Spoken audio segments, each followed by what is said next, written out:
that says stream ending. It's supposed to say stream starting, but I'm uncoordinated.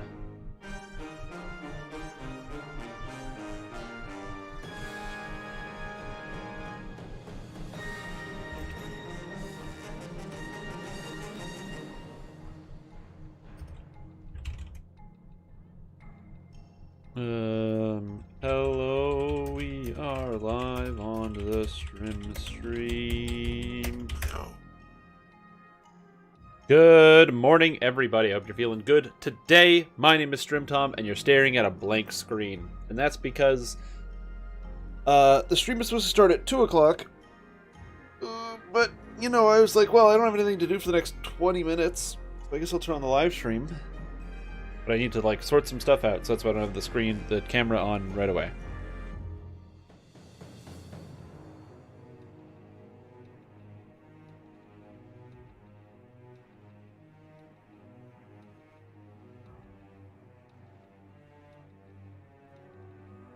Actually, I guess I could, in theory, do the exact opposite.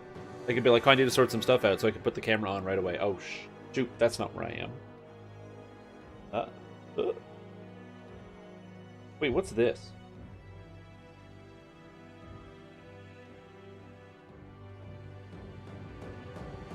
Wait a minute. But I don't need this. I don't need this, because I have this now. Oh, because that's how that works? Hey, good morning, everybody. My name is StreamTom, and I gotta turn on the Christmas lights.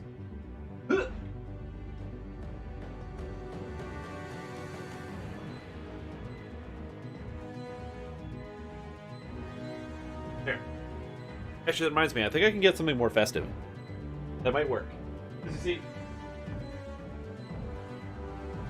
I only have green.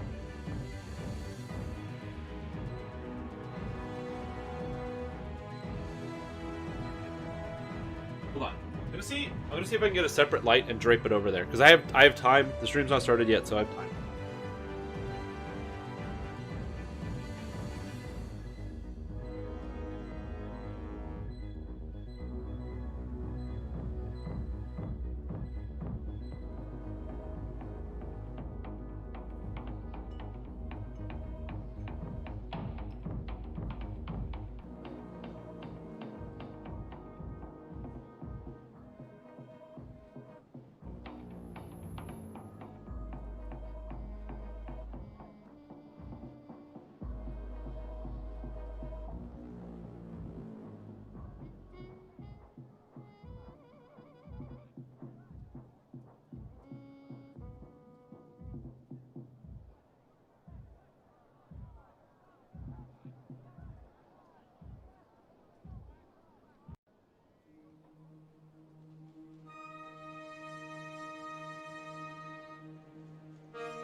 Back.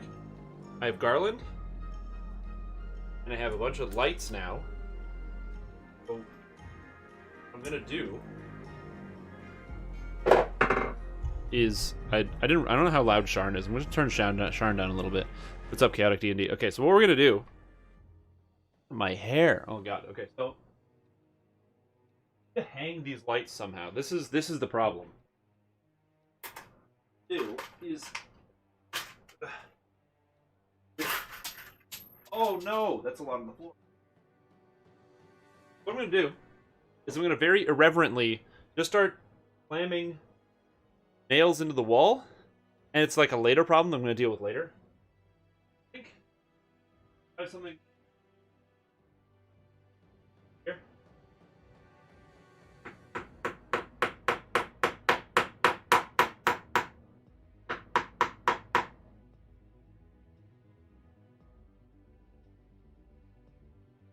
mean, that's better. Like, there's like a color at least. You know, there's like a color kind of hang.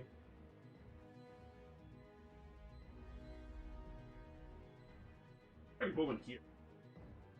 I don't know what this is. I don't know what material this is. This isn't wood or drywall. I don't know if I should nail into this. I can't tell.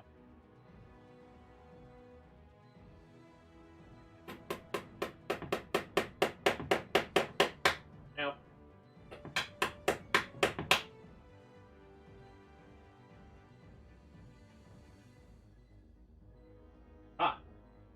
Now. Perfect. Here's the plan. See, I've got lights, right? And so the current plan is I'm going to string several strings of lights. Red hat with the green background? No. You don't understand. What's going to happen is I'm going to get this and plug this into that. And then I don't like the fact that there's the green doesn't go too far, which is the problem. Where my worry is. My worry is like it's going to be uneven. I'm just going to put one more nail in.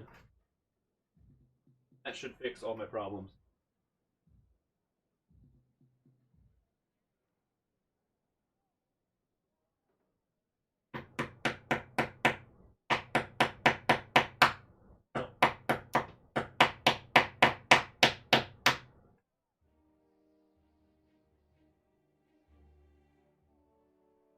Well, I don't know what this wall is made out of.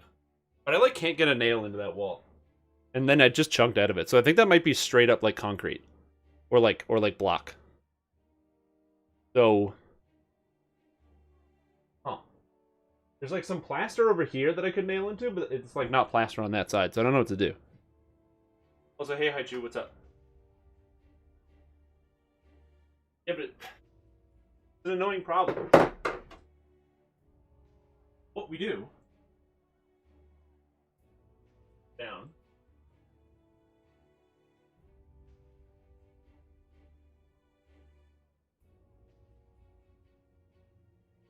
Plug in these lights.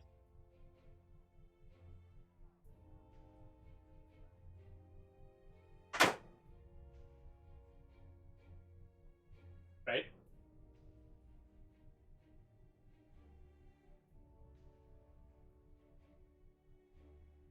Oh no. This is why I need more lights. Command strips? What is a command hooks? Oh yeah, I don't have any of those. I'd have to go buy them. Currently I'm just nailing stuff into the wall with impunity and hoping that there will be no consequences. Now the consequence is I have to patch and paint that now. I don't know when I'm going to do that. I don't know where the paint is either. There's like a utility closet that's outside the room. And they probably have like paint and plaster and stuff. But I haven't like, done any of that research or work. I've kind of just been, wow, this is a long, wow, this just keeps going. This is one strip. Whoa! What is this? This is like a 30-foot strip. Huh. Okay. Two. Nice. Oh. This is fine. Wait. My Croc's off. Timing on stuff. Okay. So, if we plug this in like so, I have more lights. Now we just need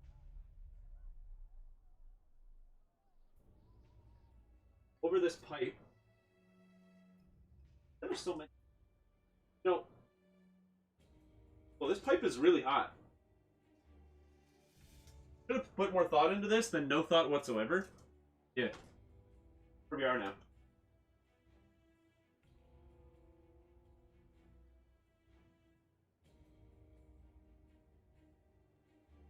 I don't know why I'm doing this live. Okay. Lights. There's so many lights. Okay. I don't even understand. So many.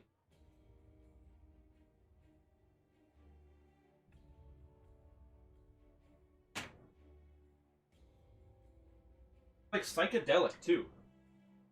So many colors.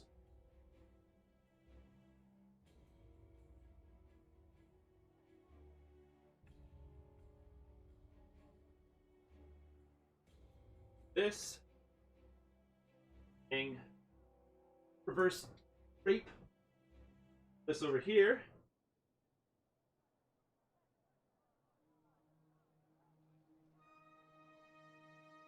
A little bit. Yeah. Yeah. Looks like pretty Christmassy. Oh, I got some lights going on. Get out of here. Can you believe I'm running all of this and my computer and everything else on one outlet? Yeah.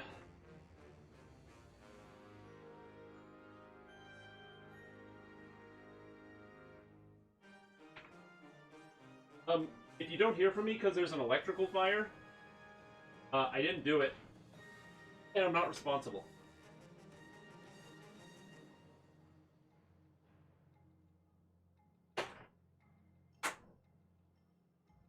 Last string, go back here.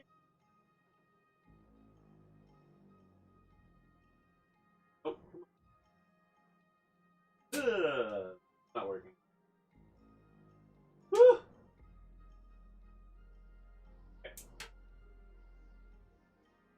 Looking around. This is so many lights. Nice and bright. Not being caught in the other lights. Oh no! I shook it and everything came down. Oh god. Oh god. This.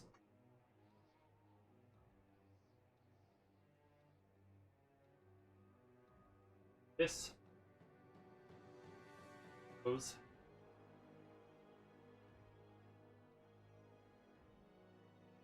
Tangled up. How did I tangle this? I'm layering it. Layered so.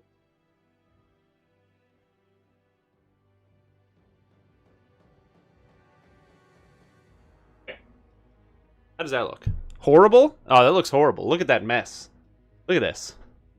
Blows the breaker. I'm not going to blow a breaker. It's good enough for now. There we go. Now we have Christmas lights in the background. How exciting is that? The problem is they're so far back. If I could, I would have them, like, suspended, but I can't put anything into the ceiling because it's the same problem. It'll probably look better when it gets darker, because I can just turn off, like, all the lights, and then it'll look nicer. But that's, like, a down-the-road problem. Anyway, hello, everybody, and welcome to the, Shrimp Stream. I'm your host, Shrimp Strom. Get wall hooks. Yeah, I could use wall hooks if the demon web was made of Christmas lights. Yeah, exactly.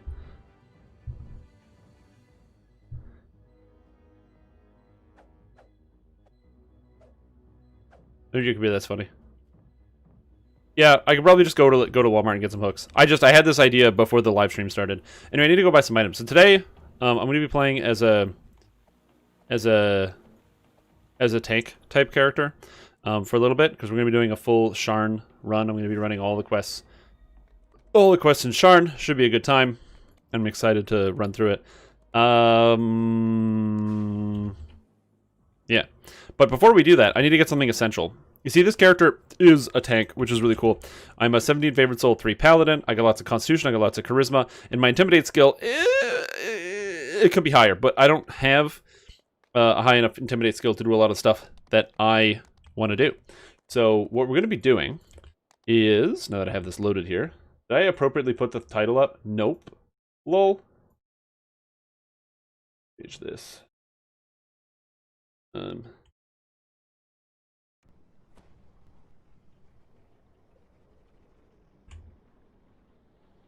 Utilize for tank build all the time. I'll probably throw this into like a tank build at some point. No, 88. Yeah, fix it. Yeah, so I got like lots of charisma. That one. Lots of constitution. And saves. Well, the saves could be higher. And they will get higher. We're going to get there. There's a couple things I need. So one of the important things about playing as any type of tank is you have to deal with the consequences of, you know, being limited on what you can take. Just like with any other character, you're always going to be limited on what abilities and stats and things you can do. But tanks are special because they got to focus on so many defensive things that you lose out on both all of the offensive stats and also some of the basic ones. And a basic stat... Oh, no, it's War Garble. Oh, God. Anyway, one of the basic stats is this one right here, jump. My jump is low. 22 is because I don't have the minus from my armor. So, to fix this problem, you talk to this guy, the Remnant guy. And you type in jump. And the Remnant vendor actually sells you jump potions. So I'm going to buy, I don't know, 100. And then by having jump potions, it means I can always have access to the spell jump when I get into quests and stuff, which is sweet. How do I get my screen like that? What? This screen here? No. This screen? No. This screen? This one? Where you can see my beautiful Christmas lights here in the distance? Wow. Look at that.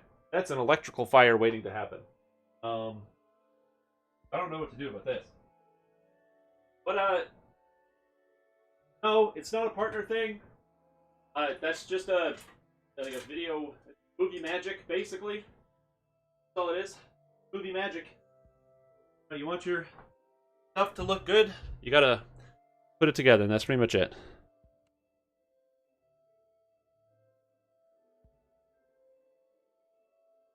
This up there? No, that's just programming. So this is essentially a template that I downloaded because I'm too lazy to come up with my own template. You can download lots of templates. I'm currently using Streamlabs OBS, which is great because they have like a service where you get a bunch of helpful apps and analytic tools by just downloading it. There's free versions, there's a paid version, what have you. So it's entirely up to you. But it has nothing to do with like Twitch. Like Twitch didn't provide anything like that. Also, I don't know what to do with this garland. My roommate gave it to me, but it's basically garbage. Also, I don't have enough light in the room, so it kind of looks washed out and brown, even though it's very red, and you can't see it. Oh, it's hanging.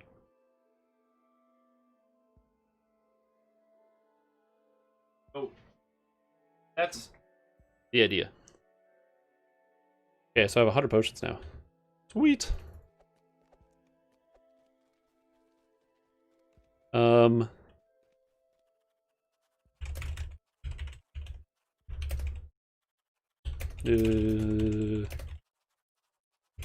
Where, like, a Lei?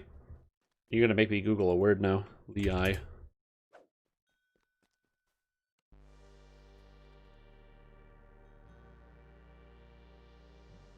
Oh, that's like the thing that goes around the neck. Yeah, I could definitely do that if I wanted.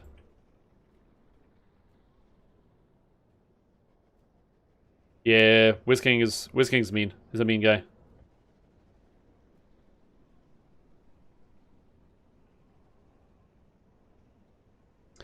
I don't know. I don't see it as a problem, and the reason why I don't see it as a problem personally is because one, I have one, and it's really fun. No, that's a joke. The reason why I don't see it as being like a big problem is because yes, it is true that the heroic sword of shadows is really strong. The kind of more core thing I think that causes a problem with that is less so that it's like, hello, my game is frozen. Okay, sometimes I just gotta check if it's like my game or the computer. Less so that's a problem, and more so that like it's a special legendary item, and since it's like a super special legendary item that's iconic to the whole game, they've nerfed pretty much all the other overpowered items. The one, like, you know, even like Ratcatcher is still very good, but they've left Sword of Shadows, and I think one of the reasons is because it's the Sword of Shadows. You know what I mean? Like they can't get rid of it because it's just so part of the game. It's just like the Sword of Shadows tells a story in and of itself. How excited people get when they get their Sword of Shadows, when they get to do all that stuff. So yeah, you know, that's a thing.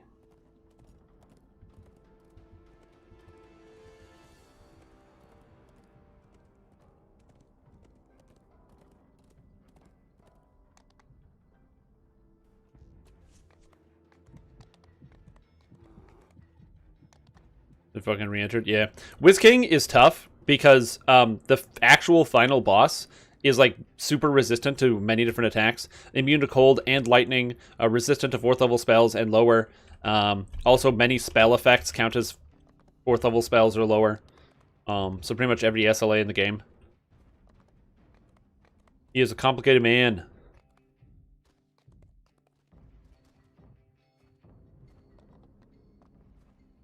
I don't think I have any Reaper points. I have 13. Whoops. Hopefully that doesn't matter.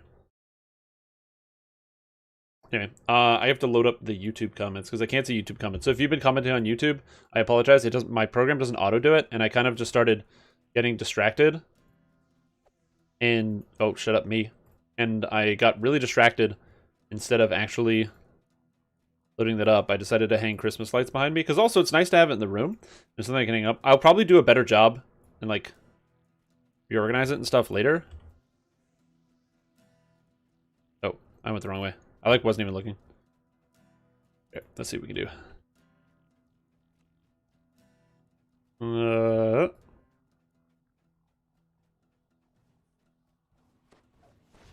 Oh, these guys are... Oh, they're busy. They're doing stuff. Oh, and I failed my Intimidate check. Oh, and I failed my Comet Fall save. Uh-oh. Oh, I can't succeed on a Comet Fall save. Because all my saves have been like 1 and 2 and stuff.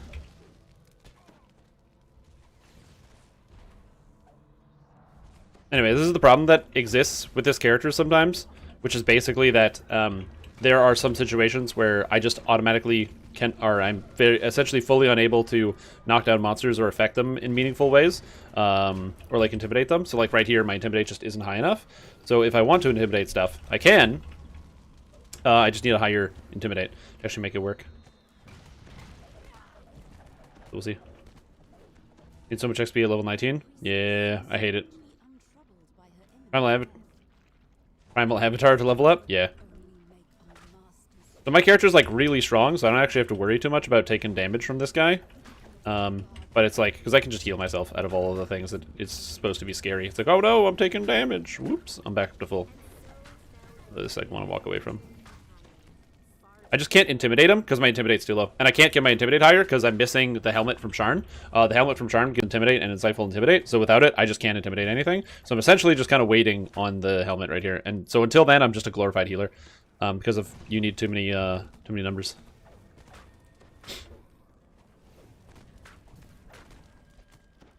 Real tanks stay in the flamethrower? Yeah, probably.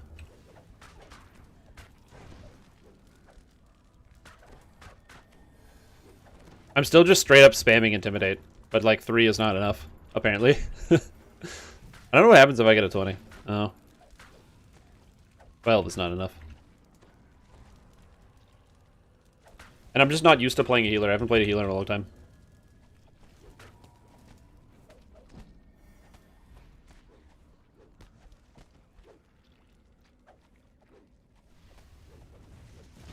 Yeah. Yeah, so this character, like I said, it's the one helmet from Sharn is the item that I need. And until I get it, I basically am kind of locked into kind of just chilling with this character. So I just heal people. Anyway, so this is a special quasi-tank character. It's not directly like a full tank. Because I'll have intimidate checks, but I won't have like all of the tanking stats, and I'm mostly focused on like healing and supporting. So if, you know, for example, in a situation like this where I physically can't tank, that's okay, because I can just heal people who are also doing the tanking for the most part, which is kind of cool. So it's like pretty inexpensive. Most of my spells, they don't cost a lot, so I can just constantly throw them out all the time.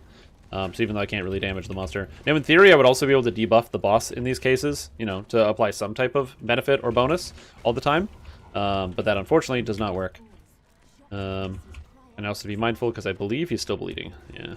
I'm checking this bleed basically. Burning Hate. When Burning Hate goes away, it's all good.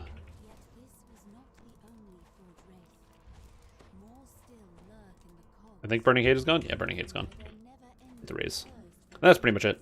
So it's a really neat character. It's fun to play, and I don't know how to play it, so I'm going to have to do a lot of learning to kind of figure out some of the details. There's a bunch of different pieces to the puzzle. You got stuff like Meld into Darkness, which makes you immune to physical attacks. You've got like Divine Purpose Protector, which gives you healing imp and positive spell power. Also, cool wings and stuff. That way my character's got 681 positive spell power, and I have crit of 40%, so I crit a lot with my healing spells. So, should be alright. And my healing amp is currently 295. So even though this is like Reaper whatever, I can still heal myself for 600. Or even more. I don't think I've done this quest yet. Yeah, I didn't, so that got a bunch of Reaper XP. I got a Reaper point from doing this quest. That's cool. Aren't really 5 questing anything I was going for.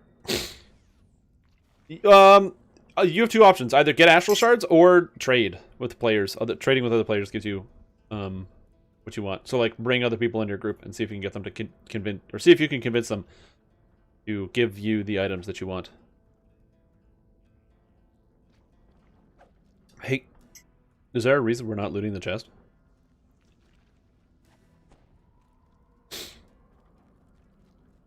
Okay, cool. Isn't this the best part of adventuring? Rats. I got nothing. Anyway, I need to run this character through a full saga in heroics, because I don't have an artifact. It's one of the I'm missing 2 things. So I need to get an artifact, give me an extra 22 charisma, which will be really nice, because right now I'm using the Gauntlets and the Arcanum, which are fine, but I could use better than that. Ooh, open it quick. So, yeah, so that's pretty much where we're at. Anyway, I hope you guys are doing good. I'm feeling pretty good. Oh, I forgot to change a thing. I gotta change a setting here on the stream. But, yeah, this week's got a cool schedule, very packed with stuff. Same, got like a new YouTube video coming out, so that's going to be exciting. But yeah, this is going to be a packed week. I posted in the schedule. This Friday, we're streaming some Path of Exile, because that's really cool. Some of you might have heard there's a video game that is coming out that, you know, has been in the works for like 30,000 years this Wednesday. So I'm going to be playing some of that or streaming some of that here in case anybody's curious, and it should be fun. But yeah, when you're looking to farm quests, one of the best ways to do it is to have, you know, friends who are with you who can pass you things, or even strangers who are with you who can pass you things. I find very often if you just open a group and say farming for whatever. Isn't it Thursday? No, they're releasing it at Thursday on midnight GMT, which is 9 p.m. or 7 p.m. in North America EST on Wednesday.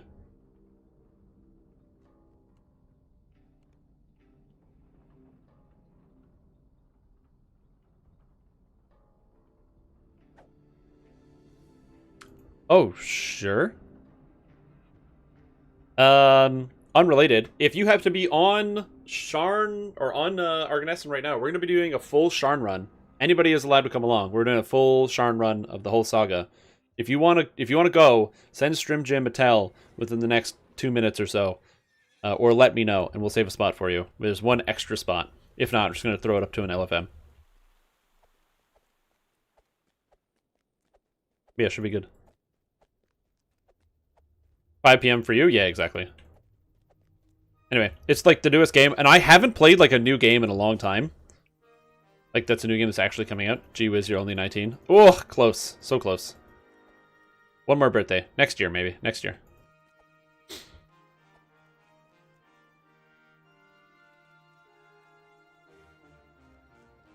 Yeah, I need to do the whole saga for the saga bonus. Because I gotta get the artifact, and I want to get this character flagged for 2 out to handle.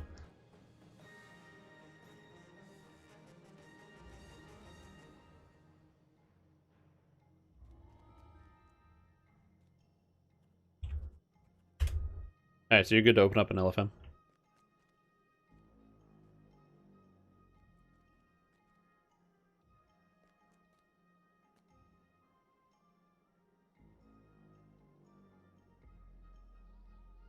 Fourth quest, your farm decided.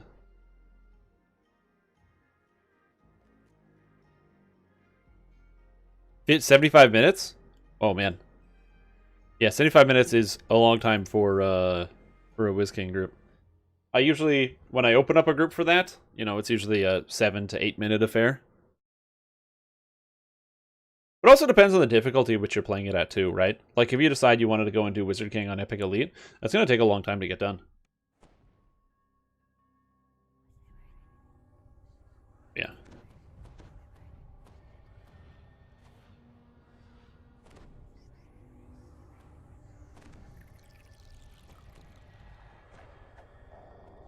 And throw this out. I don't know if I need Bless. I don't know. Atop one of Sharn's lofty towers. She can help you contact Lucien Vaughn. Isabet tells you to take the elevator up to the terrace, then speak to Lucien Vaughn. Her employer wants you to pass along some information about the Epic Elite Solo? Oh, yeah. Necromancer? Oh, baby. The Epic Elite Solo with the Necromancer is a... that's definitely an idea. Right there. Anyway, so my job is pretty much just run around, intimidate all these monsters, try to get aggro on everybody, and then also give people buffs so that they can do combat things. It's honestly not too difficult of a character to play, which is pretty sweet. And then also got to make sure I'm giving out the buffs. As a favorite soul, you have the hope abilities where you can buff people, give people like range power, spell power, all sorts of stuff. And so it's important for me to do that because it actually makes me powerful. Yeah, there's new stuff for Sunflash. We're going to be adding more stuff as well. There's more things on the way. Yeah. But the thing is, you did it. And I got to say, the fact that you were even able to complete it, like, that's awesome, man. Epic Elite is just tough, just in general, you know? So the fact that you're even able to complete it is fantastic. How's it going? Also, Jackbeat just subscribed for 13 months on a 12-month streak and says, how's it going? Pretty good, man. How are you doing? How do you feel today? Welcome back to the stream team. I appreciate the support. I hope you're doing well. Yeah, I'm doing pretty good. I am, geez, what else is going on? You know, playing a tank today. So I pretty much just run around, intimidate monsters, and then get out of the way so I'm not getting killed and murdered by stuff, which is kind of cool. I can't even open the door because I have a damage over time effect. And what Reaper level? This is Reaper 6. Reaper 6.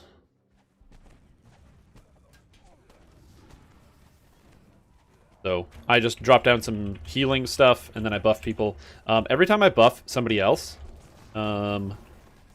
it grants me additional stats, so it's pretty good for the most part. So I want to be passing my buffs around when possible, and also healing people. The sword? Yeah, this is a twin... I think this is the twin blade? I believe this is a cosmetic of the twin blade. This character's cosmetic set is really, really old, except for the cloak. I don't love the cloak. I like the cloak that I had before. But yeah. This armor set is the heroic breastplate that you can get from doing Wayloon, and then this is the twin blade, which is a very cool weapon. Drop this down. Do some more healing. And that's pretty much it. Just 5 Christmas lights. Oh yeah, the lights that are behind me? Yeah. I'm going to find a better way to make them more interesting and exciting to look at. But we got to make them more exciting, and I don't know exactly how to do that. Oh, there's still this guy left. I will say, it does feel kind of nice to play a character that's really, really strong. Good first flavor for raids and R6 plus content. Well, this character is not fully done, so there's definitely a lot of work to be done on something like this. It's good, it's definitely powerful, but you need to pay attention to like your surroundings.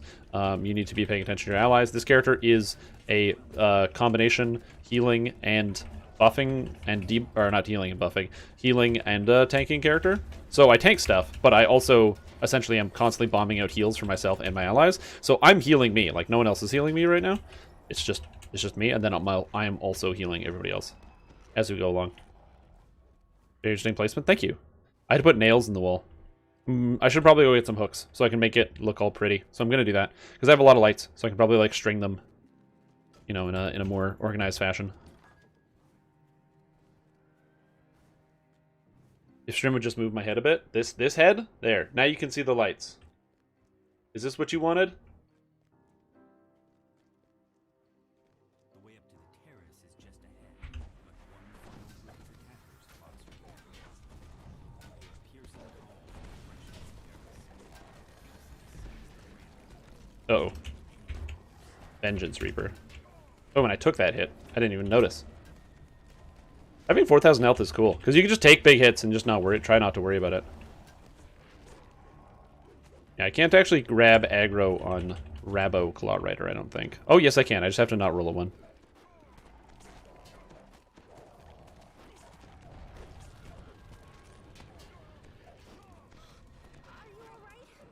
Fuck. I was in the circle and I couldn't see it. I am... So this is really bad, because I don't play this character very often. I am literally looking only here. My eyes are down here on my skill bar to keep track of stuff, to know when my heals are up, and I'm watching my health really carefully, and I didn't even see it. That was my bad. Like, I'm so tunneled on this one chunk of screen, I am not even looking. Like, died. Oops. So that was my bad. But this is a quasi tank. This is not a whole real tank. This is just meant to mostly support. Fire extinguisher ahead for the lights. Yeah, of course. Man, everyone says they're that bad. They're not that bad. But yes, I do have a fire extinguisher. Oh, okay. There we go. So, what was death like?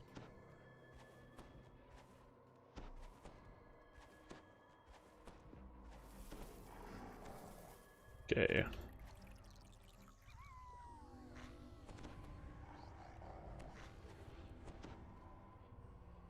Do I lose something when I die? I don't know if there's anything I have to turn on or off when I die.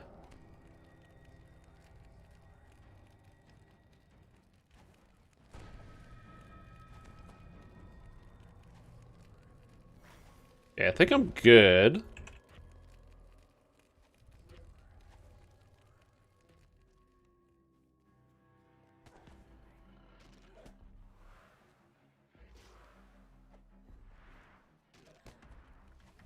I can't get the raptor, but I got the other guy.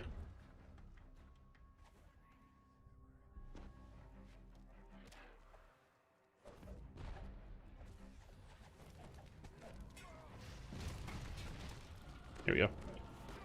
Like this, I think I can tank. Ancestral Bond. Ancestral Bond's a totem build, I think. Are you talking about totems like Path of Exile? Or is that like a thing in DDO? Oh, I'm not healing me, I'm healing somebody else. That's also a problem. I should not do that. Should be healing me.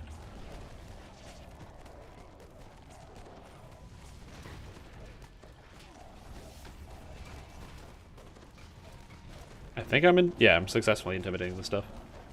I'm currently just kind of blocking and holding myself in place and staying alive.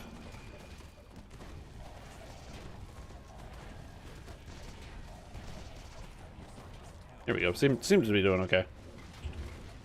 Alright, Teague. Knock me down. Oh, Ascendant Bond. I saw Ancestral Bond. No, I have all that stuff up. It doesn't turn off when you die. I think it used to turn off when you die. Actually, you used to have to turn it on every time you zoned into somewhere, which was really annoying.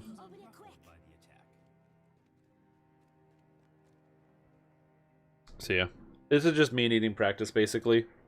That's essentially what we're doing. We're watching Strimtom needs practice to play a tank. Anyway, so that's cool. But yeah, so this is a quasi-tank. This is not necessarily a whole tank. And I'm still missing 2 items for this character, one of which is I'm missing a ring for all of my charisma needs. And then I am also missing a helmet that will give me my aggro capability. It is the Stormreach, I believe it's, or no, standard issue helmet. So legendary standard issue helmet DDO. And the standard issue faceplate grants Intimidate, as well as Insightful Physical Sheltering, and Natural Armor, which will help me out, essentially by giving me an extra 22 Intimidate, putting me over 100. And then on top of that, I will also get 10% bonus artifact to armor class, physical resistance and rating, magical resistance rating, additional melee threat generation, and energy absorption. So all of those stats together should help out a lot.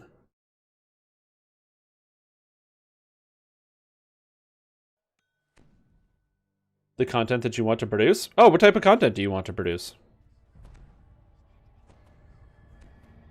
Do you have already like a set of things that you want to do?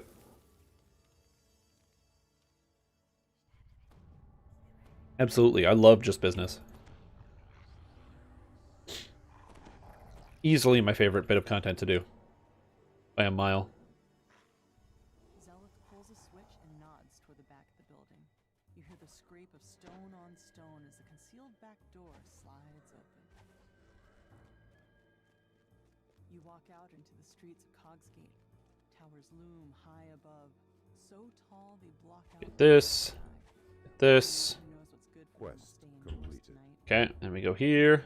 Also, Wyatt coming in and dropping gift subs right while I'm in the middle of I just enter a fight. So hopefully I will be able to not die here, but we'll see because there's a Despair Reaper, so that's pretty cool. But dude, thank you so much. That is awesome and super kind of you. I'm currently crowd surfing. You never want to find yourself in this scenario, so this is a bad place to be. But yeah, dude, awesome. That is so kind of you. I hope you're doing good. You know, I hope you're enjoying the live streams. Everything's good for you. You know, it's of course getting towards the end of the year, holiday season and stuff, and I really appreciate it. That's super kind. So welcome to the stream team, Scythe, Pock, TX, Joe Hot Dog, and D Jeff B, as well as Nerox 19. Welcome. I am taking so much light damage. God damn, man. You push open the door to the apartment.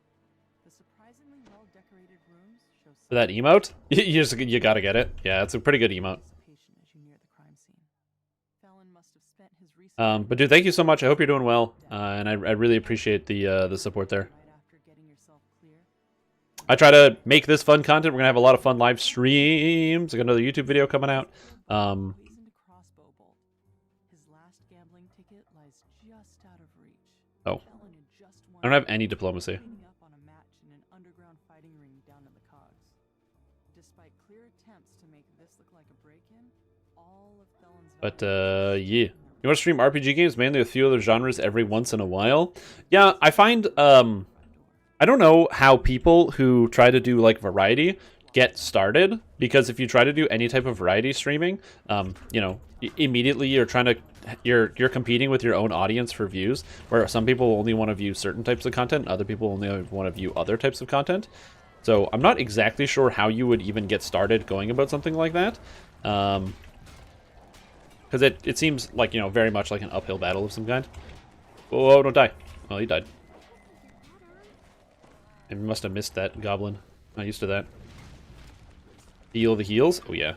My character does have access to lay on hands, and I never use it because it's totally worthless for me. Also, you're going to notice this shield around me all the time. The shield is the Epic Snow Shield, which gives special damage reduction against physical attacks, which is pretty cool. And it procs, like, all the time.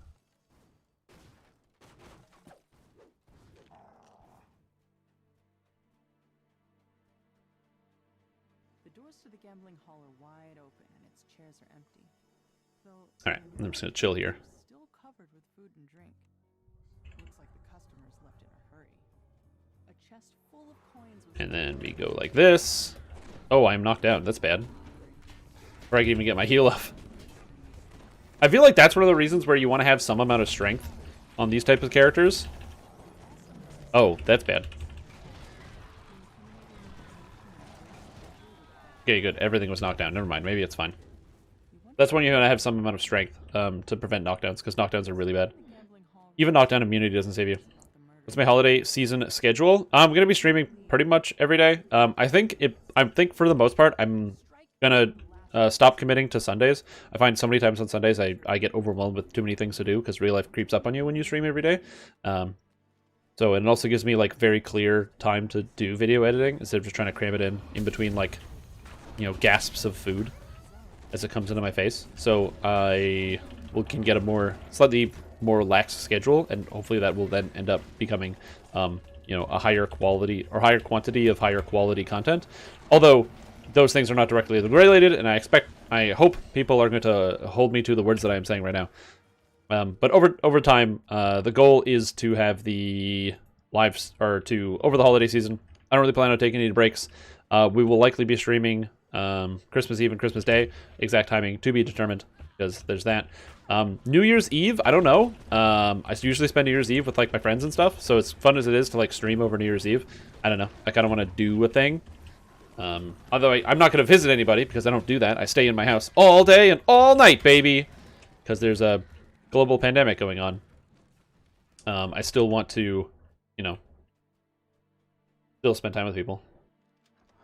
The door to the pawn shop is Yeah, exactly. And that's exactly what Pock is saying, where if you were like wanted to be a variety streamer, you'd want to start on like YouTube or something, because then you can create a very like high level form of content. You know, use video editing and all this other stuff to show people like, yes, I do have a personality, and then take that and translate that into live viewers. The problem is creating well curated video content is difficult. So yeah. a shattered pin bearing ball. Also, hey Lauren, how are you doing?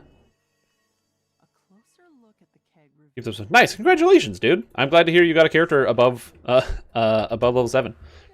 Every victory is a victory. You got to count them. You got to count all the wins.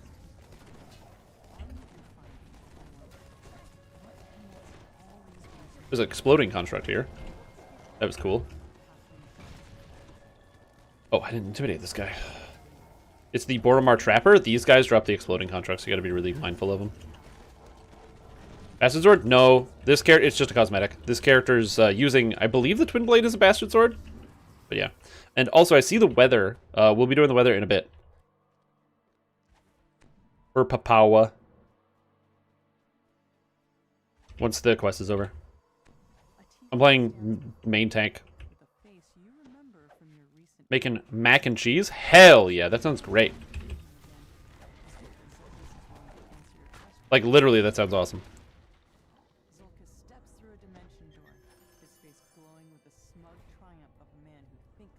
I'm doing really good. I put up some fire hazard-inducing Christmas lights, which I'm going to organize later when I get some hooks. When am I going to get some hooks? I'm streaming today and tomorrow and all day Wednesday. At some point. Who finally bought Joseph? It was Dakeil. Oh, God. Oh, God. The instant knockdown. I hate that. This Boromar Trapper isn't dead yet, so we gotta make sure we kill that. So I'm trying to make sure I'm keeping people healed. Pay attention, Stream Tom. Do this, and do that, and do this.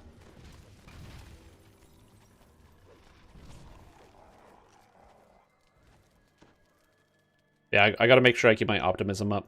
Because it's basically 20 ERR and MRR that's free. Chili Mac? Yeah, Chili Mac's also a good idea. I mean, it's not too bad. You just have to get some mac and cheese and get some chili. And then you just kind of weave them together to create this ooey gooey Chili Mac solution. It's a good idea, and I encourage all of you to do it if you have not ever made a pot of Chili Mac. Especially if it's like homemade mac and cheese with like real ass cheese and stuff. You just kind of melt together. Oh man. Because you don't even need good chili at that point. You just need any chili. And you fold it together. Absolutely. Optimism is one of the most important things. As a Beacon of Hope player, which I'm currently doing, because this character is tier 5 of the Beacon of Hope tree, it's important to maintain your optimism at all times. Also, stop the Boromar Trappers. They hurt. And they will kill you.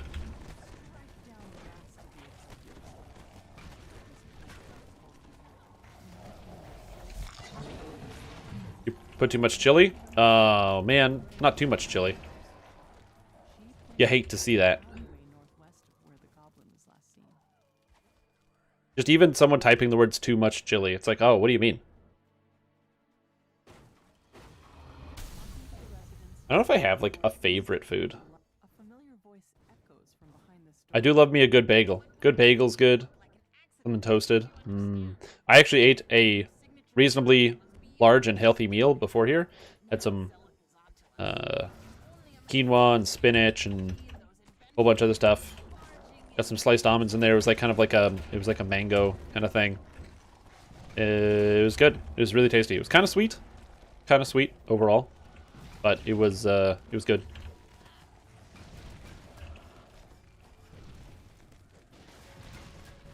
I can intimidate Eric. Ooh, I need a 19, but I can get him.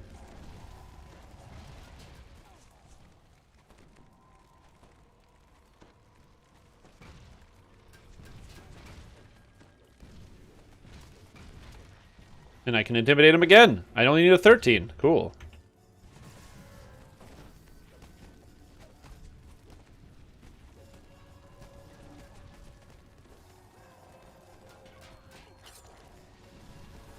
Big heals. The fact that I can heal myself for like 1300 on a on Reaper 6 feels really good. Oh, and I succeeded on my intimidate on a 1. That's hilarious.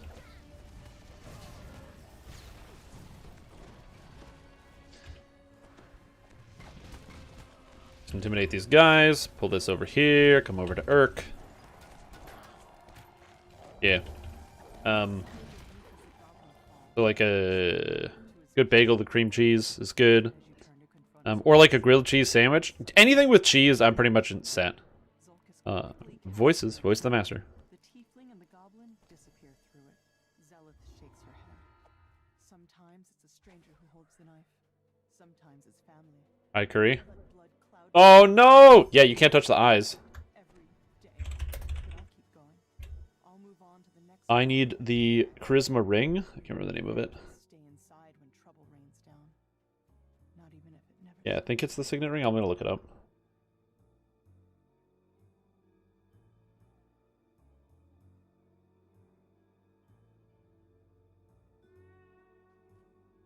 Stolen signet of Ir Wynarn.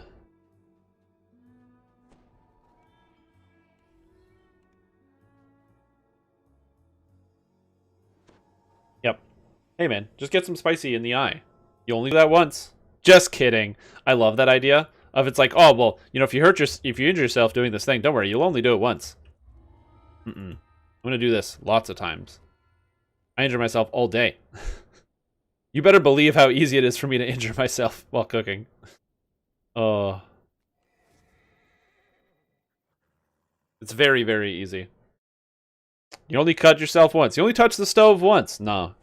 You only get burning oil on your fingers once. It's just, it's so easy to cook the oil and make it really hot. And then it's so easy to get it on your skin. And then it's so easy for it to burn you. It all happens so fast. I'm gonna check the light.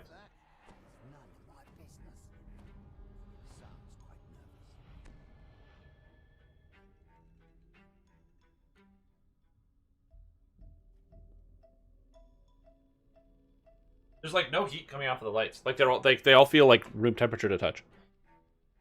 So like they feel like the same as if I touched my table. So I think it's fine. I don't think they're gonna ignite. The socket might ignite. I don't know about the consequences of what happens to the socket, but oh. Let him in the kitchen at this point. Well, you see, the thing is, it's because it's easier to let him get burned than to cook for yourself. I mean, that just makes sense, you know. Do I want to cook something? Do I want to let somebody else cook something for me with them suffering personal injury due to lack of trying? Yeah, okay.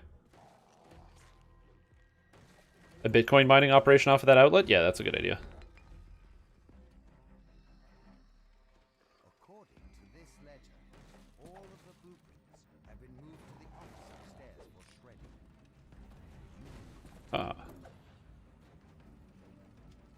Uh-oh. Hello, Reaper. Oh, jeez. No, where's Magnus? Don't know. I can't... Maybe I can pull aggro on these guys. Oh, maybe I can pull aggro.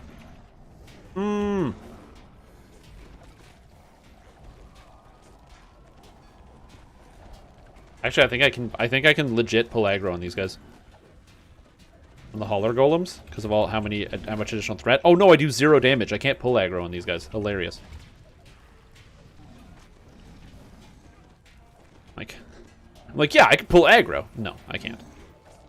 But it's a funny idea, at least.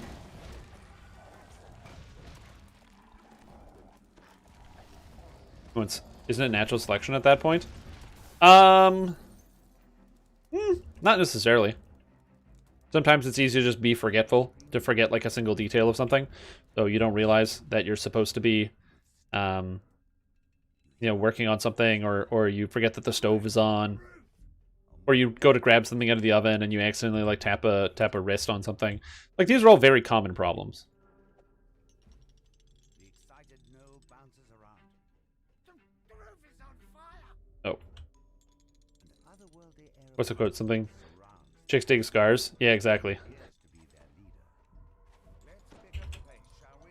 Ah. Have to destroy the lab down Heal. portal, please.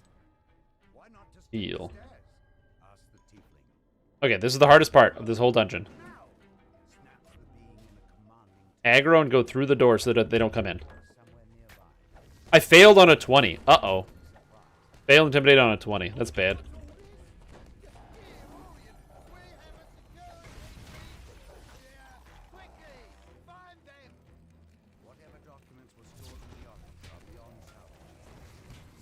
I gotta I'm literally on healing duty right now because I can't do anything else. Because I can't intimidate any of these monsters, so I'm just straight up healing right now. I'm just like, oh, spam heals. Everybody stay alive. Use my healing ability. Oh, I can maybe go in first to get like initial aggro. Maybe that could work. Yeah, I can intimidate everything except for the technicians. The most dangerous monsters, I can't intimidate those guys, but I can intimidate everything else. It's not too bad.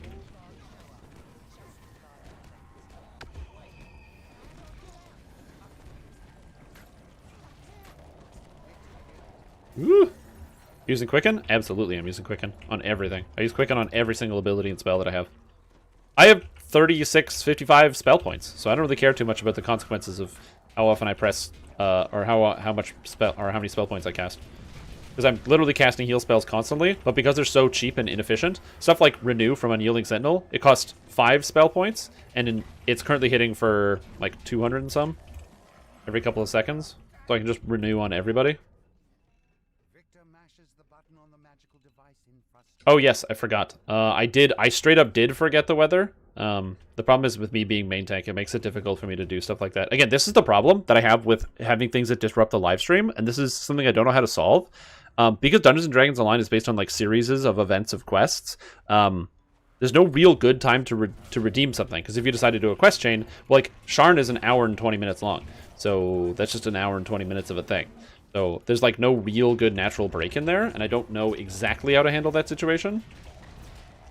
And so yeah, that's like something that I've been kind of grappling with the entire time that I've been doing this, like, you know, live streaming here. I just don't know exactly when to do that. Oh, good. There's a bunch of Forge Wraiths here. All right, good. Good. Go. Live. Live.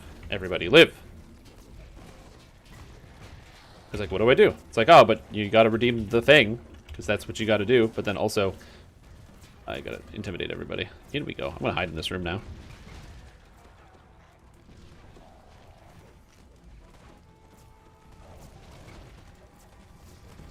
Whoa! Okay. And then also there's like the level of paying attention. What meta magic feats do you avoid? I don't like Empower. I feel like adding that many spell points to the cost of your spells for 75 spell power is not worth it, because the highest costing spell is 50, so adding 10 extra cost needs to it increases the cost by 20%. You'd hope that you'd increase the damage by 20%, but 75 spell power is at best 7.5% at endgame, which is not a very high increase. Now granted, that is also changed by the base that, you know, mana cost of things goes down over time.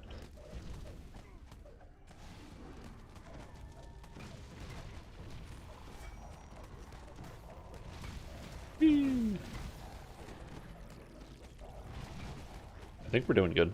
Just smash all this stuff. But I usually avoid Empower. And depending on the character, I also don't love Heighten either. Heighten has a lot of spell DCs, but if you cast all 9th level spells, like if the only spells you cast are Meteor Swarm and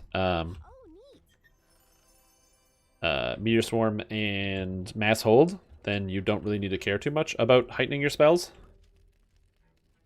Yeah, well, it also depends on what you're doing. For quests, you have infinite spell points usually most of the time. Like, a lot of people skip shrines. And for raids, you have the opposite problem, where you never have enough. Alright, let's go. No, I can't knock him down. Yay, we got him. We got the freeze. We dropped out the Forge Wraith. I think this is why I need to, like, zoom out so I can see more stuff. I can't see enough. Yeah, but it's also like the feat as well, right? Like, the cost of Empower is also it costs one of your feats versus something else. At least Maximize gives you a more immediate burst. So if you need to spend spell power, like if you have a lot of extra mana, Maximize ends up being better than Empower most of the time. So, like, you're absolutely right in terms of, like, the cost that you get, but you're also spending one feat for more damage as, like, a higher mana trade-off. Right? So if you need to burst down a boss, it is better to have Maximize on than Empower, because if you're trying to burst down a boss, mana is not a concern. You're not concerned about how many spell points you have. Right?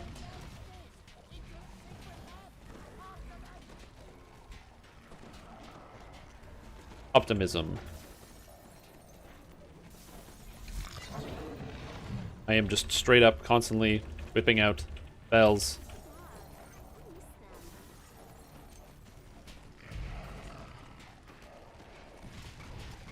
It's kind of working. There's so many monsters in this base. Woo!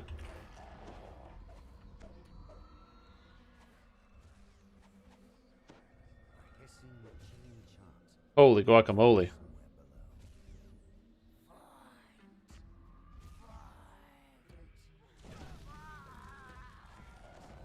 Oh man, I can't even kill these guys. No, don't kill my guy. Oh, there's so many monsters. Ugh. Healing.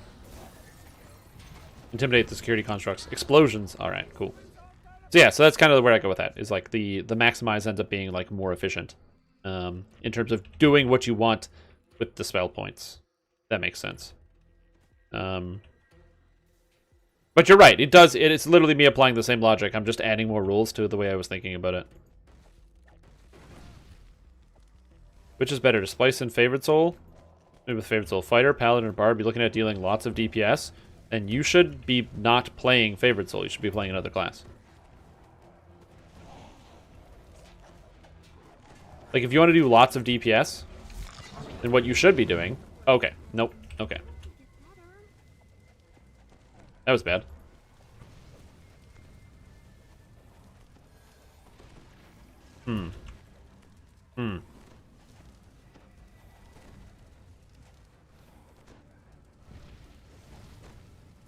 Yeah, I'll like kite these guys around, and then you guys want to come up and we can take care of them.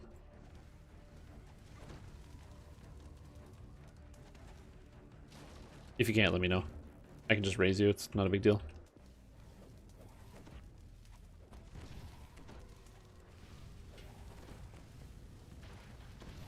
Okay, not cool. Are you alright? Is there a cleric in the house? Okay. Is there a cleric in the house? I am the cleric!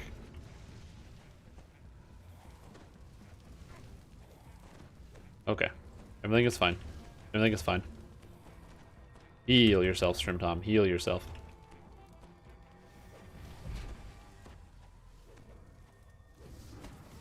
And so fell your brave adventuring companion far too soon. Yeah, I would stay at range and just kind of shoot him. Okay. Okay. This is a lot of Forge Wraiths. And we're like kind of running out of mana.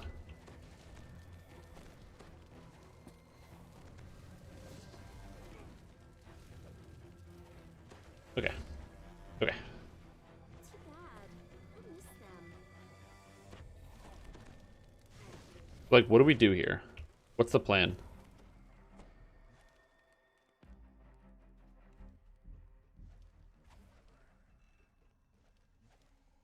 I can raise you. Just let me know when you need to raise.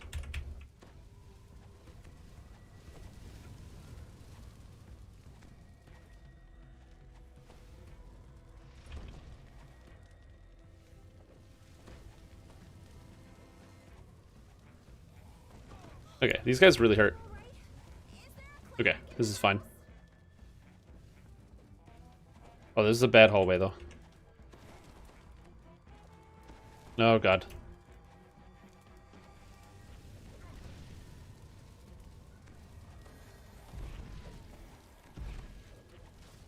I'm technically damaging them, which is kind of neat.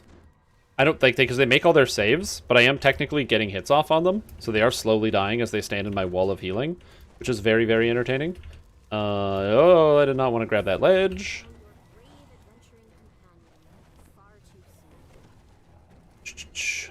Okay, Strim Jim. Stay alive, Strim Jim. Also, this is like the worst quest ever, by the way. If you're unsure about which quest is the worst, it's this one. No, this is not the worst quest ever. There's like worse quests even in Sharn. I don't know what I'm talking about. Oh, nope, too much damage. Oh, God. Okay.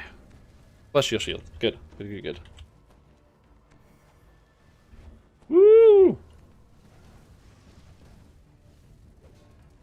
I'm gonna go out here. Through a wall. Oh, God. No, no, no. There's people here. Oh, God.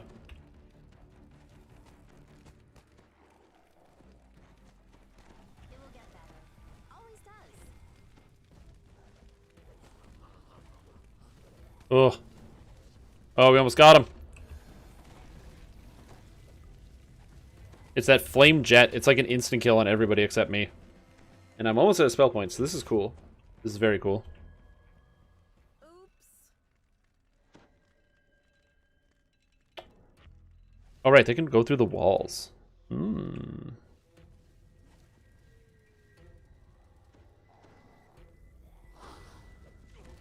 Oh! The healing wall got him!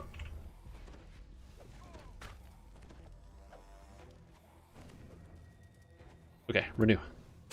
Use the healing wall. Use the healing wall, Stream Tom. Beat them to death. Oh, got him! Woo! How much does this cost? 30? Shit. Oh!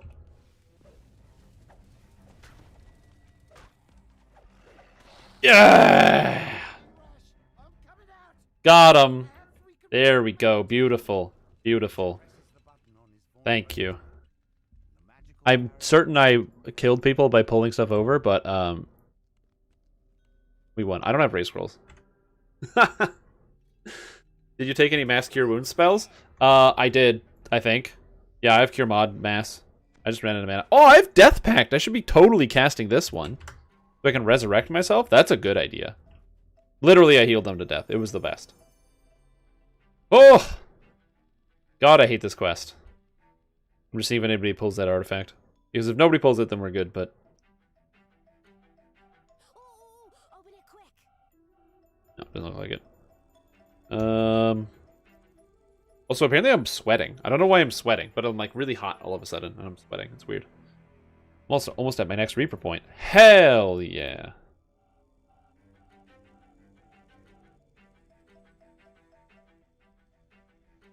Yeah, man, Sharn is mean. This is a tough place to be. Alright, I will do the weather now, because I have to do it.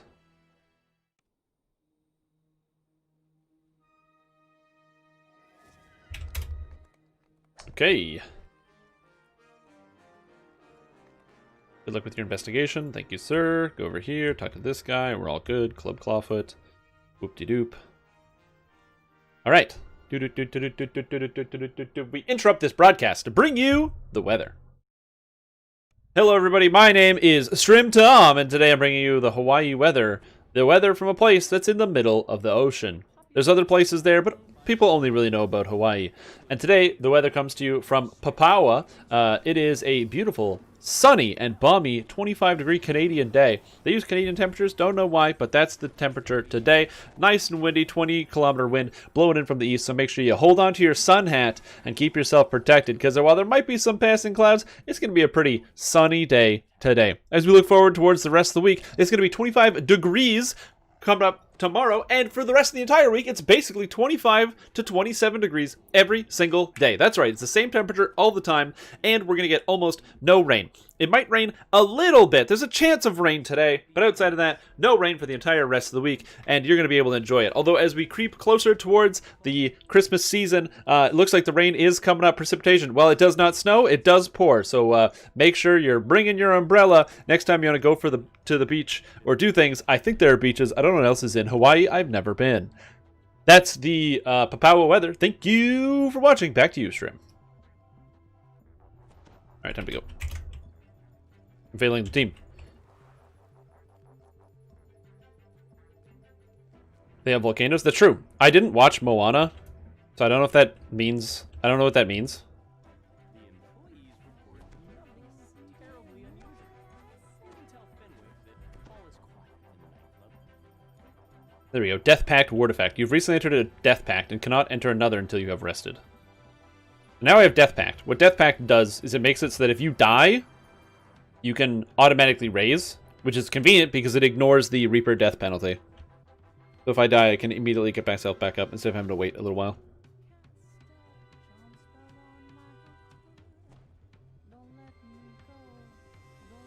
I'll just do the group buffs.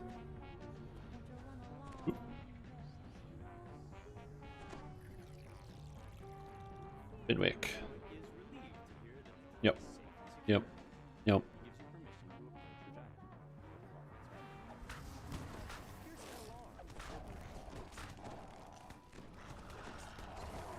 I might need to change some of the keybinds that I'm using.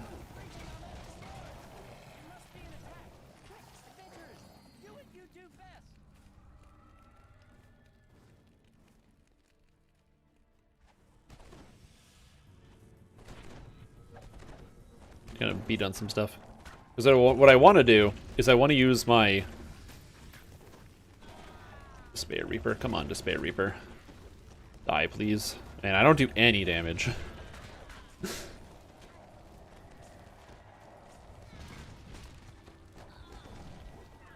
we go.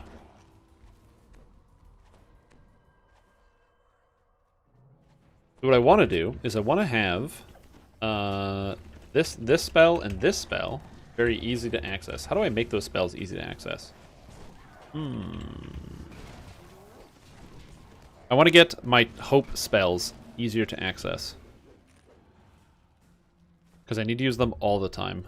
I'm going to try putting them here and move my heals over there.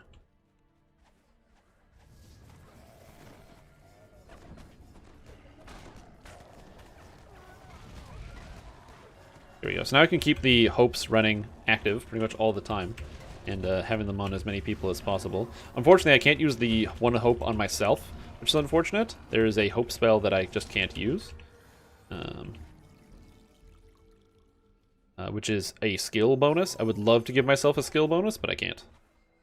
There are people coming in and out of work today. Dang phone at the entrance gate is off the chain. It's off the chain, man! Well, hey, that's just because I've been talking about it here, that people should go visit their local water filtration systems because of how interesting it is. Because, you know, that's what you told me to do, promote water filtration. You know, it's a great career to go into, and it's also, you know, very important for general living. So I've been, you know, working very hard to promote that so people know, you know, what they got to do when it comes to understanding their local water filtration. And then due to the rampant promotion, that just has a lot of people wanting to go and see what's going on. That's all it is. Yeah, I do no damage whatsoever. Nothing. I'm a wet paper towel! Granted, this is Reaper 6, so damage is reduced by about 70%, but even still. Hey, live.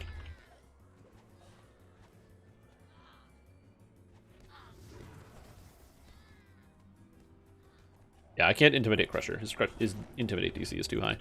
That is when I just buff people and heal people.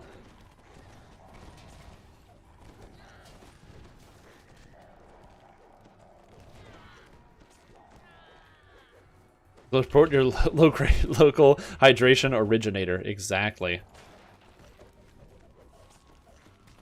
You just want to come down to throw 20 bucks over the gate. I don't think that would be okay. Maybe not. Yeah, I don't do any damage. Yeah, get him. Whack, whack, whack. I also don't have all my filigree sorted out on this character. It's okay. It will get sorted out eventually. But it's going to be a work in progress. Hey, look at all these Reapers. The one nice thing is I can intimidate the Reapers really easily.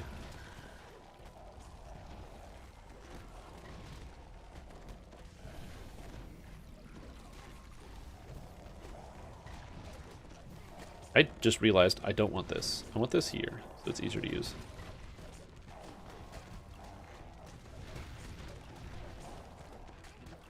Sweet. That guy's dead. Then where does my dash go? The dash can go there. There we go. Because I'm supposed to be using my dash to get in and out of combat situations, but I just never use it because I always forget about it. So once people have shrined, get them all buffed up. The old Hero's Feast. Bless, or Prayer. I need to get Bless. I don't have it yet. Bless, for those of you that don't know, is a much stronger buff than it used to be. It's now +5 to attack. And it's a morale bonus, and nothing else gives a +5 morale bonus to attack. So it's very, very useful to use. So you want to be using it whenever you can, basically.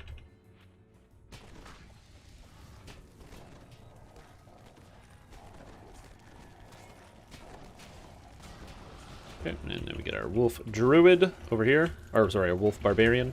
Get him with the buffs. And essentially, I just want to move the buffs around. Give the buffs to everybody. Beacon of Hope, for those that don't know, they have an ability called Hope Spells. or they have abilities called hopes, and the hopes are special spells that apply specific buffs to your allies.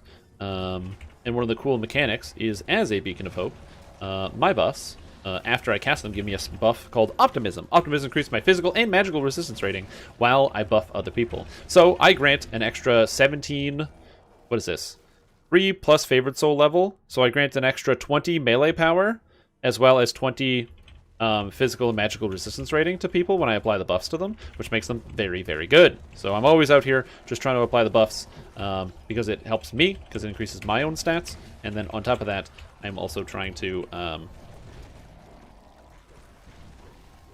keep other people's buffs up because it adds a lot of additional damage. It adds some spell power, but the spell power is not as significant as like the melee power is. So try to keep it on melees when possible, especially the offensive buff, but the defensive buff is really good.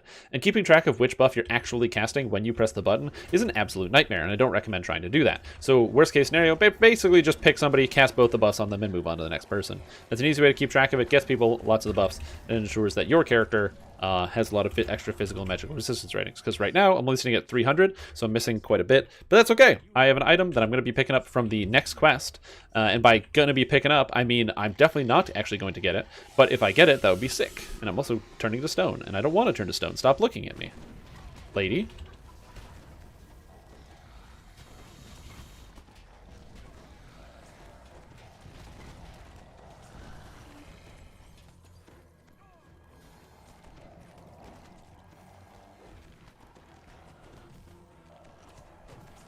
Oh, and I can intimidate her. Nice.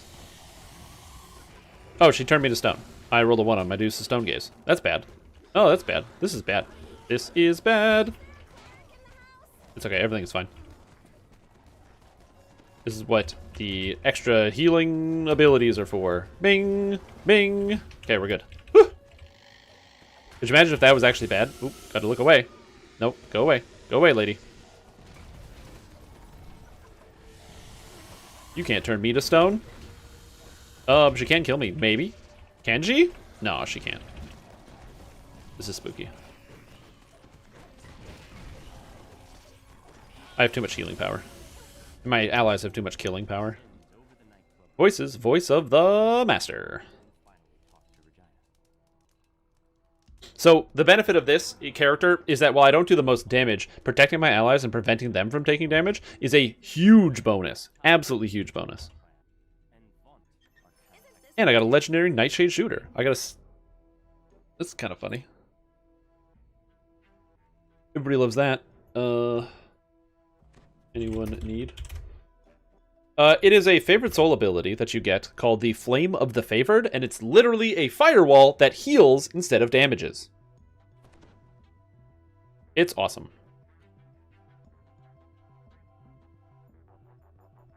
Now, something that does make me sad about that build is I want to get, I would love to get the crit chance in here to get 8% additional healing crit chance, but fine, as it is. Oh, that reminds me. I was going to send you a video. How do I look at my history? I was watching some late night YouTube last night.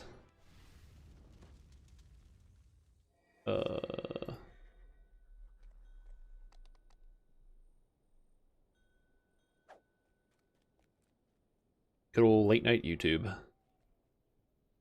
I gotta...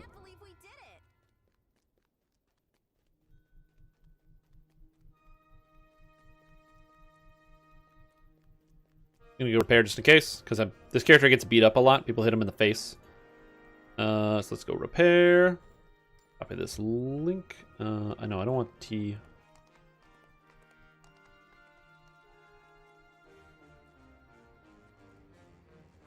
Believe this link will work.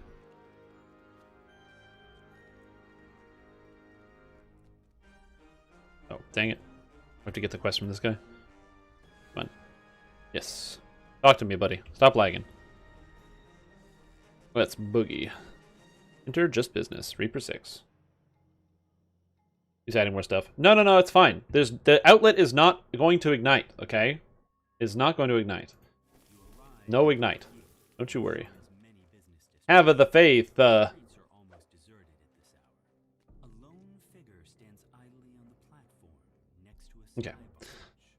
Gotta do this. Grumbles the old man. They've already started. Get on board quick like and I'll ferry you up to their window. Remember, stay quiet as a mouse.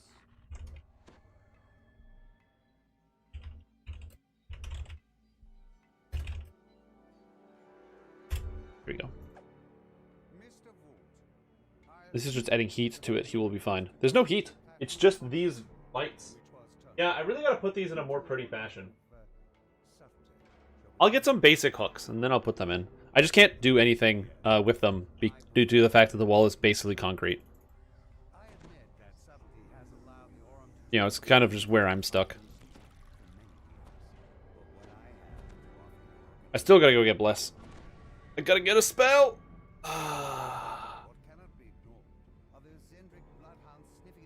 Anytime. I was listening to that last night. I don't know why. I don't remember why.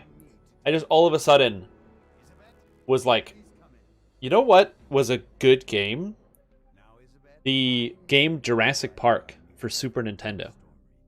And so I started listening to the soundtrack, and the soundtrack to that game is unbelievably good.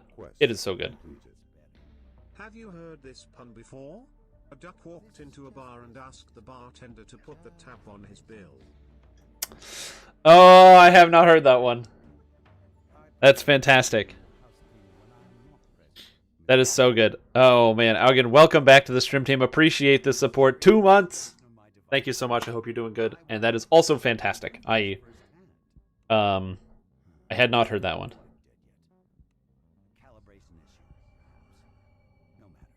That's fantastic. Thank you so much. I hope you're doing good today. That's awesome.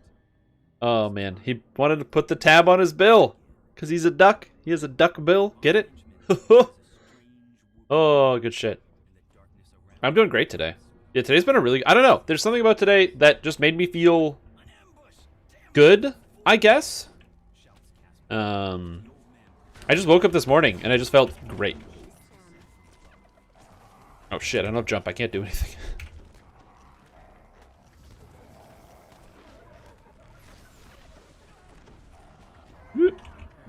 Once I get one of these flying discs, I'll be able to kick their asses.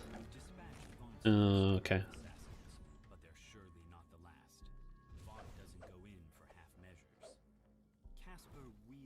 Come on, get up, Casper. We'll sweep these streets clean. Here we go. Heal. Alright, let's go. Whee! Yeah, I'm doing great. I don't know.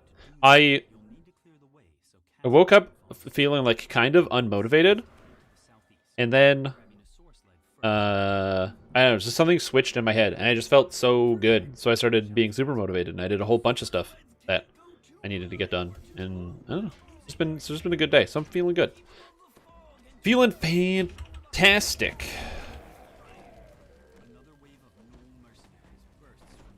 Oh, I can't intimidate anything that's here.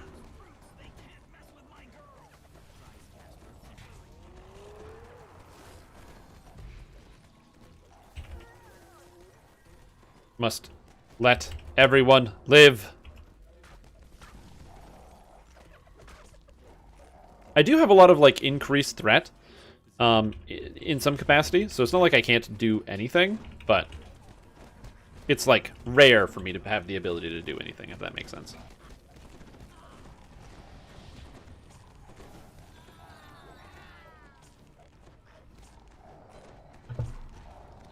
And then of course I have a catastrophic sneeze session, so that was cool. Damn sneezes. Damn allergens. I took a bunch of pills before the stream started as well. Pills to stop from sneezing. Not you know, for the attitude. Oh yes, I'm familiar with the chess.com and all that. I don't really play the chess. But I will say, when 3 months ago, a whole bunch of people, like, you know, all these big YouTubers and stuff, and Twitch live streamers started live streaming and playing the chess. You know, I watched a little bit, and I was like, wait, what am I doing with my life? I'm watching chess, and then I stopped. But it's cool ideas, you know. It's kind of neat. It's kind of neat shit.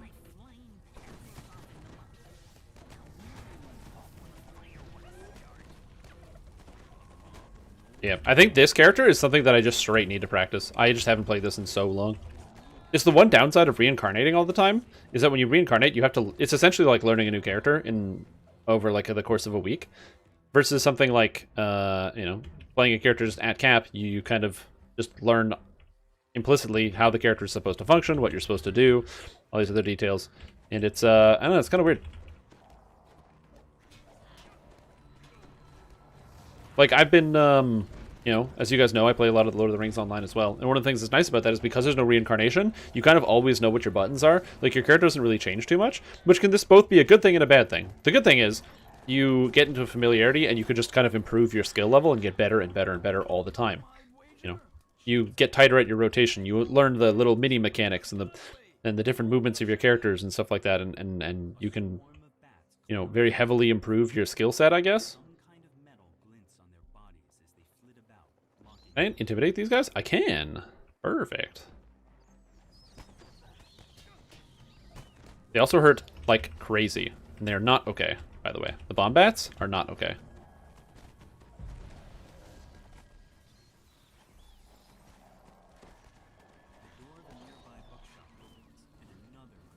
Another cloud of bats comes out. I have to go intercept.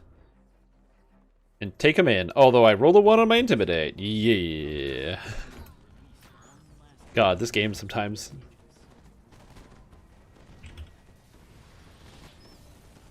Uh-oh. Ruh-roh. Everything just kind of stops moving. And then the bats are also exploding at the same time, which is super cool. You gotta love that.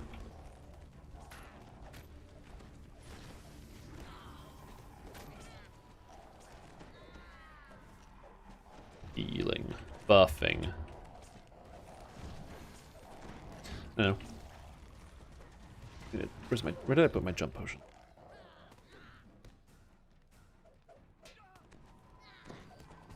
Here we go. Now I can get around. Now I can get around. That's what I'm talking about. Yeah, have you guys, or do you guys find, for the most part, you kind of like the fact that DDO gives you the opportunity to play with weird and different things when you reincarnate? Or do you kind of like the consistency of something that prevents you from reincarnating? Or do you like a little bit of both, like me? I love playing new characters and trying out new builds, but there is something to be said for the raw satisfaction of succeeding. You know what I mean? It's like doing a character build good.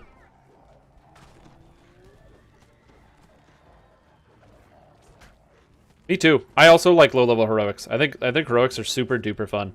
I know several people that like just don't like heroics at all, which I've always found kind of interesting. But like, yeah, I don't like heroics. I only like doing the epics. And for me, I can't stand leveling in epics because it's like just the lack of progression. I love learning how to play a character by playing the character. In Path of Exile, all the time, you'll read a build guide and it'll be like, oh, level up with this skill because this skill is way better until you get this set of items and then you can swap to this skill at endgame.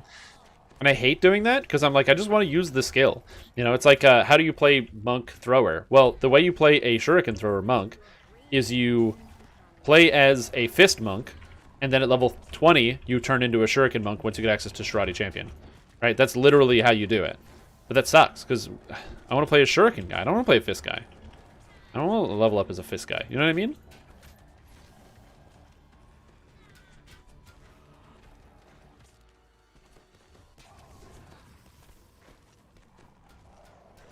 $15 to $18? Yeah, 15 to 18 is pretty good. I agree with that. But 13 to 14? Oh, level 10, 11 and 12 quests? Yeah, I don't love 11 or 12. Would that count? That's kind of like playing the same thing, getting a level of familiarity.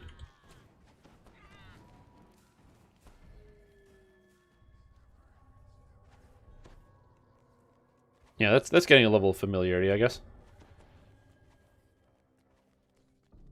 An air skiff equipped with a mage fire cannon waits for you near old tower. Oh god.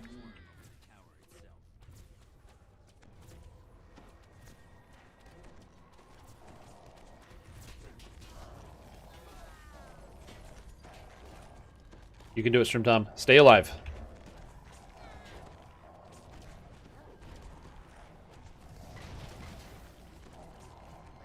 Oh my god, the monsters are missing me. That's kind of cool. How much DR do you get by blocking? I actually don't know. I have elemental absorption and shield against the enemy. So I have absorb. I absorb a whole bunch of damage when I block.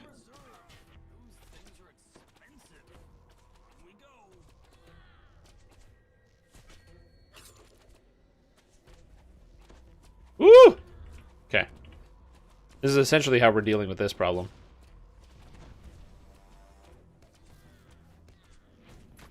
Yeah. Okay. Okay. Okay. This is scary. Yeah, reincarnating towards the same thing is kind of like that.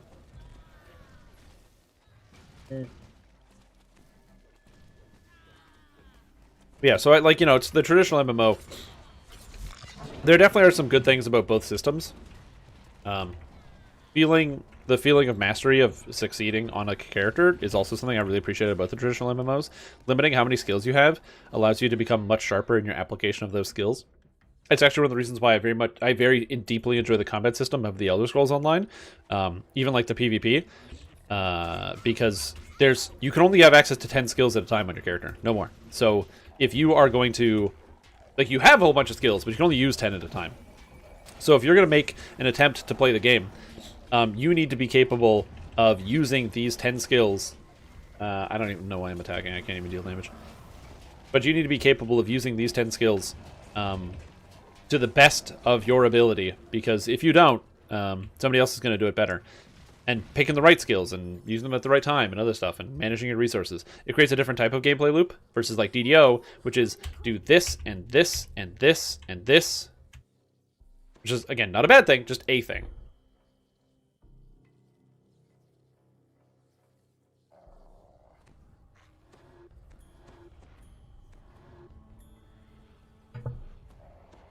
You're joking with the old school RuneScape, right?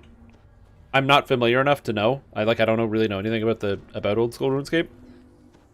So am I assuming when you're talking about high APM, that's like a joke?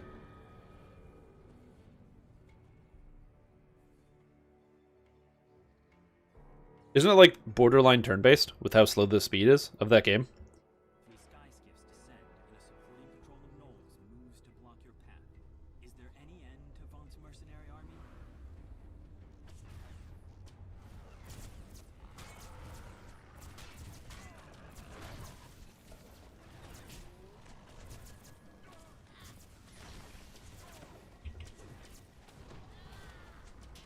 Then we go over here.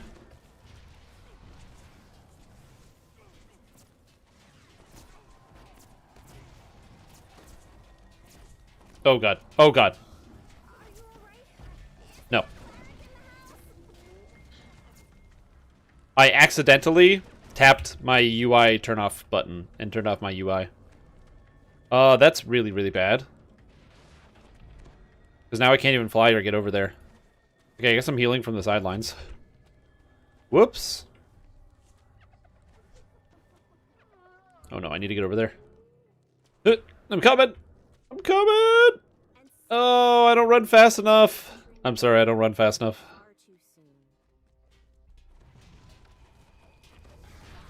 Ugh. Gotta use jump pots. You can get up on this. There we go.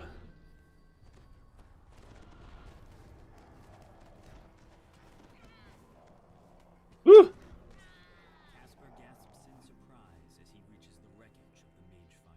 How system is made? Oh, well, there you go. I don't know. I prefer things to be like, success at something that is designed to be, or success at something that is designed to be something you can succeed at. There's a Knoll Archer in here. There's a Knoll Archer up here.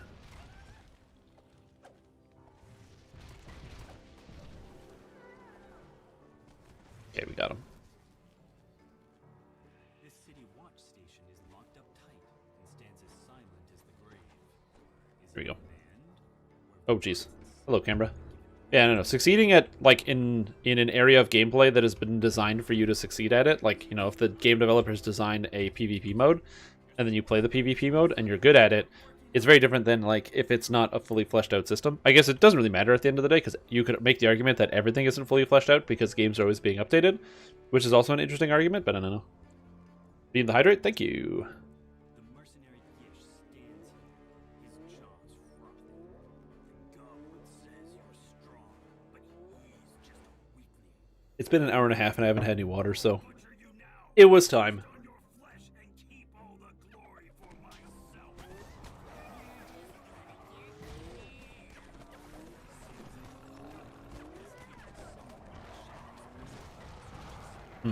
Look, turns out I can't get aggro on Gish. I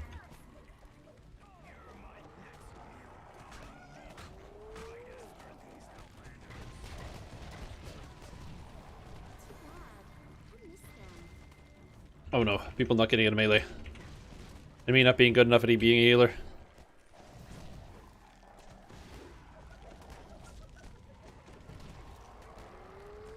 I need to buy GH scrolls at some point too. I think I have UMD. I actually don't know if I have UMD. No, I did not take UMD on this character. Rats. Okay. Maybe that's something to reincarnate. I have a bunch of extra things to reincarnate with.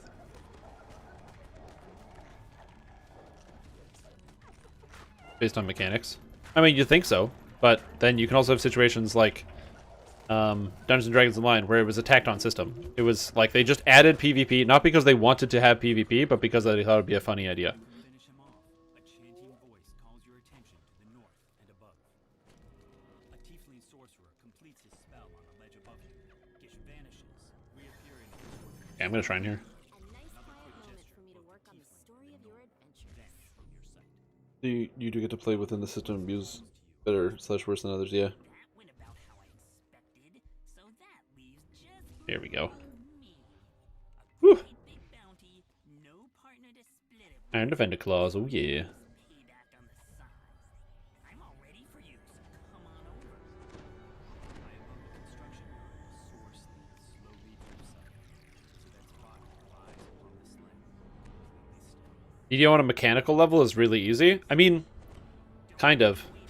One of the things that you learn about DDO after you play like pretty much any other MMO is that Dungeons & Dragons Online is one of the few games that actually uses like physics in a lot of their abilities. So for example, if you have a fireball and you throw fireball has a physical particle. Works right here, by the way. Like fireball has a physical particle. So it has to land on the target or else it misses. In pretty much every other MMO that you can play, all like the traditional MMOs, they don't really do that with their physics. It's like, well, you clicked on the target, so you do hit the target, assuming that the game doesn't tell you that there's a line of sight issue or something with your spell, which is a big difference. Oh, hello, Vengeance Reaper.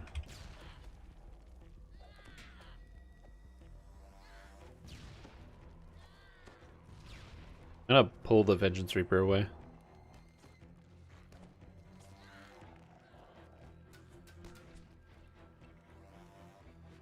Yeah, he's just at the top of the stairs shooting me.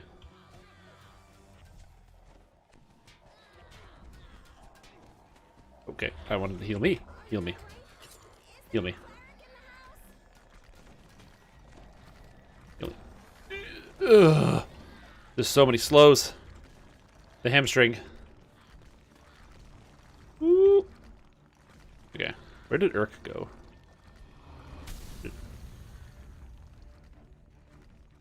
I'm coming.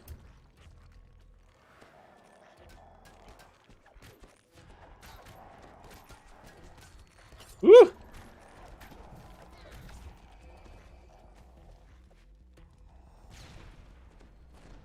I wish Urk would stop running away.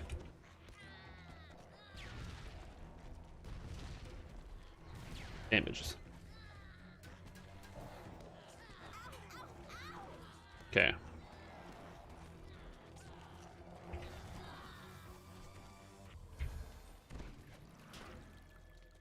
Whoa! Let's go over to Urk. There we go. Alright, we should be good. Everything is over there, so we can just beat this guy to death. Quest over. Now that you have time to catch your breath, you notice Hello, buddy. Uh-oh. I can survive this, right? I hope so. I just did take it. It's like, I hope I can do this.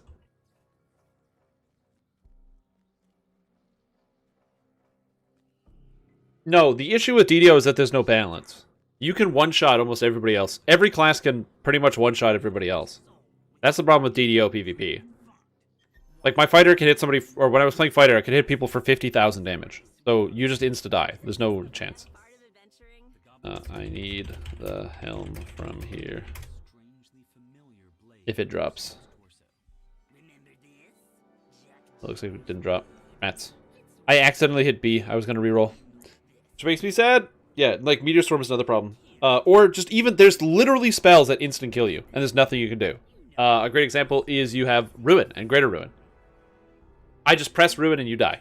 No save, no nothing. Instant kill, right? So DDO PvP doesn't work because there are game mechanics all over the place that don't let the PvP function.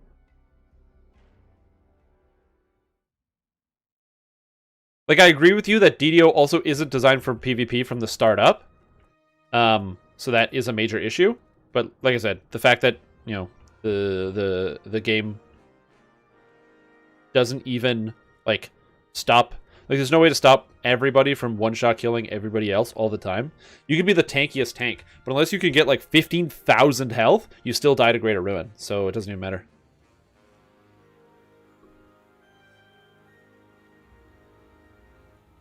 Yeah, exactly. It's just something neat to do when you're bored and waiting for another quest. When you're bored, you go to the tavern.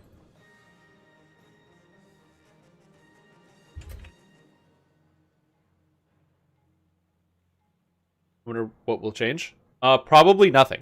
There will probably be nothing that will change.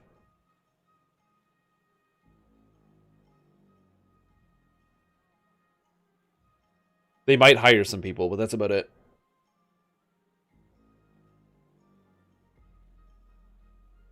Yeah, exactly, because the physics system is very, very different. Like, if you throw a fireball, it can miss targets all the time. Arrows can miss all the time. But if I play Lord of the Rings online, no skills miss, unless the percentage chance rolls that it misses. Because if I click on the target, as long as my arrow leaves my bow, then the target can teleport behind two walls, and my arrow will still go through the walls and hit them, because I launched it, and I was allowed to hit them. Versus DDO, where you can projectile block all sorts of stuff. Basically, in a traditional MMO, magic missile effect, or every skill is like a magic missile.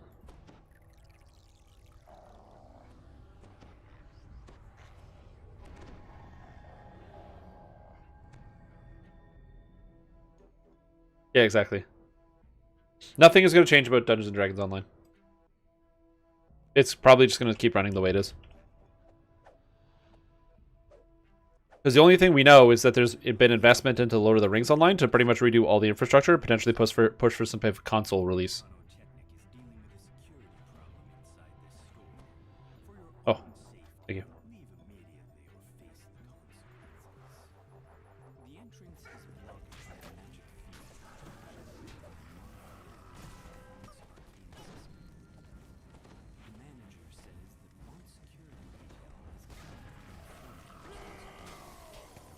Here we go.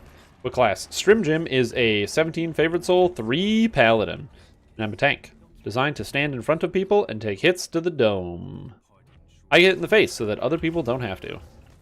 Granted, Sharn monsters are very hard to intimidate, so because I'm missing a single item from my build, I can't really intimidate anything because I'm supposed to have an intimidate helmet. I might just craft. I should. Oh my god, 3 stacks of poison. That's bad. Woo-wee. This demon soul is terrifying. Oh, and a soul of cruelty. Also a terrifying monster. Hold on.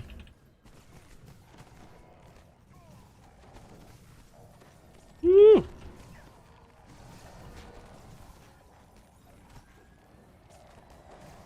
Yeah, exactly. And then you can just do stuff like, essentially because adrenaline and Hunt's End exist, you can't have balanced PvP. And Ruin. All of those things ruin, haha, get it? They all ruin a balanced, the idea of balanced PvP.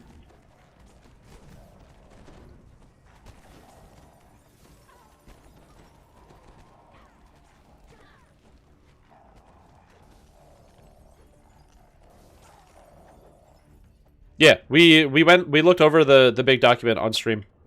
I was hoping somebody else would go through the legal mumbo jumbo and kind of take a hard look at what a lot of like the risks and challenges of the acquisition are.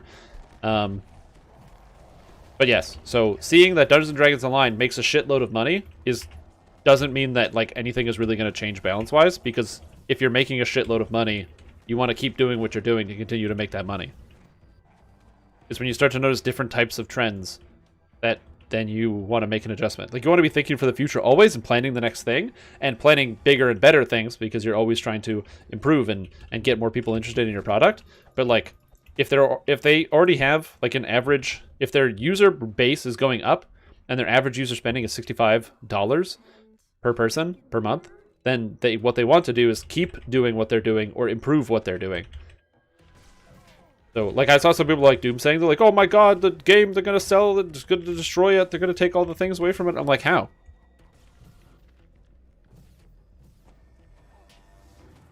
They make so much money off of it. Why would they ever stop supporting the game? It doesn't even make sense.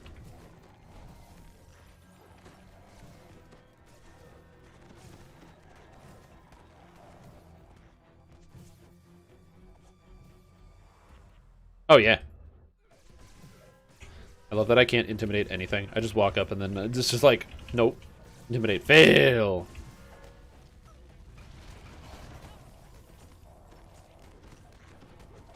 Just the whales now? Yeah, it's obviously $65 per average user. There are a lot of people that are whales and they spend lots of the monies on the video game. But also lots of people make individual purchases too. I mean, you could definitely consider me like a whale. I probably spend how much money on the game? I bought the season pass, and then I think I bought one 200-point DDO bundle. So I think in the past 2 years, I've spent around $500 US on it. I don't know what that translates to over 24 months, but maybe I'm a whale too. I don't know what sound whales make. Is it like a moo sound? Is it like a brrrr? I still need this one. Oh god. Oh god. Oh, gee, bus. Okay, we're good. Live.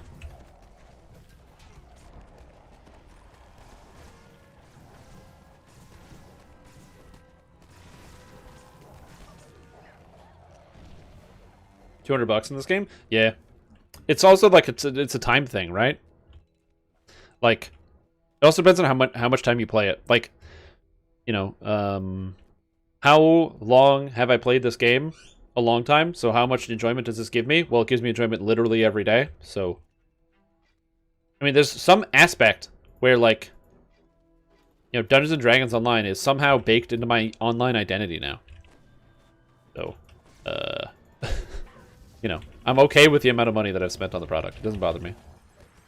Don't forget the 2 expansions. Oh yeah, the 2 expansions. Woo!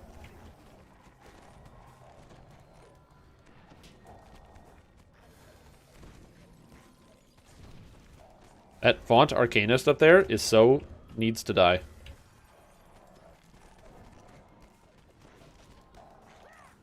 Perfect, it did die. It did needs to die, and it did die, so that was good. Oh. You're the goofy DDO build guy? Oh, perfect. I mean, goofy is better than, you know, most other adjectives I can think of to describe me. I'd rather be goofy than, like, terrifying or intimidating or shocking or depressing. All these things would be bad. So goofy, I will handle that. Read the legal mumbo jumbo, you would know. Bruh, I'm not gonna read the legal mumbo jumbo. You know how many words that was? It was like 7 pages of all this things that I don't really entirely understand as somebody who doesn't like take part in that level of business.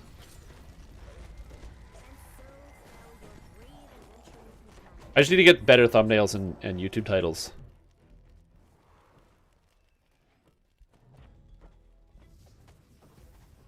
This build did so much damage I got banned from the game? There we go. Gotta be shocking.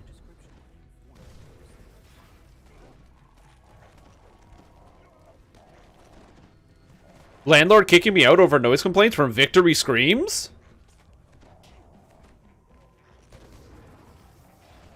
I don't know. I can't even do it.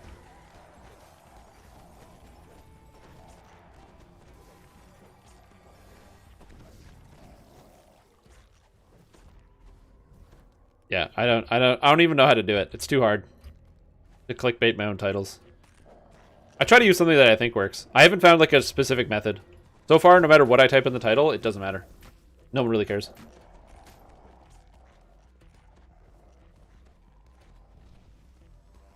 Yeah, just got to do the whole like, you know, oh my god, you know, these are the 10 secrets DDO doesn't want you to know. Number 8 will shock you.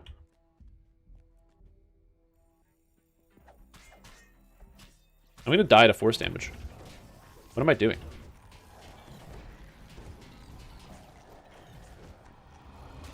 Oh well, it's better me take the damage than somebody else. Yeah, so I don't know if I want to do that. The other problem is I just genuinely just don't like clickbaity stuff. So I'd feel bad about doing it. I'm like, until I have some agent or something who was like, bro, you gotta clickbait your shit, then I'm not gonna start doing it. Like until I have to maintain my career, or my current chosen career path, I'm gonna avoid it. But if I have to suddenly, I will. But I don't want to. They destroyed a potion of heroism. No. Oh god. Oh god. Oh god. Save self. Oh. Oh. 10 DDO tips and tricks that might get you banned. New race confirmed by SSG, and then that's not in the video. That's what you have to do. I gotta make a video that just says new race confirmed by SSG, put like a furbolg in the thumbnail, and then never mention it in the video. That's how you gotta do it.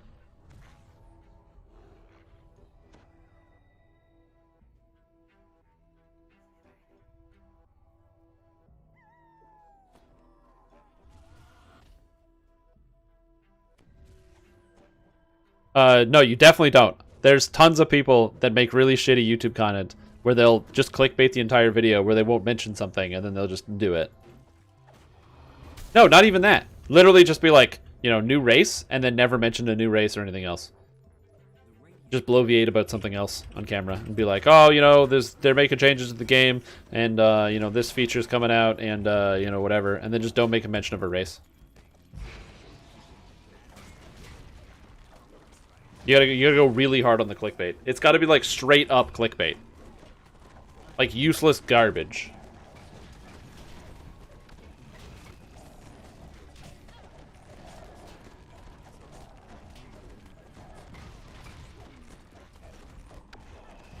Alright, I gotta heal me. Where's my button to heal me? There it is.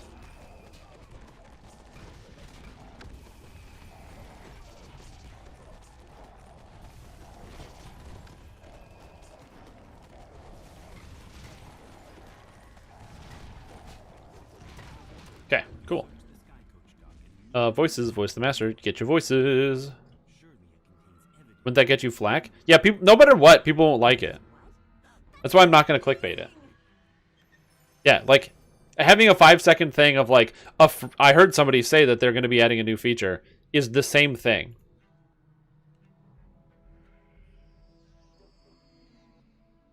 Like, it doesn't really change whether, like, the fact is you don't have any information in the video. So that's why you gotta just fake it, man. You just straight fake it. Right, it's a clickbait. Not the click tease.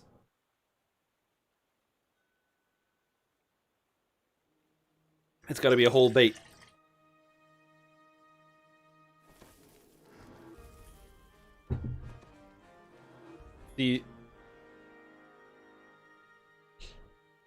No, they won't do that. It would be like, I watched this 13-minute video with 17 ad breaks, and he didn't even say the thing once? And then I get on trending. And then I go on Ellen. Or whatever TV show they throw internet stars on. To, like, talk shit and be pieces of crap. No, I don't want to go on Ellen. Give me, like, Dr. Phil. That'd be good.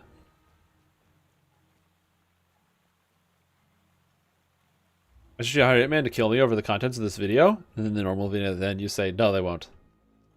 That'd be funny. I've done that before. There's a video where I was like, is this thing overpowered as the title? And then the thumbnail said no. Because it's like the thing that I was talking about wasn't overpowered. How about Mori? Yeah, I do Mori. Sounds good. Completely different thing. Yeah, exactly.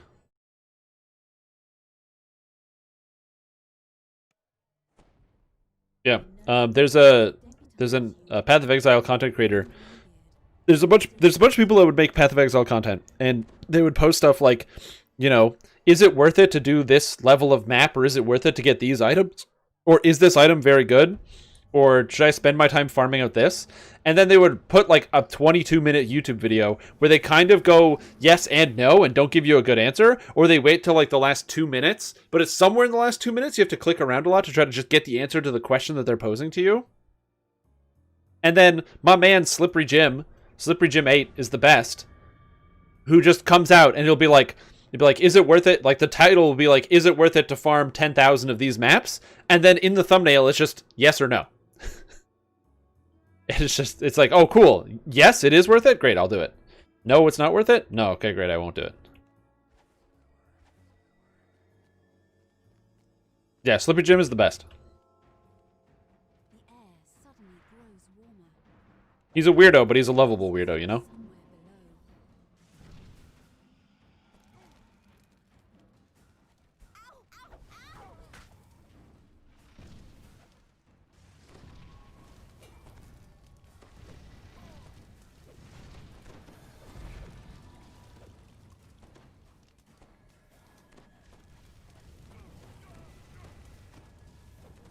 There, see? I tanked it.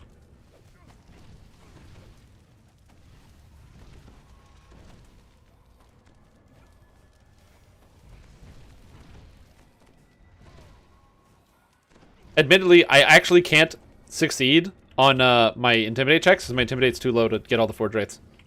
I can't get a single one. That's so funny. Oh my god.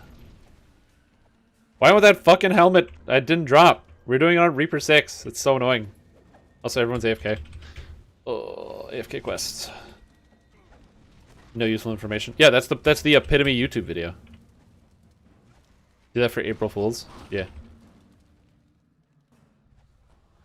That's the epitome of YouTube. Distill it down to its finest form. Or its final form.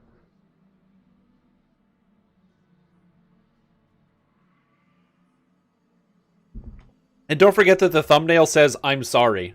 And it has me, like, making a sad face on it.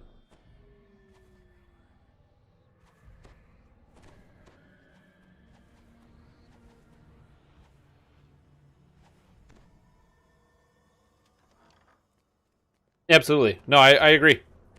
They make some of the best content. But also the problem is, being a lovable weirdo doesn't usually make the most money. You need that capital, man. I gotta buy a house, you know, on in Maui. I need beachfront property. I can't do that unless I'm making the sick cash. You know what I'm saying? Perhaps the bartender has seen him.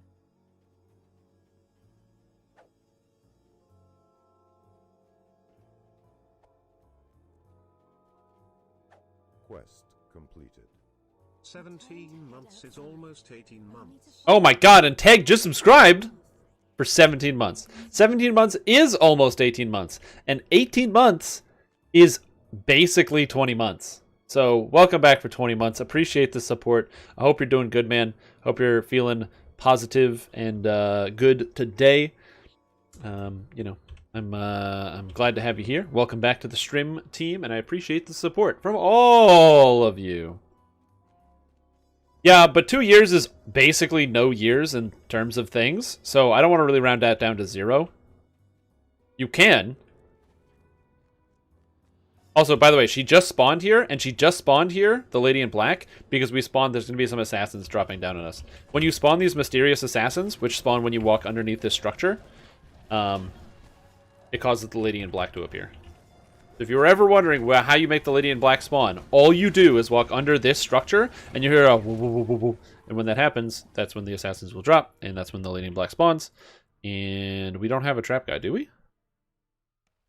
Oh, no, dude! You got the virus? Oh, no, I'm so sorry to hear that, man. That's not good. Stay hydrated. Put 911 on speed dial. And be as careful as possible.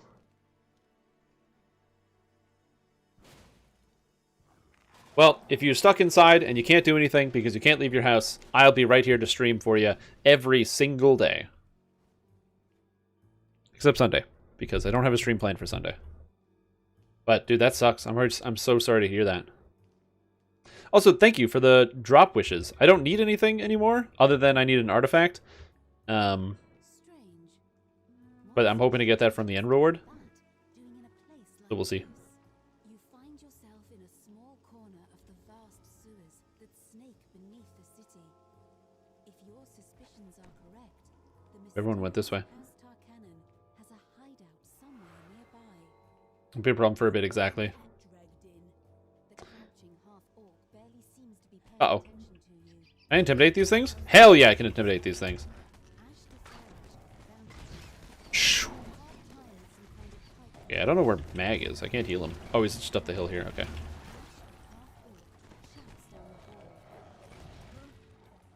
Here we go. Big pile. Let's go.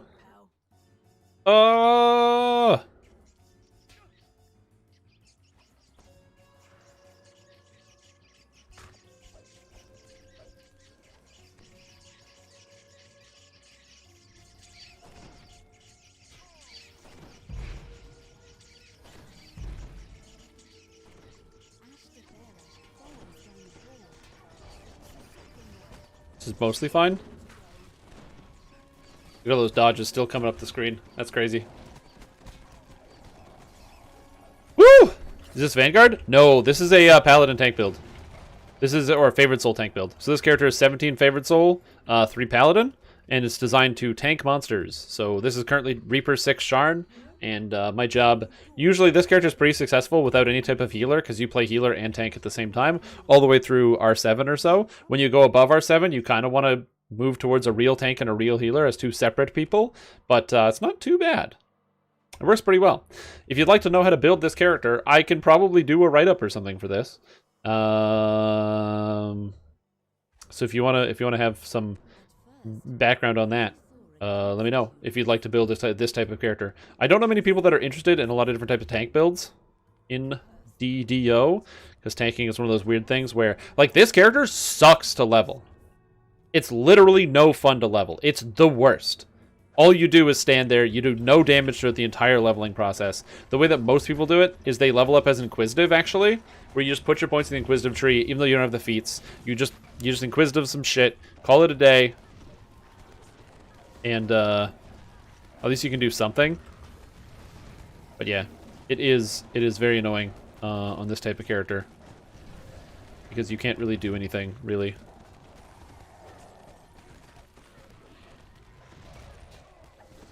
Yeah, Inquisitive that shit. Yeah, exactly. That's just how most people end up getting it done.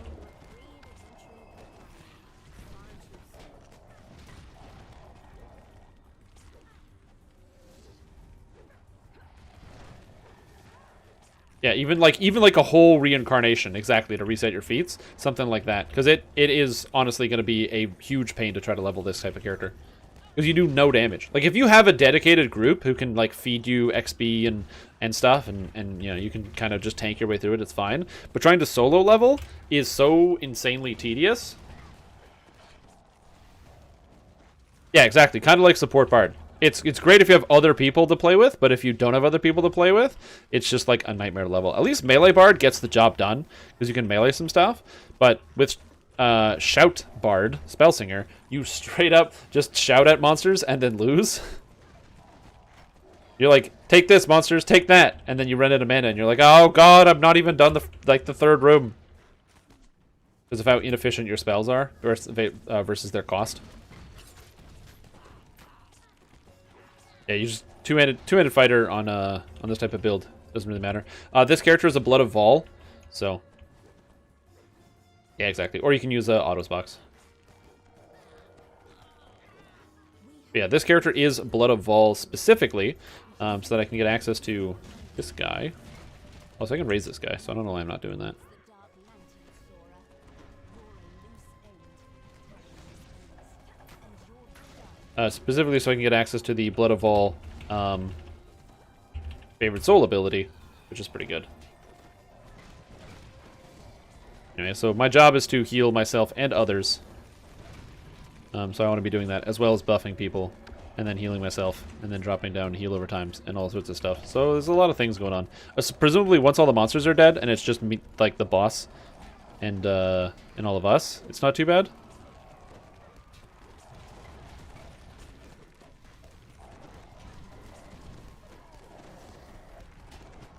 Should be okay, for the most part. I don't even need to heal that much. I just need to succeed on my Intimidates. And apparently I succeeded on a 3, so I'm feeling pretty good. Fadex Spray just is OP on R10? Yes. It doesn't have a save, so it's really busted. you need to do it now. When they make it have a save, it'll be not as good.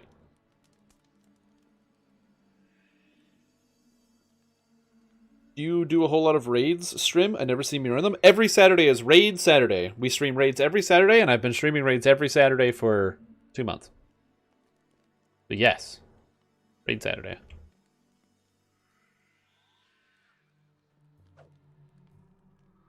Hey, Rano, what's up?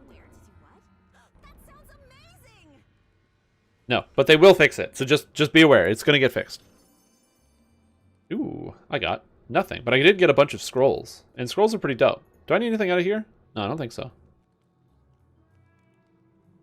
Yeah, so I do not know when they are planning on fixing it. We do know that there's a patch scheduled for this week, according to Cordovan. So that will be cool.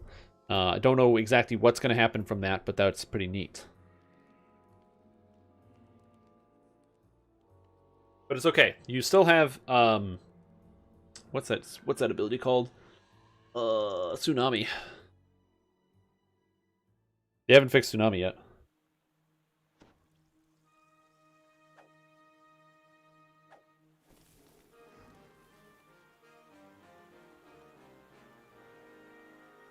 So yeah, you got time. Alright, we go over here.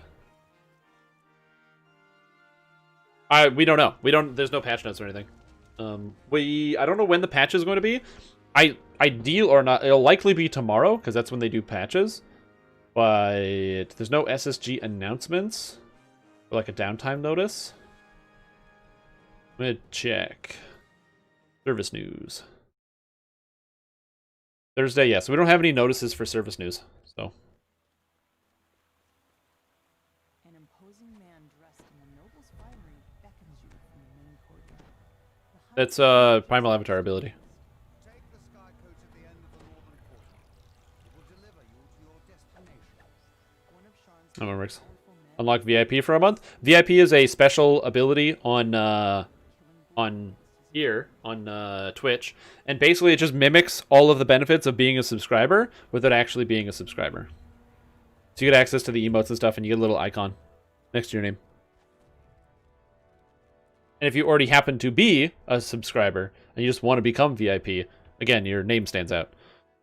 I don't have anything that I can key into VIPs yet.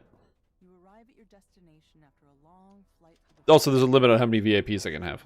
I don't know what that limit is. So I couldn't begin to tell you. It's a drab and unremarkable structure. The entrance is unguarded. So you slip inside. After a moment of stunned silence, intruders! Activate the alarm spell! Oh, no. I try to intimidate this.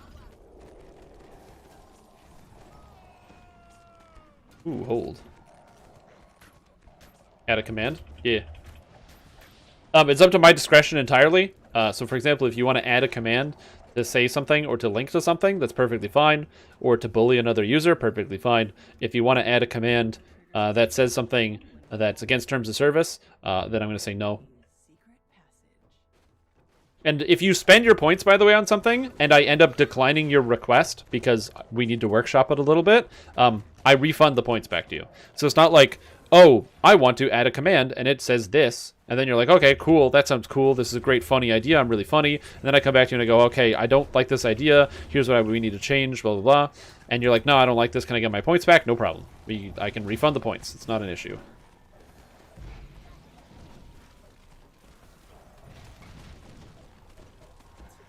Oh, rip.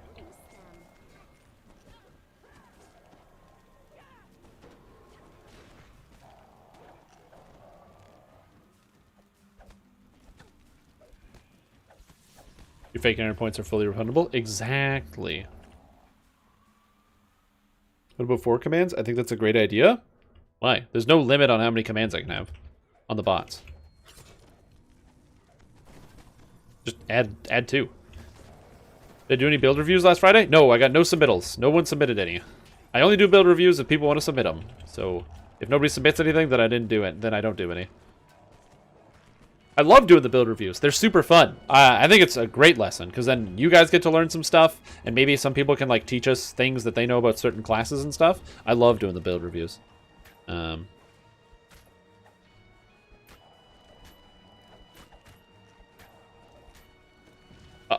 I'm getting the hell away from this guy. Nope.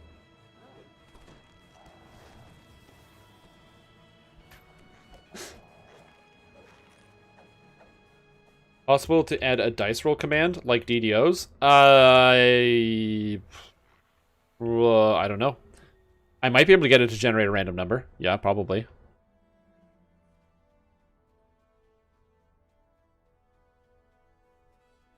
Yeah, I do nothing. I don't do any damage whatsoever. My job is not to deal damage. My job is to do this. I walk around, and I hit the monsters, or I intimidate the monsters, and they go, oh my god, this guy is scary! Oh, jeez, he's dangerous! Oh, wow, we gotta attack him first, or we're gonna be in trouble! And then nothing happens, because I'm not that scary.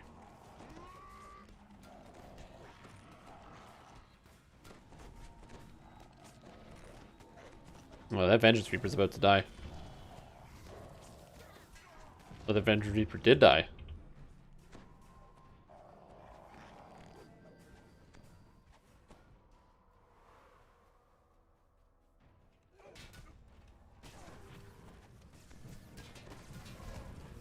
It's one of the reasons why you'll see me kind of ducking in and out of these little alcoves. Also, my Intimidate is not quite high enough to be able to intimidate everything properly here. I don't have enough. Need more Intimidate skill. Oh, and I'm sticky now. I hate that. Well, might as well pop all the booby traps then. Oh, and crippling hit. It's like I'm running in slow motion. Dun, dun, dun, dun, dun, dun. Here we go. Trim Tom D4. Yeah.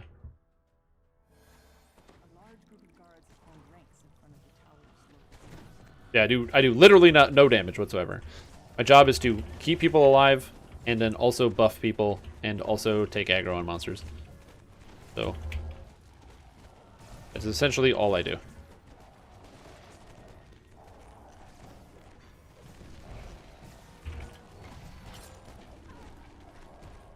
Whoop. Whoop. Better rapiers or short swords? Rapiers in all cases. The only time a short sword is better is if you're using a short sword as a purple dragon knight, or you're using the shadow blades because there's no other options. But rapiers are just better than short swords.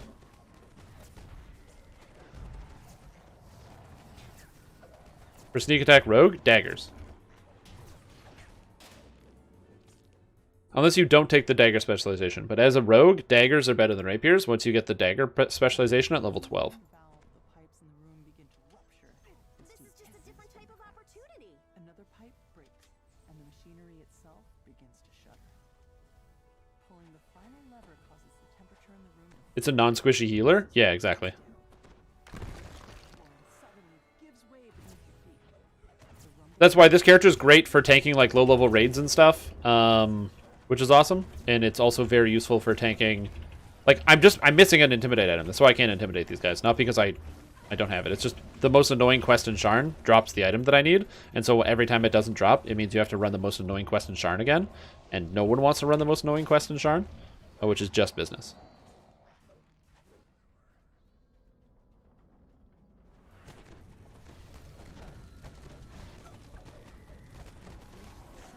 Yeah, so if you wanted to use a rapier as a rogue, you 100% can, and as a rogue, rapier is 100% better than short sword, absolutely. So if you want to do a sneaky attack type rogue, then and you want to use rapiers, then go for it.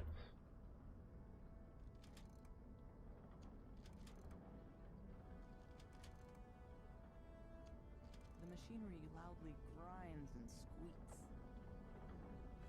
Yeah, that and the Shadow Blades also don't break, and they have cool insta-kill attacks starting at level 10. You get like a special Nightmare Vorpal, which is really powerful, and I like the Nightmare Vorpal a lot. That's a good one. Whee! Pulls through the grating as the device overcharges and melts. The last piece of equipment in the main manufacturing sputters and stalls. Soon, the entire tower starts to quake. Need to be the norm. They're both annoying bad quests. It's one of the reasons why when people are like, how come you don't like Sharn as much? It's because there's so many constructs that can't be critically struck, they can't be crowd controlled, they can't be anything. So if you are, basically, if you deal magic damage, you shred Sharn, and if you don't deal magic damage, you take a million years because you can't critically strike, and you can't dire charge. Most of them are like immune to trip because they float. Like, the monsters in Sharn are just so irritating to deal with. Also, in this boss fight, I cannot take aggro, so somebody else is going to have aggro this whole time. I'm basically going to be on, like, running defense duty. Because I don't think I can even damage it. No, I can't damage the boss, so I can't pull aggro. So whoever does get aggro, I will be healing excessively. Apparently my zeros are enough, though, so I don't know what's up with this. There you go, it just swapped. Oh, hello.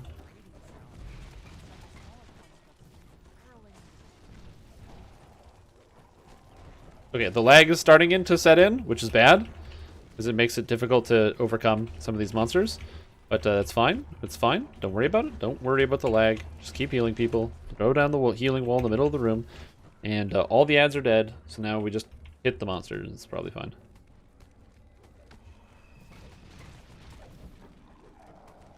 And that's what I do right now. Hit the monsters.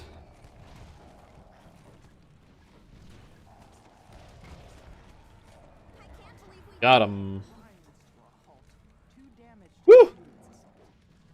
Yeah, I like Lil Babette. Like, it's a cool monster, but again, it's also, you can't intimidate anything. Like, there's so many monsters in here where I can't intimidate because I don't have a high enough intimidate skill. There's also so many monsters I can't intimidate because you can't intimidate them. Hey, nothing. We need a pair of gloves, I think. Yeah, Hammer Fist dropped.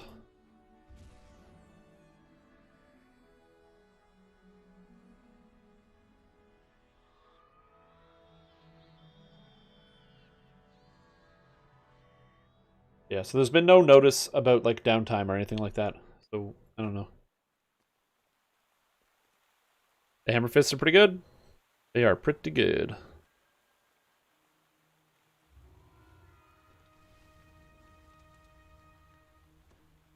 Alright, now we're on the last quest. Last quest. We're going where to do what? That sounds amazing! Not last quest of the day, just last quest of this event as this quest chain. In fact, it's such a last quest. I'm gonna go hit the washroom real quick. Because I gotta use the washroom before I explode.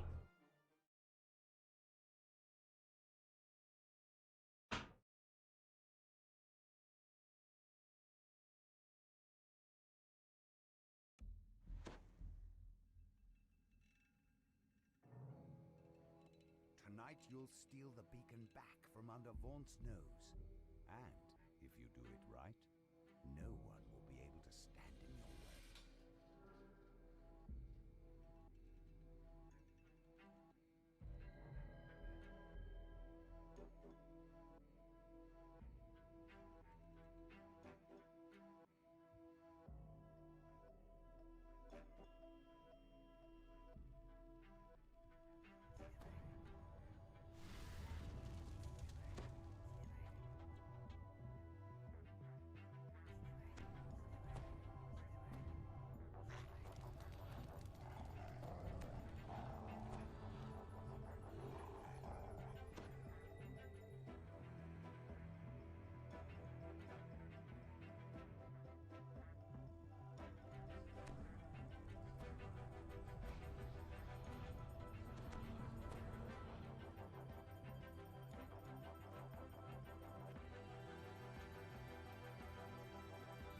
Oh man, those lights do not look great.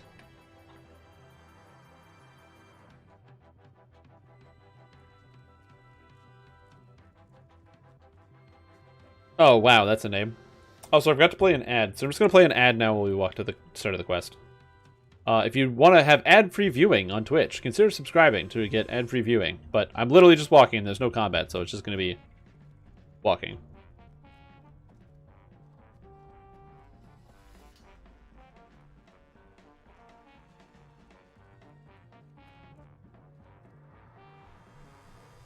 Buff. Buff. Buff. Oh, I will. Trust me. I will. But again, if I don't have a, it doesn't come up on my weather service tracker, then I am going to be stuck.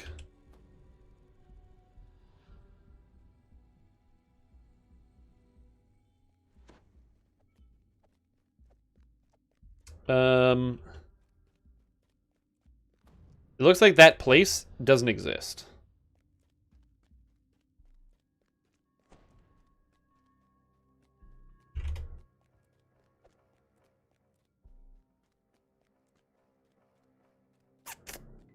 I don't think I can even find the name of that place.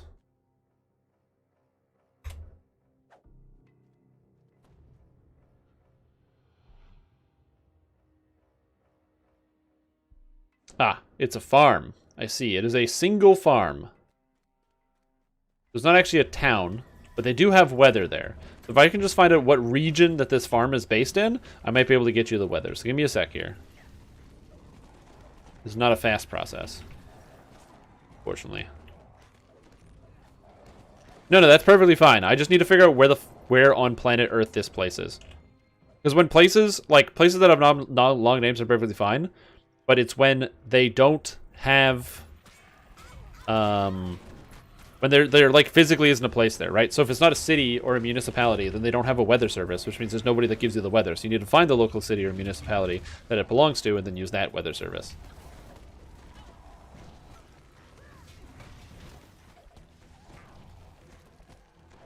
Yeah, it is the name of a town, or not a town, a farm.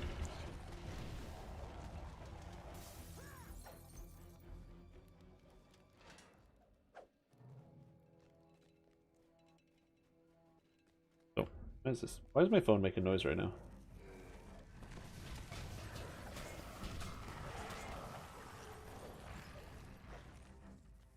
And the only website that I could find that took me to a link of this actual town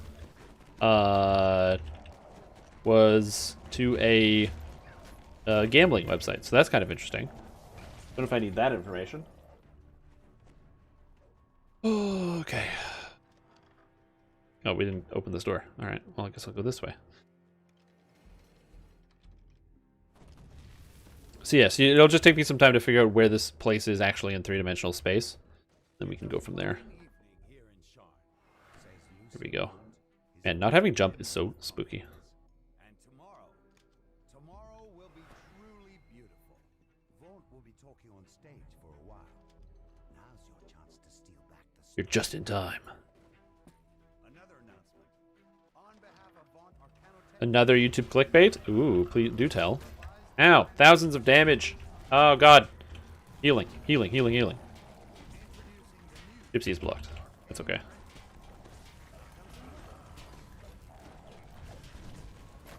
Oh, heal, heal, heal, heal.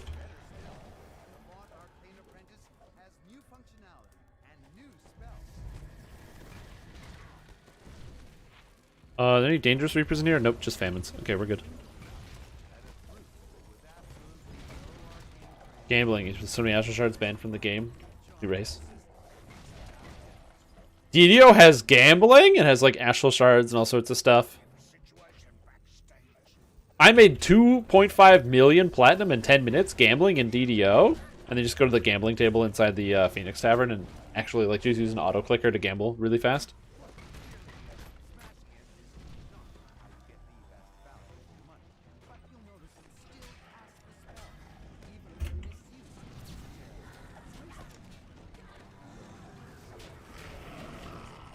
Rumors confirmed. New race, question mark? And then it's like, no, there's no new race. And that's the whole video.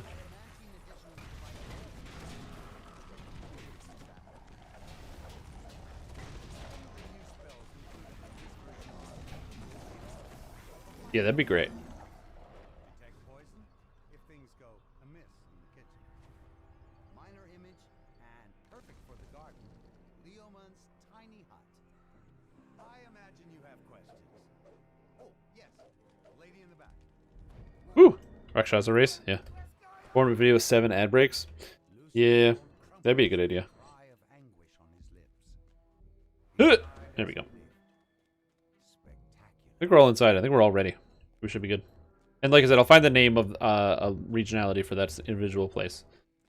Kobolds are announced? Well, I mean, that is the joke. So, yes. The 10 biggest DDO exploits. The W key. Not many people know this, but W actually moves you forward throughout the game, and moving forward is actually the fastest and most effective way to level in DDO. A lot of people consider this an exploit because it's the fastest way to do it, and therefore it's kind of unfair to people who can't actually do this. Number 9. Playing with a controller gives you utmost control over your character, and playing with a controller is an exploit, and you will get banned. Number 8. We got a bottle of booze? No, I didn't watch it. I did watch the April Fool's video, which was hilarious. I don't even understand how this guy can say all this stuff with a straight face. It is astounding. I'm just like straight up impressed.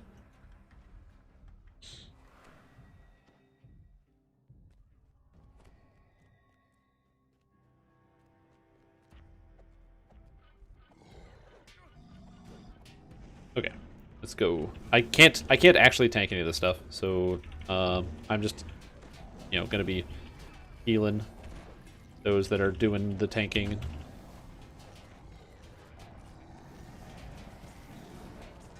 Here we go. Oh no!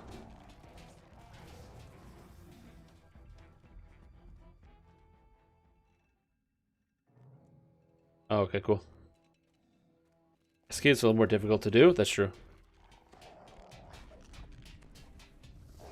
Use the S key to level up. You can use S key to run backwards. Much like running away from your problems, the S key allows you to get out of combat in a slow fashion. Also, don't ever use the S key. What is this? Increase your chance of finding extra affix on random loot by 9. What does 9 mean? I've never heard of that item. The extra affix effect. Oh. By the way, if you need to get out of combat, so like a monster's there and you have to run away, don't press S key because it's backpedaling. What you do is you full pedal the other way. Backpedaling moves you at half speed, and sometimes you get hit by spell effects. That is like the #1 cause of death in raids. That's not the #1 cause of death, but it's like it's up there. It's for sure up there.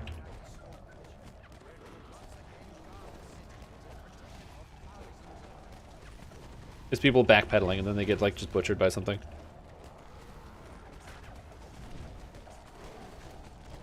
Die, Redis.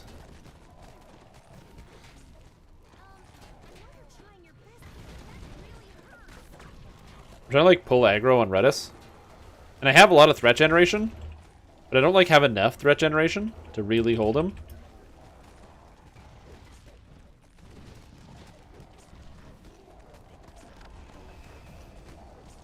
Flash death is a free teleport. FX chance affected Reaper drops. That is not what it's for. So it shouldn't do that. If it does that, then that's 100% a bug, but it's absolutely not supposed to do that.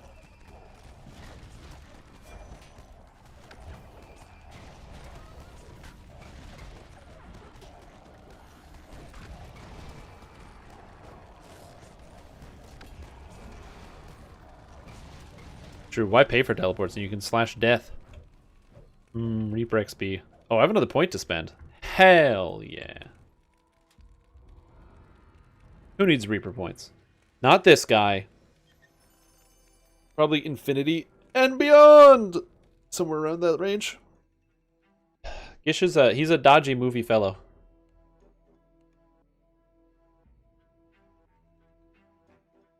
All right. Let's see if we can't get an artifact. Nope. Band of Dioneer Winairn? No. No, I don't need that. I got so excited. I saw the ear Winairn, but no, I need the ring.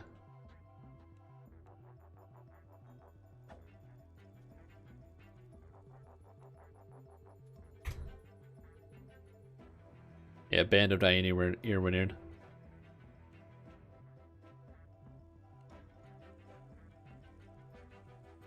You get the message you're not facing the target? Yeah.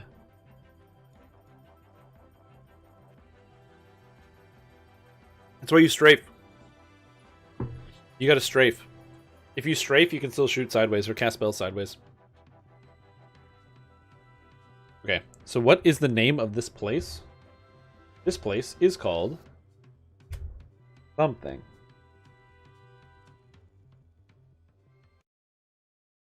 This is only referenced in 4 individual places.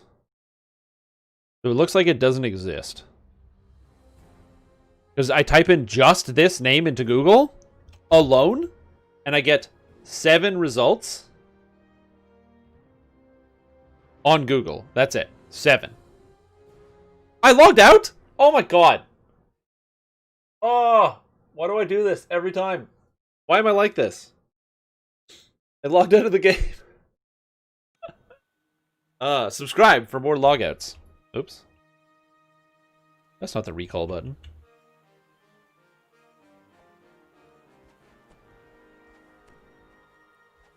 Alright, artifact. Artifact. Epic Sharn Saga. Oh, it needs to be done. Oops, I didn't do Lost at Sea. It's okay, because I just did Lost at Sea. Complete. Okay. Alright. Let's go. I need the artifact. Hold on. DDO artifacts. I need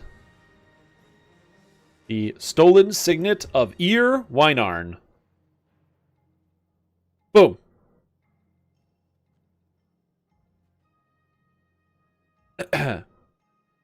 Boom. And I got no artifacts. Skunked again. Alright. Alright. It's a 50% chance to get an artifact drop.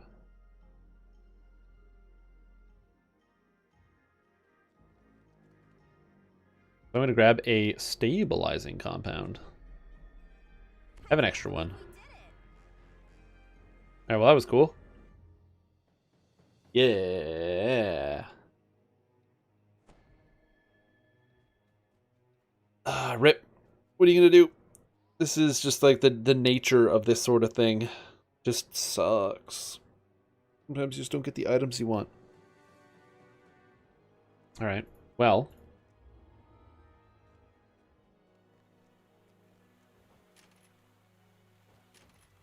Level up. The Charisma Ring? Yeah. I want the Charisma Ring because it gives quality potency, Electric Absorb 53, which is good, 11 exceptional skills, which is 11 Intimidate. So it should be good.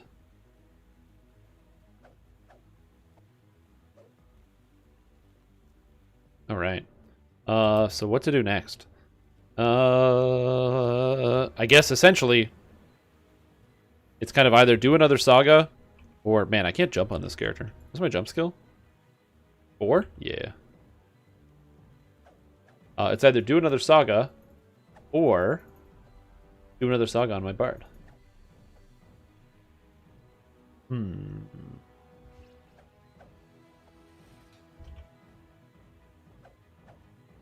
Yeah, cogs might work. I'm just not sure what to do.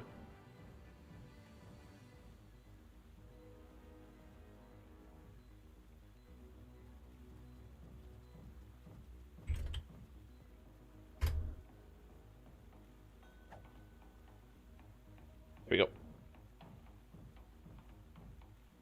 So we're gonna do cogs. Maybe that'll work. Maybe just keep doing quests, you know? Like, hey, I'm not successfully landing the quests that I need. It's okay.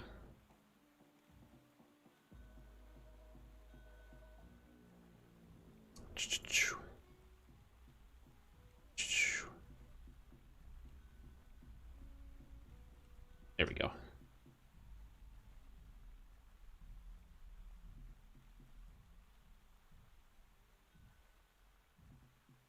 Oh, man. Yeah, pulling loot is one of those things that I find really interesting when it comes to, like, the decentralized loot. Stuff like the stolen, like, the artifacts that come out of Sharn. And pretty much, actually, every artifact in the game. Is kind of interesting because of the fact that, you know, the loot is pretty decentralized. What I mean by that is there's no, like, one particular way to guarantee that you get it. If you do run a quest, you get the end of, you know, the end of quest reward loot. So that's kind of good. So that's great, but you're kind of limited based on, you know, whether you pull it and what the probability is and what have you. But for something like this, it can just drop at any time from any quest, and you have it's an extra drop. On higher Reaper mode, I'm going to say that the chance is probably around like 5% or so for someone to pull an artifact at any given moment.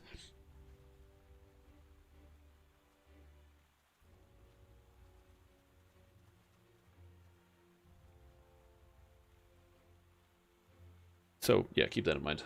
Metaverse said this, but I just joined. Howdy. Would a fighter level 3 work as well for this current build going Azamar?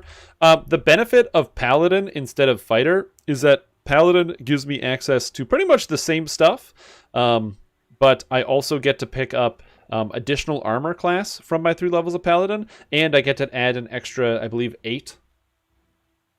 2 plus 9, 11 to all my saves from my charisma. So you lose 11 to your saving throws by taking fighter, which is, you know, just a thing that you kind of have to reconcile with.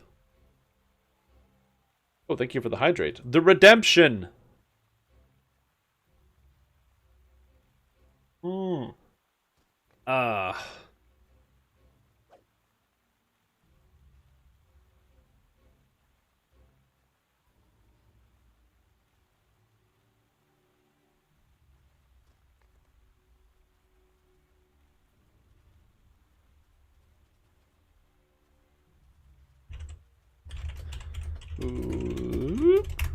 There we go. Gotta type. Type of the fast. That's one of the things I'm very happy about spending a bunch of time with the computer, is just learning to type quickly. Maybe not always in the most organized fashion.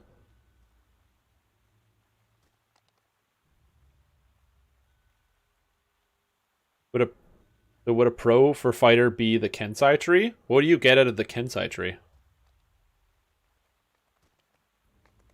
Well, time to open group. R6 cogs.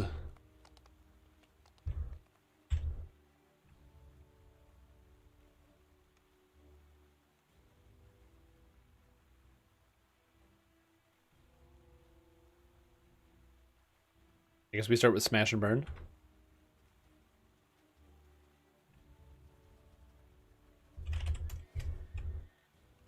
Oh, so I'm going to change it to 30 because it's R6.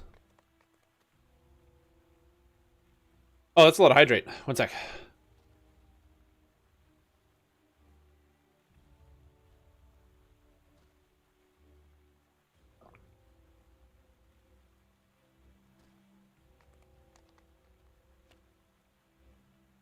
Shield Mastery and Improved Shield Mastery can make up. I have Shield Mastery and Improved Shield Mastery. I have Legendary Shield Mastery. That's not a fighter feat. And you don't get access to the Heavy Armor Mastery because Heavy Armor Mastery doesn't start to level 4.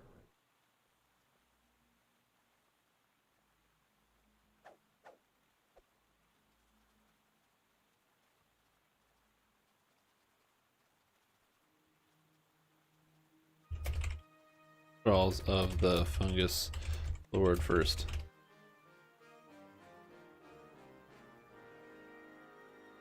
Yeah, you're only 3 levels. Why did you guys like Smash and Burn? I'm down to Saga skip it. I don't know. I don't do these quests. I'm a favored soul.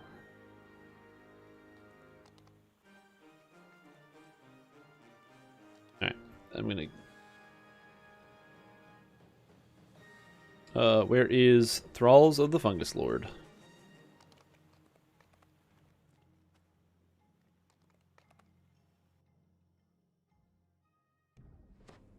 Yeah, I agree with that.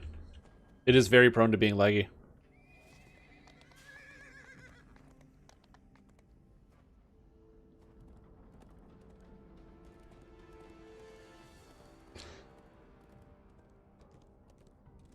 I did, didn't I? Yeah, I did.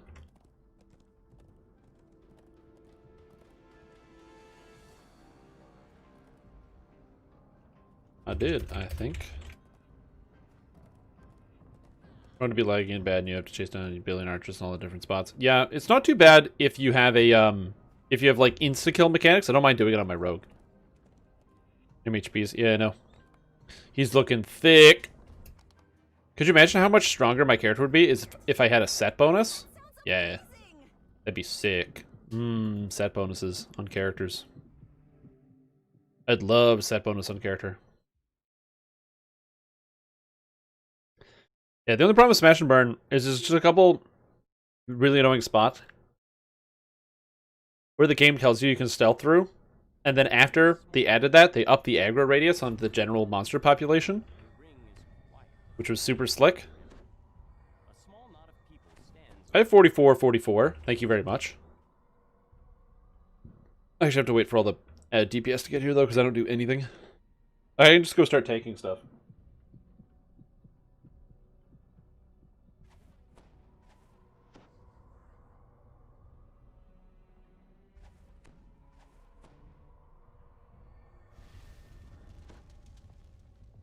Second.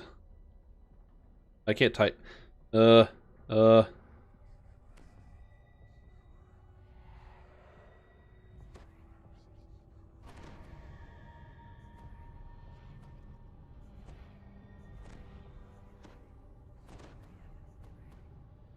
let's buff everybody with an AoE buff. We got people in groups, so I'm gonna go start pulling some shit. I can't intimidate anything in this quest, because Sharn is my favorite set of quests.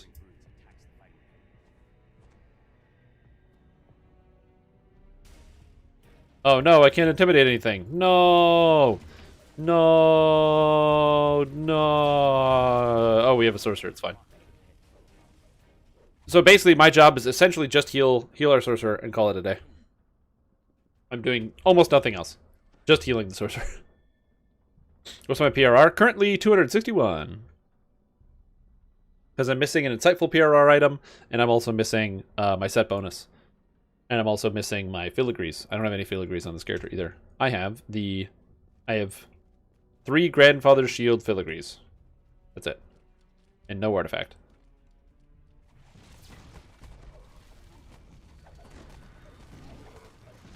Sweet.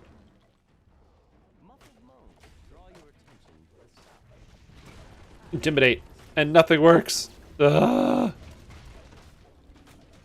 Yeah, I'm assuming that guy will get in here and show me what's up. I would love to be edumacated on the bow.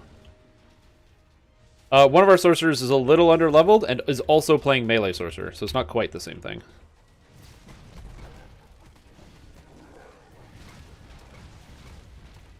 Classic melee sorcerer. I mean, who would play a melee sorcerer, right? Like, in 2020, melee sorcerer? Come on, guys. Could you imagine?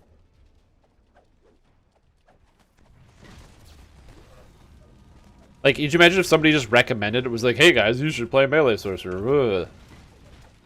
Is that whoever? If somebody did do that, they'd be some kind of idiot. You know what I mean?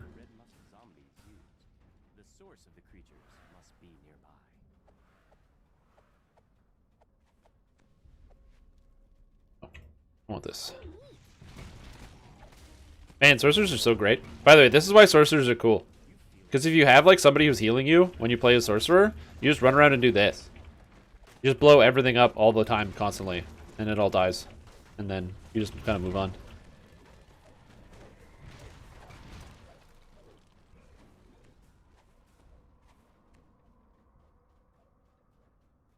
Yep. Yeah, that's it. That's one of the things. I'm going to be making a warlock at some point, and I'm going to be just kind of clearing out large swaths of monsters with this type of character, with that type of character.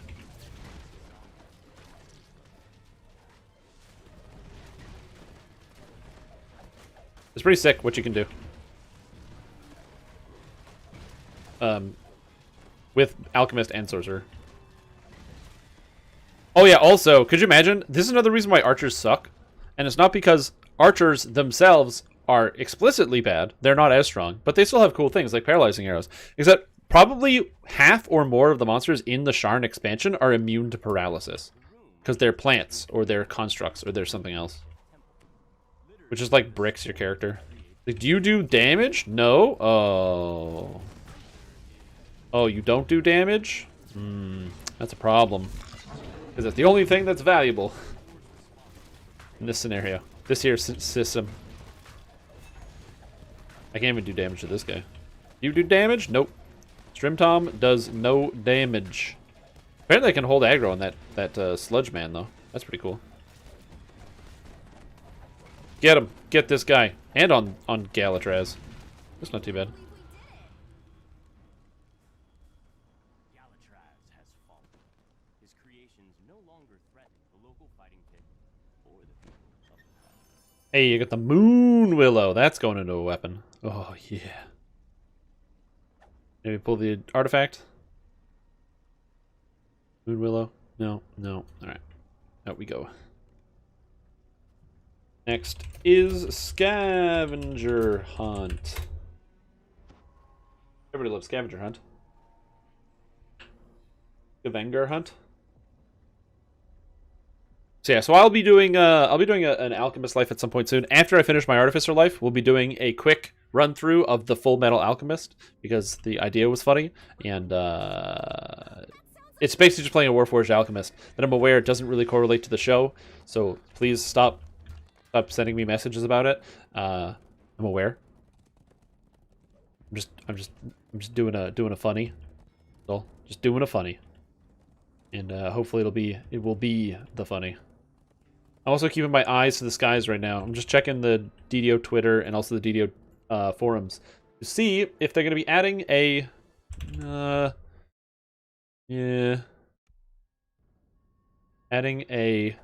or doing a patch.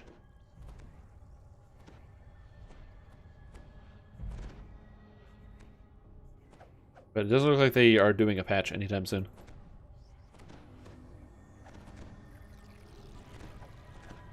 Sweet. Oh, hell yeah. Deadly weapons? Give me those deadly weapons. Armor of speed? Hell yeah. I feel fast. That's not a good monster type to be right here. That's bad monster type. I guess this is bad. I'll pull this away, then we pull the trash slimes back. No, Magnus.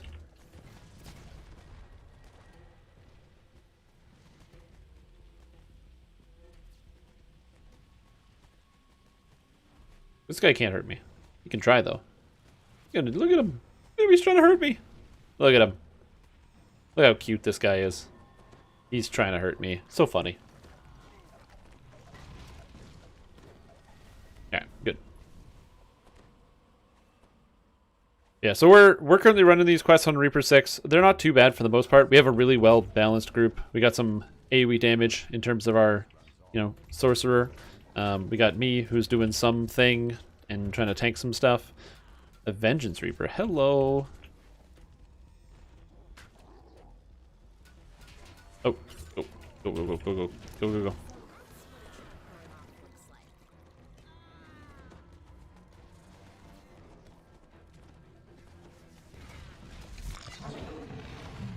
And we just gotta keep stuff separate. Yeah, so overall, I think that the reason why this isn't going too difficult is because we're just kind of able to keep stuff separate. I can't aggro that guy, so could be kind of crowd controlled him.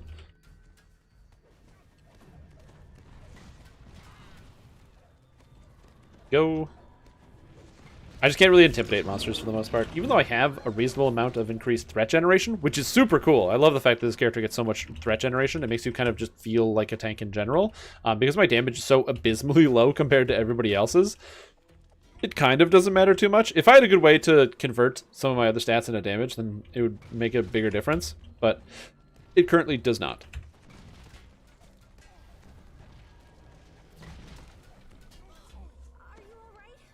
Why am I taking thousands of damage? I just took 2,000. I don't know what from, though. Some lightning damage source, which is kind of weird.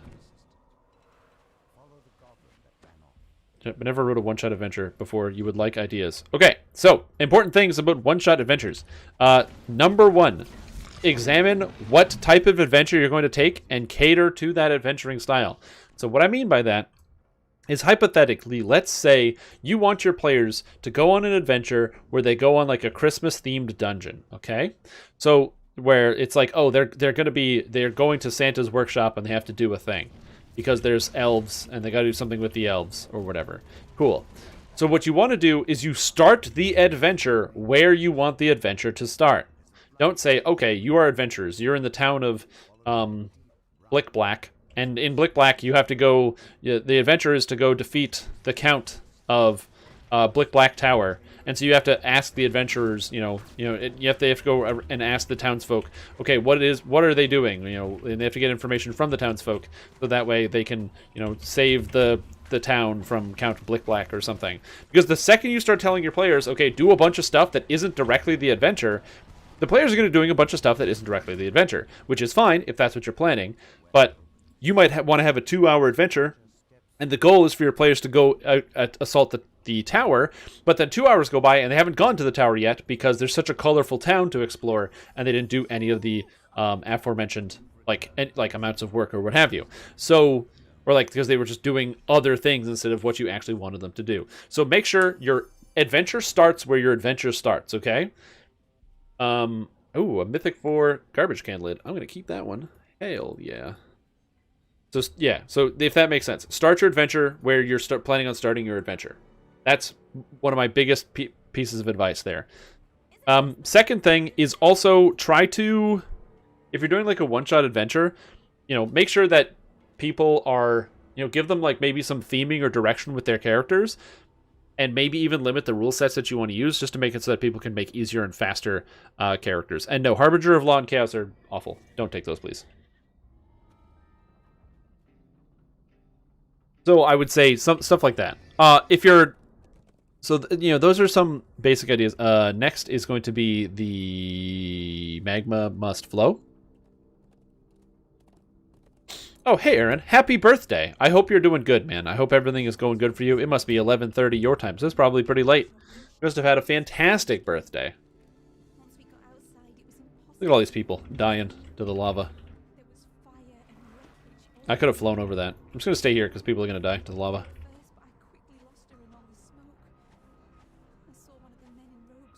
I'm trying to think of other more specific things of one-shot campaigns that I have run. It is also, don't feel bad. Lots of people write modules for one-shot campaigns. I recommend, if you're completely unsure, consider looking into some of the different modules that people have already run before. And before you write yours, just read them. Just read some one-shot modules that you can find online and kind of get a sense for kind of the pacing and things you want to go with. Oh, hydrate. Thank you. Gotta do that. Or else we become dehydrated. And then there are consequences. Also, I gotta sit down at some point soon. Because my legs are starting to be like, you have been standing too long. I was standing basically all weekend.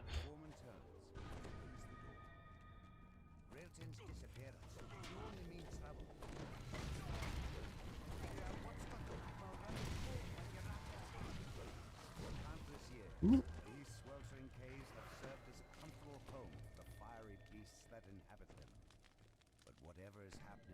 Spare Reaper.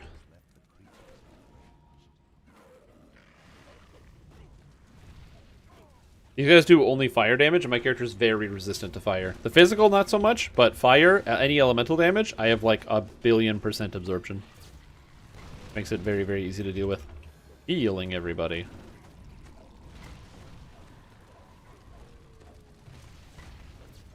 I'm trying to think of other things. Time to go to sleep. Good night. Sleep well. And enjoy your first sleep in your new age. Also remember that age is very much like it's a determination of nothing other than the amount of time you've been alive and not directly a sign of social or, representative maturity. So I wouldn't put too much stock in it if you're worried that like you're not measuring up to something. That's something that I definitely did to myself. It was like I don't measure up to this thing I set for myself as like a milestone. And I realized I didn't set a milestone for myself. Society kind of did, and it doesn't really matter what age you are when you accomplish things, as long as you accomplish things. So, yeah, just feel good and enjoy yourself. Also, hey, big Orion Master. Also, what's up, Liberaki? Liberaki. That rolls off the tongue. How's it going, guys? What's up?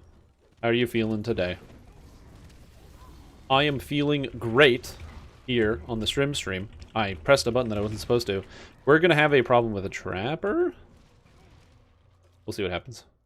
Brilton stands before you, entombed in a sheet of ice. Wrong button. You Boromar trappers. Can we stop the trappers before they stop us? That's a great question. Exploding contract. Oh, God. And the answer is no. No, we can't. Woo!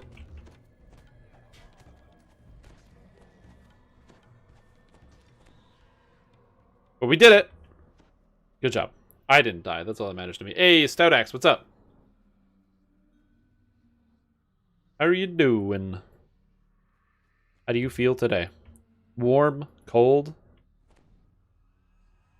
You know, no, people don't usually ask you what temperature you are.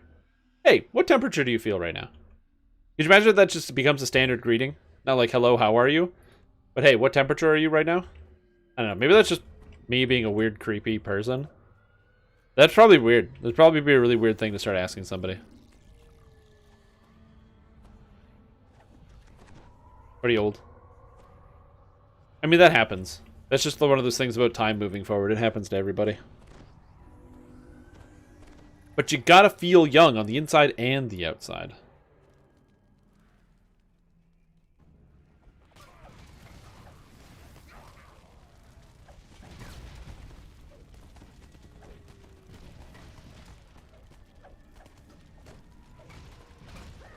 Good emote, waiting for your death so close. I'm not gonna die. Have I ever died before? Did we do something wrong? Oh, there it is. This character doesn't die. And even if I do, I can resurrect myself outside of the Reaper penalty, because that's just the way Favorite Soul is sometimes.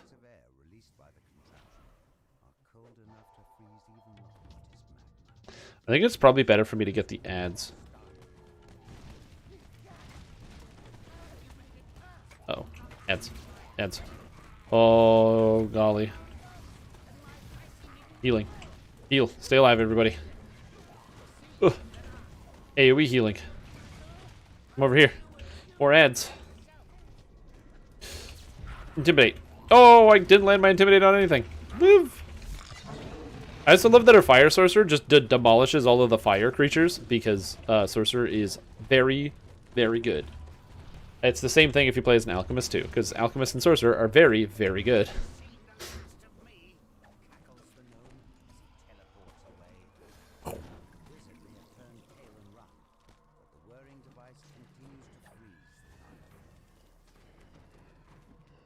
Got it. Shazam!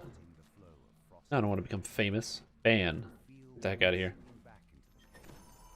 Oh, I got the Sigil of the Triumvirate. An item I don't want. Anyone need the old Sigil of the Triumvirate? Oh, nice. Yeah, I don't know much about the other alphabet. I only know about the alphabet that I physically use, which is the alphabet. I guess they're not really called alphabet in another language. Oh! Oh! Oh, is that a thing? Is that in the chest? Whoa! Oh, that's the stolen signet. Oh, it's the ring! Oh! It's the one that, it's a ring that looks like a necklace. Oh! Oh!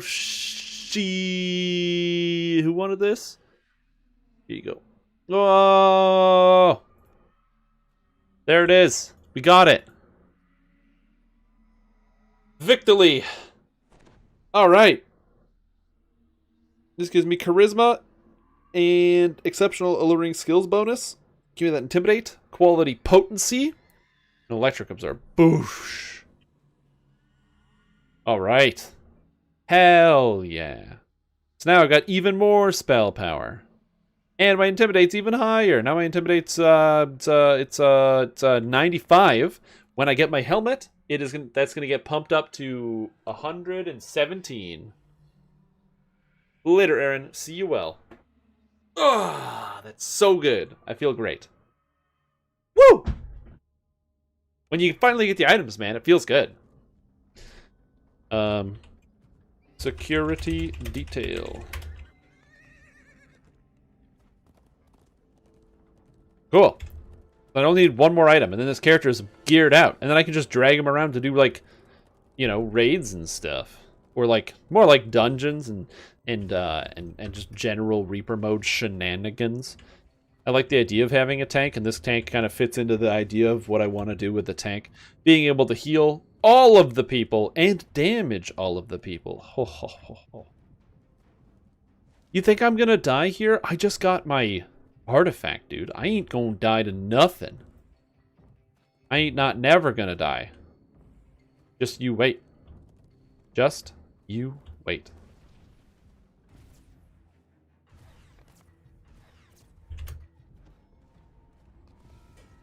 In the quest. Yeah. I gotta make my bed. Unrelated.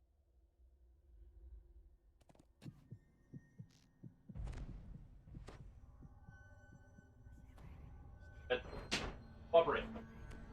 Oh. There we go. That's what I wanted. Stupid bed wasn't cooperating.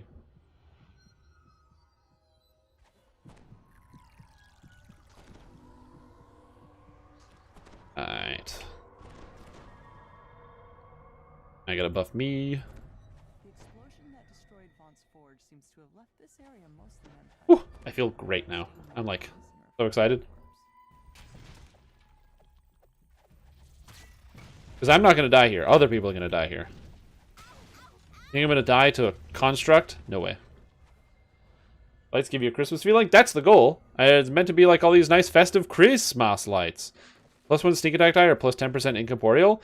Incorporeal is way more valuable if you're taking damage. Like in terms of offense versus defense, the impact of that little bit of incorporeal is going to be way more impactful on your character probably. However, if you are not getting hit, then the more valuable thing would in fact be the 1 sneak attack die. Since you're likely going to be getting hit all the time, probably 10% incorporeal. Why does there have to be a Vengeance Reaper always?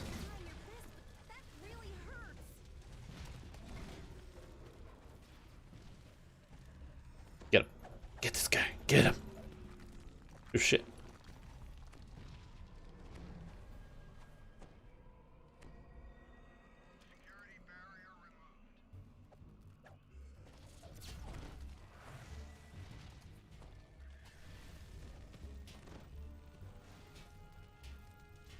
I'm gonna get these things to explode, but I can't. So I just gotta watch. Who knows what that means? I am doing top DPS. Because I'm protecting people and stopping them from dying, if I didn't exist, their DPS would be 0. So their DPS is actually attributed to me. This is important. An important lesson. It's the transvertive. It's a law of the universe, the transvertive property of DPS.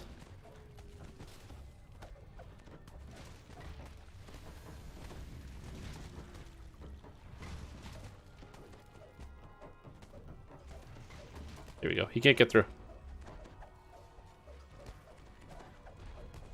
He's stuck. He's stuck! Uh-oh. He's not stuck. Whoa! Whoa! Minus 2,000! Or 1,200. My god. Oh, yeah, that's true.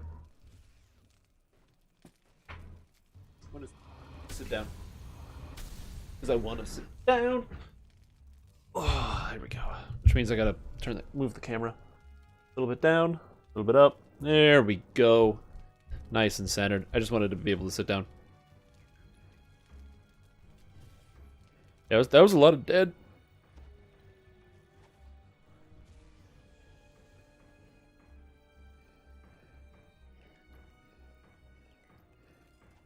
Whoa, I have never done it this way.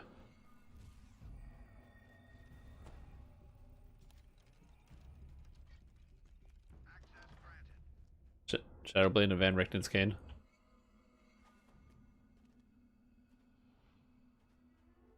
Oh, wait. Strike through with Shadowblade and Van Richten's cane? You should not have gotten strike through at all. What happened? Did you cheat? Did you exploit? No. No, Forge Wraiths. No, Forge Wraiths. Forge Wraiths, no. I'm busy, Forge Wraiths. Go away.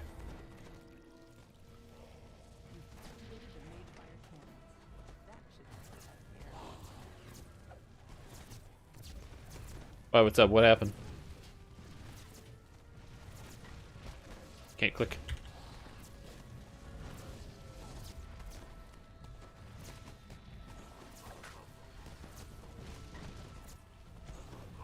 Don't tell me like putting a bastard sword cosmetic.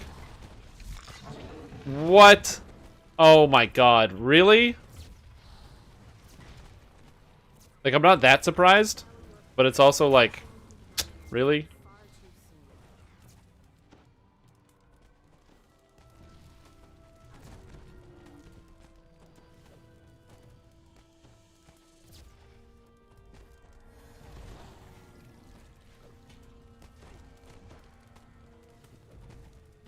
Why am I taking force damage from these guys?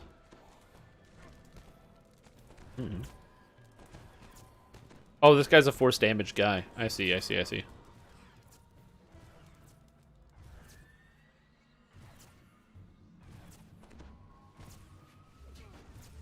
Allow strike through. Interesting. I mean, yeah, that makes sense that you'd have that, like, that's what you would see with that type of bug.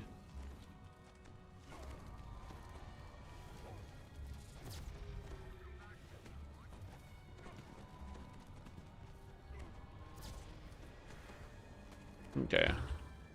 Everything is dying. Not in the room. There you go. I can't intimidate this guy. There's like no way. This shit ain't happening. Oh no. I can't intimidate. I can't do anything. Oh, I like buff people and then I just stand around and look sad. Oh, did I get him? Oh, apparently I got him. That's pretty sweet.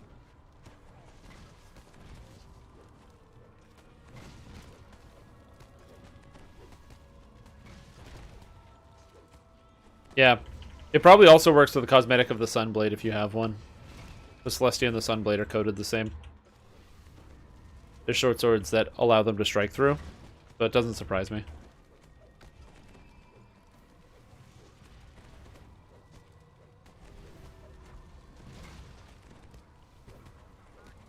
Hour of Day? Really? Star of Day also allows you to strike through? You know, it's funny, that does that, but the Sun Sword doesn't.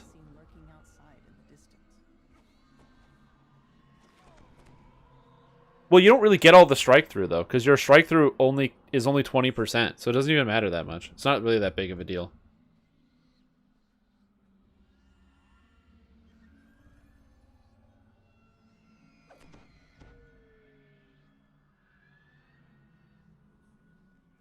Oh, the Star of Day also strikes through. Oh yeah, it's a D10. Yep. Hey, look at that. It is also a D10.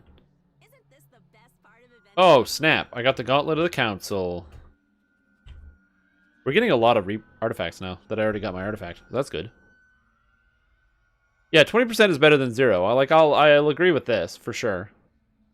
Like, I feel like if you're playing as a Vanguard, you would just take the feats and then use a strike-throwable weapon. Considering Dwarven War Axe is like the best damage you can get anyway. You just do that instead.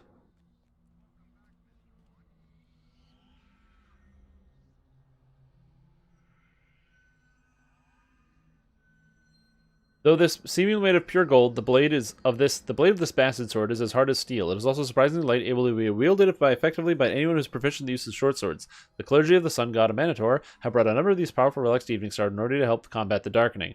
Rumor and hushed whispers tell of 3 blades among the stars of day that stand out from their brethren, feared by all that hide the shadow and darkness. This blade is not one of them. It does not explicitly say that it is a weapon like that. Roll call next. It does not explicitly say that it's a sunblade. On the Star of Day.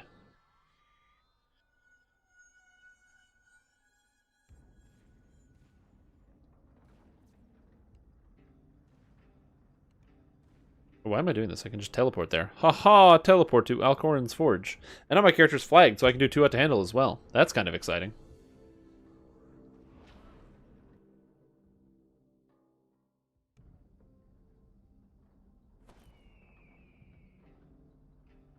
But yeah, to answer some questions about this character, I am certain that you could possibly make a build with this character using a different weapon type. So or not weapon type, but a different like leveling build. But it would end up being a different character. That's what all you got to keep in mind. Like, oh, that sounds obvious. Like, oh yeah, it's gonna be a different character, but you end up with something different. All right, well that's 2. I'm almost at my 3rd unlock. Almost there. I didn't look up Celestia. Celestia DDO. It might explicitly call it a sunblade. Shit. Monsters. Oh, and I got knocked down. Why did they do this? It is also not explicitly called a sunblade. On Celestia either. On the wiki, yeah, that works.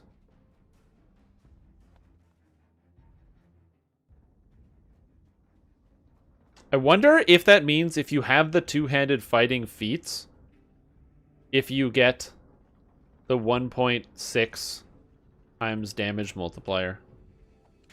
I honestly don't know how that works. I love that I close wounds on myself for 500. That's awesome. That's so silly. Ugh. Oh yeah, well guess what, monsters? I have the jump spell. Ah! Now you can't get to me. And now I will walk over. Am I the last one to roll call? Yes. Did I make it to roll call? Yes, also I gotta open up the group again. This is 7 of 8, and we're on roll call, which I believe is a 16. Roll call. The old Cog saga. There's also a bunch of problems with the specific Sunblade, like the light damage Sunblade weapons, so stuff like Celestia, that does just straight light damage, is it breaks all damage reduction, which is super cool, and it's awesome to use. However, if you enchant it at all with any type of weapon enchantment, it applies the magic buff to your weapon, and if your weapon becomes magic, it no longer bypasses everything. You have to be really careful. I don't know if they... Like, I hope that there's some way to fix that on SSG's side, but I don't think they will. Yeah, and Shadow Blades are the same thing. Cast enchant weapon, or even past life, like the past life enchant weapons. Ooh, sniped.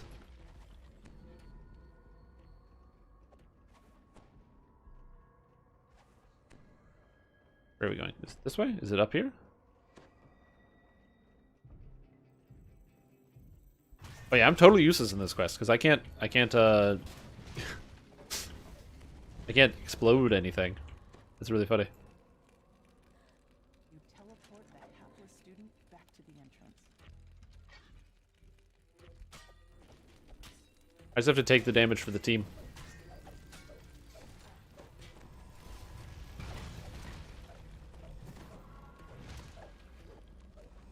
And raise.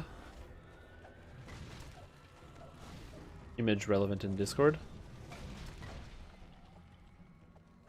Magical Sunblade created the Battle Evil. Ah, I see. Okay, so it's not on the item itself. It's just on the purchase. Okay, that makes sense.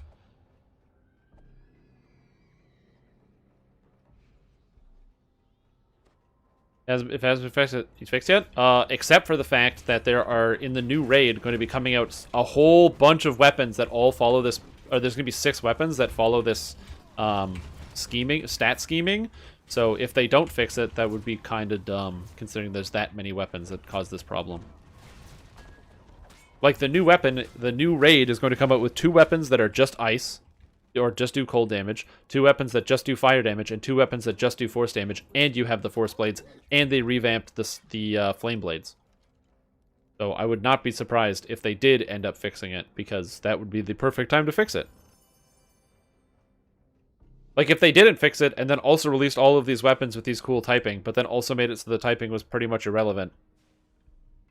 I don't know. That would just seem weird.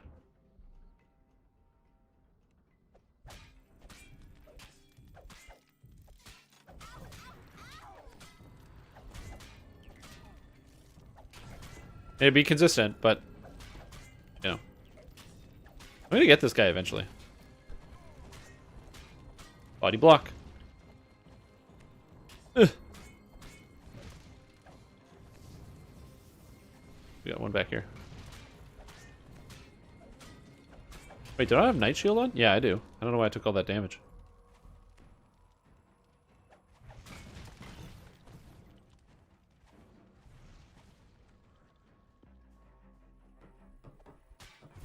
That Shadow Blade. Yeah.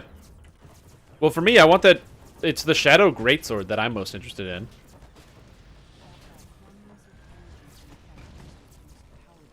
Oh my god, I'm taking so much force damage. I wish I had force damage absorption. Uh-oh. Our big AoE DPS is dead. And I do 0. Ugh.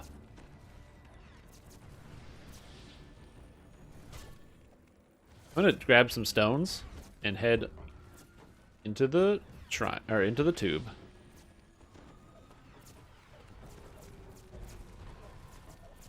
This is just a different type of opportunity. Oh. This is spooky.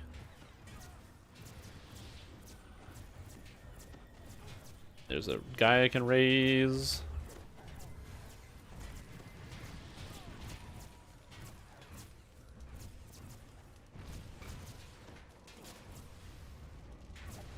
We're almost there.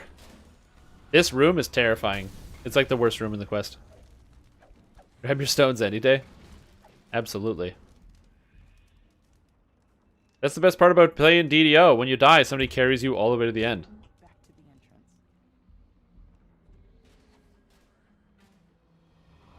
That's why I play DDO. I just wish I could intimidate this stuff. Again, it's one of the reasons why I have mixed feelings about Sharn. Because there's just so many non-interactive elements of Sharn. Where it's like, I guess it pushes you to tank in different ways.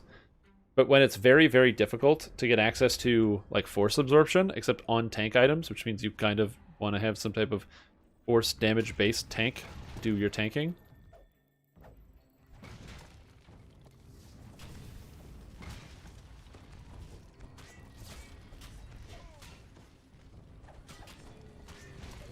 Mostly solo? Oh yeah, there you go.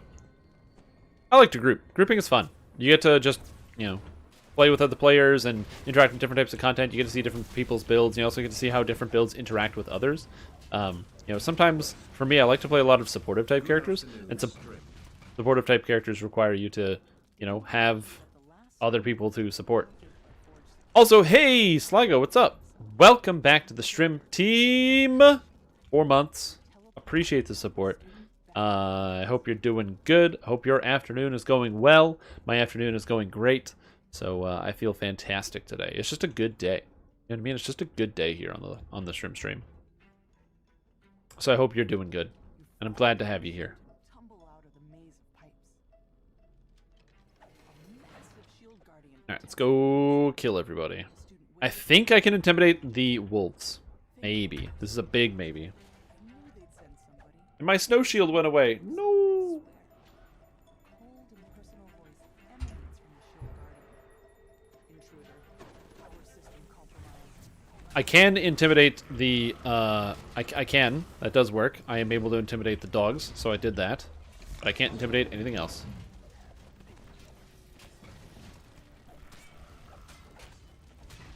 Get him. Take this. And this.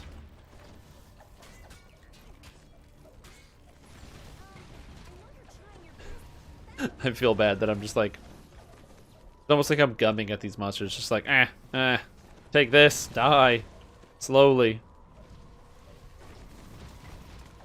Hey man, everyone loves to be appreciated, you know?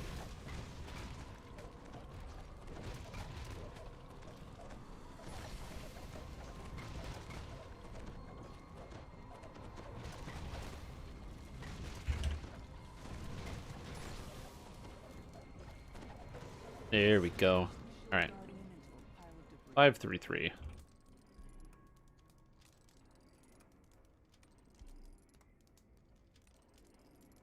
Yeah, that's really good. Yeah, Uncanny Dodge is awesome, and because especially if you can bump it up to like that much extra dodge, because you've got the 32 dodge cap. I've been flirting with the idea of playing a high dodge cap character and getting like a 50 dodge. That's one of the cool things about Monk, is you can just have a walking around dodge of like 50. I need to get some water. Is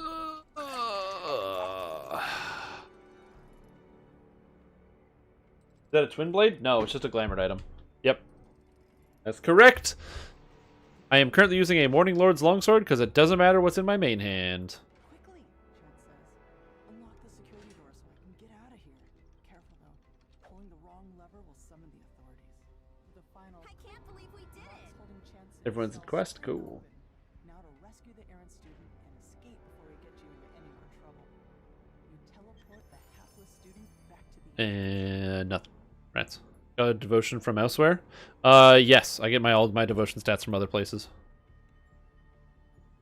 I believe I... How do I get my devotion stats anyway? What am I even using? I don't know. I have the Mirror Plate Tower. Is that what I'm supposed to be using as a shield? Actually, I don't know. I have to check my build listing. What do I use? Okay. What do we got? Got. I'm supposed to be using the Dethic Runestone. Oh yeah, I don't have that.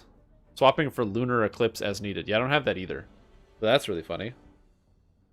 I don't know where my devotion comes from, actually. That's a great question. Oh, it's this. Next. Perfect. Luminous Schemes. RUINIOS. Oh, it's on screen. No, that's Records of the Past. Ruinous Schemes. Damn R quests. Yeah, I don't have a Dethic Runestone, but I get most of my healing from here, from the Hands of the Dawn Healer, Devotion, Healing Lore, Magical Efficiency, and Heal 22 from Ravenloft. I also have a Sapphire False Life 40 in there, which is funny because I can pop that Sapphire out to get even more False Life, but it's also funny because I don't need that. Oh, I still can't do this? Do you have to do the Cog Saga as well? Ooh, but I could get something. Do I want Citadel's Gaze? It fits in this build. Command 11.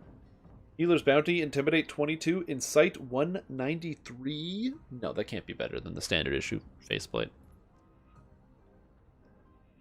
How do I get out of here?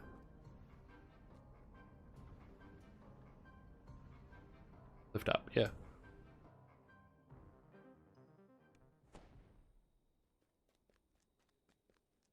What's my dodge chance right now? I think my dodge chance is max is 5%. And then when I go into Reaper mode, I get extra dodge chance. Oh, I got another Reaper point. Hell yeah. I've earned like 3 Reaper points today. Oh, baby. You know what? That's one of the fun things about taking a character and getting the gear for it, is you don't really have to run a lot of Reaper mode while you're getting the gear, and you can kind of just capitalize on it by being able to run high Reaper quests. Because the thing is, my character's pretty tanky. I could take this into whatever group. It doesn't really matter.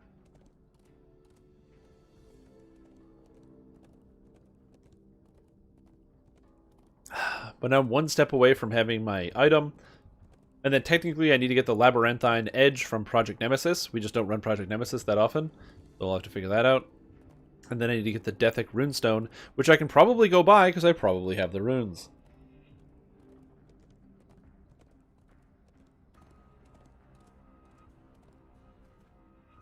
I don't even know why I'm supposed to use the Deathek Runestone. I don't know what it does that's so special. DDO Deathek Runestone. Let's see here.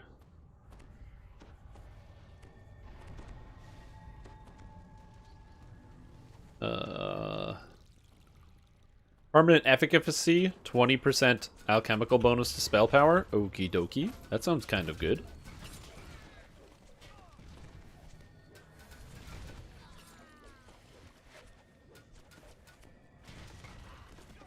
Woo!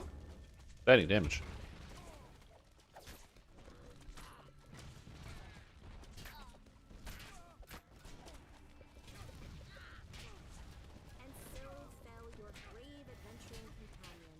Okay. I need to do something about all this damage that's coming in.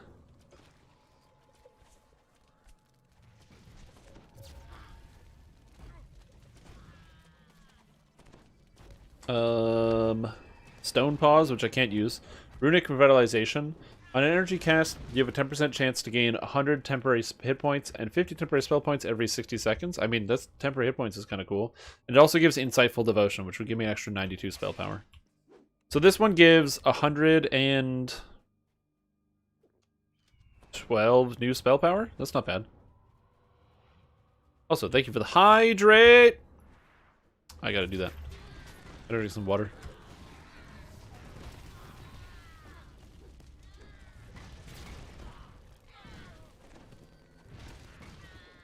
The important thing about this character is I don't mitigate all of the damage.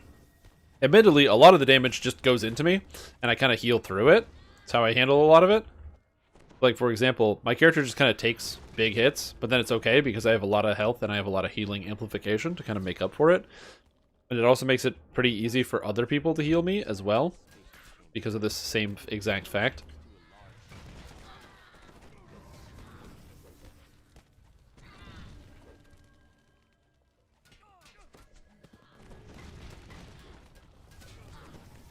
Okay, healing. Like, I crit myself for 1400 healing, even on Reaper 6. That's pretty sweet. But again, this character is not very good on, like, Reaper 10 and situations like that, because I can't heal myself. Like, I'm good as, like, a support healer, so it's good for me to, like, just run around and play as a healer. So I can do that, although I do run into spell points in like, raids and things. But in quests, there's enough shrines, I don't have to worry about it. Hate it when I crit myself.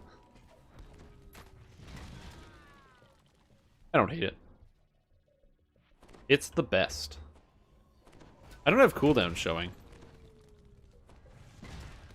Cool. UI. Cooldowns on shortcut bars. There we go.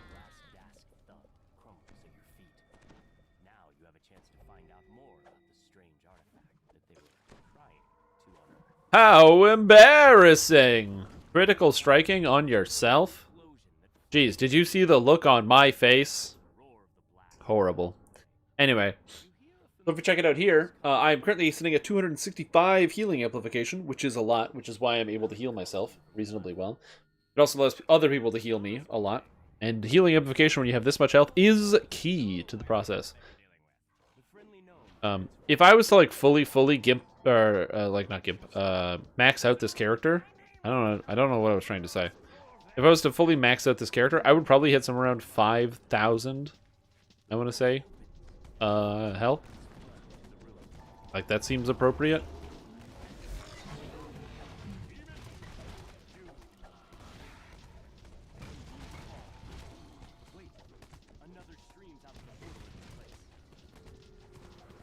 Get him.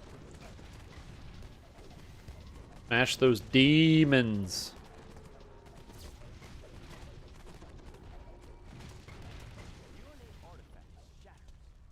Cool. Now I head up here, and I'm going to intimidate Malek the Malevolent. Uh-oh. No, I'm not. And I can't do damage. Alright, cool. Malek. Intimidate.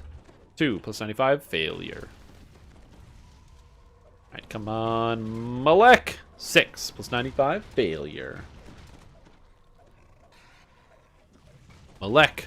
Oh, 19 plus 95. Failure. Okay, I am not getting Malek the Malevolent. This guy is hella malevolent. He just doesn't care.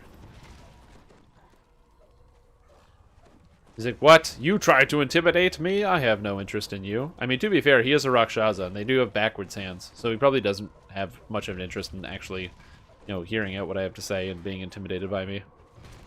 You know, he just probably isn't. Yeah, so in this fight, I'm literally just watching, because I don't have enough Intimidate. I think there actually is an Intimidate Filigree that you can get as one of the new sets. I think one of the Bravery Throughout Filigrees is a tank set Filigree.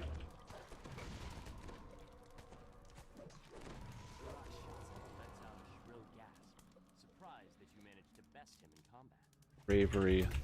No. DDO Filigree. Remember my name. F. Intim. Walrus Circlet. Anyone? Ooh, you gotta love that. Yeah, Bravery Throughout has a Intimidate Filigree. Pretty sweet. And extra Rages, extra Action Boost, and Constitution for some more armor class. Alright. And now we have Wraith Callers. Wraith Callers. 8/8.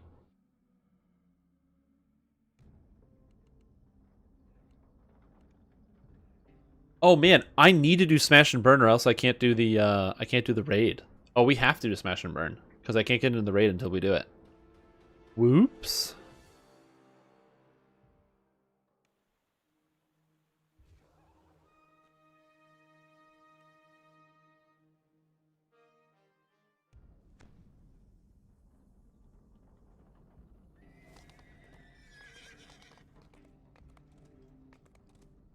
I'm surprised nobody wants to join. Is there other groups doing stuff? Raid evening? Master Artificer? Killing time? Looking for one tank? Oof.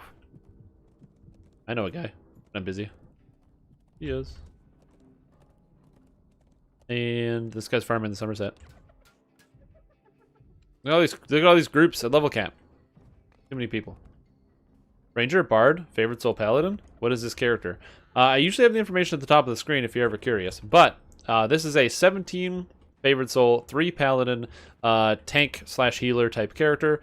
The goal of this character is to tank stuff and also to heal people when I can't tank stuff.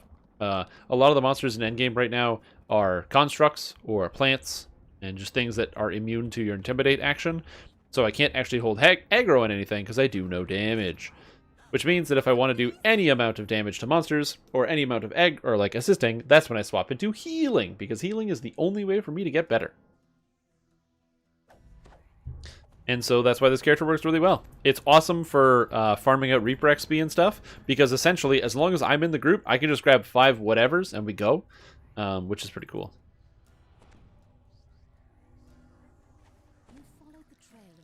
Granted, I may not be able to intimidate this stuff, but we're going to see if I can intimidate this stuff. Failure. Oh, apparently I can. Oh, there's 2 vengeances in this room. This is not good.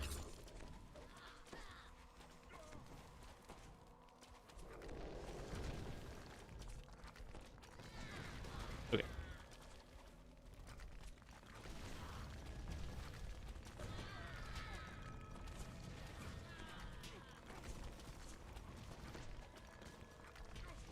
Whoop. Okay, I'm gonna go over here for a sec. Oh. Hide. You know, I'll come back.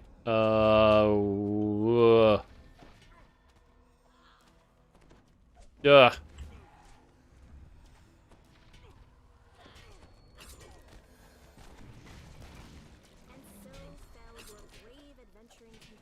Okay. Okay. Okay. Okay. Okay. Everything is fine. Everything is not fine. I don't know why I took... Oh, I was taking Disintegrate into Disintegrate. Oh, I see. Because of the Vengeance Reapers. Okay. Vengeance Reapers. I don't actually want to intimidate this stuff. I do want to prevent Precision from dying, though. I don't have, like, an external I can use on him.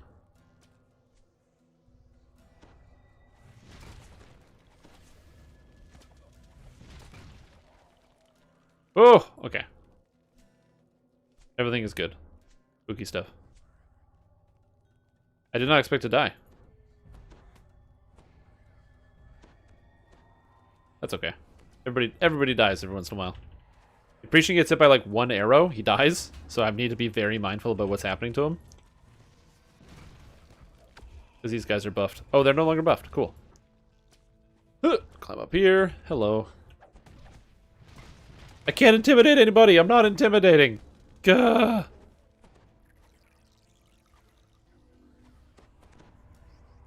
Alright, there we go. Back to full health. And add myself extra bonus skills. It's one of the reasons why you want to roll prayer into this build, because prayer gives you bonus to your skills. For easier access and intimidates. I'm at 104. I said the one downside about this character is for some reason I don't have access to use magic device, which means I can't use greater hero scrolls on myself. So I will need to ask for it. Oh.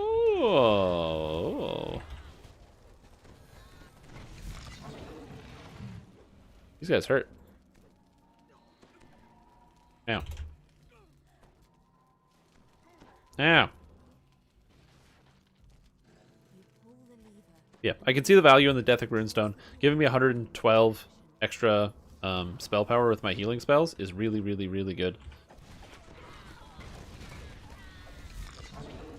Oh, would I be able to get H?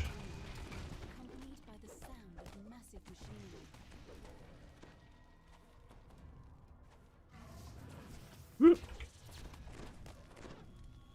Thank you. Aha! Now we can just tank all the monsters. I don't know if I can aggro this monster yet, though. The Wraithcaller High Priestess. She is very, very hard to aggro. Although I've been told that the monsters in this quest have very high Intimidate checks. So we'll see. Maybe I can just beat her to death. Full aggro that way. That's not going to work. Intimidate failure, 102. 8 plus 102. So she's higher than 110. What about 107? Nope, that's not good.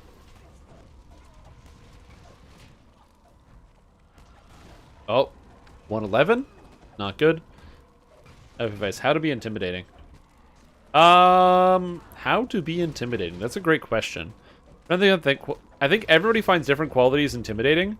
But generally, confidence is intimidating.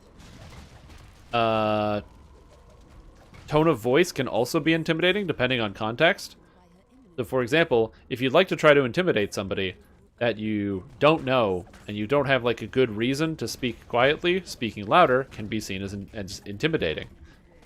If you're trying to intimidate somebody you do know, which is essentially, like, effectively just threatening somebody, you don't necessarily need to use a higher volume of voice. You can instead just shift your tone of voice, which will have an impact.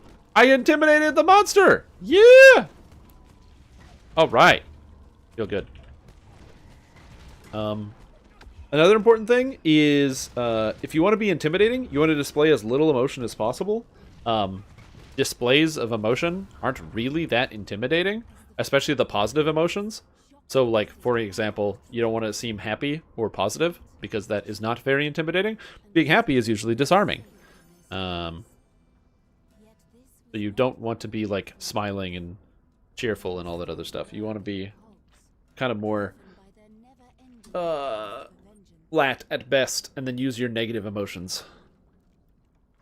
Being sad also doesn't usually work. Sad isn't really intimidating.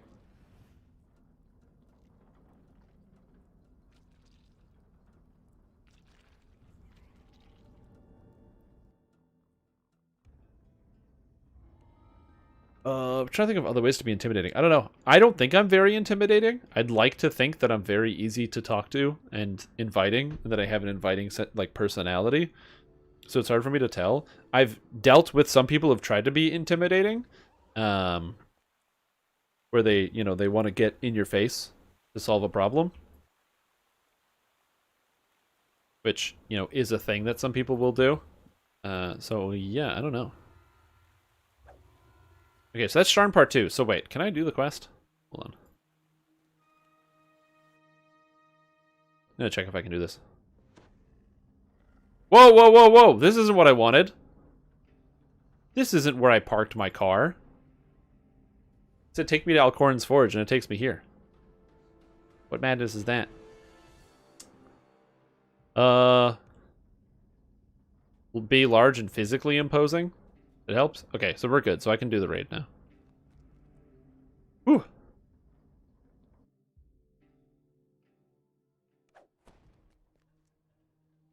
Did you guys have any other quests or things that you need?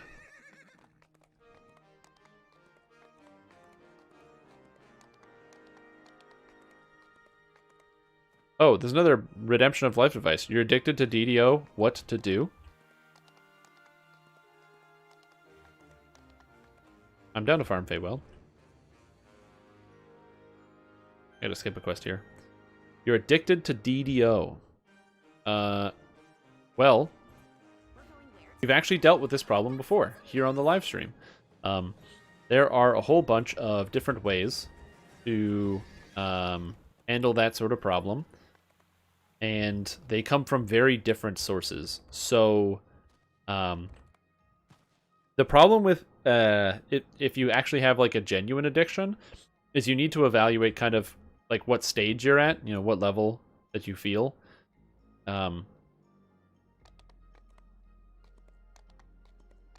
So, we'll start with Wake Me Up Inside, I guess, because it's in town. I would say that, like, kind of take the time to examine why you feel like you can't take a break from something. Like, if you feel like you are unable to step back, then that is essentially where it can become a problem. So, you want to ask yourself, is this causing me a problem? Like, does this activity impede? Because, like, liking something is different from being addicted to something. So you have to say, okay, I like this thing. I spend a lot of time doing this thing. Does this activity impede with my ability to do other activities? If the answer is yes, and for example, you would like to go to the park, but you can't go to the park because you are unable to do that because you must play the game, that could be a sign.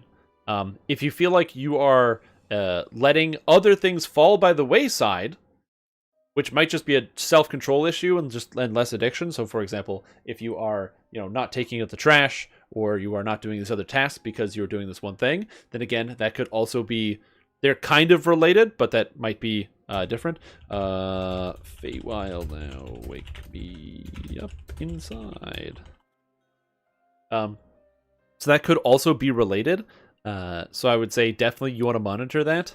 And then also, yeah, if you do feel like you're kind of stuck in this place, one of the first things you need to do is, if you've examined it and you say this is a problem for me, and I'm stuck, and I don't know how to, you know, I don't know how to pull myself out of this place that I'm currently in and that I'm experiencing, then the way that you do this is by talking about it.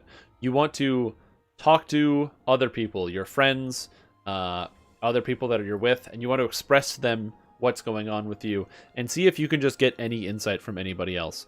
The reason why is because one of the hardest things about dealing with these sorts of situations is it's really easy to feel bad about yourself and to be like, well, you know, I did this to myself, or I should be stronger, I should be able to overcome something. But, like, you know, these things may or may not actually be related. You know what I mean? You know, it might be a situation where you think to yourself, I'm strong, or like I'm strong enough to get through this, but maybe you do need help, and there's nothing wrong with asking somebody for assistance. So, what I would probably recommend doing the best is, or the best thing is, try to do other tasks. So try to take time away from the game, and when you do try to take time away from the game, keep like something like pen and paper with yourself, and try to, or even your phone. And if you start feeling like you need to, like you gotta play, write down those feelings. Write them down onto a pen and paper, or into your phone, or whatever it is. So let's just say on Saturday, you usually wake up, play DDO till you go to bed. Say, this Saturday, I'm not going to do that. find other activities, watching TV, going for a walk. Try to take yourself away from that initial scenario that you were in of being kind of stuck and wrapping yourself around something. R6 Feywild farming. And I gotta set this up to wake me up inside.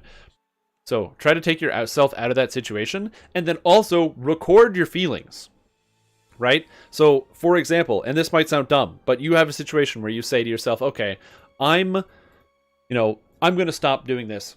I'm going to watch a movie, right? And you feel like the stress. You're like, I want to go play. I don't want to watch this movie. Write that down. Because do you want to watch the movie? Or is it, examine your own feelings? Or is it, I want to play the game more than I want to watch the movie? Or is it the game you feel like you're being pulled towards it? And the reason why I'm saying write all this stuff down is because, of course, at the end of the day, if you feel like you have a major addiction problem, you need intervention. That's why they call them intervention. You need somebody to help you, because if you have an issue where you're stuck, you're in a state of mind that it is a problem, but you can't escape the problem. You're in a whirlpool, right? You're in the whirlpool. You know this is a problem. You're like, crap. The boat's stuck. Sharks can't even get me because they're not going to come into the whirlpool. Like, what do I do at this point? It's very much a situation where you're kind of just stuck, and you need someone else to throw you a stick and just be like, here, take the stick, and drag you to shore. Not to necessarily say that you can't muster up the courage to swim out of the whirlpool, but not everybody ends up being Superman and has the ability to do that. In fact, most people don't. I myself, while I haven't had issues with any form of addiction or something, I've had general issues with other type of psychological things, and I was not able to solve these problems on my own, and I thought I was supposed to. I was like, yes, that's what I'm supposed to do. I'm supposed to grow and be strong, and I'm strong enough to handle these situations, and it turns out I wasn't, and I decided to get professional help, and it was the best, because other people can help you understand your situation, other people can give you good ideas, and other people can give you distractions, right?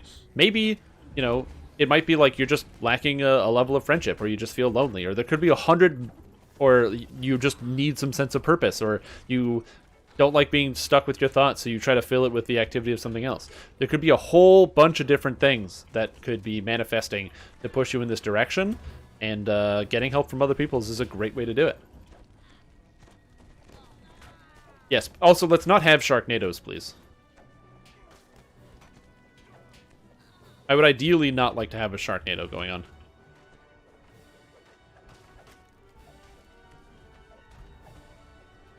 Also, thank you for the hydrate.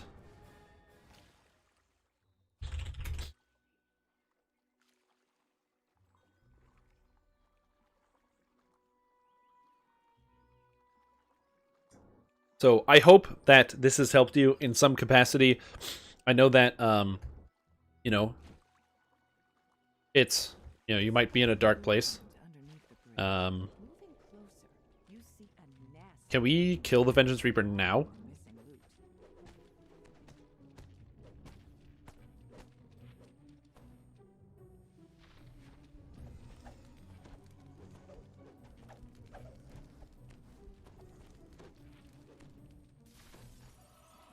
Yeah.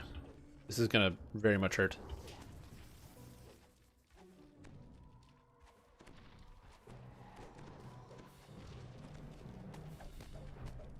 Okay, nobody's gonna knock this guy down. And also, I would say, don't even say put it a max of 6 hours a day. Take baby steps.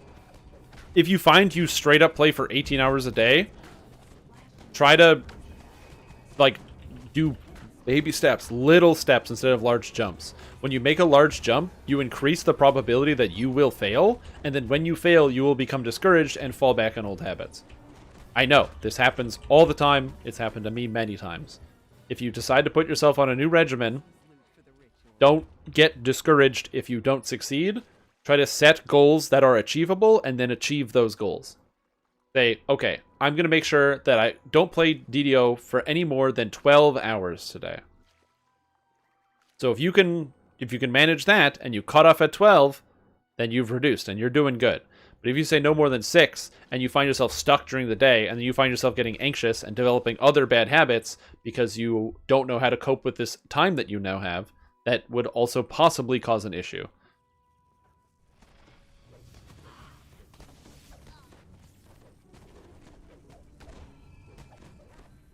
One of the reasons why I recommend, though, going an entire day without playing the game, if you feel like you literally have to play the game every day, that's a major issue. So if you can't go a single day without playing it, and I don't mean because you're, like, taken away from it, but, like, you can't. Inside the magically sealed gazebo ahead, Welcome. is the frosted Then that could be a major problem.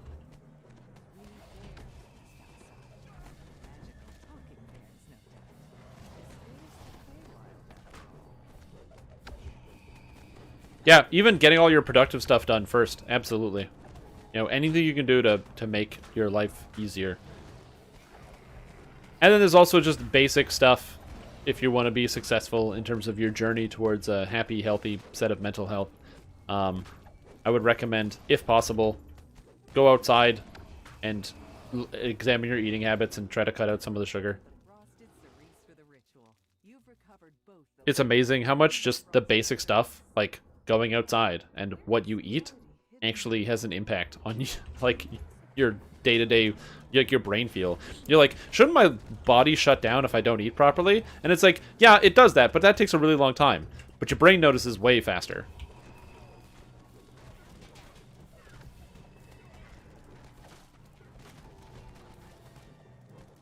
Is there enough to do free to play for a while? Yeah, there is. There's a ton of quests to play free to play. So I would recommend if that's how you feel about, you know, the starting a new game, which is, you know, correct, then, you know, that's because that's how you feel, then make sure you give it a shot. You got a whole bunch of different classes to choose from, different races, and all this other stuff. So yeah, they're good. They're good. RPG that's a little MMO-ish. I mean, this kind of fits the bill. This game very much is like an action RPG. Every time you want to do anything, it's always click to do, click to be. This person just run through literally all of the monsters? Well, that's cool. Well, I'm not fighting all this garbage. Bill is still updating the game? Yes. There's an expansion that came out just a little while ago. Wow, nice. Did this guy even do damage to the monsters? No, he didn't. That's so funny. Yeah, an expansion came out on November 5th to the game. And there are plans for many more expansions in the future. In the future. So there'll be a lot of different new content coming to the game. It is still under active development.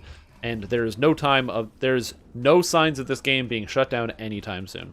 Even though it is an old game, it is definitely still in active development and still something that, if you are looking forward to have a game to play for years to come, Dungeons & Dragons Online is a solid choice. portal opens as the pixie collapses.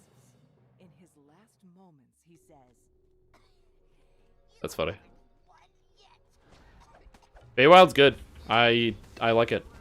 Like I said, the voice acting in this expansion is awesome. And a lot of the different story elements are great.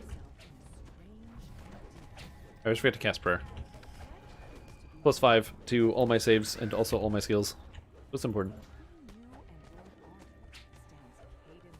Yep. More people are playing Dungeons & Dragons Online now than they have in the past, like, 5 years. Combat like. There's the cool thing about this game is it comes with 13 scaling, no, 14 or 15 difficulty settings. So if the game becomes too hard, you just put it on an easier setting, and if the game is too easy, you put it on a harder setting. So in terms of difficulty, I mean, you have a lot of abilities. Hurry inside. We're in Wake Me Up Inside. Feel free to jump in to get your free completion and XP. For the most part, it's a lot of, like, you click to attack stuff, to attack the monsters, you get spells and abilities, and depending on the level of character you want to play, you can play something really, really easy, or you can play something that has more difficulty to it. And like with anything else, it's all about how much effort you want to put in. Some characters are easier and they just kind of play themselves. Others require more thought or more information put into them. And you can pretty much up the complexity of any individual character that you might play.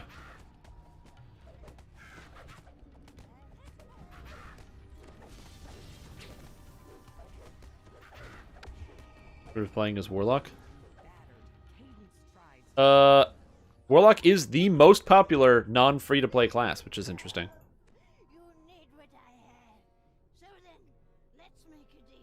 Anytime. If you have any questions about Dungeons & Dragons Online, let me guide your journey.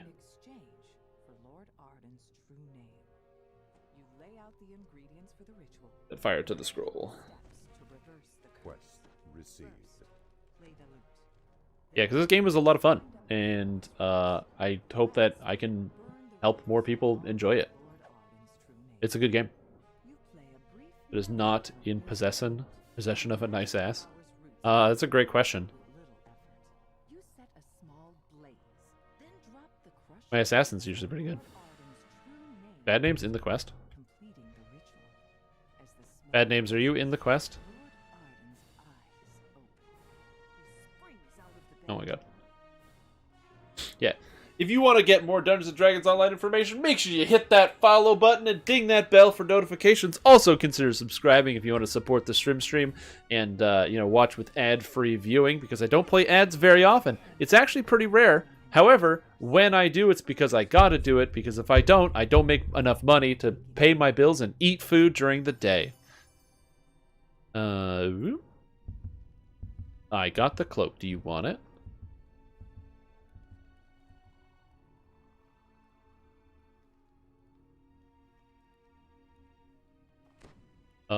Is it the leaf mail? I don't have a copy, so yeah, I'll trade you.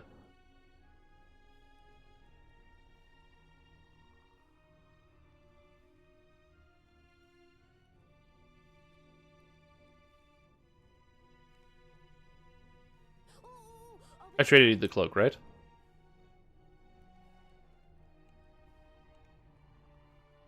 What was the other quest?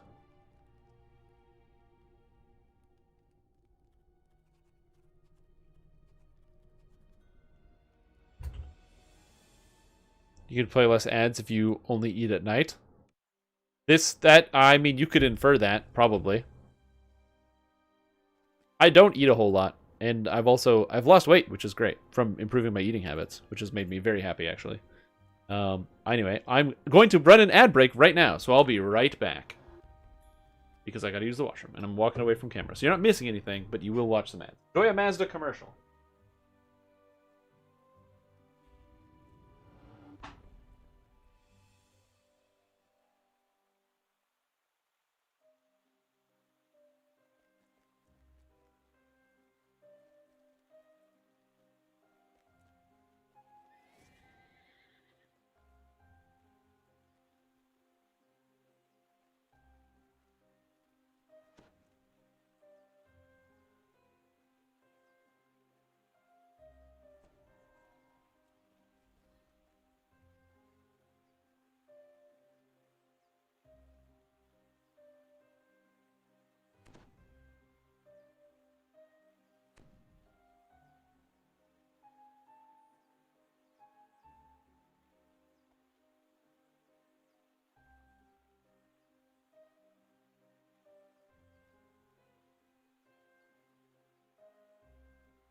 Whoa, I'm back.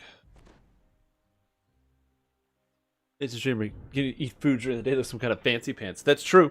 I do sometimes, not always, but I sometimes do eat food during the day.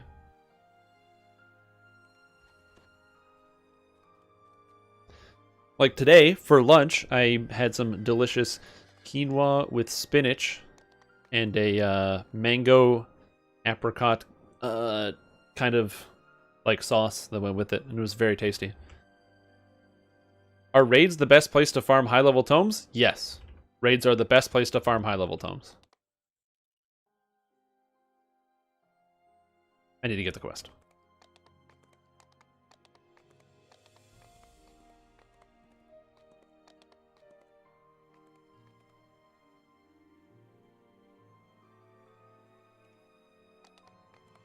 Oh, inventory slots are full. Oh, my character's full of inventory because I gotta sell.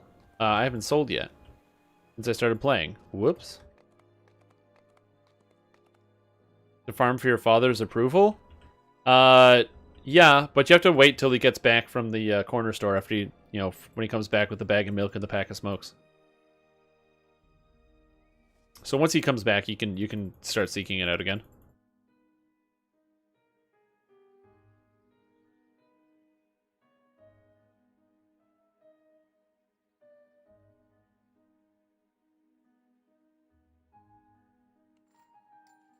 Put on my haggle item? I don't have a haggle item. I just have charisma as a stat. It's good enough. Yep. All of the raids drop the tomes. So I would recommend anything from Fire on Thunder Peaks up will drop tomes. And why did I go here? And Fire on Thunder Peaks is a pretty good and pretty easy raid to run.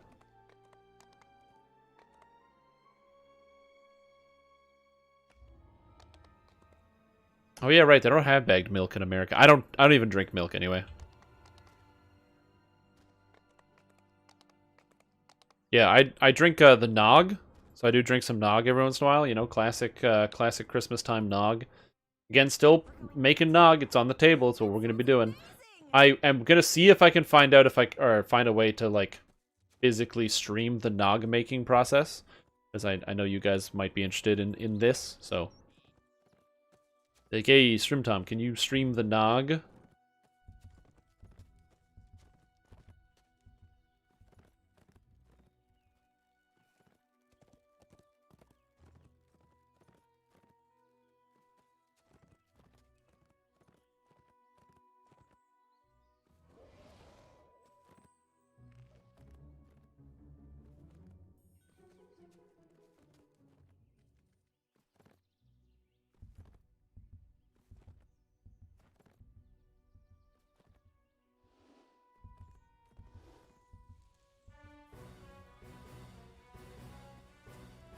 Alright, here we go. No, it doesn't come in bags. It comes in cartons. I got like a square carton. I was just checking something.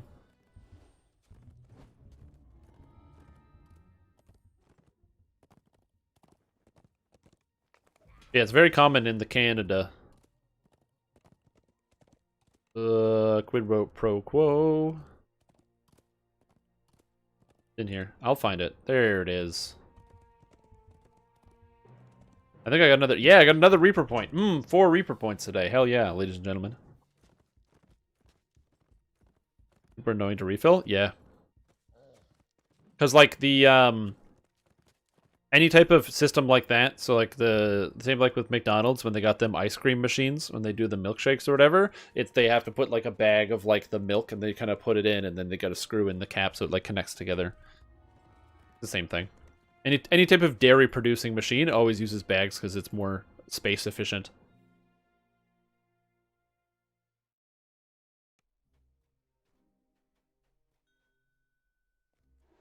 Okay, what are we doing?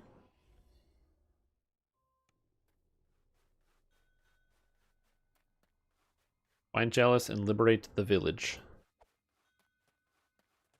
Okay. Intim the giant.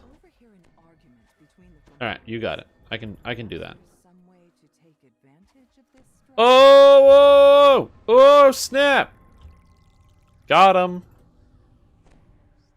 With coconut milk for years now? Yeah, I don't like coconut milk that much. It tastes like coconut. Too much. I don't mind a subtle coconut flavor, like if there's like a little bit of coconut in chocolate or something. But I don't want to actually taste coconut. 2 plus 100. Success! Haha, take that, D4.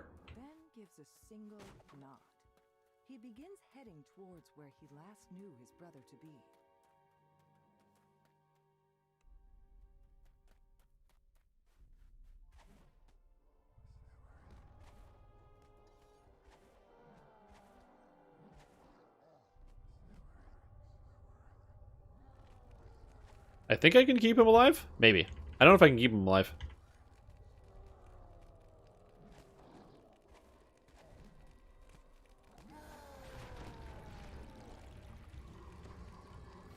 This is very, very hard to keep alerts alive.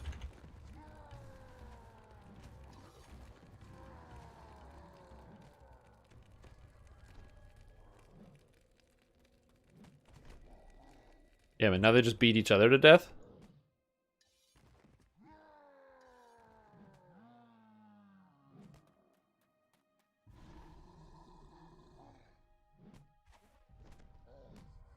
I gotta wait for when they I-beam each other. Did they whole I-beam each other? Because I know they're debuffing each other, obviously.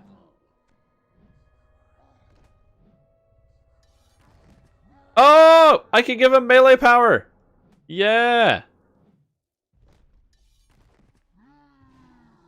That's so funny.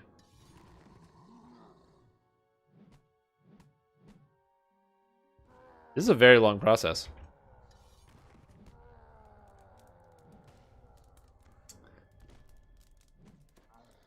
But yeah, I mostly drink oat milk. The only actual type of physical dairy drink that I drink is eggnog. This guy has a ton of healing amp, by the way. So I can heal him great. Makes me feel like a superhero. This takes a very long time.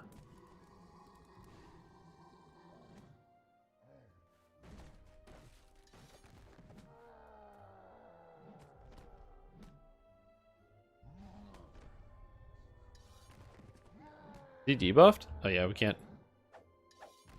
We can fight this guy. Just whack. Just don't do any damage.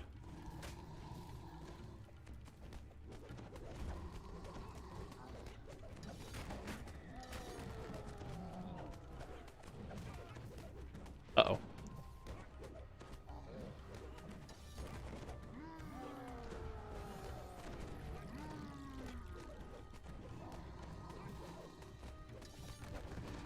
I'm no longer healing that other giant, so in theory, the Fomorian will start getting taken down.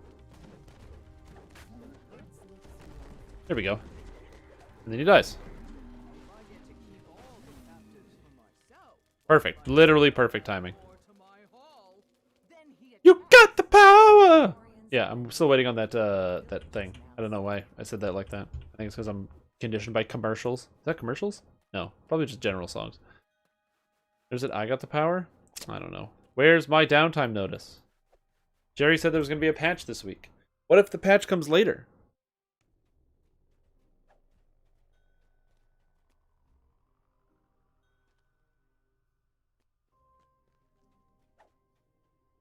Oh, for Reaper XP. Yeah. Oh well, we gotta kill something in the Rebel Caverns then. We killed too few monsters, so we're not gonna qualify for Reaper XP. That's so funny.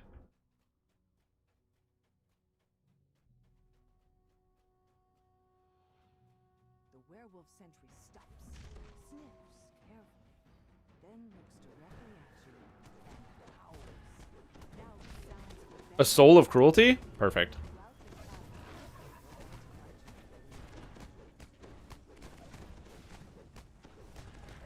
Okay, good. Alright, let's go.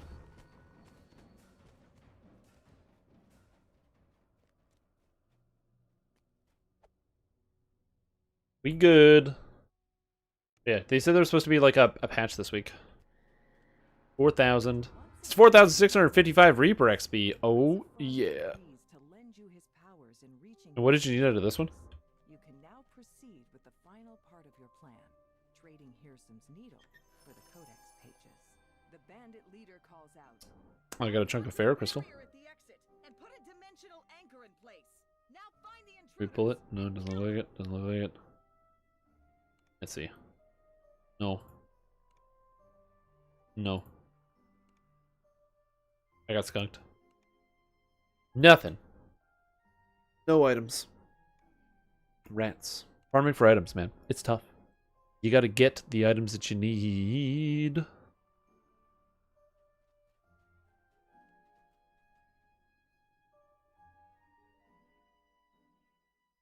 You wanna just do that again?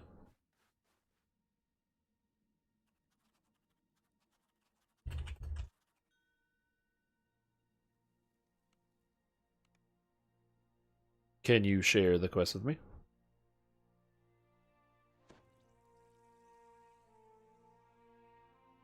I just want to know what the new patch is going to be. That's what I want to know.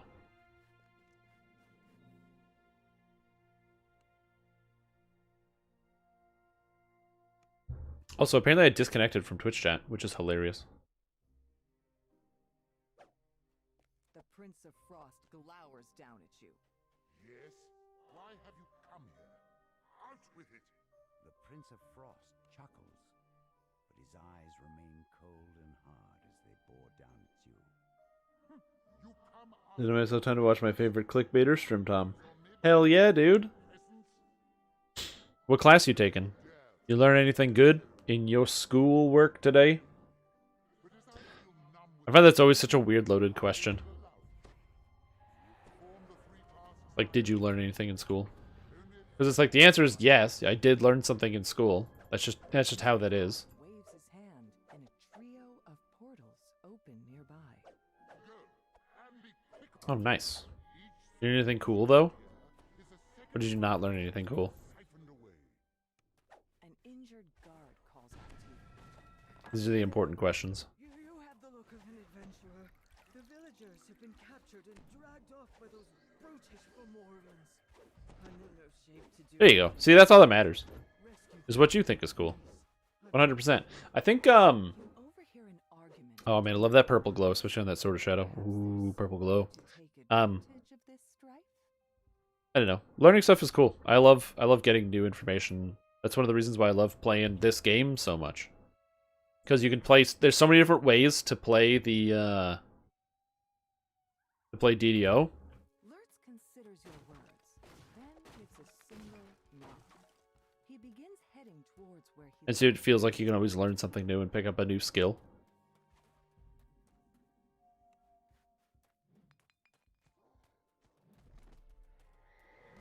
These guys do way less damage to each other, so I don't even need to heal Lurtz, and he's probably going to win. Oh yeah, right, we're on Reaper 1. I'm just going to smash everything. See, look at me, I'm not doing that low damage. Also, I could intimidate this stuff, but I want these guys hitting Lurtz. Okay, now I'm going to intimidate it. It's no longer hitting Lurtz.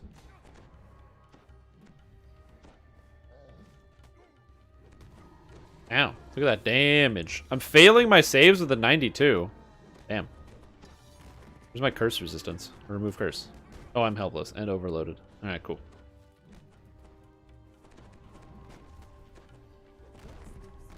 You more training for the sweet full base stack bonus. I do love the full base stack bonus. It is pretty sweet. Oh, I'm failing my intimidate check. I can't even intimidate this guy. Like, too tough.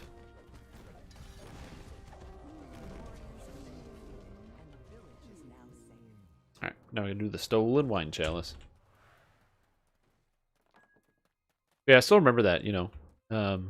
Sometimes you'd take a class, or you'd you know, because school, generally you get to learn some interesting stuff. But some days you would just be, like, learning, but it wouldn't quite be, like, interesting or engaging. It's kind of just, like, things that you kind of need to know. Like in one of my biochemistry courses, when we were talking about, like, some of the things that go on within the body, we would talk about stuff like, you know, learning about different types of proteins and what have you. And for some of the schoolwork, it would be like, oh, just memorize this stuff. And it's like, oh, okay, I don't really want to do memorization for a class. It's not as fun, but yeah, we can do memorization, I guess. Fine. So it was less like, learn this stuff, or like, this is why this is important, and more so like, you are going to be tested on whether you can recite all of the amino acids from memory and also draw their chemical structures from memory.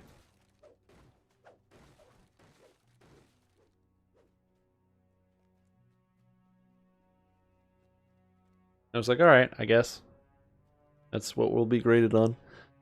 Is the idea of what these things do interesting?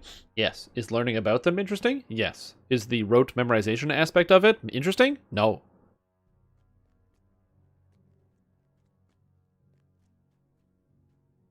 Oh no. Yeah, do an integral of this cotangent. It's like, no, I don't want to do an integral of the cotangent.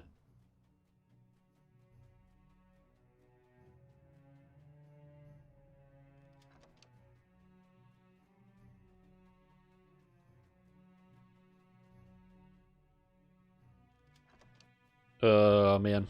It is a long time that I've had to do any calculus of any form. So I feel for you.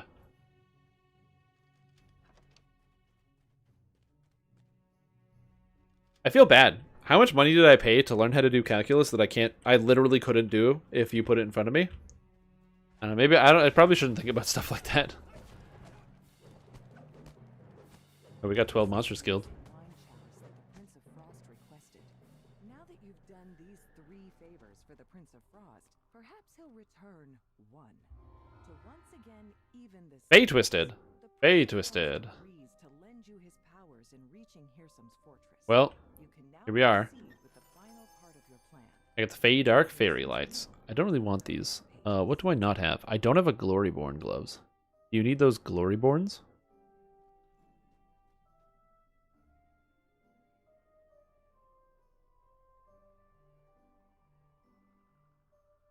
Well, I don't have a set either. I just want to put it in the pile of the sets that I don't have. You want these Fey Dark Fairy Lights?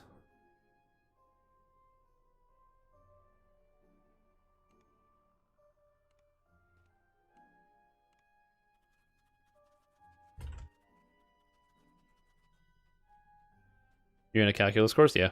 Like I said, if you do some amount of calculus or you use that information, then like that's obviously important to have and important to do. The problem with mathematics, I think, just in general, is that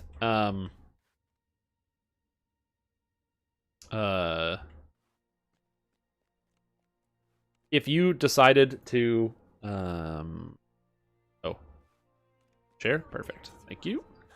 The problem with mathematics in general is that a lot of the process of learning mathematics is learning the theory and the stuff that other people already know how to do. And since you have to learn all of the stuff that other people already know how to do, you run into this weird problem where you spend a lot of time just rehashing through theory to then learn all these processes to become familiar with the back end of the mathematics to then get to a job or place of employment where a computer does all of the mathematics. And you don't need to know how to do it. Which is just, I don't know how to solve that problem. Because you kind of need the foundational knowledge to explore mathematics. And also, if you are using a computer, somebody had to make that computer. So somebody has to know this mathematics. But like, what do you do?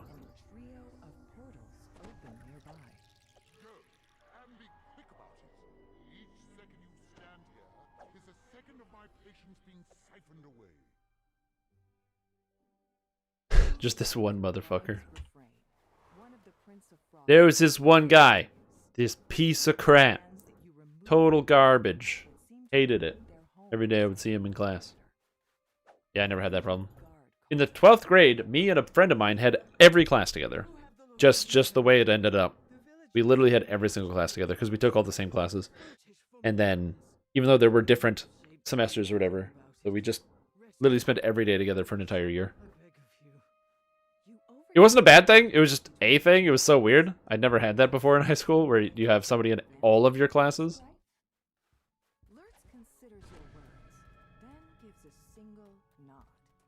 In 40 different ways. Oh, I get you. I get you. All right, let's do it.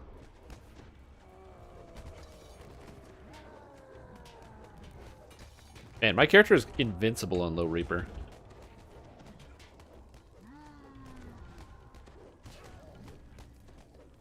I can just stand in my own healing wall, and look at that bright green number because of all the healing amp that I have.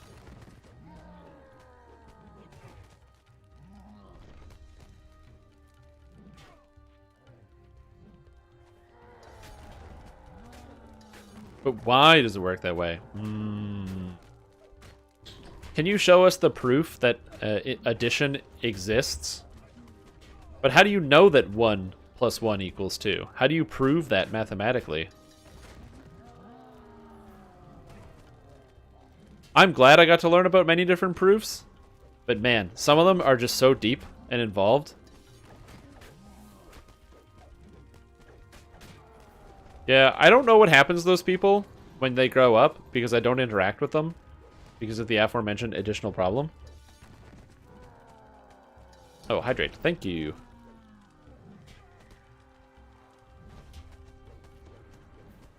What's this guy doing here? Get in the fight.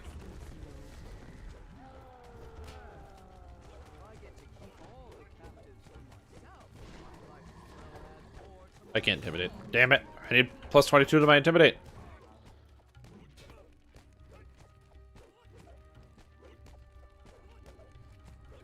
I don't jack shit about geometry. Nobody knows anything about geometry, man. I'm not a geometer. I don't need to know anything like that. Just when your professor or teacher or whatever you call them, I don't know what grade of school you're in, is sitting there and they're like, hey, you know, write the answer to this thing and it's about geometry. Just be like, just write in capital letters, I ain't no geomancer, and then hand in the test. Perfect. Works every time.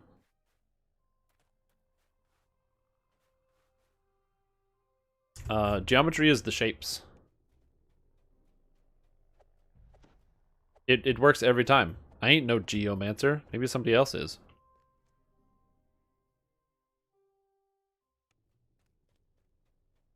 Yeah, you just gotta be, like, very confident. Remember we talked about that lesson about being intimidating? That's all you gotta do, is just be intimidating. Yeah! It's a good thing they're blind. Surface area and perimeter of shapes. Well, kind of. Because you kind of learn about all of these things. So, like, for example, with the whole area thing and surface area, it's really weird because surface area seems like it's not something that is as important, although it does come into play in a lot of different areas. Because understanding how surfaces work is important. So, like, how, you know, essentially the world is based on surface area, and creatures will do everything within their power to get as much surface area as they can due to the properties of water and why you need surface area because of the diffusion of water. It's just like a complicated process. Side, angle, side, good, angle, side, no good. Yeah, exactly. How much pizza you got versus the pizza's diameter? There you go.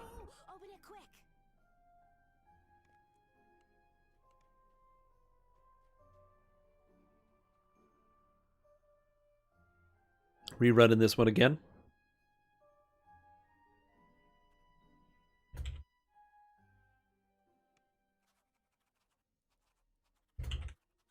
Yeah, I don't remember any of that garbage. Which makes me feel bad because, you know, I was always somebody who was good at the mathematics, you know, always getting the fresh A's. 2 12-inch pizzas or a single 18-inch pizza?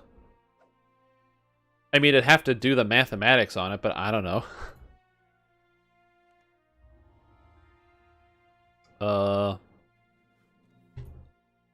12 squared. Or it's 2 times 12 squared times pi. Versus 18 squared times pi. So what's 12 squared? 12 squared is 144.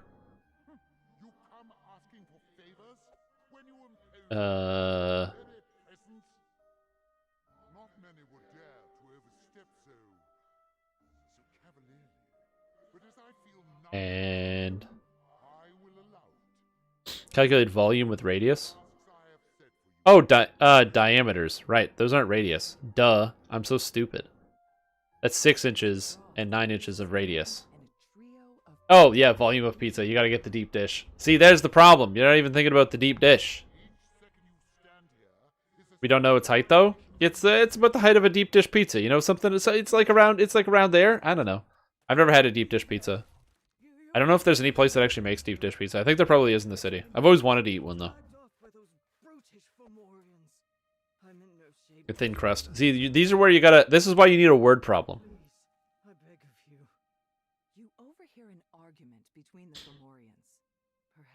This is why you need word problems. You know?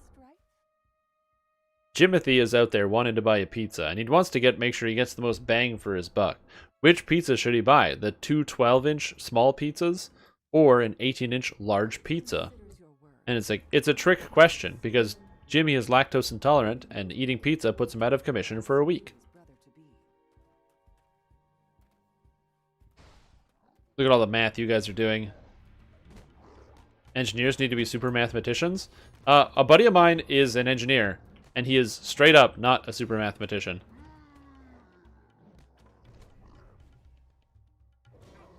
Head to Chicago? I can't go to Chicago. There's literally a ban on traveling to the United States because of the insane quantity of coronavirus. Maybe in like 2 years when the plague is over. No, I got a negative level because I didn't cast Death Ward? Yeah, that sounds accurate.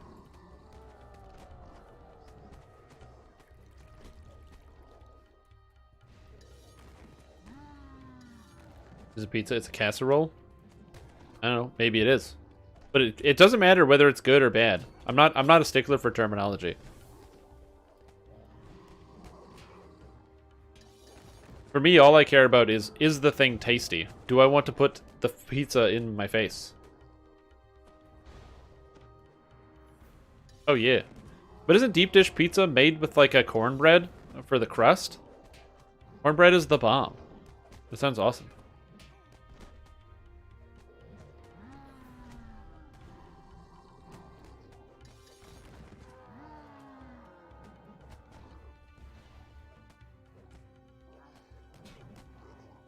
And all that is pizza? No, it's not. If you want cheap pizza, it's some of the best cheap pizza you can get. I bet you $100 that if someone gave you a toenail sandwich or a slice of Little Caesars pizza, I guarantee you that you would eat the Little Caesars pizza and never make such a silly comparison again. This farm? Not me. Farming out for the shield, though. There's like a tank shield that drops out of here.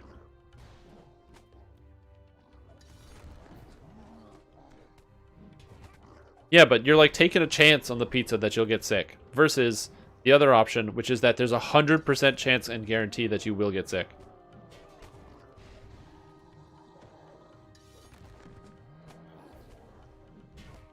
Eating the toenail sandwich. No way. That's bananas.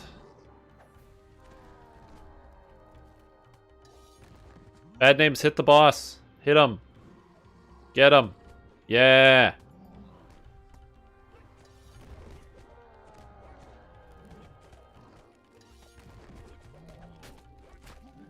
Like, I can hit him for like 90 damage. How much mountain mics I can buy with $100? What the heck is a mountain mic? Now I gotta Google this. Mountain mic. Mountain Mike's Pizza. Mountain Mike is a chain of pizzerias mainly along the west coast of the United States, primarily in Northern California. They have additional locations in Nevada, Oregon, and Utah. The restaurant offers other items such as pasta and chicken wings. Oh, okay, so it's basically just like Boston Pizza, but American.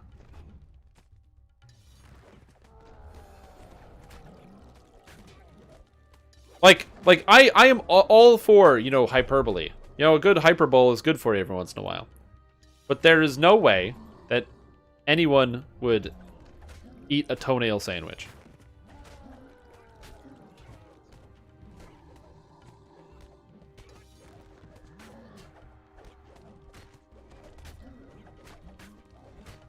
Secretly a cake.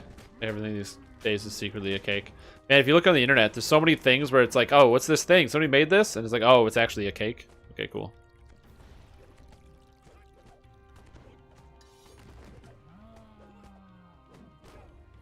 Mafia-style pizza? Double layered? Hmm. Isn't that just like a calzone? If it's in the pizza?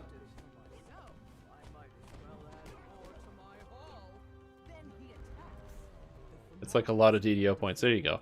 No, I'm with you. I'm with you on the pizza, right? I'm not saying that you wouldn't get a pizza. I'm saying that there is no way that if I came to your house and I said, here is a toenail sandwich or a Little Caesars pizza, that you would eat the toenail sandwich. There's no way. That's all I'm saying.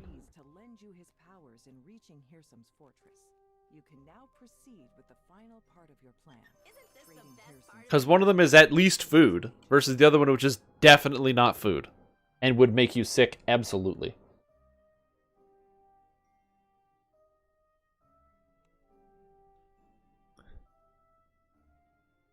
Oh, you got the... What? Dude, you got the shield and a ferrocrystal item and an artifact and a soul vessel? What? One drop. Bulwark of Snow, ferrocrystal, light mace, rose thorn necklace, empty soul vessel. Gross. I didn't even know that was an option. Open it quick. That's crazy. Sick. What type is bread is a snow toenail on? Ciabatta. Obviously. New race? Yeah, exactly. Law of averages. Yep. Just nothing, and then literally everything in one chest. In one of the many holdings of the Prince of Frost.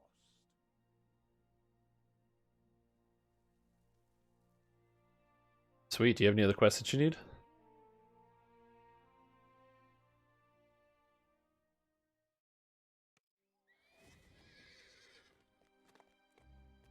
Take the toenail sandwich. Oh man, guys, stop trying to eat toenail sandwiches. Eat something else.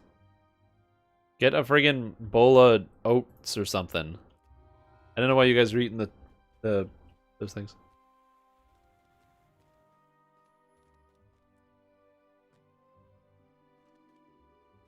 Eat some healthy food, guys. Healthy food. Same as hair. So it's like eating crunchy hair.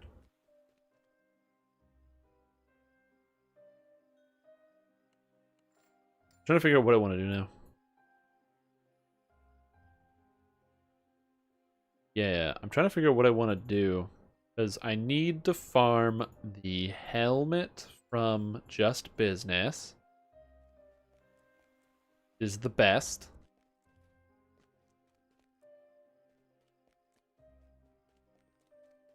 Or I just generally need to pull a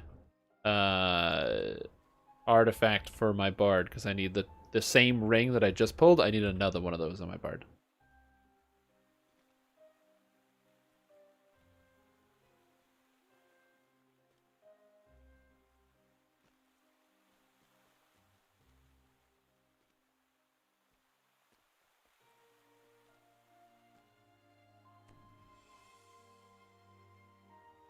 Toenails would be washed. We're not animals. No way, dude. You gotta clip them off. It's gotta be no natural. Alright, then let's do it.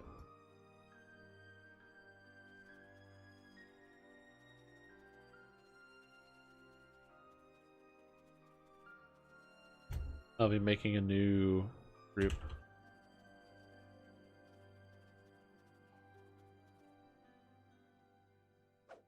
Yes, that's fine.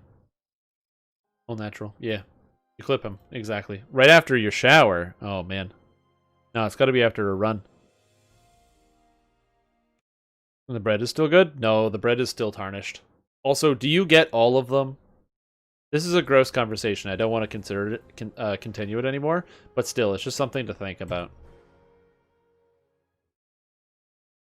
Weird stuff. Anyway, my point is, cheap pizza is cheap pizza, and if there was a better place that had better, cheaper pizza that was nearby, then I would consider that other place. There is actually a Canadian chain that is called Pizza Pizza, which I apologize if this sounds super generic. I mean, it kind of is, but yeah, Pizza Pizza is a Canadian pizza place, and it is also pretty cheap. But I find the issue with their pizza is it's like kind of imagine Domino's, but with less flavor. Like at least Domino's puts something on their pizza that usually makes you sick, but at least it has some amount of flavor. But Pizza Pizza is just like there's just like no flavor to it. But it is also very cheap. You know, they got the walk-in special where it's $5 for a large pepperoni. And in today's day and age, it's pretty inexpensive for a pizza, you know what I mean?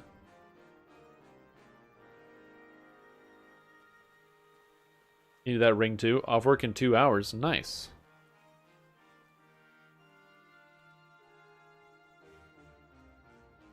What kind of pizza? They have pizza. But what kind? Pizza. Yeah, it's called Pizza Pizza.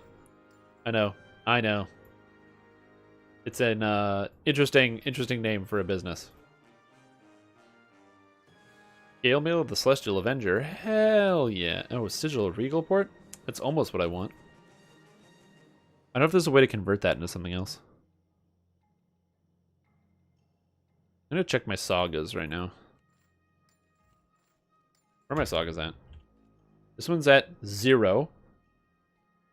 This one is at 4 out of 8. Oh, I'm like halfway done a Cog saga. That's closer to an artifact.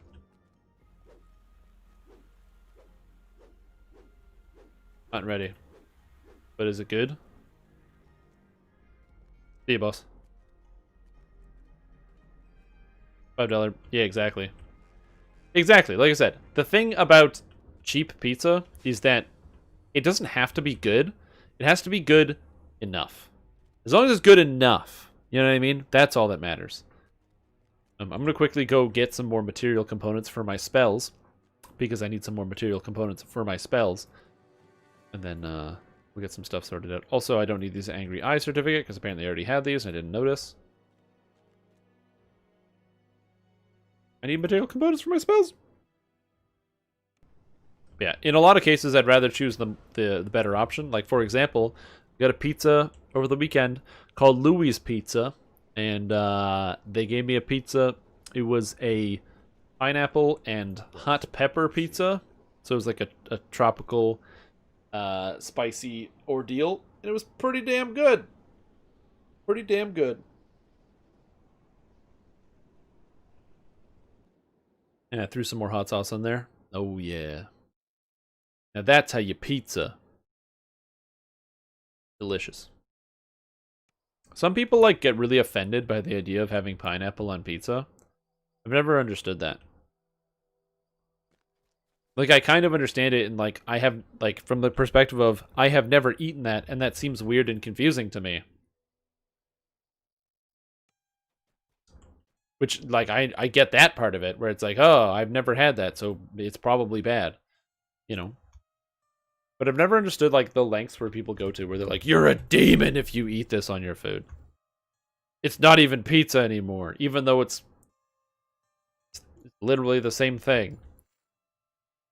I don't know, I guess I can't get too upset about it. I get to enjoy something that other people just miss out on. But to be fair, you can say that about anything that has like a reasonably strong flavor. Like the pineapple on the pizza, or the olives. Some people don't do the olives, you know what I mean? But I do like me some olives. Olives are pretty good. Alright. You know what's a good pizza? You get the pineapple and the olives. That's it. Nothing else. Just pineapple, olive pizza. Gene, that's perfect. I've never had that before. I imagine it's probably not that good, because those are two very conflicting flavors. No, I'm just saying things. I am literally just saying things. Alright. I'm going to take a quick couple minutes here. I'm just going to jump up. I'm going to grab a snack out of my kitchen so I have something to eat.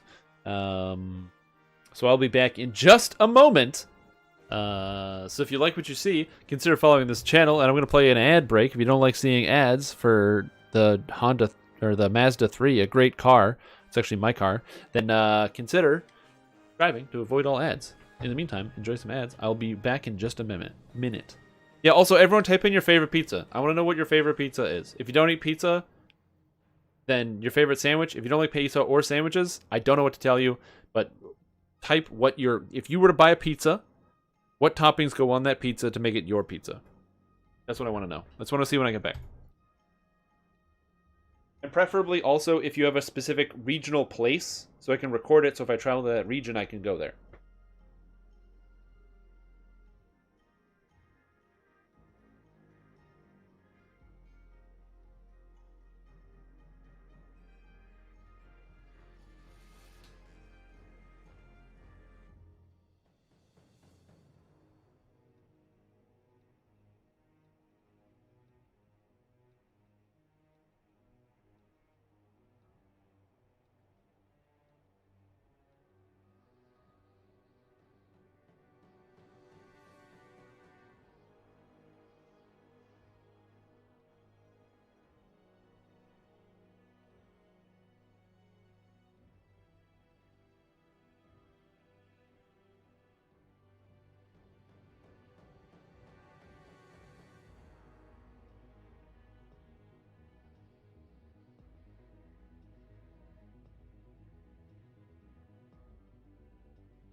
Hey, I'm back.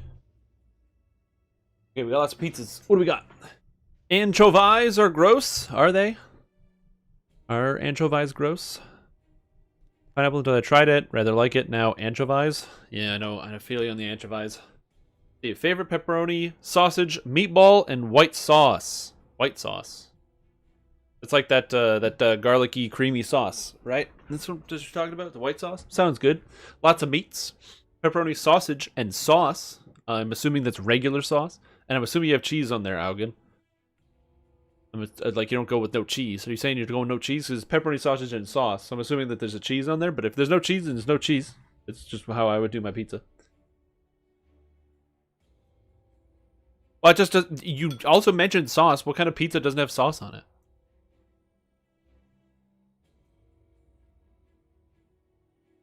You like nitrogen on your pizza? It's not bad. I'm not a plant, so I don't really need the fertilizer. But it's not bad. What else is a good option? Spicy chicken, spicy beef, mushroom mozzarella with garlic oil. Ooh, that does sound good. I like everything except the mushroom in that sentence. I don't like mushrooms. I wish I did. I've tried so hard to like mushrooms, and I eat a lot of mushrooms now that I'm a vegetarian. Because mushrooms are good for you, and that's what you gotta make. Jalapenos? Yeah, jalapenos are good. Sandwich pizza with peanut butter and jelly sandwiches as toppings? I've never had this. I'm assuming you just made that up, but if you didn't, that does sound very interesting. Peanut butter goes in a lot of things you wouldn't normally think it would. Because peanut's just tasty. Chicken, red pepper, onion, barbecue. Barbecue chicken pizza. Sounds good. Is this the egg pizza? Yeah. That looks so good, by the way. I want to eat one of those egg pizzas. Sausage, bacon, eggs, bean, fried bread, and black pudding. A full Scottish breakfast. On a pizza. Ham, bacon, sausage, and premium chicken.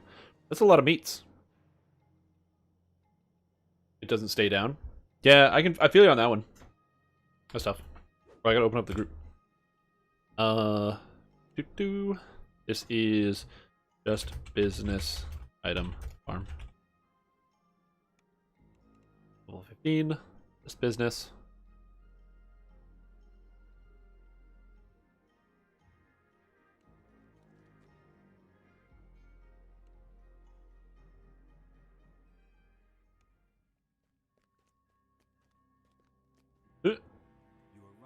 Shit.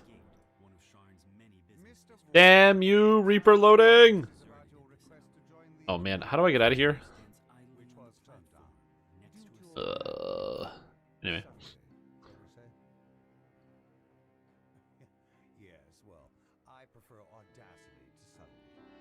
Definitely, we're looking for the next official Typhon Pass lives. So whether you want to do a blaster or Twin Fighter Enlightened Spirit, they're both fun. I've done both. I've done both recently. They're both very fun. There's the mushrooms in your wonton soup, and they're always very good. Yeah, mushrooms are good. I just don't like them. I wish I did like them. Like, I wish.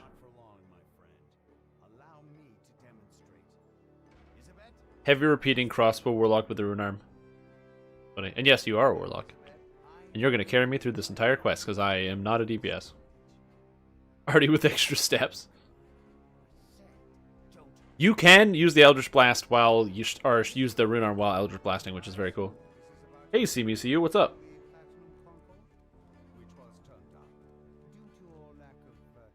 Oh yeah, I gotta drink this for this hydrate. Thank you.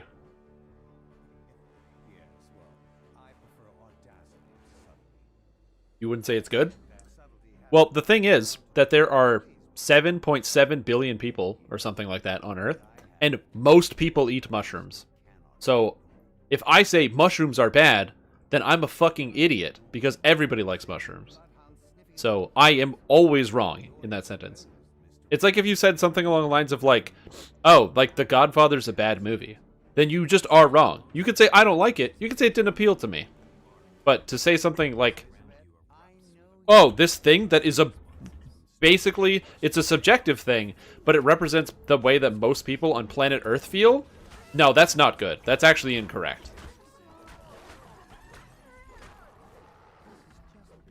Right? It's like, that's kind of how I feel about that sort of thing. Where it's like, Whether you like something or not is independent of how good something is.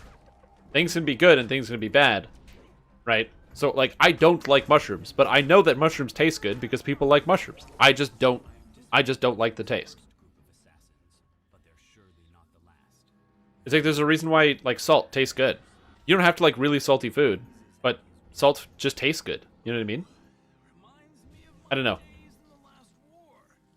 I think it's also because I've spent too much time around people who can be like very, very negative.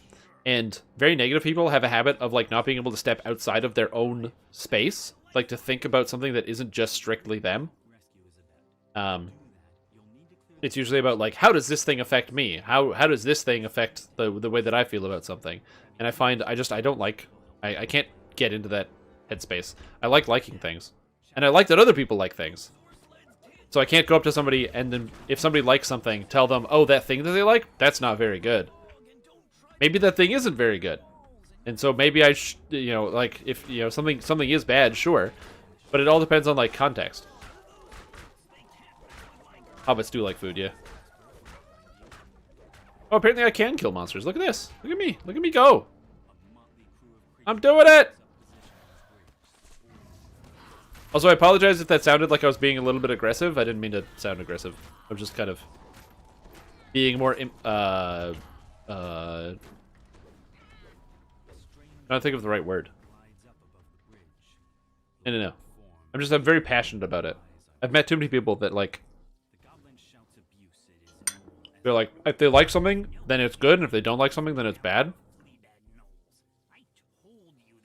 And they'll be like, something very popular? No, that's definitely bad. People just, the entire world just doesn't realize how bad that thing is.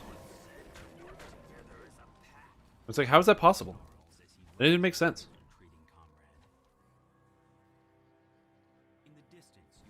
Yeah, absolutely. It's perfectly good to disagree on something. Yeah, it's good for the price range. Compare, like, similarly costed pizza pies that you can buy. Not a bad deal. But is it good for, like, in terms of just general pizza? No. Yes, McDonald's is good. Of course it is. That's why they're one of the largest companies that spans all across, like, you know, the entire universe. And they're, like, everywhere. And they've made probably more money than any other country on Earth. Or any other company.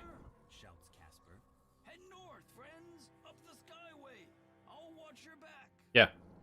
It is good. It's not high quality. But these are food products that are chemically designed to be tasty. You know what I mean? Like, they have scientists working in a lab. It's like the opinion that, like, oh, pop music isn't very good. Like, what are you talking about? It's great music. It's catchy. It keeps you invested. You're always like thirsting for the next one. It's specifically designed to be very appealing to your senses and to be easily get it.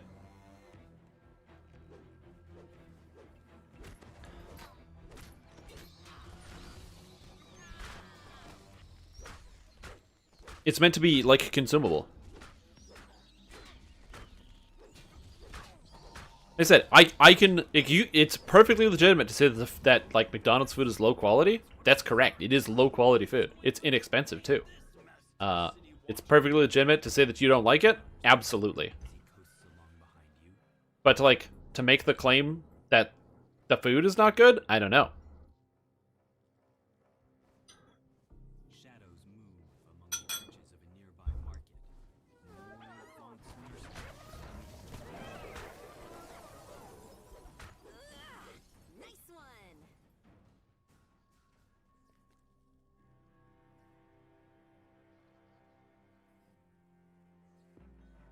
The marketing is good.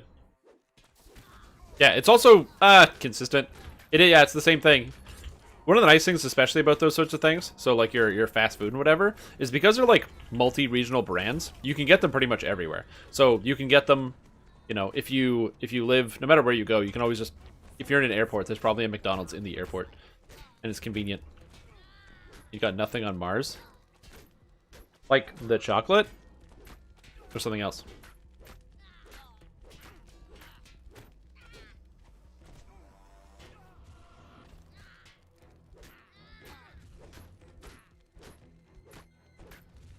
Yeah.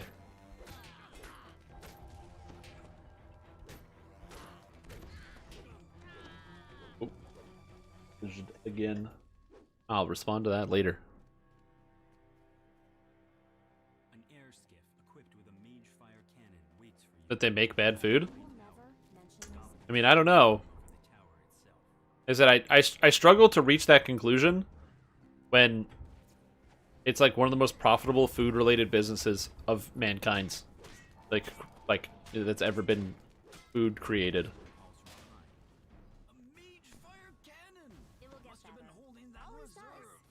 Like, it depends on what the definition of good food is, I think. Yeah, exactly. Candy isn't good food. It's terrible food. It's awful for you. It makes you sick if you eat too much of it. Awful food.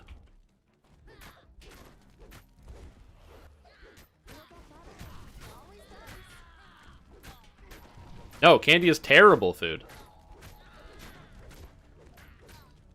It's great to have as like an indulgence. I don't know. Well, I'm trying to say it like as food. I'm pretty sure you die if you try to eat only candy. Actually, I don't know. What happens to kids on Halloween when they're like unsupervised by their parents? The parents are like, yeah, just eat all the candy.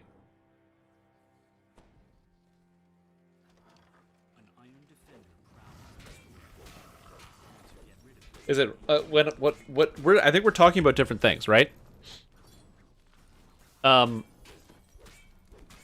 It's like I'm trying to think of like the right way to put this, or the best way to put this. I'm coming up with different ideas. Yeah. Oh yeah, and also Burger King is horrific. I can't believe they're still open. Three sky skiffs descend, and a supporting patrol of gnolls moves to block your path. Is there any end to Vaughn's mercenary army? We used to have like 3 in the city, and now we have 1. The only reason Burger King still exists in Canada is because Burger King exists in these like fast food droughts, where the only fast food you can get is at like the Burger King that happens to be the one in the small town. Like, they don't have a McDonald's or a Wendy's or a Harvey's or any of these other restaurants.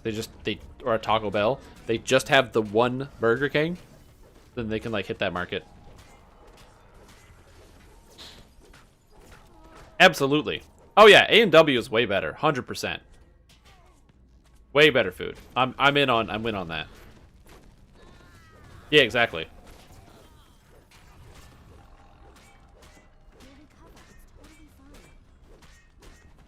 But it's pretty pricey. My problem with the A&W, it's pretty pricey. You know, go to McDonald's and get that burger combo, it's like $8. Go to A&W, it's like 14. It's pricey. Yeah, Five Guys is really good.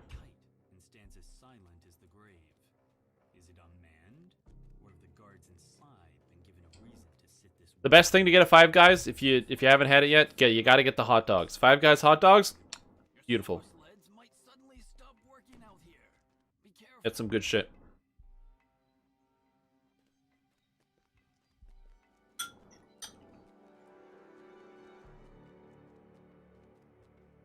Unsupervised kids are, let me tell you, but I'd violate Twitch TOS. So let's say it usually involves a manhunt. Yeah, that's also true. Yeah, I see. I feel you on that one. No franchises. Oh no! Oh, that sucks. Well, that makes sense though, because it's from Florida. It's a Florida-based business. You'll never eat at Five Guys? Oh no, what happened? You have like a horror story?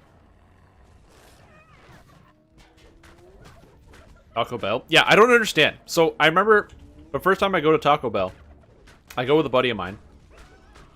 And, we had never had Taco Bell. So, we go and we get the Crunchwrap Supreme. And they're like, yeah, you get the Crunchwrap Supreme. It's got a combo. Cool. So, we get the combo. And, Amir? What the hell is this guy doing? So, you get the combo. And what was it? It was like $9. And we got the Crunchwrap Supreme, plus I got 2 tacos, plus I got like the fries or whatever, and then I got this dessert that went along with it, and a drink. And I was like, what is this?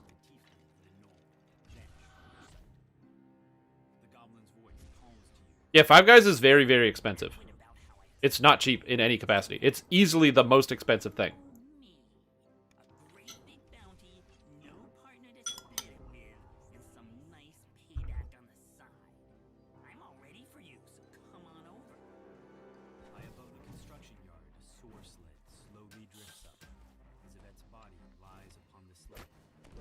Yeah, absolutely. Baja Blast is awesome, but you can just buy it at the store here. I'm assuming you can buy it at the store in the States too, but yeah, I can just straight up buy Baja Blast at the store.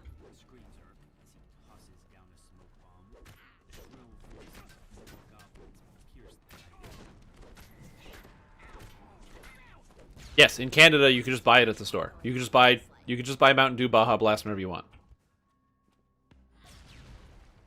It's just an item that you buy at the grocery store.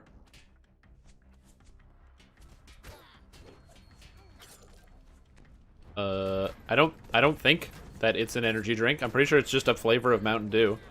Unless I'm wrong. The Taco Bell Mountain Dew Baja Blast. On the box, when you buy it at the store, it says exclusive to Taco Bell. I can't believe we did it. But all is not well.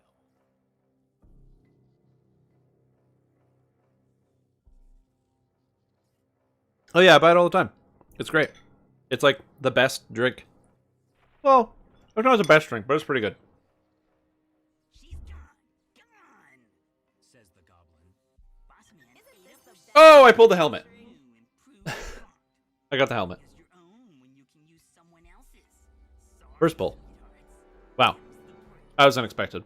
That's cool. Stands at the platform edge, an odd yet strangely familiar blade piercing his torso. Remember this?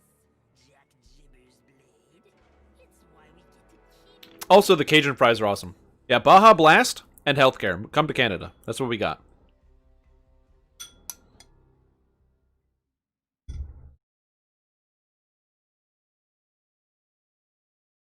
Hey, thank you, Matthew. I do think it's not too bad. I've been working on it. This is like a month and a half. An angel about a spell.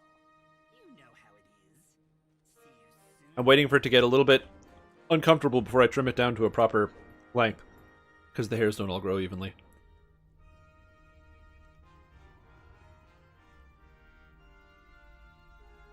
You want to help me crush out the rest of my Cog Saga? Oh, you want to help me crush out the rest of my Cog Saga? Do we have American patriotism? No. Absolutely not. Which makes me very happy. Defray the costs. That's amazing. So what do I need? It's Runa Schemes, Roll Call, Scavenger Hunt, Magma Must Flow.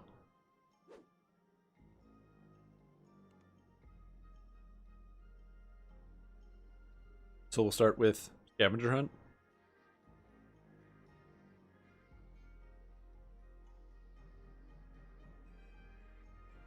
And we'll just do it on Reaper 1.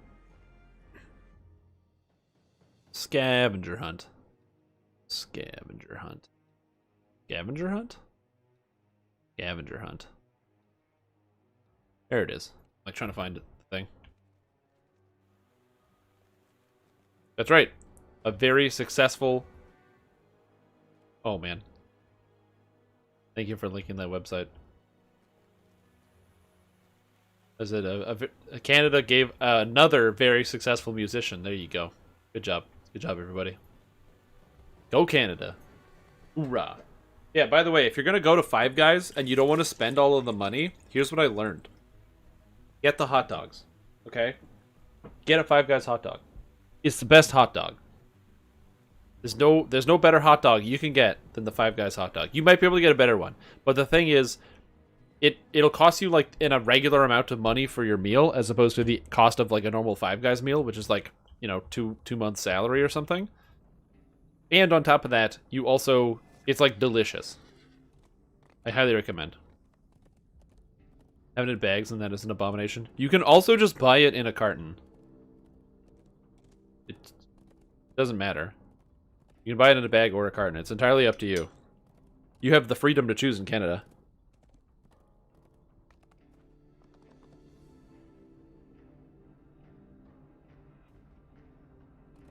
I thought you Americans were all about that freedom. Don't you want to choose which milk you get? Oh, oh. Hmm.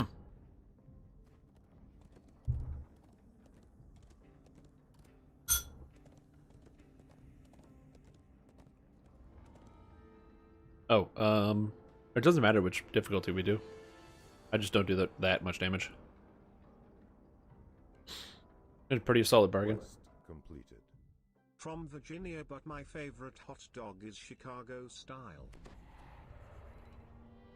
Yeah, I don't know the difference between the different hot dogs. Also, Skenjan, welcome back to the stream team. Appreciate the continued support. Thank you so much. I hope you're feeling good today.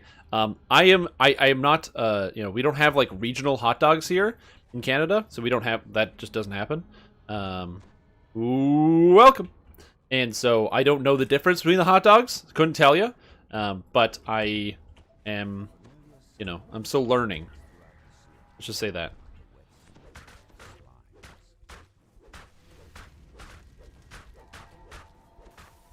And freeze them. Well, welcome back to the stream team. Appreciate the support. I hope you're doing well today. You have IKEA? Yeah, we got IKEA. But, I haven't been to an IKEA in a while because I don't want to go to an IKEA during the coronavirus pandemic. Because there's usually too many people in that store anyway. So, I'll wait till the pandemic is over. Because for like the first 6 months, they were just like fully closed. And you couldn't even go in, so if you wanted to order something, it would be all like, they were doing all delivery for everything. Which is actually very convenient, because then you just have stuff shipped to your house, which is way better than having to like find a way to get the crap like to fit into your car. You're like, how am I going to get this into my vehicle as you are doggedly trying to strap something to the roof of your car without getting arrested?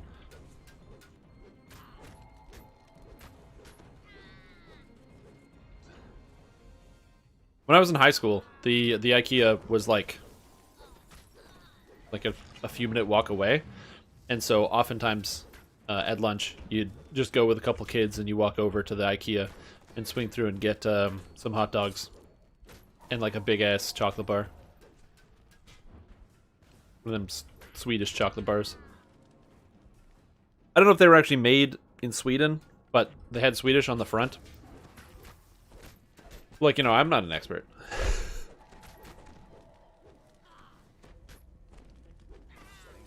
I'm just some guy. Found no sign of the scavenged arcane assistant. Follow the goblin that ran off.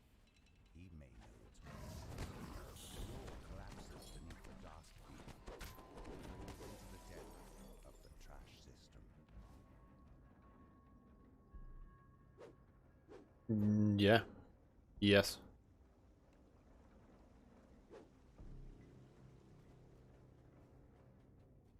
Interesting. The dark thief flees into the main trash disposal room. There's a blood-curdling shriek from beyond the door. We will need to test this ability more later. Sounds strangely like a belch. It's $1 in Canada here. It's not 75 cents. Damn you, exchange rates! More expensive. Actually, it's probably more expensive than $1, actually. If I'm being honest. Oh, what happened? That guy join and then leave? Oh, rip.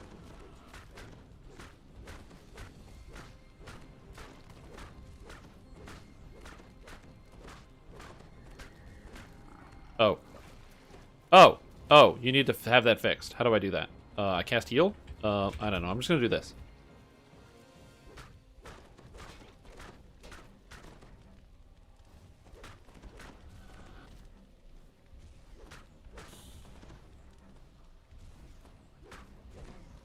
Do I even have a heal scroll? Oh yeah, I do. They're right here. I just couldn't find them. Gotcha. Alright, let's grab this. Hey. You need a wildwood vest. A mythic 4 Wildwood Vest. That's, you know where that's going? In a weapon. Return the missing arcane assistant to the gnome scavenger. Alright, let's go do the magma must flow. Oh, it's just some chocolate. Purple Dragonite, Pally Favorite. Oh, snap, I changed character and I didn't update the thing. Matthew, thank you so much for letting me know I gotta change the thing. Which I should know because I'm the entertainer here. But, hey man, let's do the magma must flow, I guess. But I'm an idiot. Ha ha ha ha. Oh god.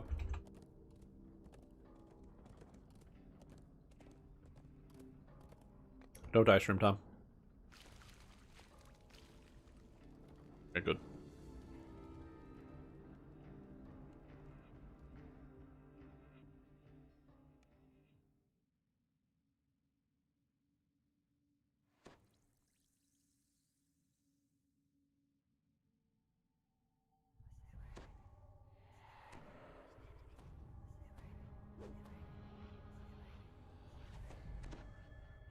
Buff.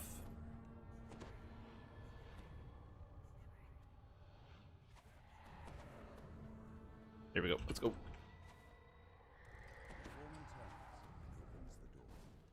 But yeah, no, this character is a little bit different. This is the support bard character that I've been playing, and I really like it. I'm going to make some adjustments to it in the future. However, I'm not really adjusting the item set. That's why I'm kind of just currently farming up for some of the gear, because I'm going to probably rebuilding it, and once I'm done rebuilding it, I will hopefully be able to post a guide for this character, because it's a lot of fun to play. But yeah, this is a 18 bard, 1 fighter, 1 favored soul, purple dragon knight. The purple dragon knight is not really as important. It's mostly that I wanted to skip heroic leveling, and the one level of fighter didn't really have any negative effects on my character. So if it did have any negative effects on my character, I might not have done it, but because it didn't really matter, it didn't really matter. Look at this Reaper's just trying to kill me and he can't. Cute. So the 1 level of fighter gives me an extra feat, which is helpful. The 1 level of favored soul gives me access to divine might and more spell points for my charisma, which is helpful. And the 18 bard gives me access to all of the important and useful bard buffs.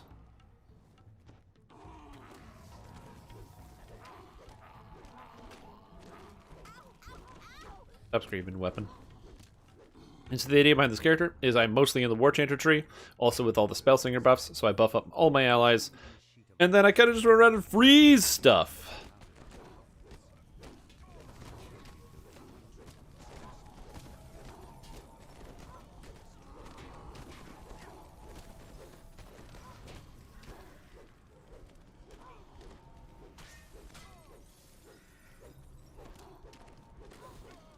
And we don't really need to work too hard to kill a lot of these monsters because the bard buffs are awesome. They have this like sick heal over time that I can apply to people, and then so anytime any of the monsters here are trying to deal damage to us, we're just slowly healing it back up thanks to the combination of both of our individual healing effects. I have Crusade, or like this Consecration, and the passive healing from my song. The Warlock here is in Divine Crusader, so he also has Crusade, so he's got the heal over time coming as well.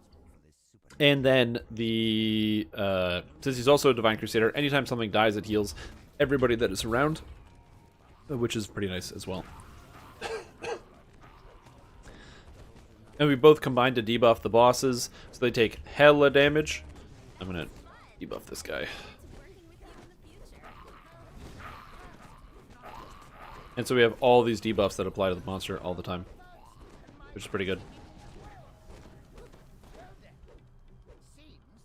I do need to update this character, however. I need to actually craft my constellation fully, which I will do once I get a few more crafting materials.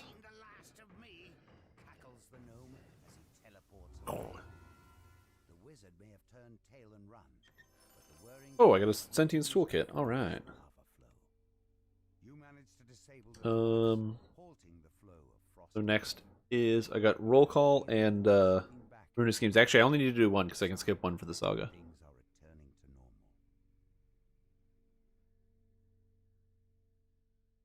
Alright, let's go do that.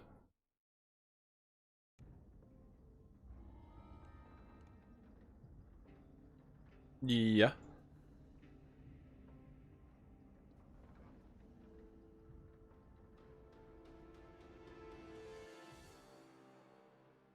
Hmm.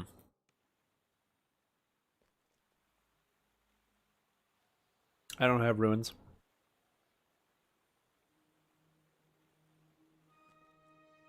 Yeah, you get ruins by doing the quest ruinous schemes.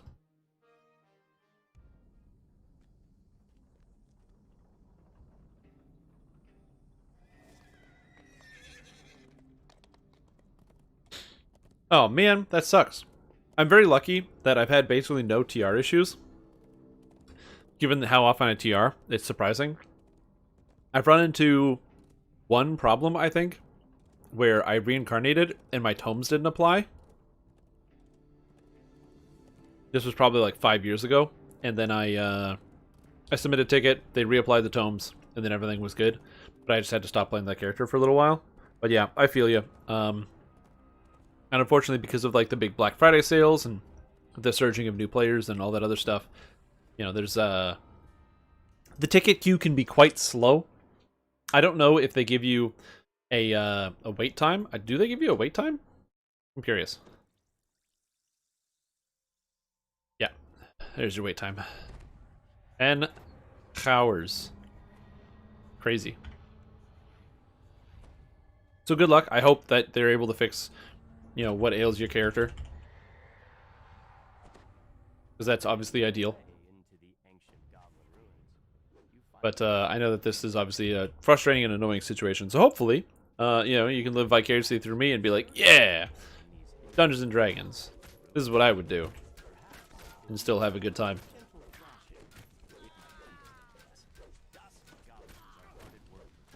The problem with these guys is I don't know what their DC is, but my my DCs are really low because I don't have a charisma item on right now, so my charisma is only 56. What I need is I need the artifact that gives me charisma, so I'm just waiting to get that. Because when I get that, everything's going to be cool. But until I get that, everything is not cool. So these guys, pretty much I can only get them if they roll a 1 on their save. And then he rolled a 1, so I was able to stun him. But goblins have really, really high fortitude saves, so they're very difficult to insta-kill. However, their will saves aren't as high, so if you have, like, hold monster or something, they're usually not too bad.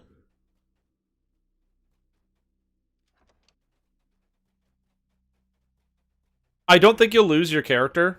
It just might take some time for customer service to get back to you. That's all. Do you know specifically what happened? Because you said you're locked out of your main post-epic TR. Like, what happened? Like, when you click the character, does the game crash? Like, do you know what the issue is? Just so then maybe because I love to either be able to help or be familiar, so then if your situation ends up getting better, I'll know what to possibly advise somebody else in the future. Although it's important to note that I don't work for Sandstone Games, and I'm not a customer service representative, and I can only speak from personal experience and or anecdotal experience from other users, and I can't confirm or deny anything that you may hear or think about what's going on in your client, and anything I say is in fact just conjecture. But I'd like to know, so then at least I can hope it's a little bit better than that.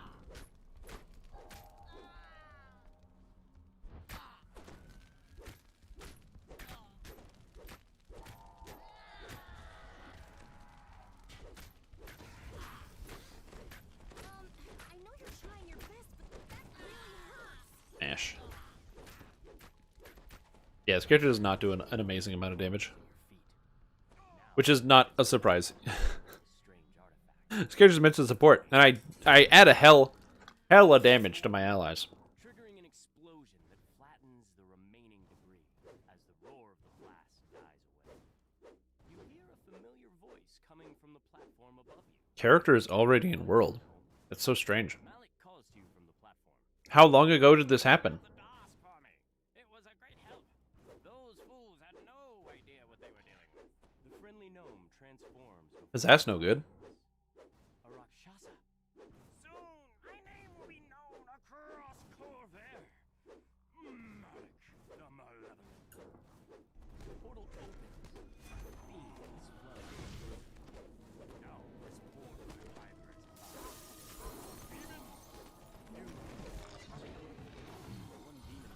Smash. Wait, another stream. Because I've never been like an issue where I couldn't log into a character. Actually, it's not true. When we did the 24-hour live stream, I did have an issue where I was fully unable to log into one of my characters, because no matter what I would do, it just wouldn't let me in the world. That was very funny, by the way. Update for the Traveler, it will kick the character. Update for the Traveler? What do you mean? Portal dissipates, and the remaining demons are thrown back into the depths of Kyber. That was fun. I look forward to working with you in the future. There we go. Eat dust, you son of a gun. Tokens gesture thing? Oh, yeah. I know they said they're bringing the game down this week. That's true, actually. If the game does go down for a patch, it might fix the problem. Rakshasa lets out a shrill gasp, surprised that you managed to best him in combat. This can't be. The world must remember my name.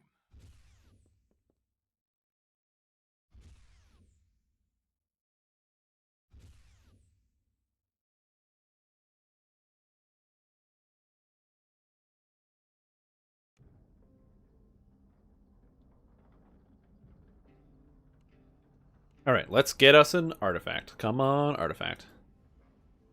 Yeah, I'm sure that you'll be able to get your character fixed. I don't know if an update would actually solve the problem, because it sounds like it might not. But if you have something where the character's in the world, well, if the world's come down, character's not in the world anymore. Your character has become self-aware. Damn it, I knew I shouldn't have maxed out intelligence. Character just gets away from you. Skip a quest for free. Ah! No artifact. Dude. What the heck? Ah, that makes me so sad. I can't believe we did it. Ugh.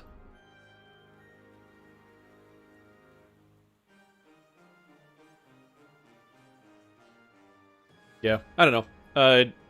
I'd love to be more insightful. I just don't really know. Oh, okay. I'm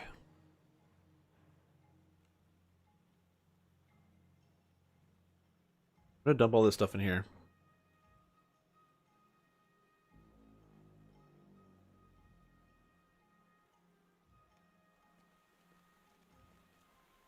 I don't know if I have the energy to do another entire saga.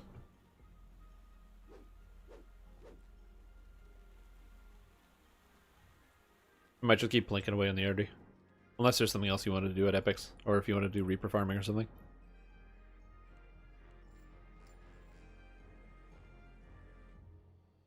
Nope.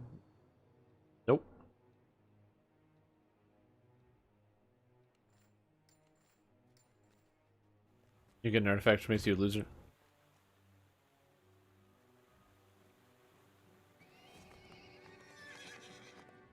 Did you see an epic elite?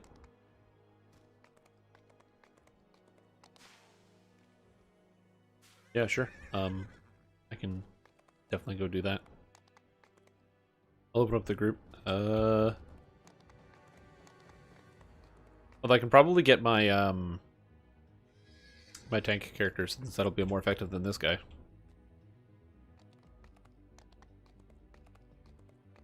Yeah, let me just swap.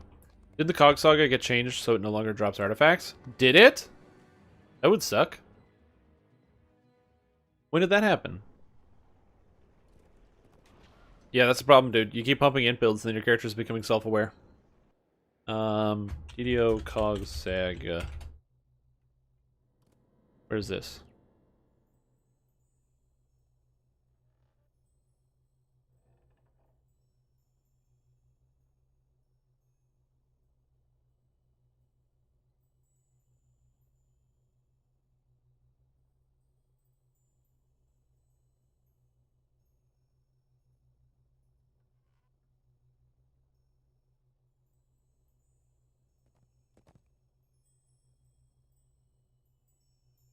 You're right. The Cog Saga doesn't drop artifacts.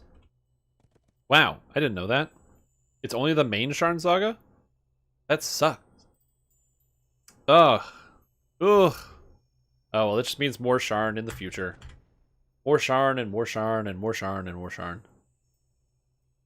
That's fine. Who doesn't like running Sharn? I guess it was because people are just farming out artifacts too fast, maybe. Versus the actual Masterminds of Sharn Epic Saga, which can sometimes have a artifact.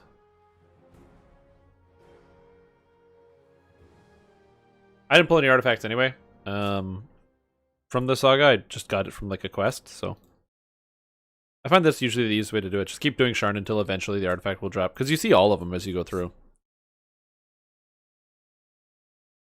It's kind of like getting Fate Twisted gear. Pretty similar. It's like, what's the secret to getting it? Oh, just keep doing it. You'll get it eventually. There we go. Intimidate 22, Insight 187, Natural Armor 21, Insight Full Physical Sheltering, and 10% armor class, and all this other stuff. Boom. Number 220 AC. Yeah. Don't love that reflex save. I don't think I have anything that adds like flat resistance.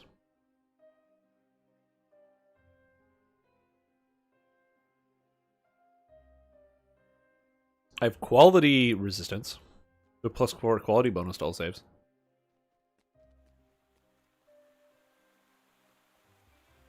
Yeah, I don't think I have anything that does like bonuses to saves.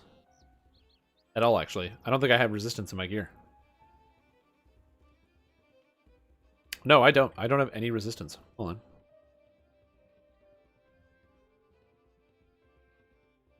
Resistance 11? Do I just get plus 11 to all of my saves? That's gotta be good.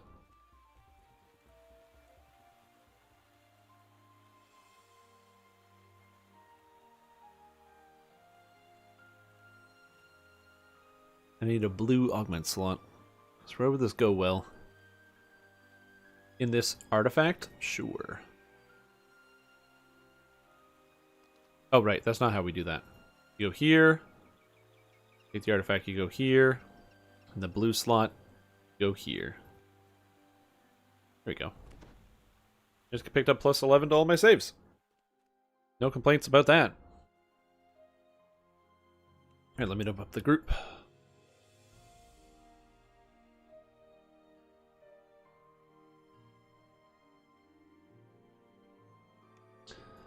Maybe some people want to join in. If nobody wants to jump in and get some easy, like, Reaper mode quests done, then we'll probably skip out on this, but who knows? Some people might be down. Okay, and now I need to go to where?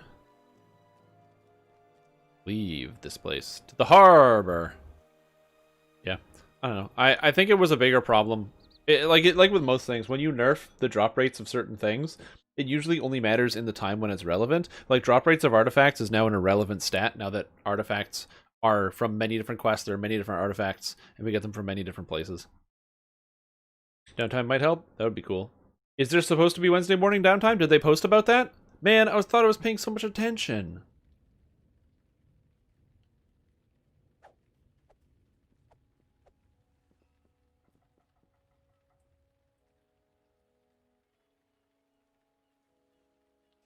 So I gotta update my build thing back to...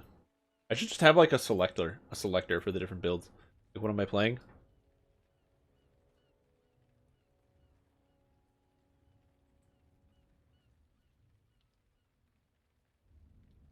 There we go. Anyway, I can intimidate all this stuff, so it should be easy. Easy game. Yeah, I didn't see a downtime notice anywhere.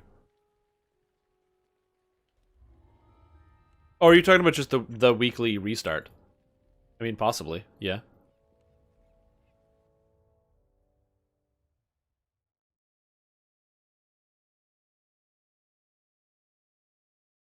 Yeah.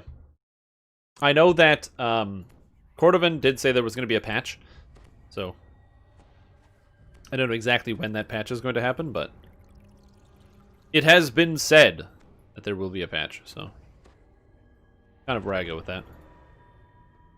Stats. Look at those saves. 83 reflex save? Oh, yeah. All I need is some dexterity.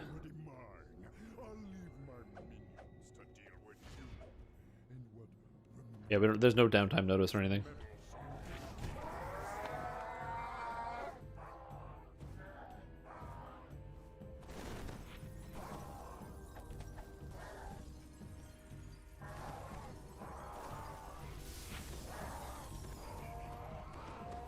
And this is working.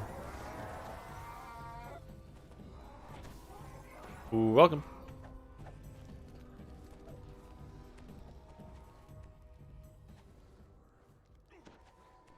Walk over here. Hello, Abishai. Intimidate. And I would just kind of chill. 83 seems low. Yeah. I don't have any dexterity items yet. I should get a dexterity 10 augment, which would give me an extra +5 saves. And then I also have, it's important to note, I have +17 versus spells. So against spells, my DC is 100. And most reflex saves happen to be spells. So, like, I don't know.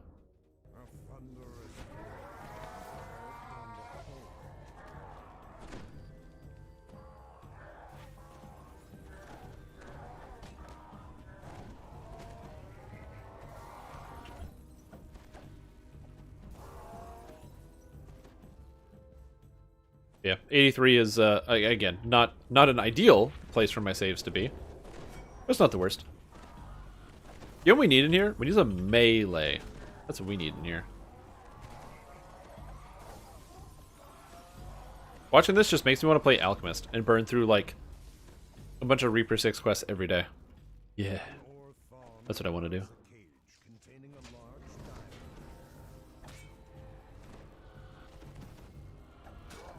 Or if there was some way I could do, like, percentage health damage as, like, a tank. So it's like, oh, every time I hit them, I do, you know, 0.1% of their health in damage for a second. As opposed to my current thing, which is nothing. Full metal build? Yeah, my character's not ready to TR yet.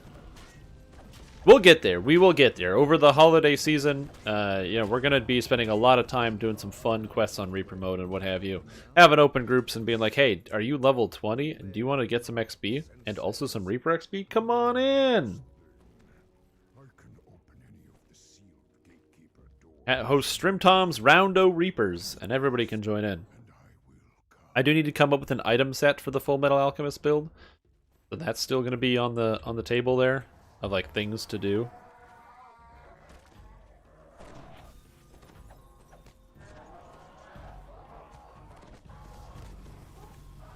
Why is there no Strim Toms on Thalanus? I don't know. Maybe that's because Thalanus is full of the lamos. Eh? Get it? Get it? Eh?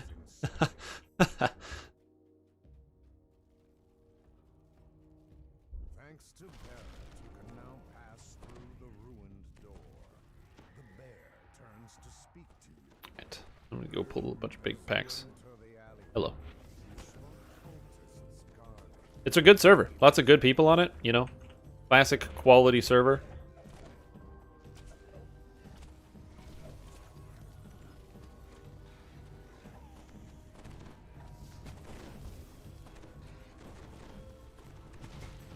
Yo, Axel's watching you. Hey, look, I'm not disparaging any server. All the people that play on all the servers are nice, okay, guys? Everybody that plays on every server is probably really good. And if you were to pick a new server right now, would I recommend that you play on Arganessen? Realistically, most servers are basically the same. If you want to pick a server, I would recommend using DDO or the playeraudit.com to find out what time zone your server is the most, like, each server is the most active and what fits in with your time zone, and then go from there. I don't think that there is a better or worse choice. However, there is a worse choice, which is Wayfinder. Don't play on Wayfinder. Play on the other servers.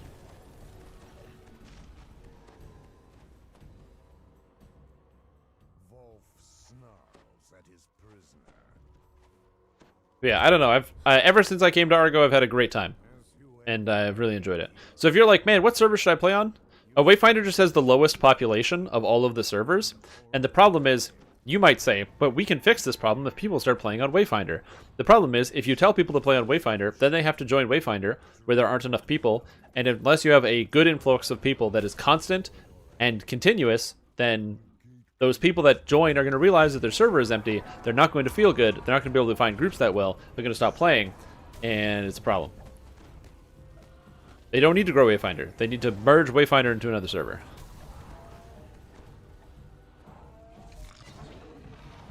Like, don't you think that if SSG thought it was a good option, they would have made Wayfinder the new player server?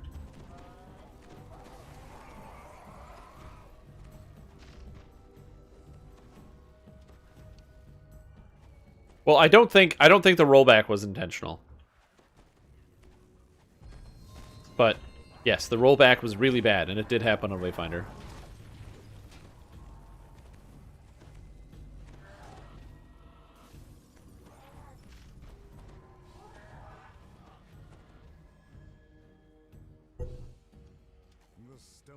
That was like really bad.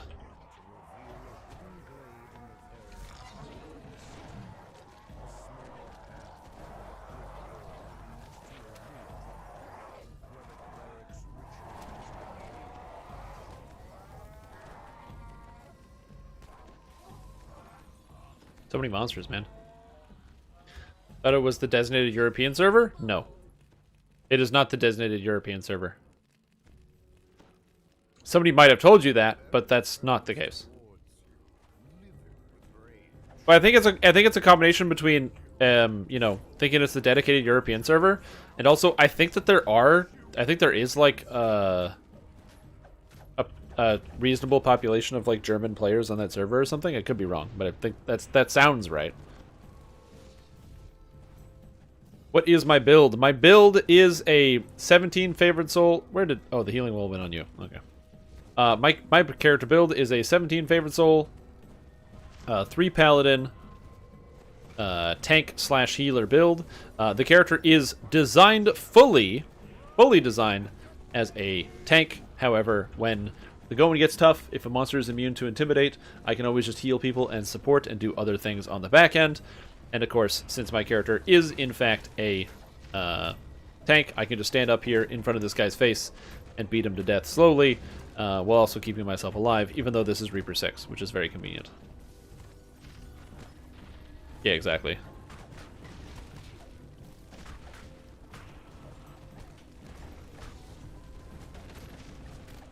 So it's not too bad.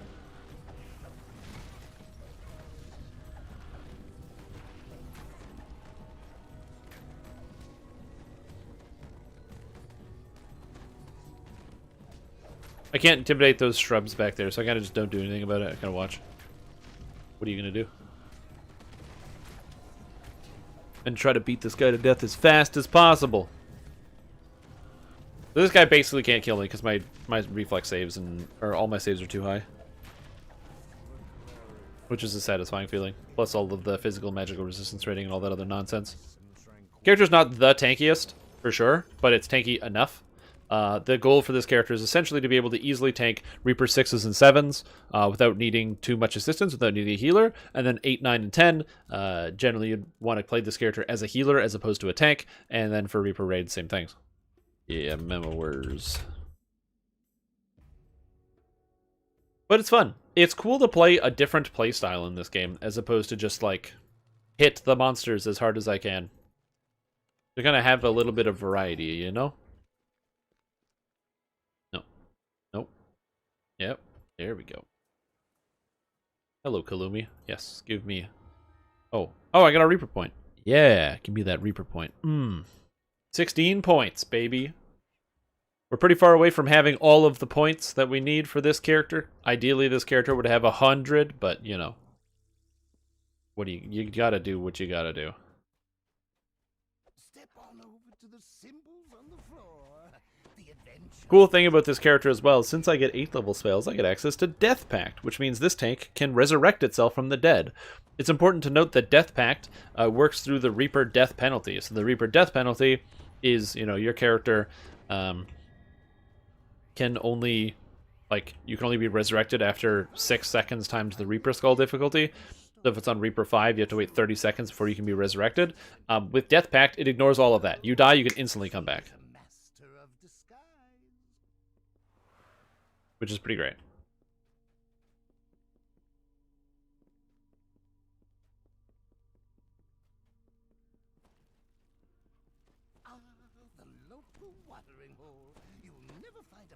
Yeah, so it's pretty fun to play. And like I said, it's just fun to do something that's like slightly different.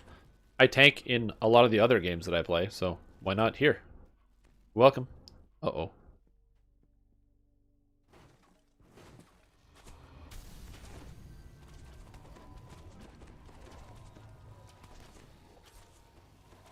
Oh my god. The carnage.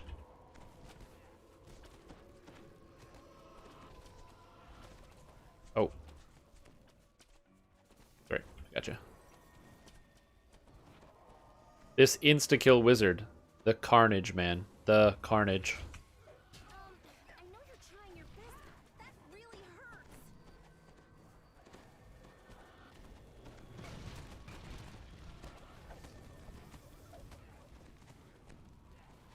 Why is this guy going after you? What the heck? I'm trying to figure this one out. Also, I don't know why my dodge chance is so high. Look at my dodge. Oh, because I have 100% dodge. That's why. I'm like, why am I dodging everything? My dodge chance is 100.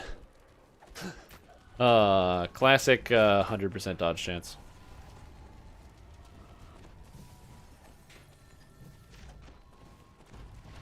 Will hirelings ever get the I in AI? No, probably not. I mean, it might happen at some point. Whoa! Are you telling me that you're not a bot? Mr. I am named literally a bot? Oh, wow. Sick. I can't wait to ban you. I'm currently imagining a situation where somebody, like, has a very low amount of interaction from their chat, and they, like, see somebody pop in, and they're like, someone checked out my channel? That's cool. And then they realize it's a bot, and then they're like, oh, no. It's like your hopes and dreams just crushed. It's a bot. It's just an advertising bot. It pulls the name of the channel, the name of the live stream, and it's like, wow, I checked with the name of live stream. A Benadrill is a tool that fixes allergies. And also something. And man, I'm about to design an offline stream for your streaming. Because I'm so real. I'm a real human being and not a robot. I'm definitely not a robot, guys. Come on. Oh, you guys fighting up there? Oh shit. I did not aggro any of that. Whoops. Sorry, I always go down. I always go down, my bad.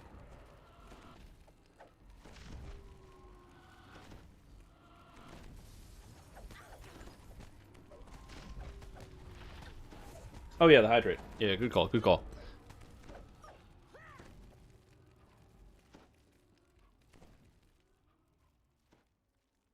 What's the timer on here?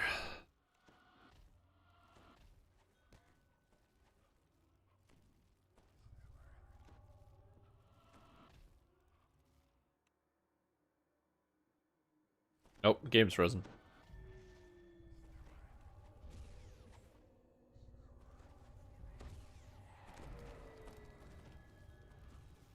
Maybe an Android. Androids are fine, though. Androids are pretty chill. Lots of people are Androids. I think. I mean, I have an Android phone. Is that the same thing?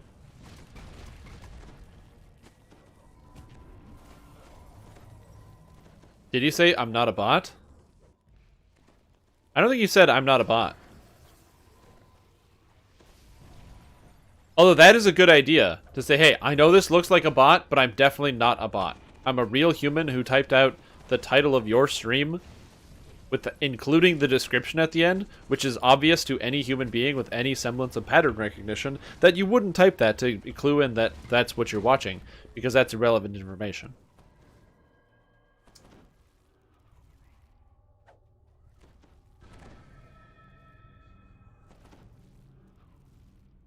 Oh, at the top of my stream, it says a Benadrill is a tool that fixes allergies, and then there's a little tilde. I have my description, end game and early game.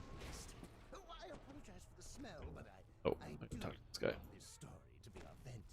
I feel like if you were talking to somebody about that, you would go, "Oh, did you see the stream? It was titled "A Benadrill is a tool that fixes allergies." Because the pun is the more memorable motion of it, like part of the sentence. I don't know, man. I'm not. I ban the bots. I wonder how effective that is. Do you think that's effective at all? Do you think people actually like buy what the bots are selling? I'm curious. I don't know, but I want to know. I just want the truth. Bot is sus. It's not me though. It's never me. I'm not sus. I was in electrical, so I had nothing to do with this.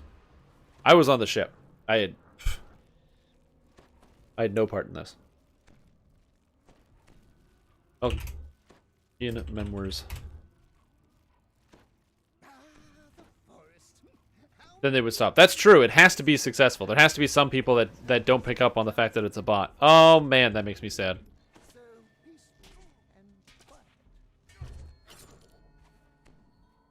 That just occurred to me.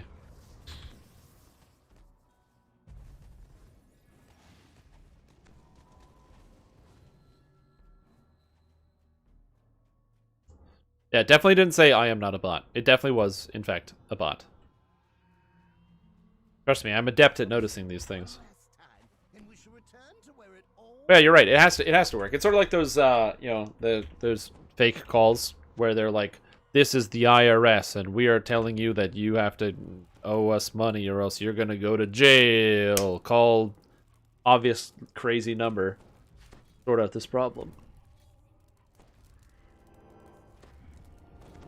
No, I didn't say that. No, usually it's like usually when they call you, it's an automated message. You only get the accent after you call somebody. Can be a tank. Genuinely curious. Like this. So favorite souls get if you pick the Stout of Heart, they get an additional bit of health for leveling up. So my character gets 270 additional health, which is a lot. 270 bonus health for free is really, really good, and it's more than you get from another tank type character. However, this character also happens to have not just the additional health, which makes them better than fighter and paladin in many cases, but this character also gets the benefit of a little bit of paladin levels to get access to the defensive stance, and has a whole ton of healing. Now, if you were to play this character in a slightly different way, the way that you would probably do it if you wanted to retain the favorite soul element, but be more of like a pure tank, because it's important to note, I am fully healing myself. We do not have a healer. It's just me, and we're on Reaper 6. The way that you would do this, if you wanted to, would be to drop out some different levels and do something like 11 favorite soul, 5 artificer, and like 4 paladin. You would get all 100 or 210 health from the favorite soul levels. You would go tier 5 of the Renegade Mastermaker tree for all of the additional crazy defense you get, and you still get a defensive stance.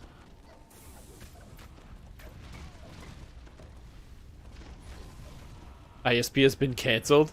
That's so funny. Or saying your social insurance or your social security number. Or your social insurance number is a Canadian thing.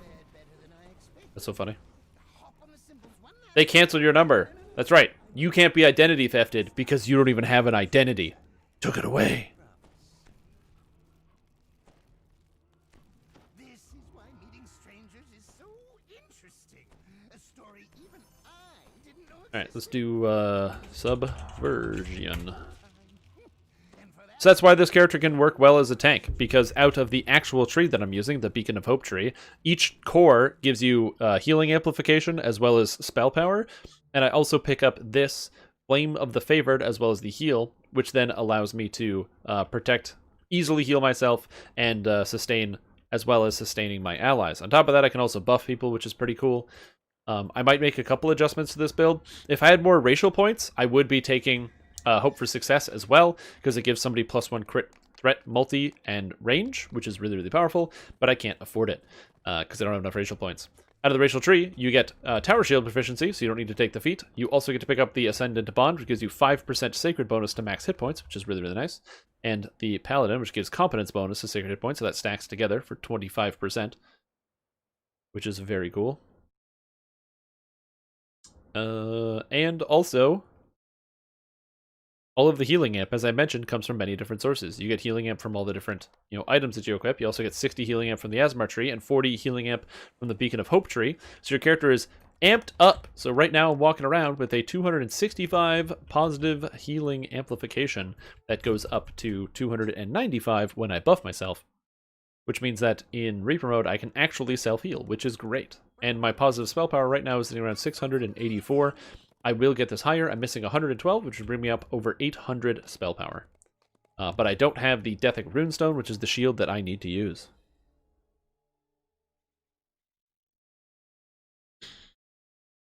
My universal idea is if it wasn't profitable, it wouldn't exist. That's true, yep.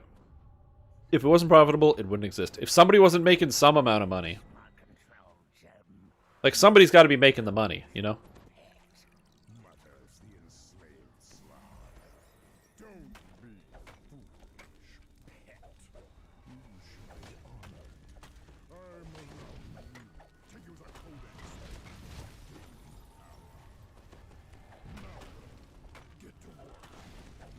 Ooh, he almost hit me in the face. So rude. Ooh, do it.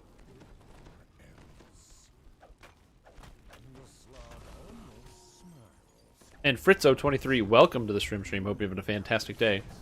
Hanging out, enjoying the stream, chatting. That's what I'm doing. I'm mostly just chatting. This character does not require too much effort. It took me a little bit of effort right away to kind of remember what all my buttons do and where I press stuff and all that. Other than that, it's pretty good. Oh, he gets the negative effect on my bless too, eh? -5 to all saves. Take that, Air Elemental, you garbage. Why is he a stone guard? That's so annoying.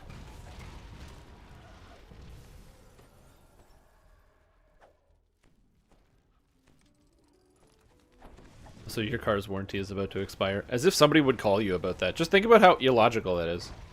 Why would somebody call you and tell you that? Isn't that like you should have paid for the extended warranty? Ho ho! Getting out in the builder. What should I be aiming for on saves? That depends on the level of difficulty that you want to deal with. My usual answer is I dump will saves because almost every single thing that's a will save can be fixed with a Harper pin. So if you have access to a Harper pin, you don't need to have access to high will saves. So that's where I start.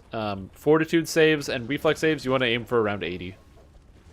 And then if you can get fortitude saves, reflex saves to around 80, and then have a positive, not a positive, but any amount of spell saves, then you should be in the clear. That's kind of the direction that you want to go in terms of some of your saving throws.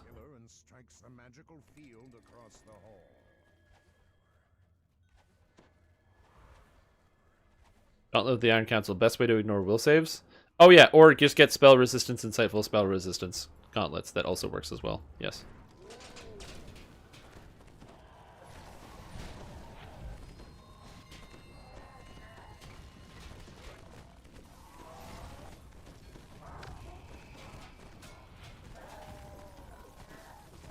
Anyway, that's how you tank that entire room, but during lag. You'll notice that I used my ability Meld into Darkness. It allows me to be immune to physical damage for 12 seconds. So I kind of went in there, hit my meld. Once the Orthons jumped onto me, I waited till the Orthons jumped onto me, so I got the most amount of time out of the meld. And then I just kind of started beating stuff to death. And by that I mean standing still and letting other people do that while I also threw out AoE heals and stuff. That's why it's pretty cool. You get a bunch of like AoE healing effects. It's not bad. It is not bad.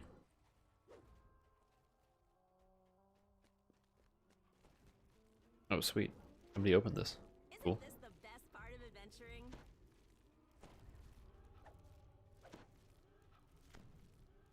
Okay, perfect.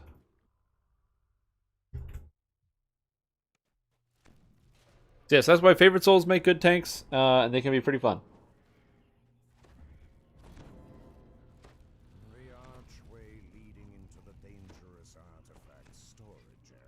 Important note, it also depends on what you want to do. If you want to do something that this character can't do, then keep that in mind.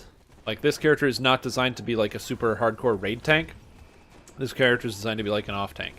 I don't have the physical resistance rating to really be like a super, super high-end tank. But I have the ability to self-heal on R6s, which makes it a great opportunity to tank something in low Reapers. And since I can also heal, again, it's kind of, you know, it's the problem solves itself.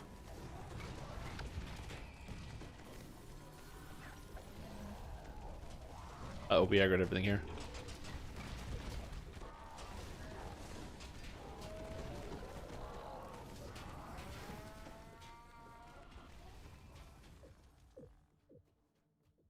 Nothing extra for spells.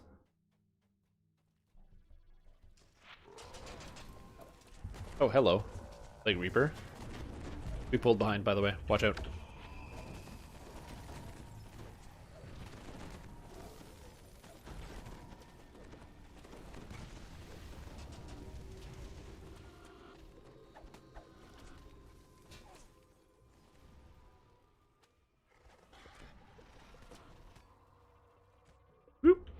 I just ran out of here because I aggroed most things, so they should be following me.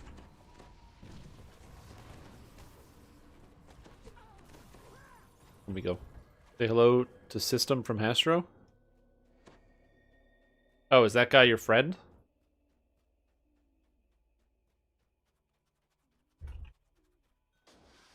Nice. There you go.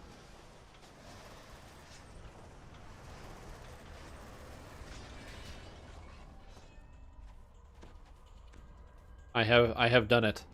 Now this is a situation that kind of sucks. Oh, I can intimidate these? Oh, I didn't know you could intimidate these because I thought they would be constructs and be unintimidatable. But I guess it makes sense because they are Warforged. They are Warforged Titans, so they are intelligent. So you can intimidate them. That I helped create a Dungeons & Dragons card game? Oh man, that does sound like a crazy dream. What did I dream about last night? Probably nothing important. There's nothing like coming to mind, you know what I mean? Am System says, LOL, hey Hast. Smiley face. There you go.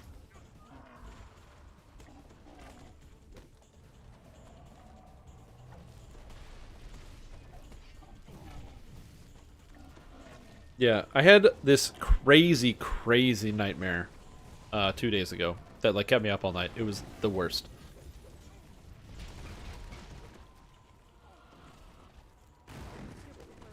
That guy died instantaneously. Holy macaroni.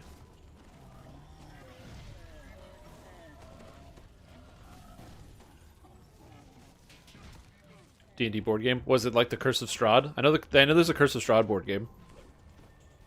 Well, that's a very specific board game. Why is this guy not coming over here? Come over here, you jerk.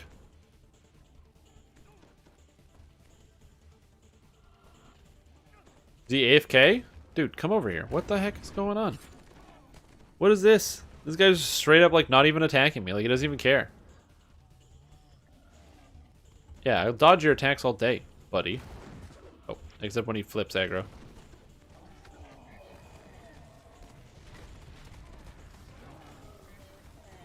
Also, I do like the way the wings look. He can't hit me with spells. Oh man, healing paladins is the best. Look at all that health. 5k health? Hell yeah, I love that. Love healing paladins. Next is Multitude of Menace. Paladins get an extra 60 healing amplification. Asmar paladins get an extra 60. Especially if you have a lot of racial lives, you definitely take that extra 60. 120 extra healing amp from just your character's past lives. Oh man, that's good shit.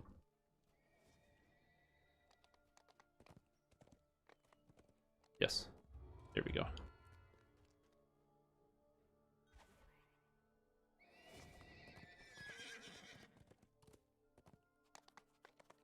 Kind of.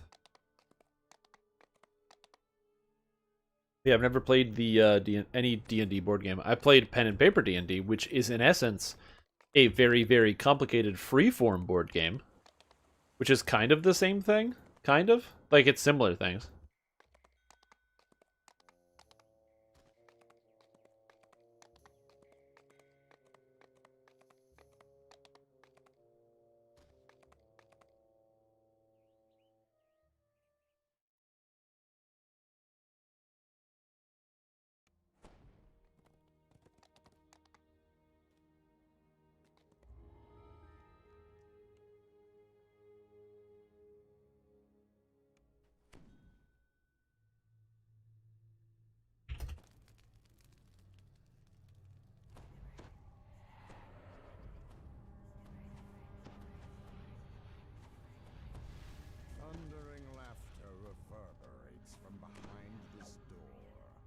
Okay. Let me just AoE buff everybody. Get the death wards and all that stuff out. Because I am, in fact, a healer of some kind, so I might as well do that. You know what? I can't kill monsters, but I can break breakables. That's my job.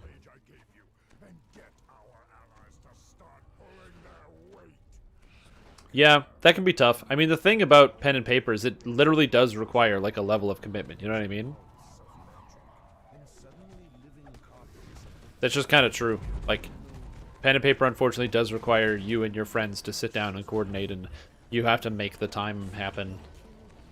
Because somebody has to put in all the work to make the module. I mean, even if it's like you're just copying out of something, like you purchase a module and you're like running it for your friends, somebody still has to like do that, you know?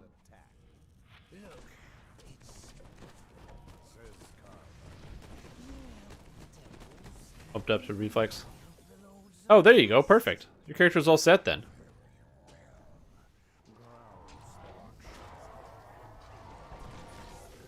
Come at me, monsters. Yeah, this is a good group. We're just smashing it out. Also, I will say it's so satisfying to just have 120 something intimidate and then be able to land your intimidate on everything. 124, man. Having like 90 whatever or like 88, which is how I started the day, so annoying.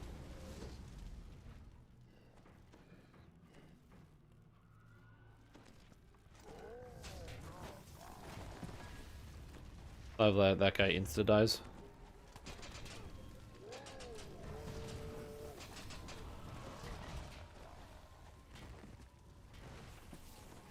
Do I have the Steel Star coffee? No, I'm going to get one this February from the event.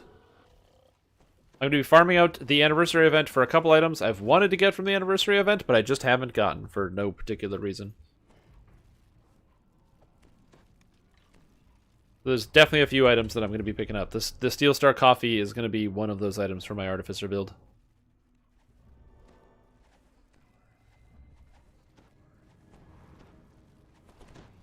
Let's boogie!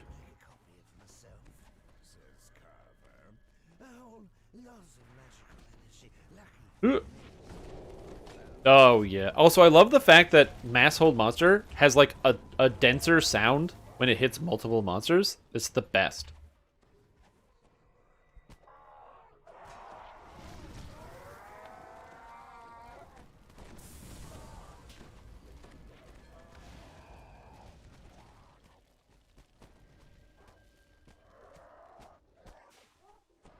Also, once you get to the point where as a tank you can kind of heal and support yourself entirely, it feels really good because you can just kind of chain pull stuff and make bigger and bigger packs that then people can just kind of smash out.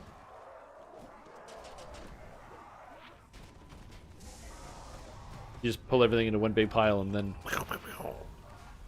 Even though there's a plague on me, I still didn't feel nervous.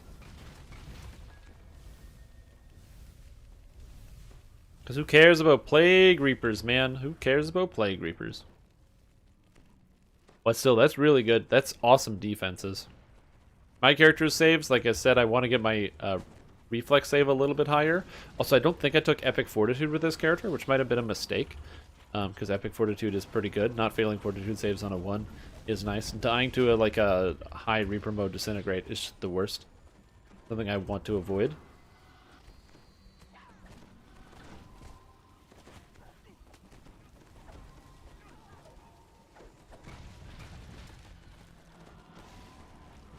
How do you keep aggro off the healer if the tank is the healer? That's a great question. I think the answer for me is I try not to think about hard questions. That way, if you don't think about hard questions, then you also don't know the answer, and if you don't know the answer, you don't need the answer. Is Break Enchantment good against all curses? I believe so. Curses are enchantments, I think. Be aware that Break Enchantment can also take away some good enchantments. Example, if you use Break Enchantment, there is a chance you will tear down your friend's Otto's Dancing Spheres, and that can be very annoying. So just keep that in mind.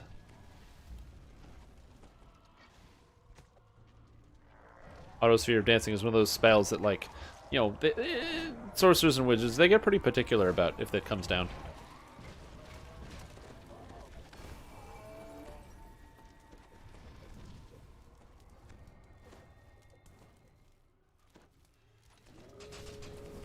Yeah, absolutely.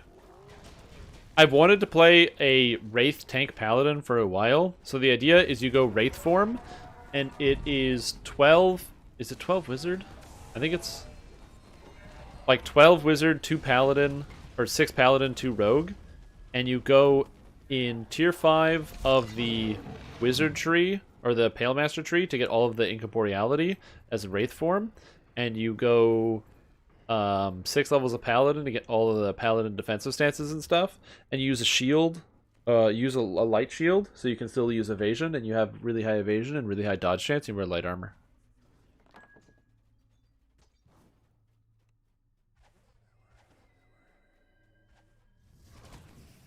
Uses a mass curse removal. Again, it does work, but as an example, if you go into Vision of Destruction, for example, that raid has a whole bunch of curses, and so you can remove them all with Break Enchantment. And everybody gets the curses, so you'd think that would be a really good idea. Except, if you happen to have dancing balls on the ground because you're trying to do ad control on anything above normal difficulty, then what you might have as a problem is you might all of a sudden have all of your wonderful protective dancing balls mean nothing.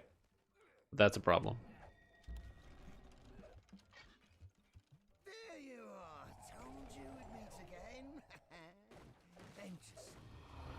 Yeah, you could probably go 12 Paladin instead. I don't know.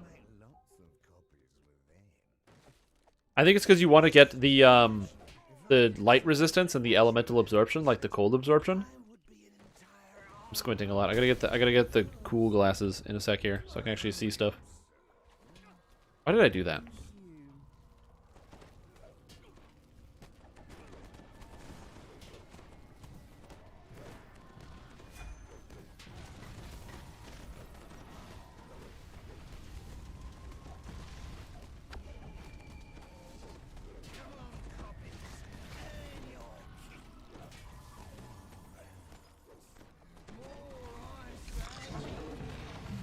I have extra threat generation, I just am not able to easily hold over all this stuff.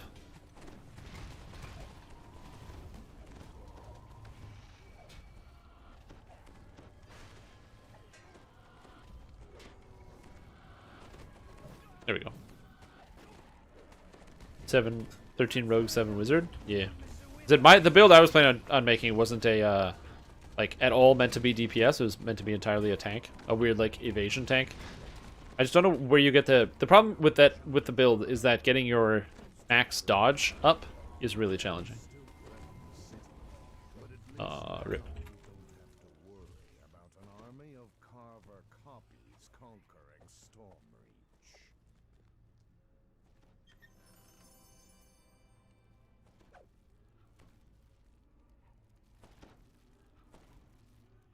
You down for some Age of Rage as well? Just a couple quests.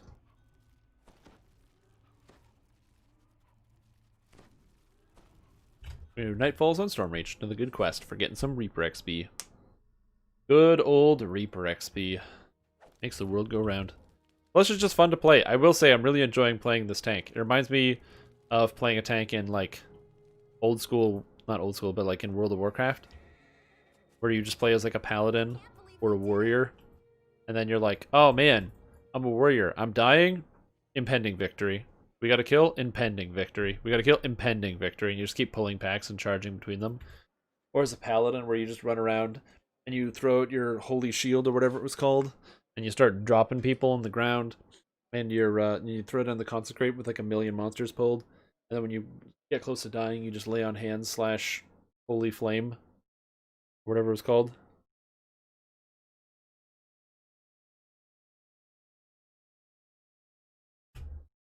Oh, recovering from failed teleport. I'll be back in a sec.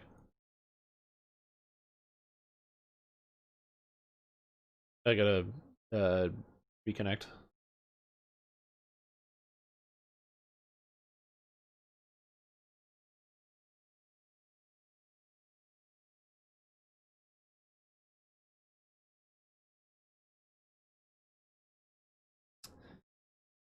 Come on, DDO.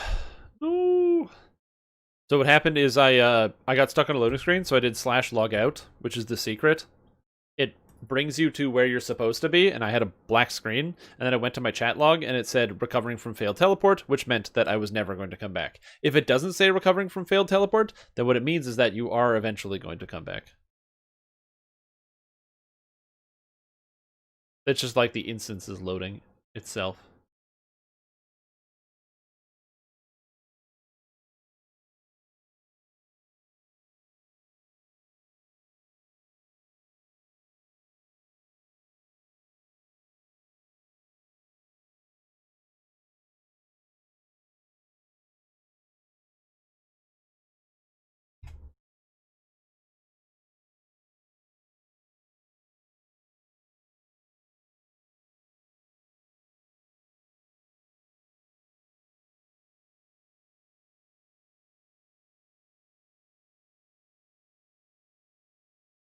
Anyway, I'm Cool Stream Tom now.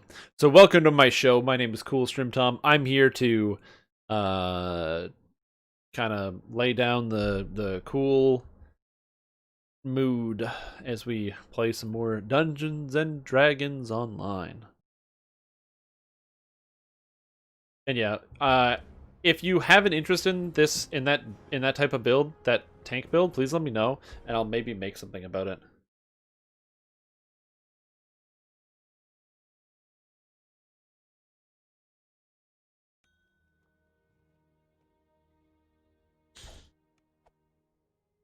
Epic Test Interest came out.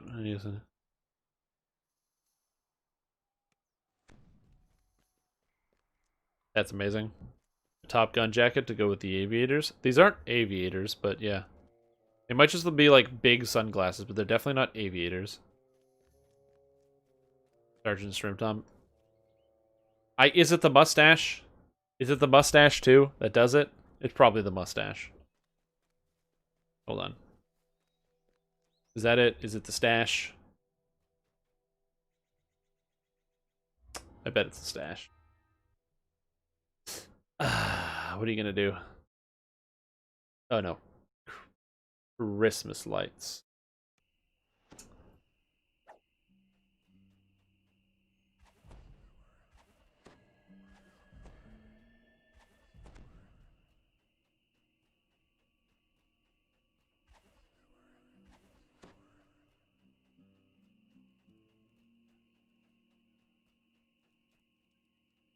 Yeah.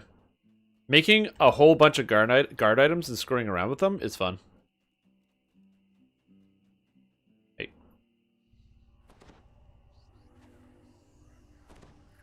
Oh. And I gotta open up the group. That was just re-added as leader.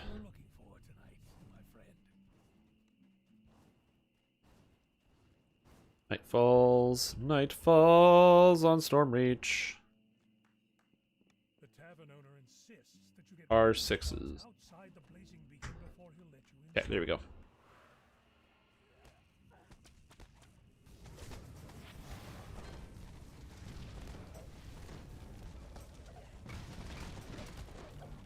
All your merch can be found. That's funny. Does it actually have a link to the merch store? No, it doesn't. Alright, well, we can fix that. This is a fixable problem. This is not a specifically right now problem, but this is a fixable problem.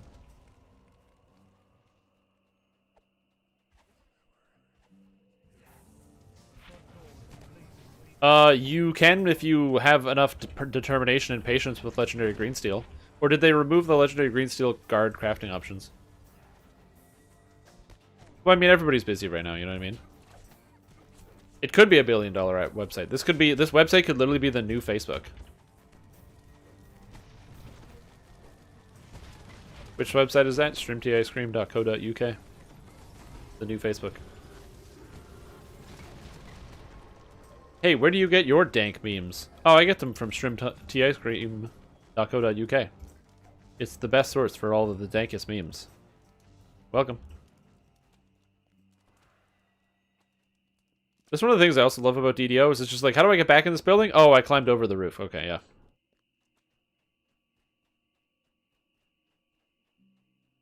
Yeah, if you could craft that, that would be sick.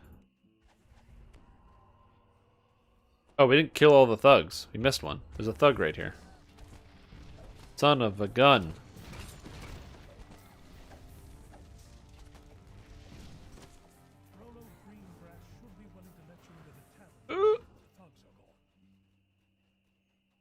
What Reaper is this? This is Reaper 6.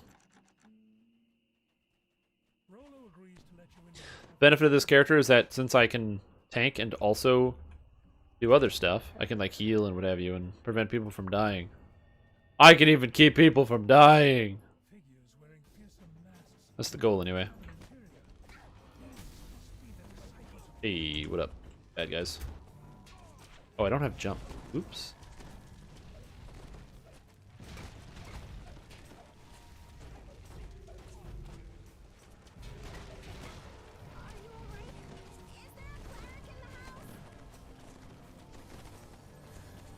Here we go. Yep. So I'm kind of paying attention. But it's mostly just I run into the rooms and go, ah, and the monsters attack me, and I go, ah. Oh shit. I hate when the slads do that. It's so annoying. Don't kill my guy! Live! Trainers!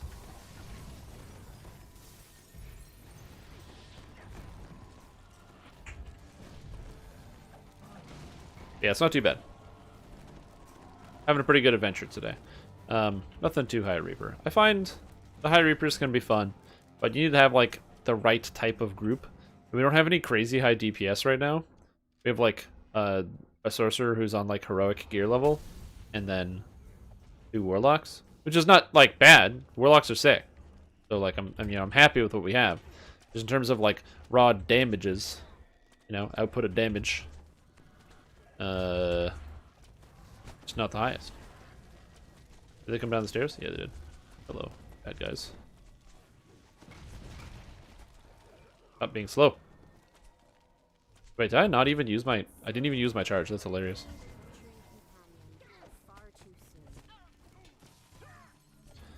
Yeah. Absolutely. But hey, how do you get Reaper XP? You join groups. And then you get points and you get items and it's all good.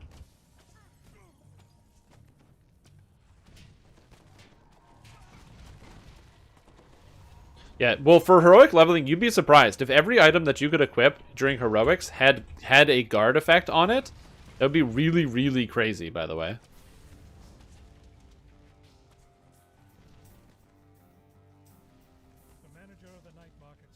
Does Reaper affect drop rates? Yes. Reaper does affect drop rates. For every Reaper skull you do, it increases your chance to drop named items by 1%. Oh shit, what the hell's going on here? Somebody was already up in this room? Okay. Yes, that's weird. Sure.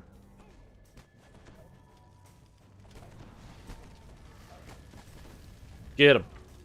Blow him up.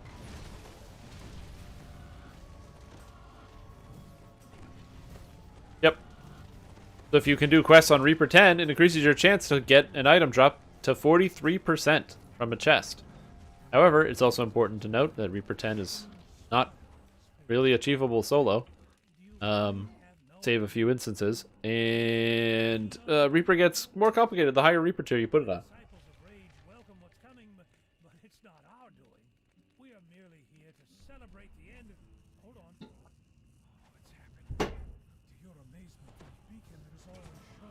Uh-oh, monsters. Live, trainers. Live. I command thee.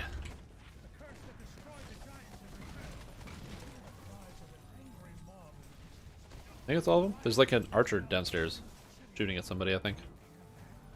That's shooting at trainers? No, they're shooting at me.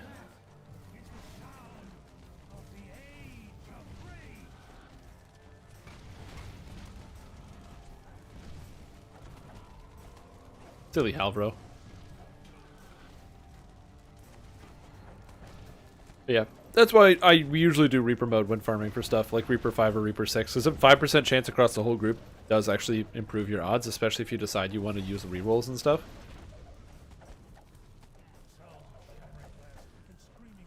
I believe it's 4 on Heroic and 6 on Epic. Yeah, good old Age of Rage. My guy sinks like a brick. Holy macaroni. I've been saying holy macaroni a lot. I don't know why. It's just easier than cursing sometimes, I guess. Could I use a curse word? Yeah. Do I want to? Yeah. Alright, Fred, get him.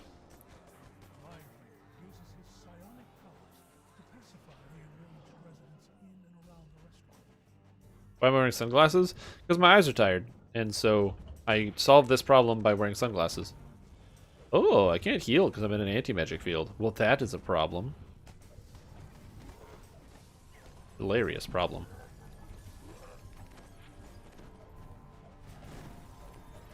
New Velveeta macaroni YouTube ad? No, I haven't seen that. Haven't had no Velveeta in quite a while.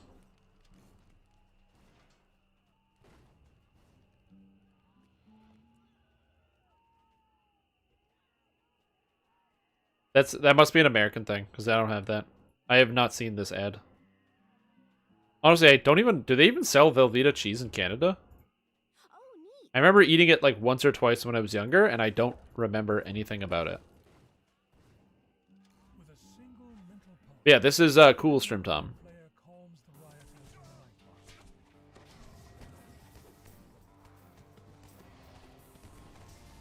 Oh, this is all good. Scary about this. Oh no, bad guys and monsters.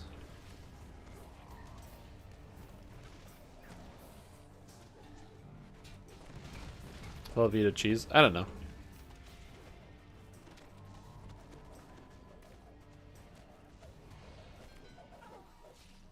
Yeah, I don't remember. I don't recall. I plead the fifth. I do not recall. But do they still sell it? Can I still, if I wanted to go buy this product, can I still go buy this product? Is that like a thing?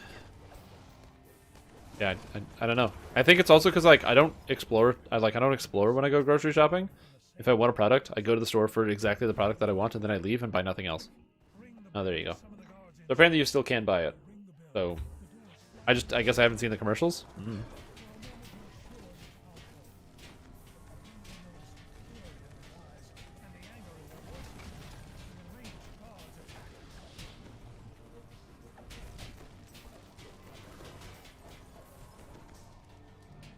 Wow, this lag is crazy. Video game. Hello, video game.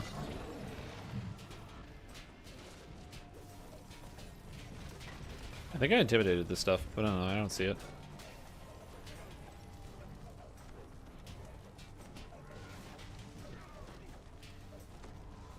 Alright.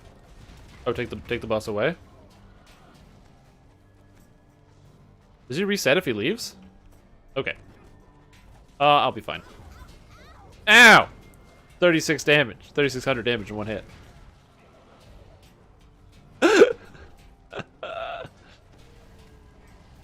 Oh, okay.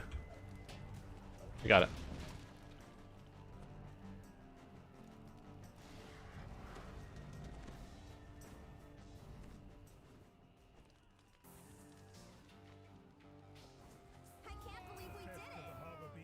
Woo! Good job, everybody. Yeah, when there's like a Vengeance Reaper, try to avoid killing it. That'd be like dope.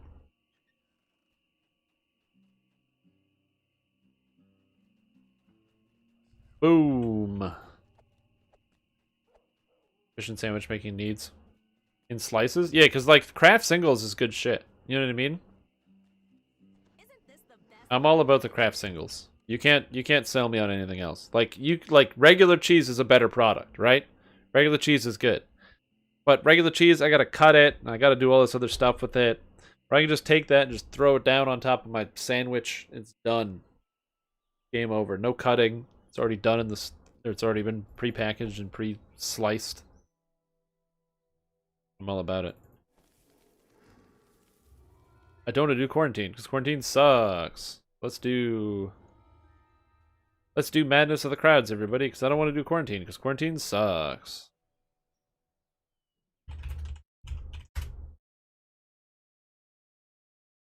These are the Doom and boss run range and all the archers. Well, one of the things that we've done in the past is you do the Vengeance Reaper challenge. Vengeance Reaper challenge is where you just play the game and you play Reaper mode, but you just kill the Vengeance Reapers first. That's literally it. Not too bad.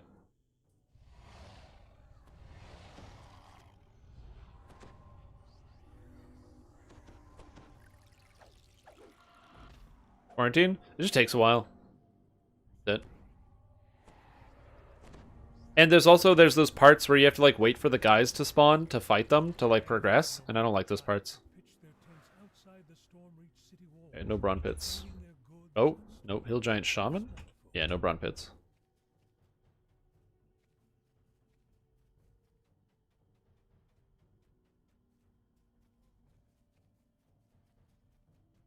What are these altars?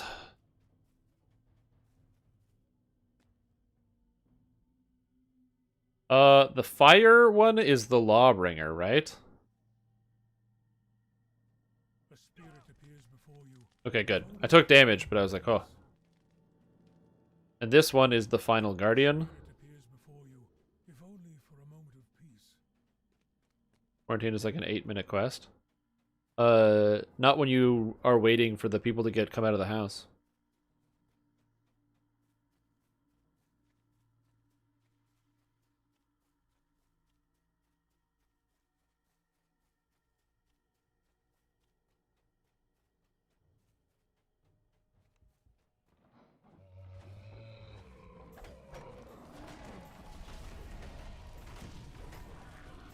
I mean, I could be wrong, but I recall it just being really long.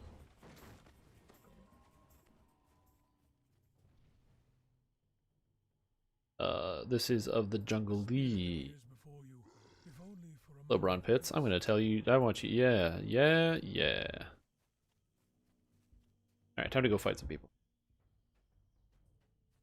Hello, monsters.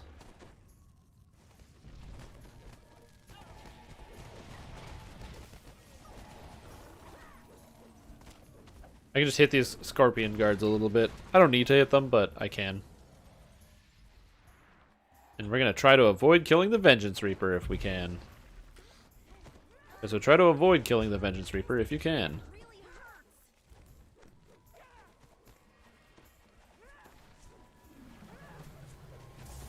Much shorter than toxic treatment. Oh yeah, I'm not doing toxic treatment either. Quarantine? No, quarantine is definitely longer than Nightfalls on Storm Mage. If you get bad luck with spawns, where the monsters, when they spawn in the houses, just get stuck or they wander random directions and don't walk towards you, it takes a long time.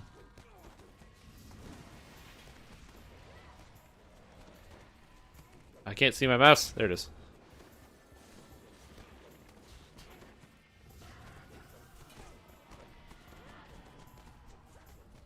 Yeah, it definitely 100% is, dude. I don't know what you're on about. There's absolutely no way that Quarantine is a faster quest than Nightfalls and Storm Rage.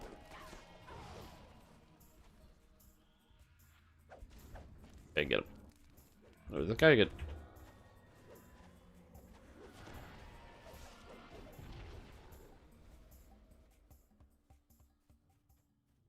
Yep, I've had the opposite experiences. I'm also unlucky though, so it might be something along the lines of like, you know, whenever I just happen to run it, it takes a little bit longer. Find a scorpion.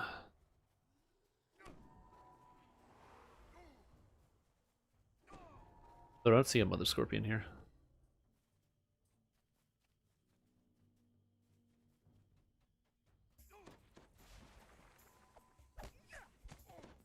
Did we already kill the mother scorpion?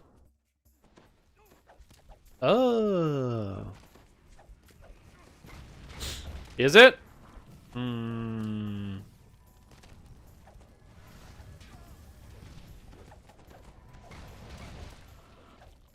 That sounds accurate, because I probably wrote it. Still, I don't trust it. Where's this thing? There it is. I don't know. Maybe I just don't like the quest. Probably it too. Something along those lines. Of like, I just don't like the quest and I don't want to do it. Which I think is a valid reason to not do something.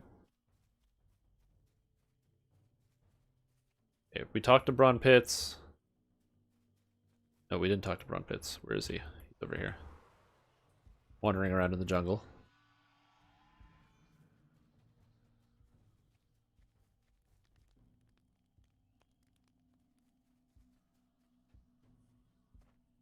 Okay, now we take a nap. There we go. You lay down on the bed. You lay down on the bed of furs. Perhaps oblivion will take you. You lay down on the bed of Yeah, I just don't normally run it. Perhaps oblivion will take you for a spell. It's one of the quests that if I could avoid every life, I would. Good. I love that. Good. I have news. You're getting worse. The news is like, bad news, everybody. It's like, hey, wait. Why bad news? Why bad? Ooh, haste. So fast. I want good news, Braun Pitts. Anyway. What a bold-faced lie. Is it a bold-faced lie? Is it?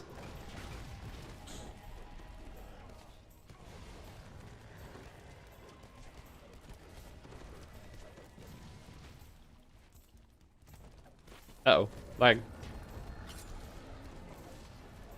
This game is lagalicious.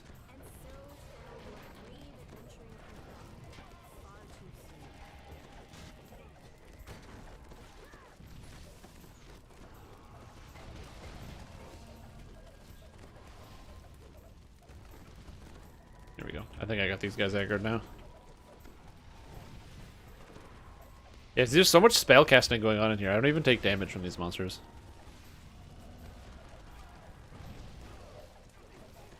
Constantly falling for rage shenanigans. I mean, yeah. But there was a curse that was... to be fair, there was like a curse or whatever that was placed on the giants to make them stupid. Which is why the giants are stupid. And yet the Storm Reaver is not stupid.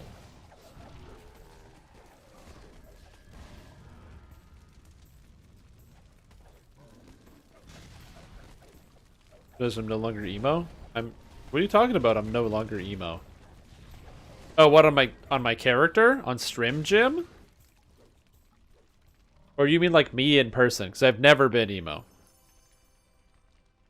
Oh, no, Strim Jim? It's because I dyed his hair. I saw Midnight Hair dye, and I thought Midnight Hair dye would be dark, and I dyed it, and it's blue. So I have to change it back. I need to get some black hair dye. Sweet, Scales of Exile.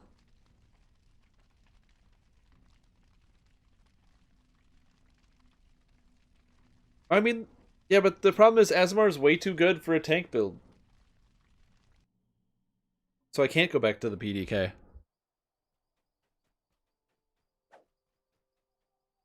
Look, his hair also kind of hangs over his face.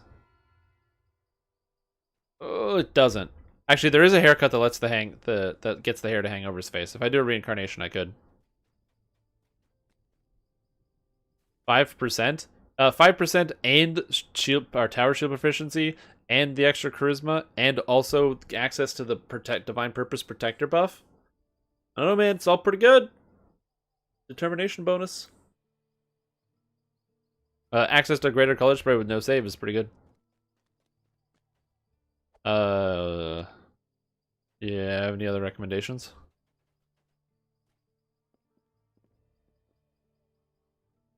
Yeah, sounds good.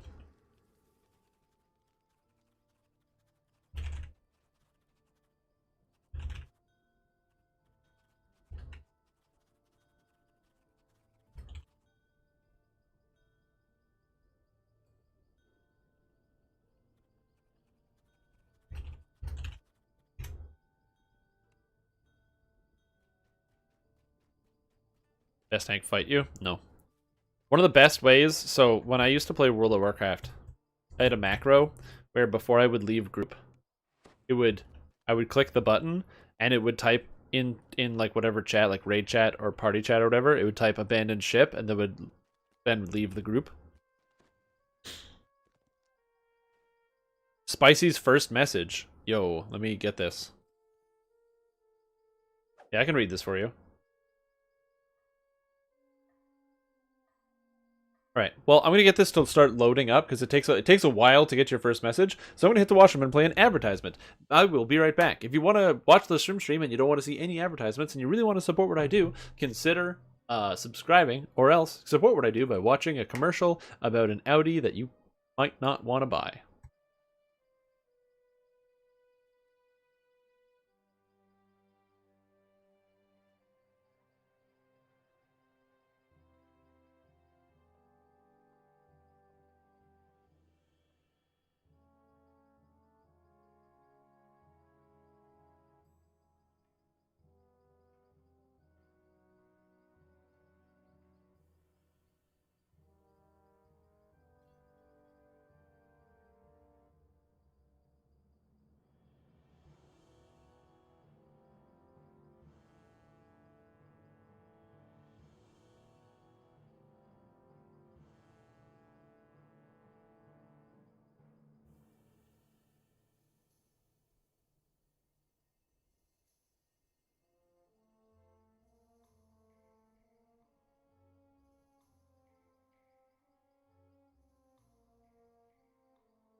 All right.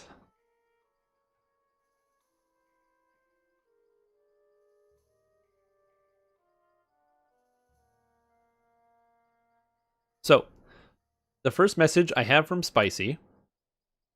Hold on. I just want to double check something. What did you say today?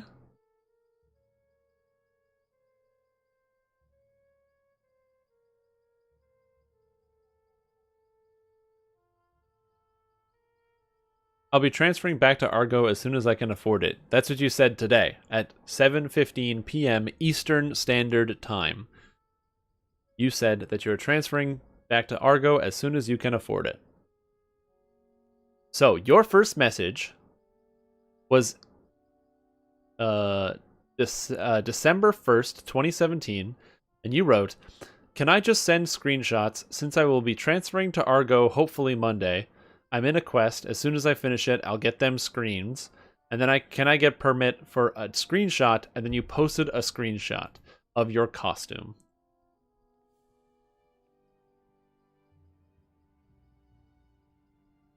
And you want me to post the screenshot here of your costume? Yeah. Is that okay? Can I share this? It's an old screenshot. It was technically posted. So there it is.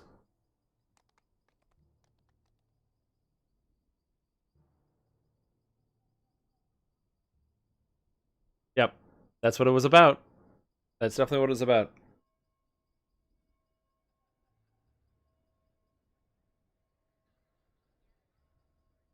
That was a long time ago. 2017.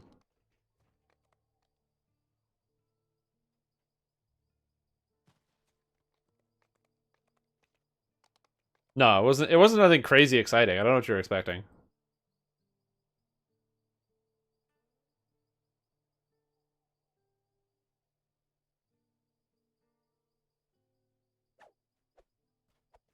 Hey Freak Show, how are you doing?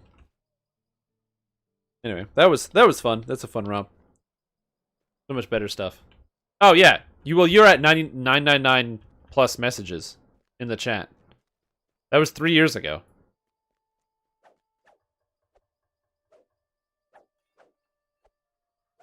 No, thank you for the hydrate. Yeah, I gotta fix this character's cosmetic. I don't like this cosmetic shield, doesn't fit. And I need a cloak. I don't know. We're still figuring it out. Because like the shield that I have just doesn't fit. I have the mirror plate, and it just doesn't fit. So I don't know what I'm doing exactly.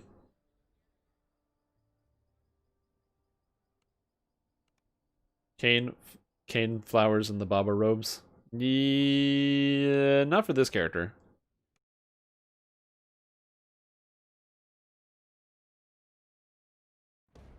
You know what I should have done? I should have at least looked. I should have at least looked to see if there's like other quest groups or something. I'm so bad at that sometimes. I like don't even take the time to look. I just like space.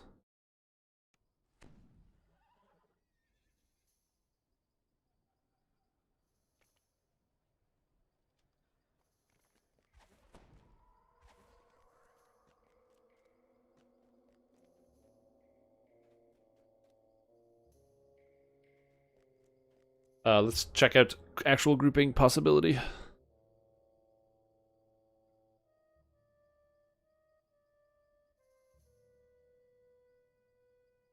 Wait, is this me? No, this build doesn't. This one doesn't exist. Because I'm like, didn't we do this? We did Multitude of Menace and this quest. I'm like, huh? Torch and trash can. That's not bad actually. The rags with the mushroom cap. I like the mushroom cap cosmetic.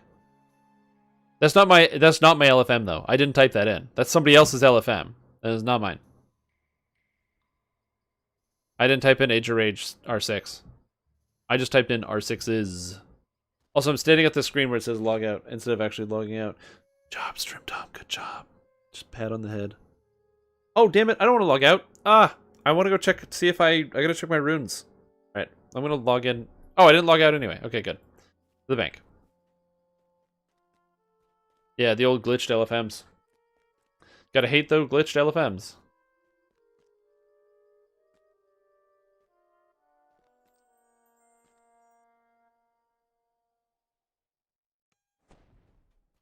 of the DT armor. What's the D?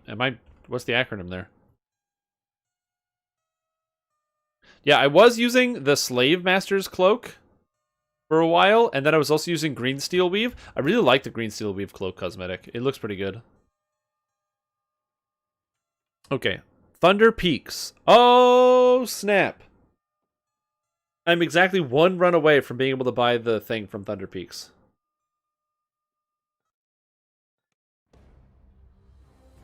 Oh, Dragon Touched. Duh.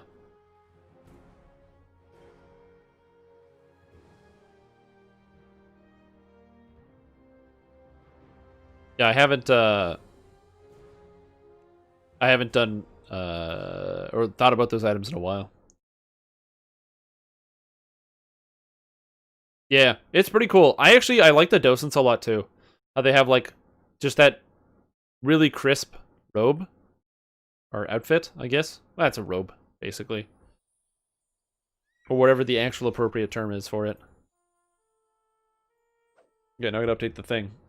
I gotta update the thing! Oh!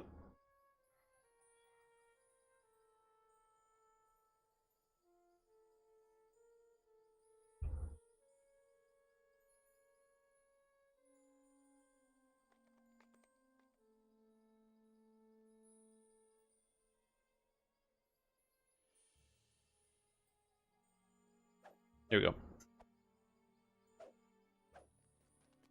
The candle one that looks similar in the store? Yeah, it's a bugged LFM. Oh yeah, I wasn't really stressed about it. Oh, Dreams of Insanity. Sure.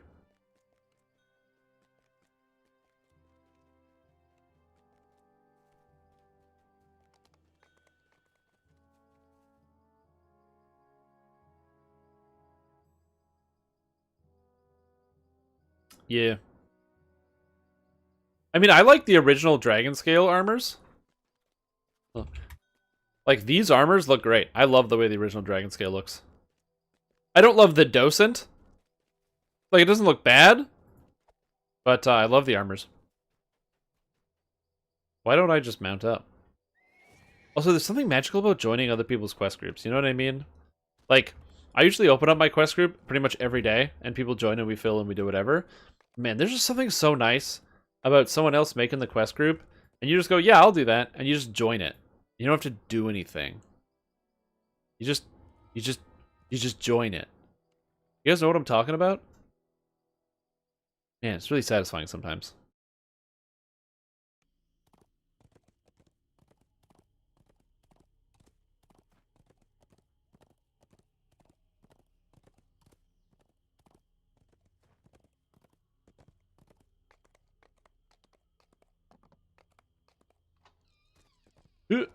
Alright.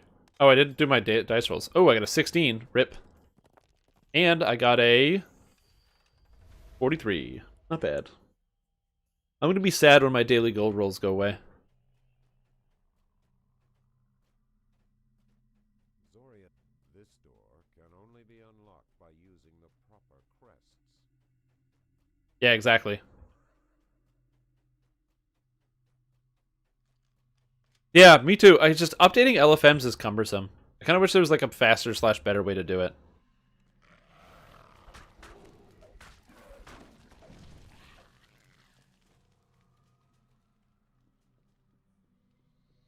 They extended the daily dice thing until the 10th? Wait, why did they extend it? What happened?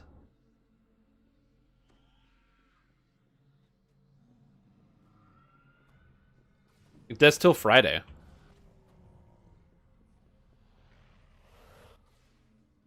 Oh, we got it. Cool.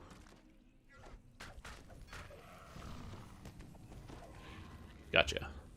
Oh, is he playing an assassin rogue? Hell yeah, that's cool.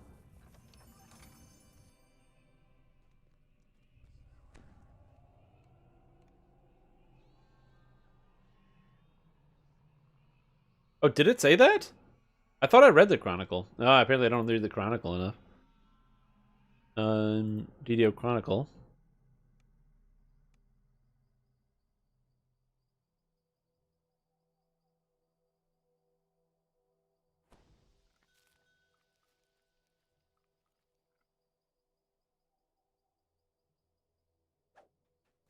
Oh, double daily dice. Sorry. Yeah.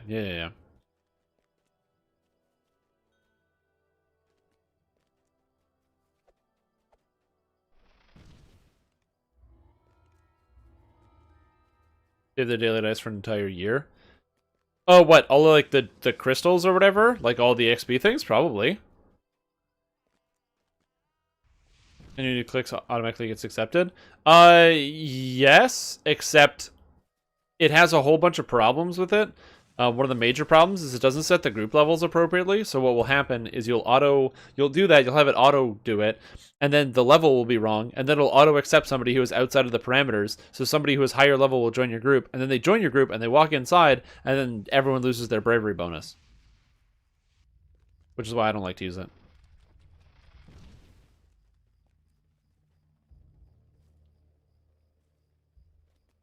I based the list in the description. So selected from the list. That's not a bad idea. Yeah, exactly. Once I get past level 10, I stop eating them. Are we doing R4? Oh shit. Well, I don't want to solo this, because that's just a waste of time.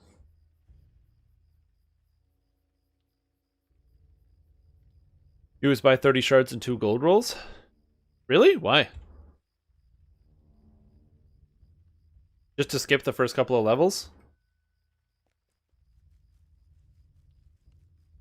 Also, apparently my backpack is full of these. Wait, they said they're extending it, but I only got 100. Shouldn't it be 200? They definitely didn't extend it.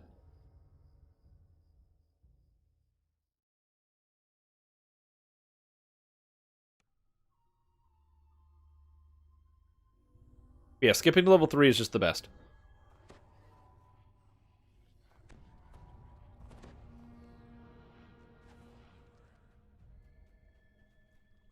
The waters of the Amazon are foul and corrupt, by an unholy blight.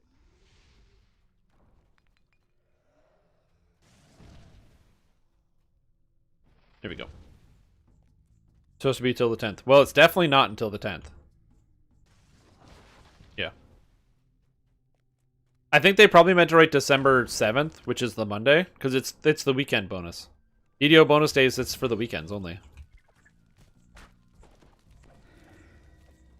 I need to get a Sunder item. Maybe I'll craft a Sunder item for this character on just like an empty slot or something.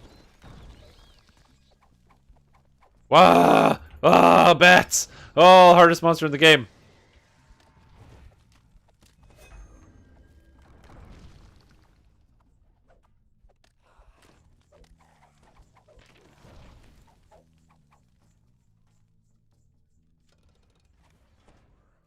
Oh, and you got it? Okay. Well, I don't know what to tell you, man. It's probably a bug with mine, then. Uh-oh. Shit. This is bad. Oh, God.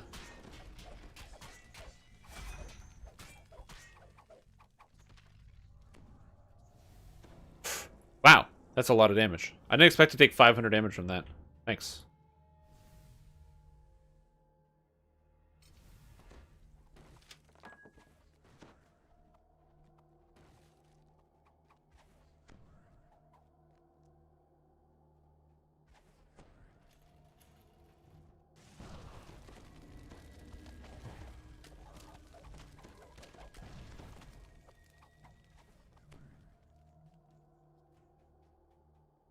Swap a Hand of the Tombs whenever you see undead. I don't have a Hand of the Tombs. I'd like to do that. I will legit reset the quest. That's funny. You're not wrong. You're straight up not wrong. That's a good idea.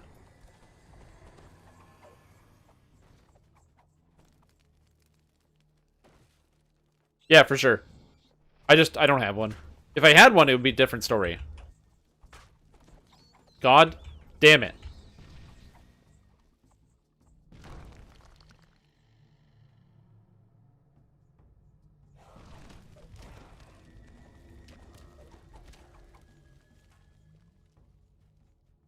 They removed it earlier? Yeah, that's what I figured. It's a weekend bonus. It was just a typo in the Chronicle. So you just updated it late? Yeah, that's fine.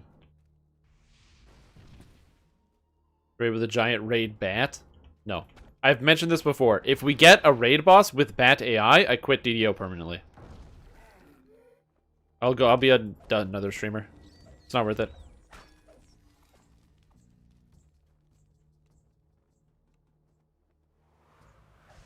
Don't die, Stream Tom.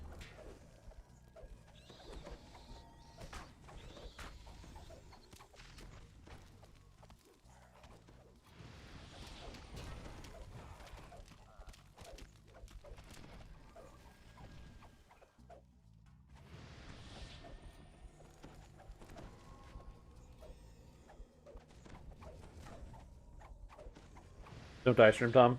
216 health. Oh, buddy.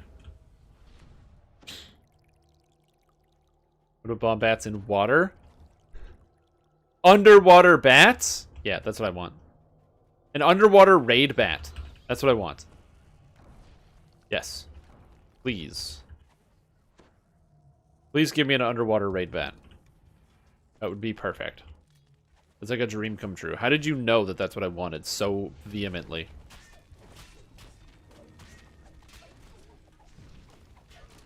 Yeah, absolutely. Underwater mechanics and a bat? For sure. For sure. All day, man.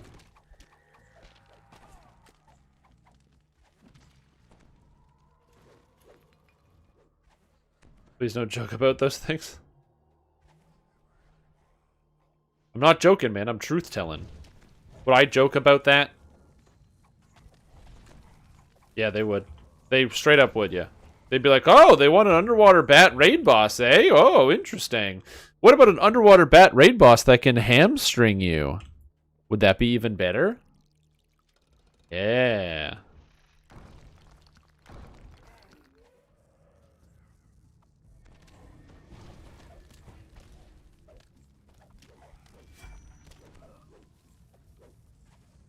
You have to fight with the new echolocation system while blind? Absolutely. That's how you would have to fight that.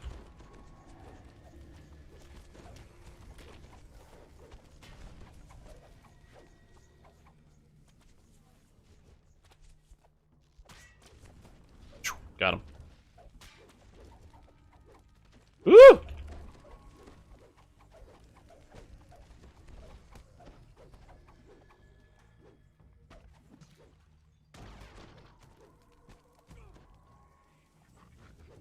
Yeah, I'm not going into this cube and dying. But I will shoot it.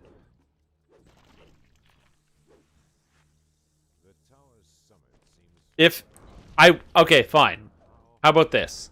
If there is a bat raid boss that's underwater and hamstrings you, then everybody in chat is free to find out where I live and kill me.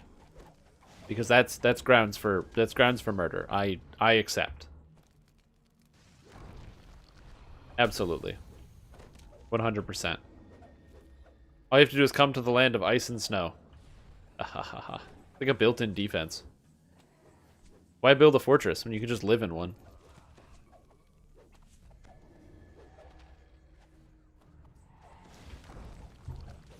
What are you gonna do? Drive without winter tires? Oh, they don't have winter tires! Oh!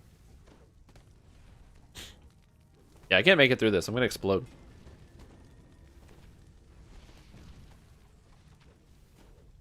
There's a new pirate sentient gem that says Yar! Yar!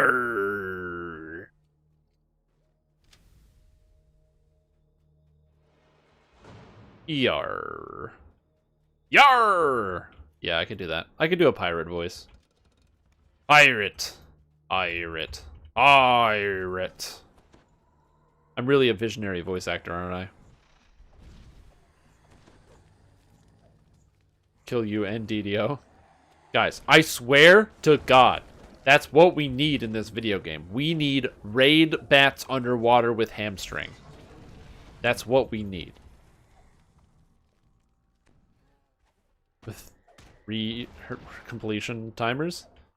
Well, you can get some pass lives if you want some pass lives.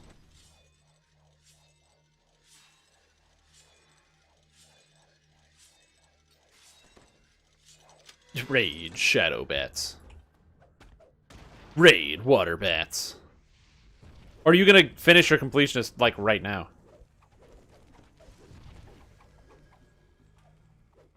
SSG sniper. Oh yeah, he's watching. He's watching. Like, hey Jim. Wave out the window. Yeah, I don't think we need that. I would love to voice a sentient jewel though, or a quest. That would be so cool.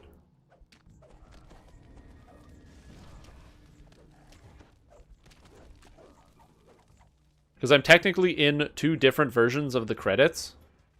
One of which is like, or like I'm in 2 different versions of the credits, although both of which is like a special thanks thing in the credits of DDO.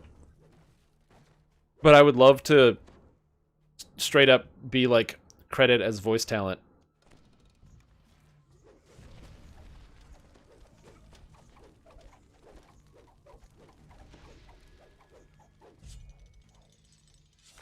Yeah, where's my trap box? There it is. Ash. Critical success. Yeah, but I'm not a voice actor is the problem. Although, to be fair, Port Event also has a sentient jewel. 1.5 million banked up 1.5 billion XP gems! Whoa! In DDO? Yeah, they're credits. Bro, I'm in the credits. Also, the people that make the game are in the credits. I wouldn't say big reason, but I'd say a reason. I don't like to put too much gravity on the things that I do. I'm just some asshole who sits in front of a camera and goes, "Ooh, look at you, Lich! I'm gonna kill you, Lich! Woo!" Interesting content. Is this guy friggin' resistant to... Oh, God. Oh, God. Oh, no. I didn't realize what was happening until it was too late. You hear the sounds of collapsing stone from the lower levels.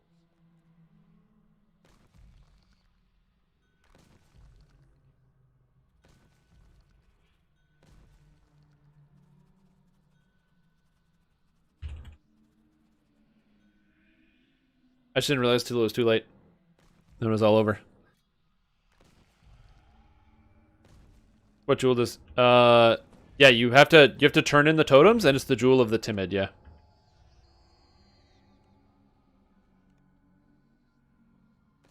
Whoops!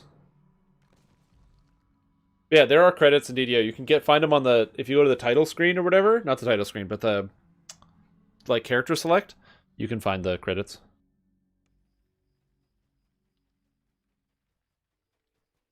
I wanted to repair my weapon. I'll do that later. Actually, I'm going to go do that now, because this quest is not open yet.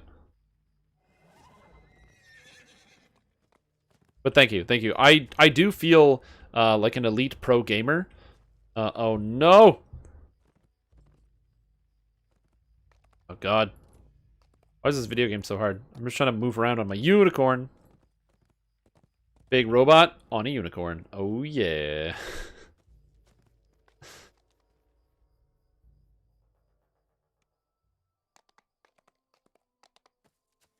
I love that intro. The intro where they're at the tavern, they throw the money on the table, they go in the adventures of the beholder and all that other stuff. That intro is so good. That's so Ugh. Well, yeah, but the animation costs a lot of money. Like it costs like a lot of money.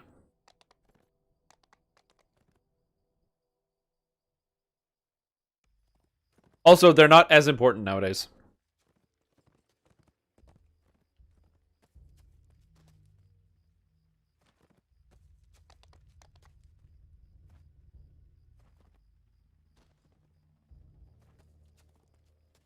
Yeah, but people bought Sharn anyway.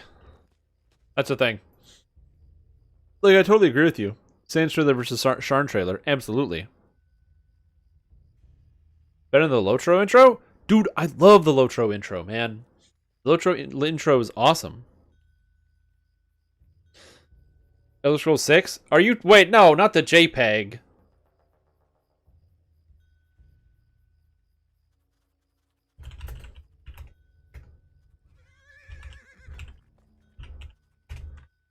No, not the JPEG. Where's the Elder Scrolls 6 JPEG? Elder Scrolls 6 JPG. Images. There it is. There's the JPEG. If you're wondering what the JPEG is, if you haven't seen it, it's this.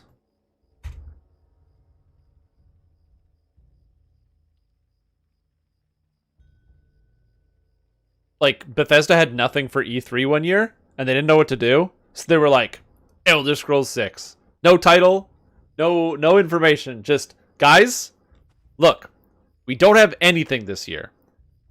We have no new video games, everyone hates Fallout 76. Elder Scrolls 6. Right, stock's going up, baby.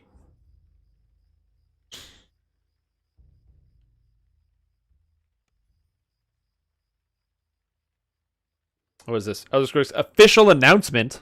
Yeah, that's the video. They had nothing. They were like, Elder Scroll. They're like, Elder Scrolls 6. A pack of zombies shamble towards the gate.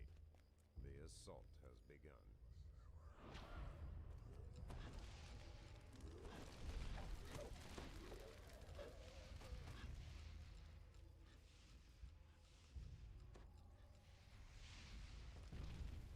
Wait, how did I kill that so easy?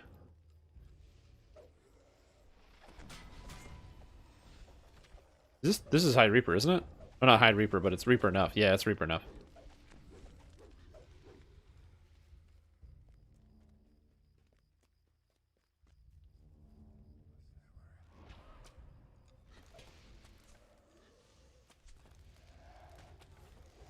This is the tough one.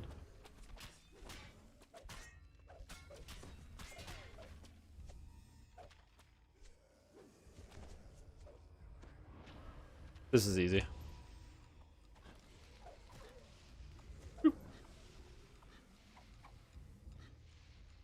More than an hour at a time. I don't love Skyrim. Skyrim's fine. I'm sure it's gonna, like, it's just, you know, we've had Skyrim for 8 years. Or maybe even longer. I don't know when Skyrim came out. It's been so long and it's been such a big meme. I straight up could not tell you at all when Skyrim actually released. I have no idea. That's like arcane knowledge. I don't know at this point. 2011? Dude.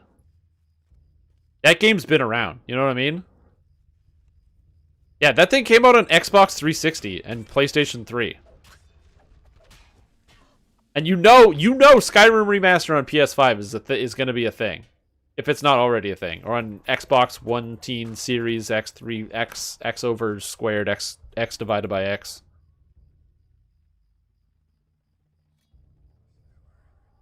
Skyrim is their main computer game. Lots of people like Skyrim, dude.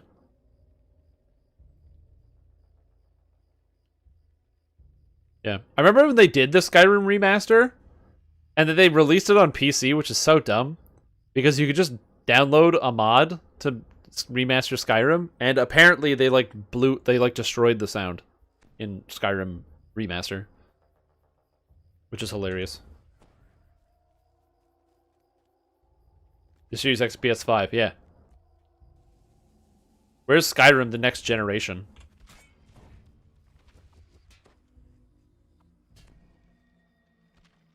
Man, Thundershock Weapons is the best. I wish I had a Thunder item.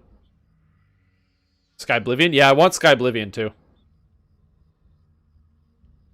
loud crash echoes through Penitent's Rest. What? We failed? How did we fail? Oh, Reaper ran at the gate.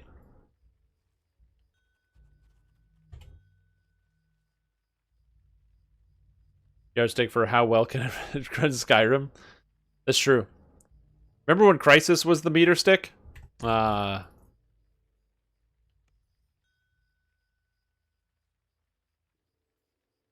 its stream on Twitch like every other day, I think. Yeah, they've been working really hard at it. It's been really neat to watch over time. A pack of zombies shamble towards the gate.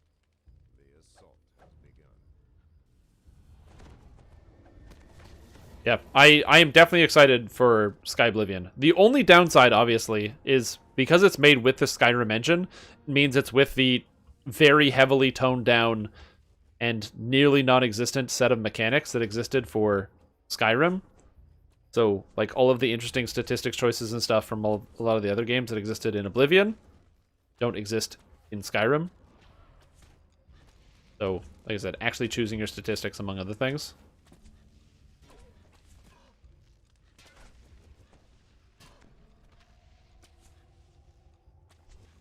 Oblivion's magic system? No, probably not.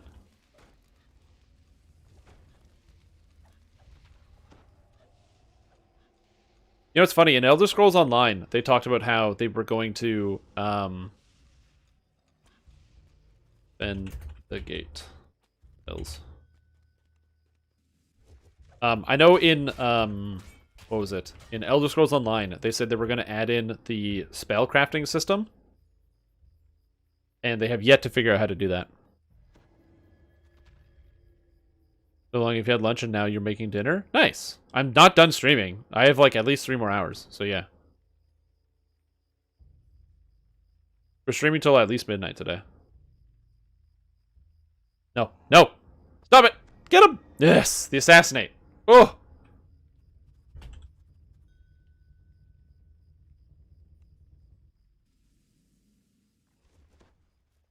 Whoops. Oh, I'm so sorry. Are you knocked down? Get him. I'm hoping that when they do add spellcrafting in Skyrim, that they will add a system for a melee weapon, a one-handed weapon that scales off of magicka. That would be the best. If they had a sword that scaled off magicka, that would be the best. And yes, Skyrim's magic system also sucks. They cut down one of the schools entirely, so there's no what school did they get rid of? Mysticism? They just cut mysticism from the game. And then also they made illusion magic basically useless. That's super cool. Yeah, definitely not the best and most robust system of magic.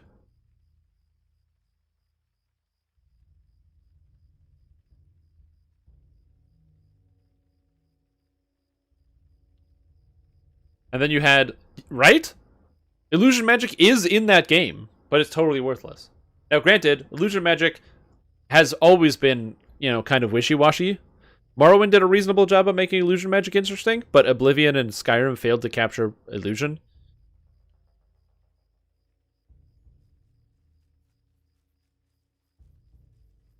Yeah, and that's the other thing. A lot of the magic spells are just garbage until you're max level. Whoa! Barrage! No! Not barrage! Here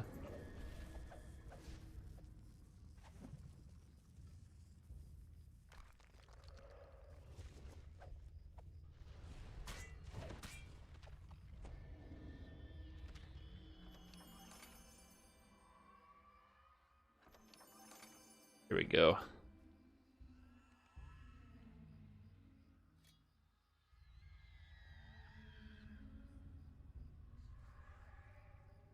Oh, is it muffle for better stealth? Is all you ever used of illusion? Yeah, I'm trying to figure this out. Okay, so hold on. Let me look at the illusion spells, because now I'm curious. So, Skyrim illusion spells. Illusion Skyrim. Let's see what we got. The novice spells, you have clairvoyance, which shows the path to the current goal, which was kind of neat. It just tells you where to go. Why am I getting interrupted? What the hell? Courage. Target won't flee for 60 seconds and get some extra health and stamina, so it's an ally buff. Fury. Creatures will attack anything for nearby seconds. And Vision of the 10th Eye makes the Master Illusion text visible in night vision. Boring. Calm, which calms people. Fear, which fears people. Muffle. And then Vampire Seduction calms creature and people. Adept is Frenzy. And Rally. So you can either make them people attack each other, or rally, so targets won't flee. Expert, which gives you invisibility, and Pacify, which calms up to level 20. Here's the funny thing is these all can't. So Harmony, Hysteria, and Mayhem, the top spells, stop working because they only work up to level 25, which is hilarious. And then Call to Arms, targets have improved combat health and stamina skills. So illusion spells are invisibility, muffle, and a buff you can place on people. It's also important to note that the calm spells and pacify and things like that won't stop NPCs from trying to murder you. They'll still try to murder you.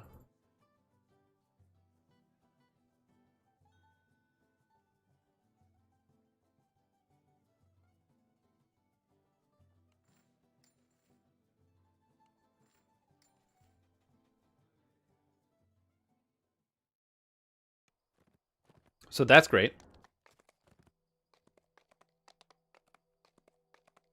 Which quest are we doing next? Oh, Desert Caravan? Sick. Alright, so now let's go to Oblivion. Oblivion Illusion. I'm curious what they cut. Illusion. Oblivion. What are the spells? Give me the spells, baby. Not the ones you can craft, just the ones that you get. Oh, there's the spell effects, but that's not the actual spells. See, illusion spells. There we go. I need to go here. Ads go away. So you've got the novice spells, charm target, so alluring gaze, beguiling touch, captivate, so they're all charm spells. Charm spells increases your interactions with them, which is very, very illusion. It just makes sense to me. So I'm big fan of the charm spells. I liked using those a lot in illusion. It made sense that you could mentally influence the townsfolk and be like, yes, you should give me a better deal because I would like a better deal from you.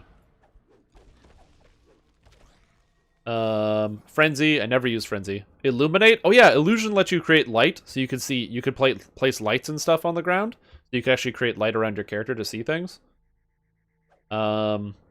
Inspiration to rally somebody. Serenity to calm somebody. Starlight, which is a more powerful light spell. And then Touch of Frenzy. So those are the basic spells. Then you had the command spells, which commanded people. I've never seen that before, so that's kind of cool. I don't think I ever used those. Night Eye spells, so you can give yourself dark vision for a period of time, which was really good. I love that. I loved you casting Night Eye with illusion. Then you have the rally, the mesmerizing grasp, so you can charm people. Commands. Kind of that's pretty much it. Just Night Eye, among other things, and light spells. As you get to higher level, they get Paralyze, so you get Debilitate, where you paralyze for 3 seconds on touch. Invisibility. Oh yeah, and Chameleon, to give yourself percentage chance to not be seen. I forgot about Chameleon. You also got Silence as well as a spell, so you can silence somebody with the spell Hush. Some more Night Eye, different levels of invisibility. Oh, I forgot that they had multiple spells that kind of just did the same thing, because they would be like, you'd get them from different places or from different people. So I forgot about that. Oh yeah, and then Demoralize, which gave monsters a chance to run away and also made them weaker. What else do we have here? Then we're on the expert ones. Black Winter, Paralyze, and Frost Damage. That's a cool spell. It paralyzes the monster and then freezes and does damage. More invisibility, stronger Paralyze, AoE Silence, very large light, and commanding people. And then the master spells, Chameleon 75%, Paralyze for 10 seconds, Silence for 15 seconds, Invisibility for 120 seconds. So yeah. So stuff that got stripped was the ability to interact with NPCs, silencing, paralysis, as well as hybrid damage and damage tools that you could use, as well as the ability to create lights and also use dark vision. If you imagine they took all of that from the school and they didn't add anything to it, that seems pretty shady, you know what I mean? And now, Morrowind Illusion spells. Here we go. Now this is where we go. Okay, how much did they really cut out?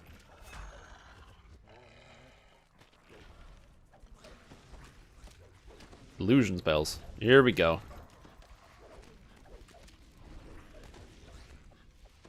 Yeah, me too. I actually really like Oblivion. It's a fantastic game. I think it was just really well done.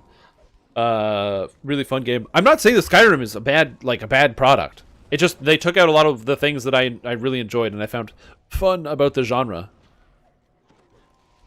You know what I mean?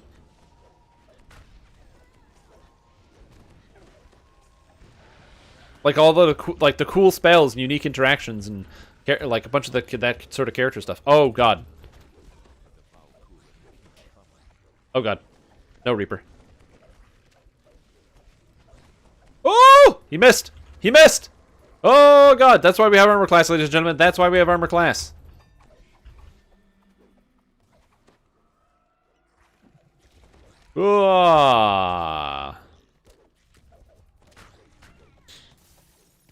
Yeah, exactly. They didn't have that many things that they could do. Okay, so Morrowind, you had blind spells.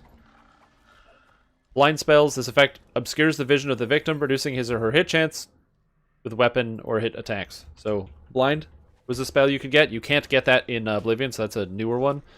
Calm creature, calm humanoid, chameleon. So those are the same existing spell effects. So they cut blind. Then charm, which is the disposition. Demoralize, which was already there. And humanoid, and frenzy, and invisibility. So all those are the same spells. I'm feeling good for the most part. Then the light and night eye spells, the paralyze spells, rally creature, rally humanoid. Oh yes, sanctuary. I forgot. Sanctuary. Sanctuary was basically displacement. Where when you cast the sanctuary spell, it made it so that you were harder to hit because monsters couldn't really see exactly where you were. Now, granted, I don't know how you would transfer that into a more modern version of the game system, because in Oblivion they made it all, physics based. So if you swung your sword, you hit a monster, as opposed to in Morrowind, where it rolled a dice, so you actually had a hit chance.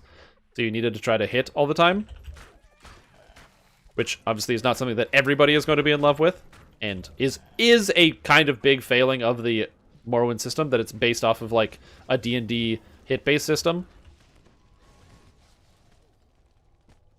which is a bit of a problem. But that's Sanctuary. Then there's Silence. Oh yes, and Sound. I forgot about that. You could cast sounds, and sounds would both make monsters go to a certain area, because they would think, oh, this is where I'm supposed to go. Like, they would walk to an area to check something out. And also, it was basically like a sword of silence, because if you cast a sound spell, monsters had difficulty casting, because it impacted their ability to cast spells. Cool idea. Uh-oh. Shit. You know what's a better idea? Not dying to this Reaper. And a pack of wolves. 135? Fuck. I got slapped. So they just kept cutting spell effects, basically.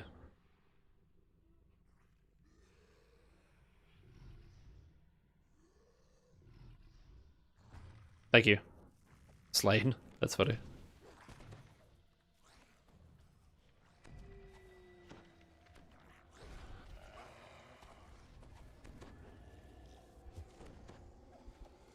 How did I do 3 damage? Oh!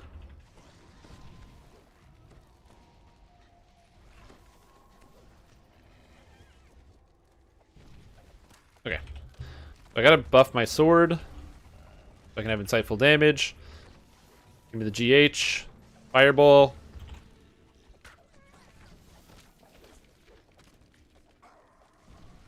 Whew.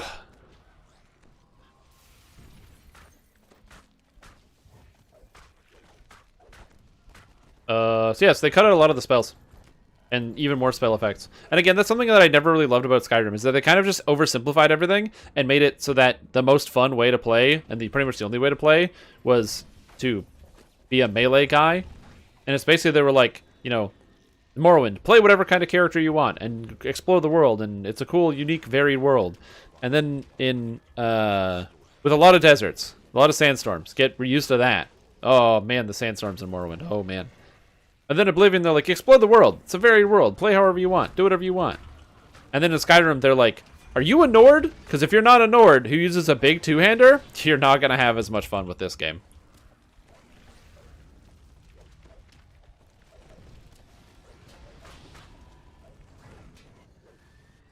Fuck. I got knocked down. Then I took 200 damage. Oh, yeah.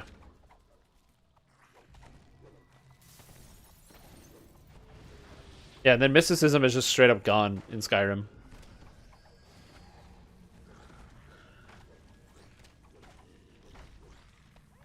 What did that even do in Oblivion?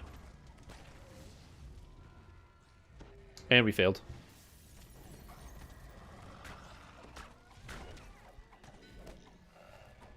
Yeah, we can't kill enough. Yeah. Then a dragon attacks? Yeah.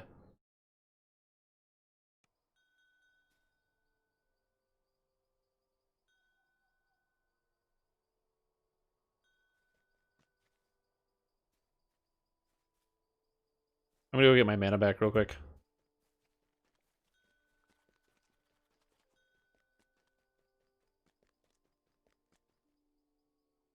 Alright. Let me see if I can find the mysticism spells. Spells page.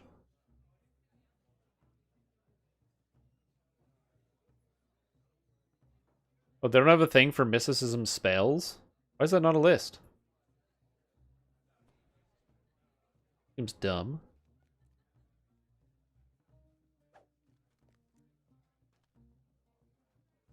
Back to this guy, sort by value, scroll to the bottom, give me my... Can I drink broccoli juice? Broccoli, nectar of the gods. Apparently I can. Robot. Broccoli. Mysticism spells, there we go. There's a list. I found a list. Okay, novice mysticism spells. Dispel? Alright, not the best spell. Detect life? Man, I loved the detect life spell. That was the best. You could see all the monsters through the walls so you could know what was ahead of you. That was such a cool idea for a spell. Then at higher level you had detect life, dispel, detect life, telekinesis, and soul trap. Then you got greater dispel, greater detect life, greater soul trap, and greater telekinesis. Oh, you got spell reflection at expert. And detect life, soul trap, legendary spell. Yeah, so the only effects you had: dispel magic, detect life, soul trap, spell absorption, spell reflection, and telekinesis. These are all cool effects, but the fact that they only had that many effects in the entire thing, I can see why they cut mysticism. No, stop already having this shit broken. No. God damn, dude.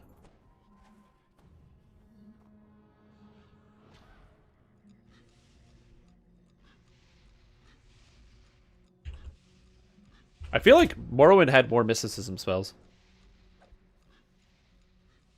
Morrowind had hella mysticism spells. Oh, I totally forgot what these spells did. Dude. I forgot about this. So, oh, that guy died. Oh yeah, I forgot Reaper 1 now. Not Reaper 4. Morrowind had the absorb attribute spells, which is basically like you steal attributes from your enemies. So you could steal their strength, or their personality, or their luck, or whatever, and it would drain it from them and add it to you. I forgot about that. Absorb fatigue, so you could do, absorb health. Man, I forgot. Mysticism had all the life drain effects. Stamina drain, life drain. I'm assuming there's mana drain on here. Sylvie intervention, which teleports you to a temple.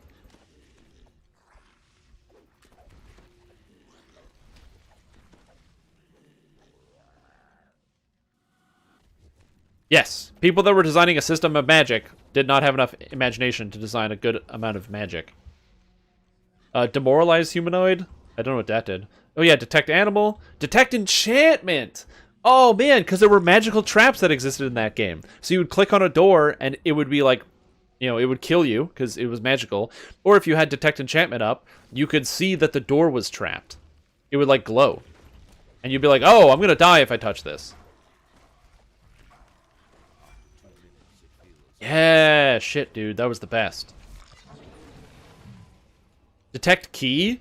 Oh, man. Because you could cast detect key, and it would show you if there was a key nearby.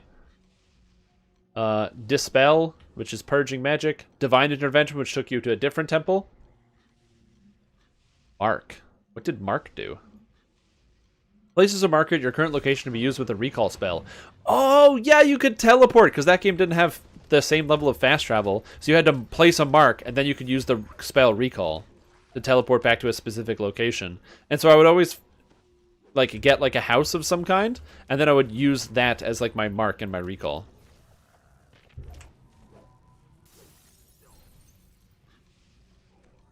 Yes, I forgot about the mark and recall effects. Oh, buddy, that's so cool. Yeah, then recall. Then reflect, which reflects spells.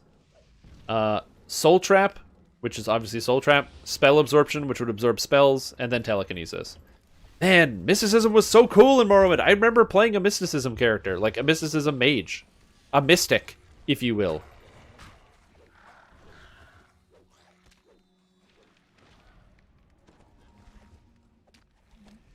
Oh, man, I miss mysticism magic. That was the best. And now that school is just gone. They took away all the lifesteal and all the drains and all the teleports. Oh, and the stat drains. Oh, that was cool stuff. Now I want to go play Morrowind. I don't want to play new games. I want to go play Morrowind. I want to go play my old games again. Did they have too many ideas? Yes, they had too many ideas. Were all these ideas balanced? No, because they had too many ideas. But was it cool? Hell yeah, it was cool. The past form has felt like an eternity. The Valkyrie keep coming. I don't know.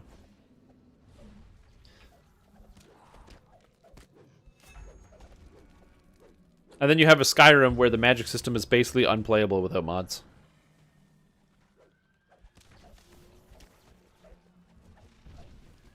Because the Nords don't trust the magic.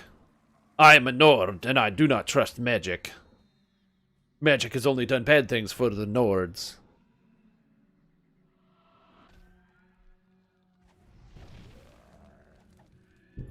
So there's only like one place where you can do magic. And everyone else doesn't pay attention to you.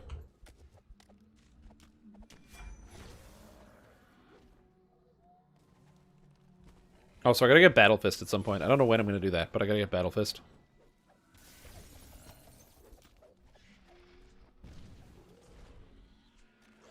Yeah. I will say I never did play never did play Daggerfall. I have, at one point in my life, attempted to install and play Daggerfall, and man, you know what I needed? I needed to get, like, an instruction manual or something. That's what I needed.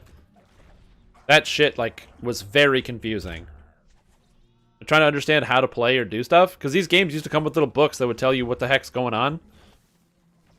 So let's shoot this guy. Shoot this boy.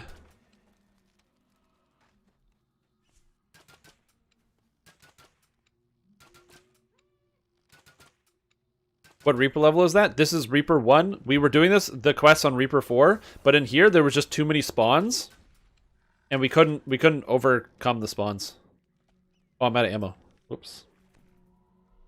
How do I spawn ammo? This button?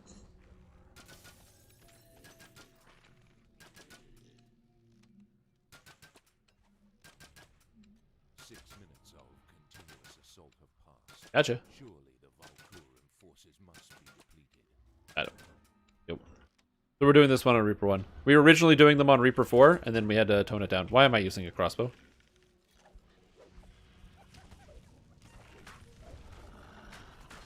Where we had just too many Reapers spawning, and they weren't dying fast enough.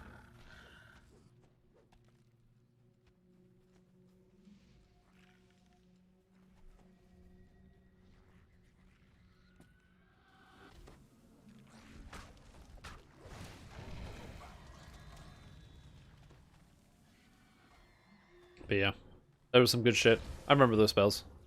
That'd be fun. That would be very fun to go back and do some of that.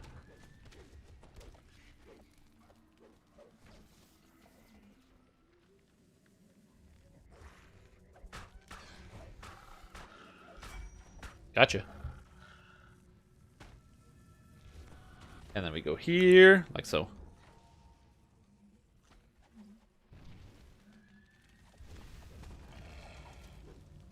Yeah, I feel like that's kind of par for the course. A lot of games will like kind of strip down some of their core mechanics to appeal to a wider audience, which again is not like the wrong move, that's the correct move. It just makes you sad at some point.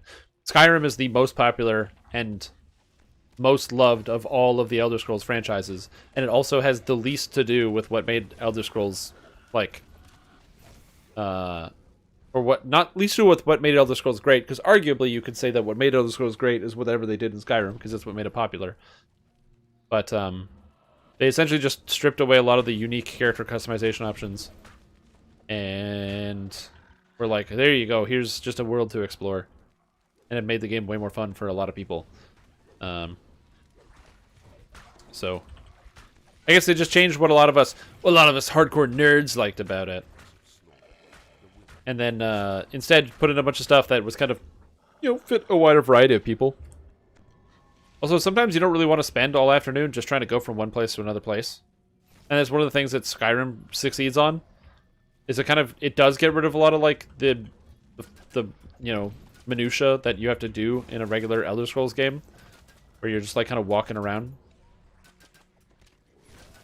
Like in Morrowind, when you had to go from one city to another city, you had to figure out how to get the silt strider that was going to take you there, or maybe there was a boat that would take you there, instead of having to walk across the map yourself, because that was not the best option, was just walk in places, and you couldn't easily teleport. Which makes you wonder why you would waste all your time doing something like that in a single-player game, which I guess is kind of probably what they were thinking, which is why they added the fast travel system in Elder Scrolls. Was there another game that had a fast travel system before Oblivion in a similar sense?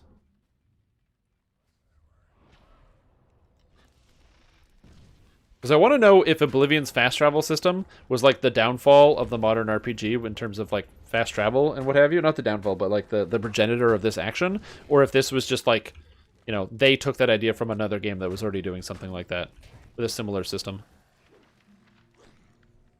That's mostly what I care about. I genuinely don't know.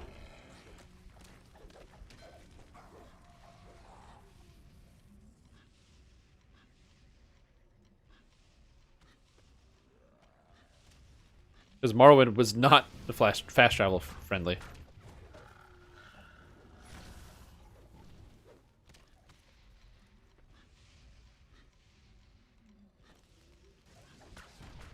What? My fireball curved around this guy. What was that? Video game?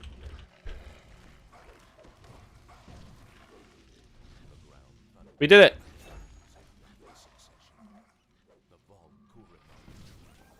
Oh, thank God. What are the Volcurum of hyenas?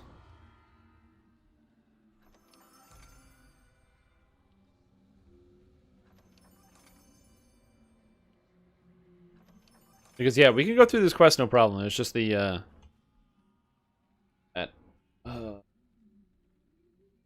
what game did fast travel first?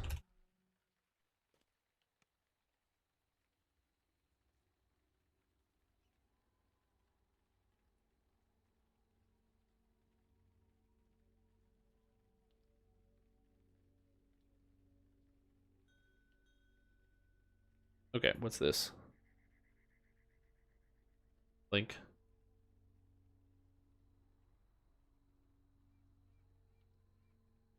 That's very funny.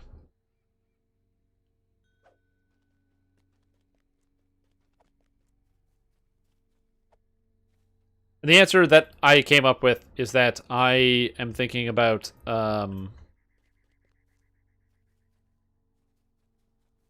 I need one more point here. I am very strictly thinking about only Bethesda games, because it just occurred to me that there's a lot of RPGs I haven't played, and so it turns out I'm very, very wrong. It was just that Oblivion was the first Bethesda game to use the fast travel system. Where you could just click and teleport anywhere. An overworld map count as fast travel? Yeah. Well, that's because that's what I was looking at. Because like you got lots of games. Like I Googled it and someone's like was talking about fast travel and someone's like, well, you can do it in Zelda. You can teleport to places. I'm like, I guess teleporting to places makes sense. Any type of like reasonable landmark. Yeah, exactly. Does that count as fast travel? Not really. Because those are like individual levels. But I guess it all depends on what you count as a video game. Yeah, they're all different systems. I'm trying to think of other games in which you teleport around, where like once you've discovered a location, you can always teleport back to it. Because that's now a staple in every Bethesda game. I don't know if it's a staple in Fallout 76, but I know it is in Fallout 3 and New Vegas and 4 and all that other stuff. Hello. I am talking very slow. Now I am talking very fast. Diaresis, diaresis, sedilla, diaresis, diaresis, diaresis, sedilla.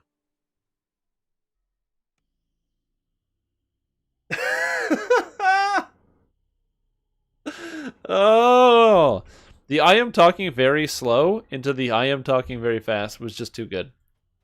I don't know why I thought that was so funny, but that was really, really funny.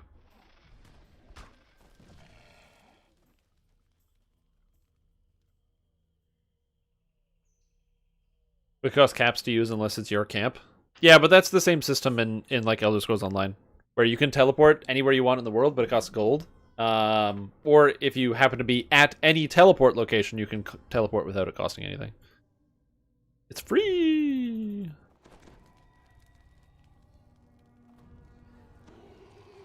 Can't cast spells. Even the mighty Carthu must fear what lies beyond.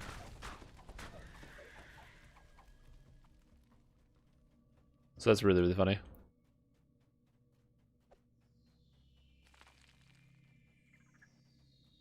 The spider webs stop here. The village. Okay.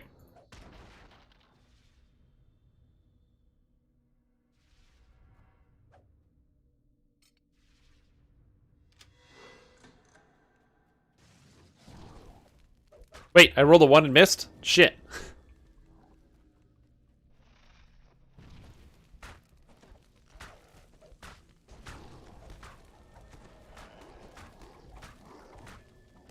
Man, the trip and Thundershock weapons is awesome, but when you roll a 1 on some of your like crowd control stuff and you miss, it just feels so sad, man. Just doing hardcore since I don't know. This group wanted to do it as a caravan, so we just kind of did it. I don't care too much about what kind of quests I do while leveling, especially if somebody else leading the group. I mean, sometimes you just don't want to lead the group. I just want to turn my brain off. I just want to be like, oh, we're going to do this quest now? Okay, I'll do this quest. Oh, we're going to do this quest now? Oh yeah, let's go do this quest. Immune? Yes. There's a couple of ways you can get immunity. Number 1 is using a magic shield wand. Hey, Strim Brian here. The power Okay. of the L underscore has become too powerful for me to possess C. Sedilla. 17, 17, C. Sedilla. 17, 17, C. Sedilla. 17, 17, C. Sedilla. 17, 7. Good thing it has a cutoff period, which is good. I don't have that like playful messages because that I anticipated this problem ahead of time, and I knew it was gonna be great. So I put in some future proofing for my live stream system.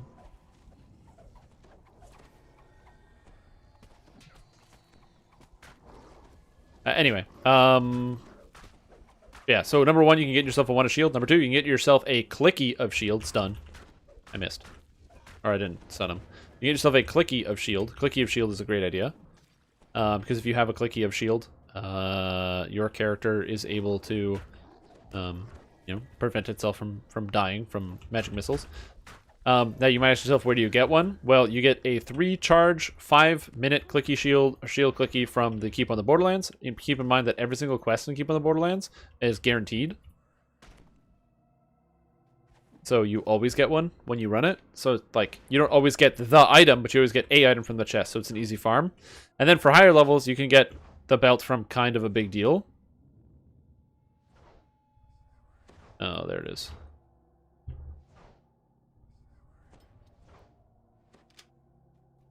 I think it's just the one. Yep.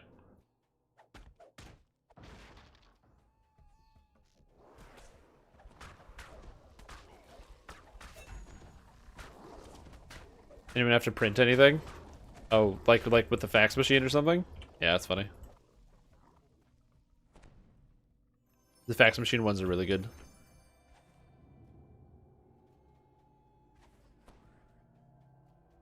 So yeah, so those are kind of your 3 different options. And then lastly, if you take the magical training feat, you can go into Fade Arc Illusionist and pick up You've Got My Back, which makes you immune to magic missiles. Finally, actually no, there's one extra thing you can do. You can play as a gnome. Gnomes have the Dragon Mark of Civis. And if you take the Dragon Mark of Civis, then your character is able to cast shield whenever you want. which is also good.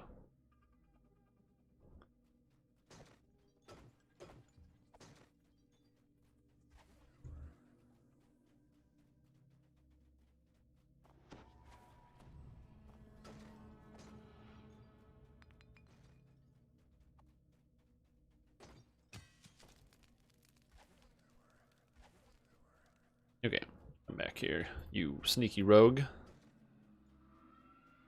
Not the belt. I mean the shield clicky, yeah. Yeah, in epics, I've pulled a lot of horseshoes. I have so many horseshoes, I don't even know what to do with them. Because I don't need them. I have a ton of fast horses. I don't care about collecting all the mounts.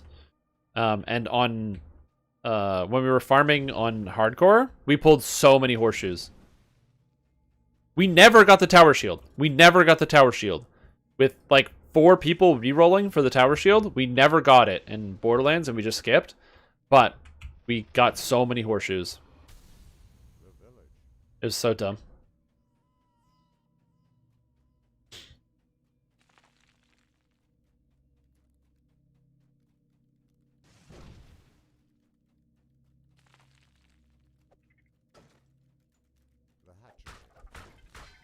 Hey, get the old double stun. Okay. Nope. I'm down.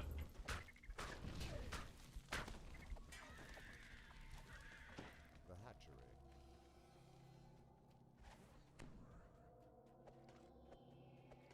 You know from previous experience that this platoon is extremely protective of their offspring.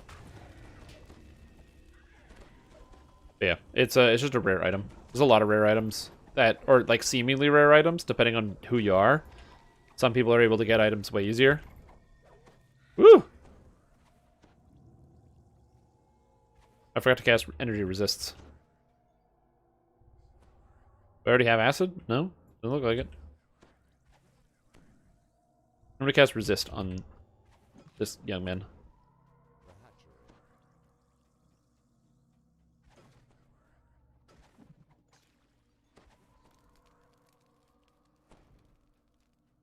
Remembers that? Give me one of those.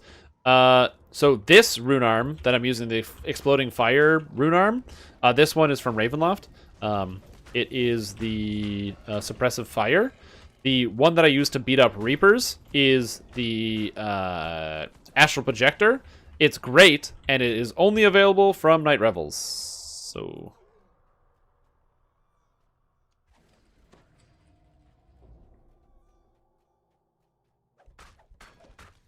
yeah, keep that one in mind.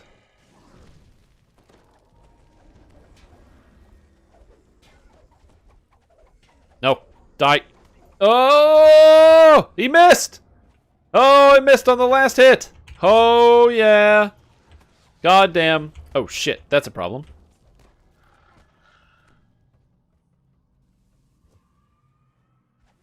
Good, you got the assassinate.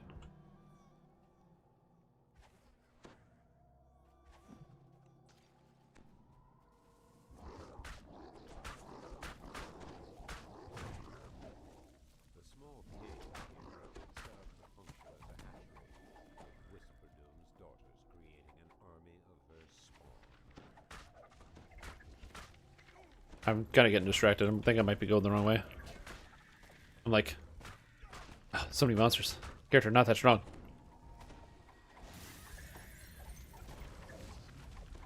Well, character's strong, but just not like, not crushing Reaper strong. You know what I mean? Like my character does Reaper mode, but I don't crush Reaper mode. You know?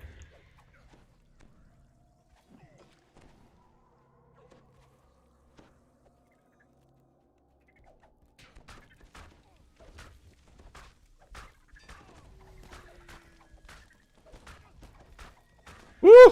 Can I trip that guy? Yes, I can. Screw you, spider!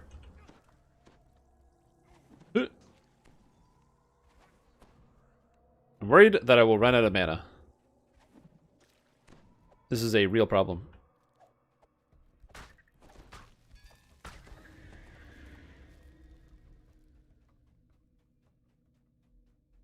Yeah, this rune arm. So the of the 2 different rune arms, the one that I don't have, is called the. It's not the suppressive fire. What the hell is it called? The one that's like the melee one? I can't remember the name of it, but I don't have it, and I would love to have it.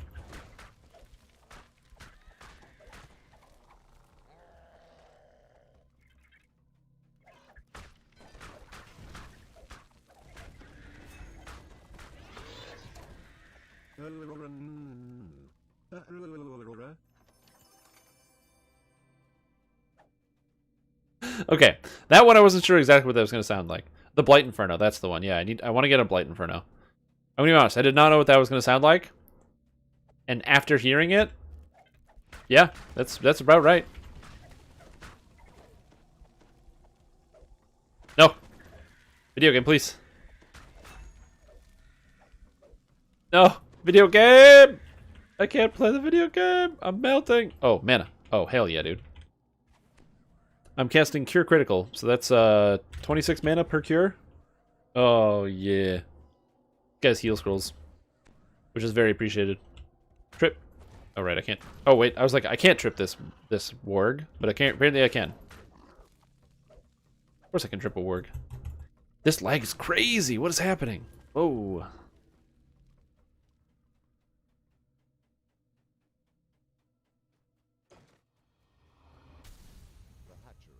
The hatchery.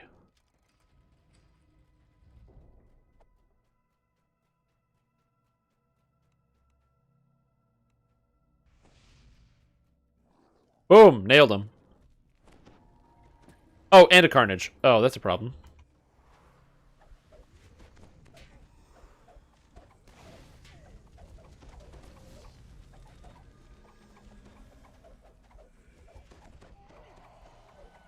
Okay, that's surprisingly less of a problem than I thought. Everything's cool. Wow. So everything was just cool. Perfect. That was unexpected. Yeah.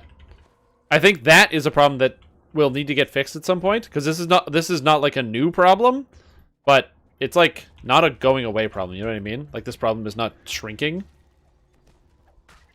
Like the lag keeps getting worse. So I'm hoping that, you know, in the future somebody is like on it and is going to be tackling this one. I don't expect to see any like major lag fix between now and like New Year's, but that would be sick if there was some large lag fix between now and New Year's.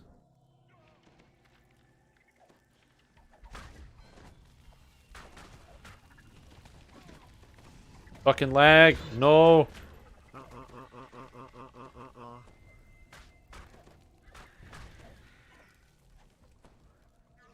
Okay, hold on. Hold on. I can live. I can live. I can live. I can live. I can live.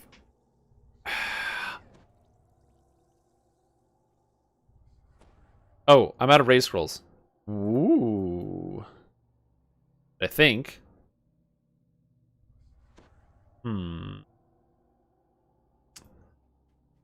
Yoink.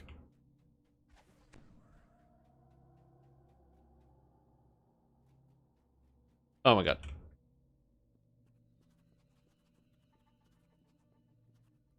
Oops.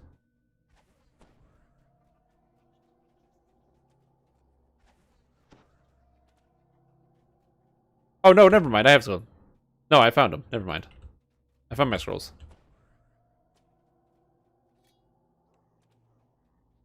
Never mind. I actually found them. No, I failed. Never mind. I found them. Dude, really? That's annoying. Yeah, I found them. I have apparently 20 scrolls of resurrection in my backpack. I just didn't realize. Okay. Anyway, I'm out of mana. So I found them just like a little bit too late.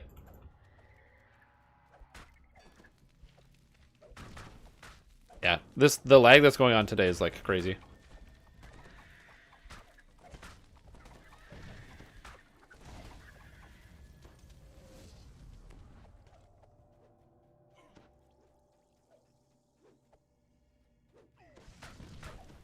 Mock me all you want. You know what? I deserve it, actually. That's perfectly fine.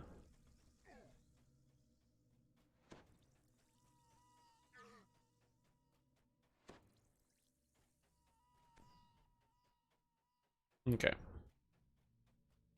Well, I'm completely out of mana, and I don't remember where the shrines are in here. I remember there's a shrine in Whisperdoom's area. I remember that. Oh, hey, look, a Plague Reaper. I don't want to deal with this.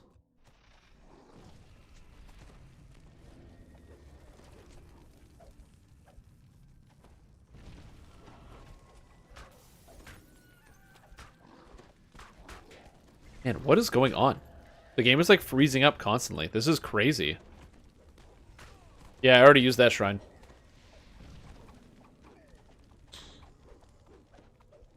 This character's good at soloing, just not designed to be like, you know, a Reaper soloer, if you get my drift. I could also be just pack in scrolls of Reconstruct for myself and take 1 in Scroll Mastery. I think I get 1 in Scroll Mastery from somewhere. It's in Arcanotech, isn't it?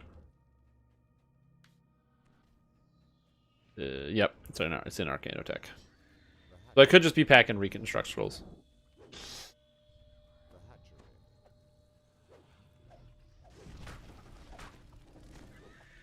And then the other door into the Whisper Doom near the entrance. Oh, yeah, no, we haven't done that yet. I can go do that.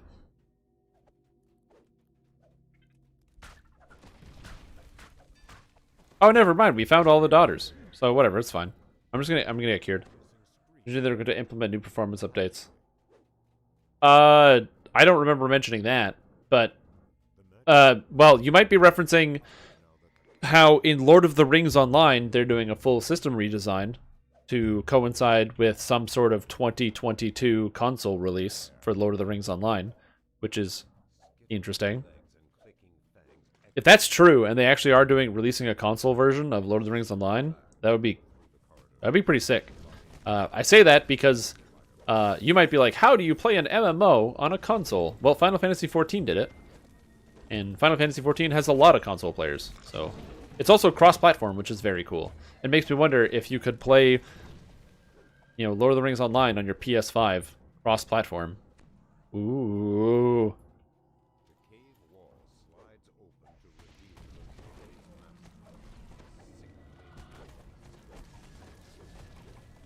Man, this is so much easier when you have a warlock who's crowd controlling stuff. Later, Puck. See you around. Sleep well. Enjoy the rest of your evening.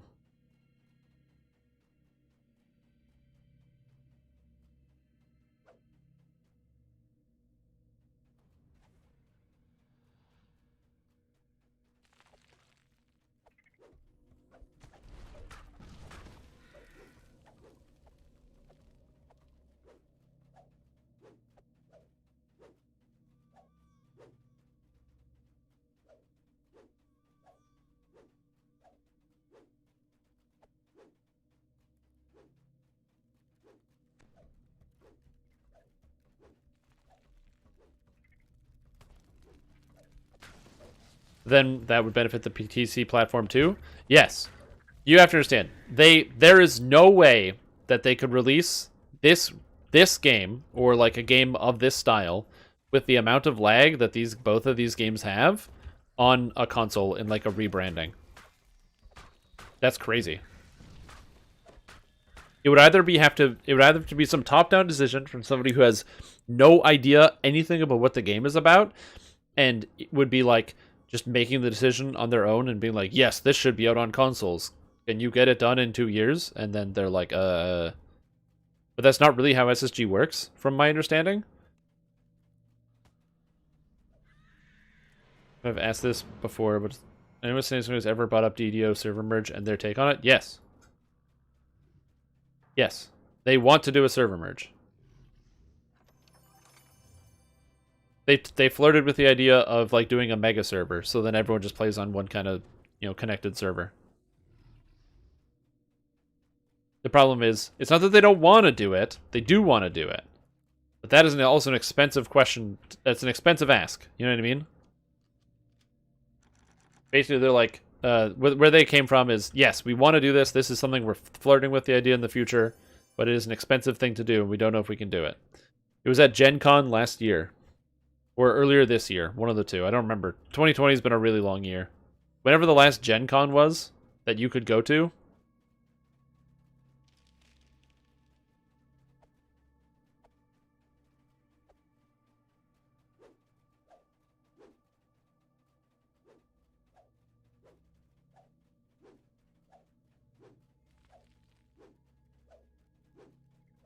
I don't know where the spider is. We're just chasing around.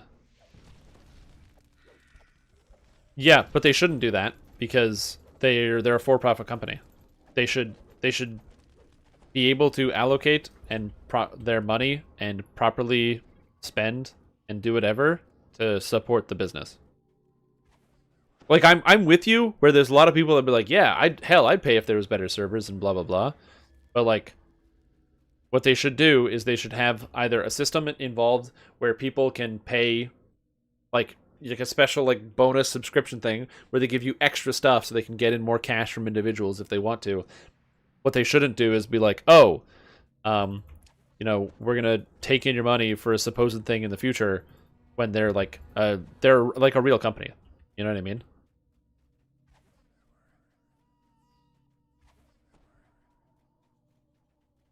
Like, it's really fun to say that they're like a small company, and, you know, they are by comparison to a lot of other companies and businesses.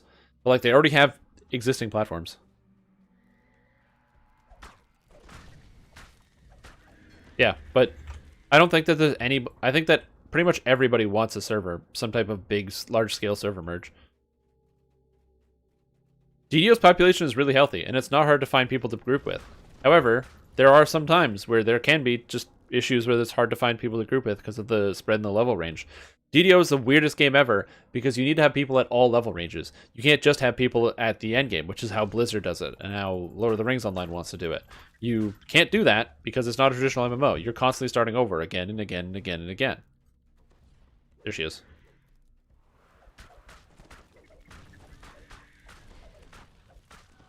Can't kill me because I have Radiant Force Field, bitch!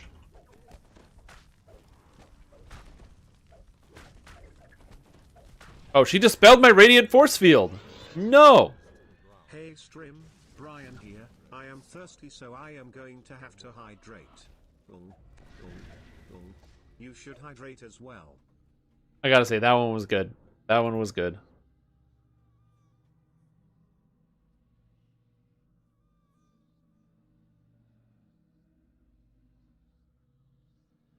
Why are there so few level 26 epic quests? Because epic quests are a nightmare. That's why.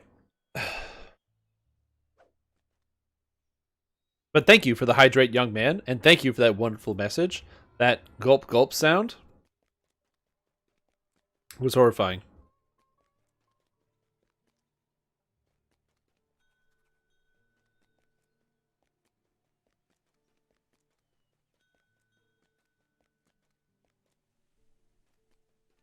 I gotta go sell. No. Repair? Yeah, I gotta go repair. Okay, do I take Battle Fist, which sounds cool, or do I take Cure Serious, Add Mixture, Cure Serious Wounds, because it gives me extra health, and I get this spell-like ability, which costs less than my actual spell, which seems kind of good. Or do I take Battle Fist? Yeah, I'm gonna take this spell-like ability, because that seems pretty good. Where can I put this so I can cast these easily?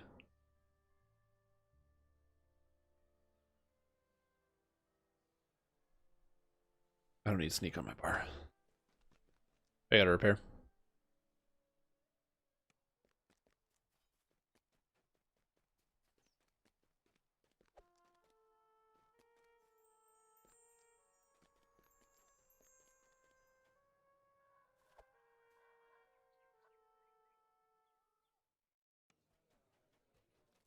Alright.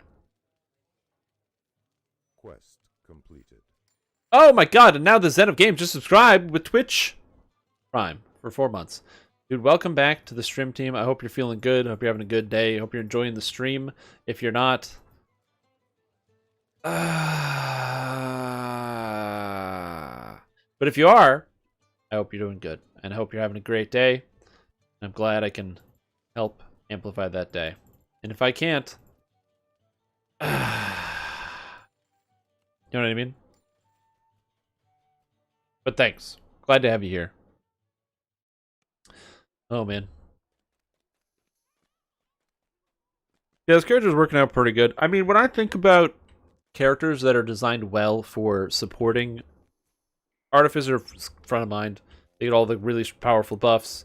You know, you get your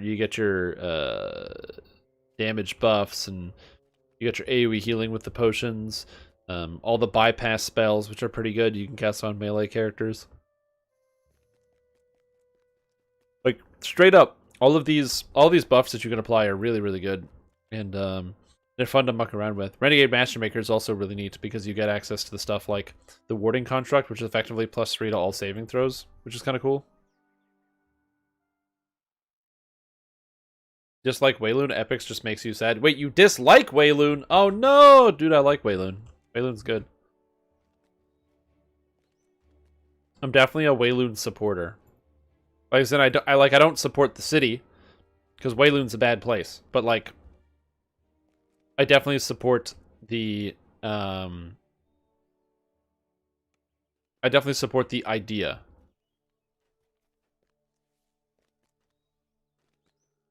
Of the quests. Oh, skipping 1 to 4? Yeah. I like running Wayloon because it gives you access to, what's that quest? Yeah, Through a Mirror Darkly, because Through a Mirror Darkly is worth a ton of experience points, so that one's not too bad.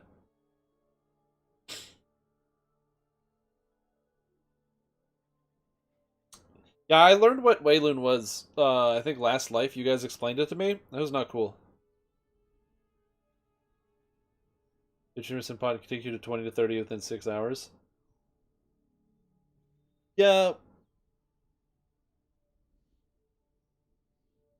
But I mostly find it fine. I don't know. I don't mind the leveling process that much. I don't know. I don't know anything about Forgotten Realms. When somebody said the prison city, I assumed that it was just like a beforehand. The way that I thought Wayloon worked is that they literally just had like a big wall, and when they had prisoners, they just took them and shoved them into the prison city. That was it. It was just like the prison became so big that they had a prison city. I don't know. I didn't read any of the text. I have never been as interested in Forgotten Realms as I have in most other campaign settings.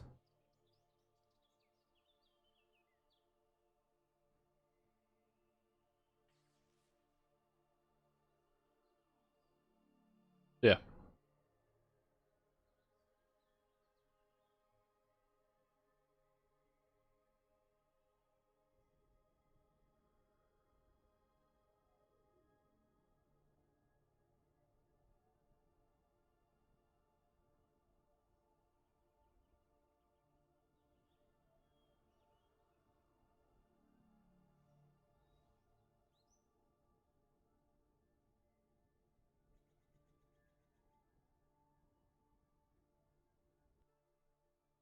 I don't know. I'm trying to see. Well, yeah, the idea is that there were dark cultists that were inside, that were like the cultists of Netheril or whatever, and then because they were already inside the prison, and then the Purple Dragon Knights are like, ah, shit. Well, I don't know what to do about this. Or not the Purple Dragon Knights, but it's whoever was in charge, and they just closed the city. And we're like, well, now you get to stay there.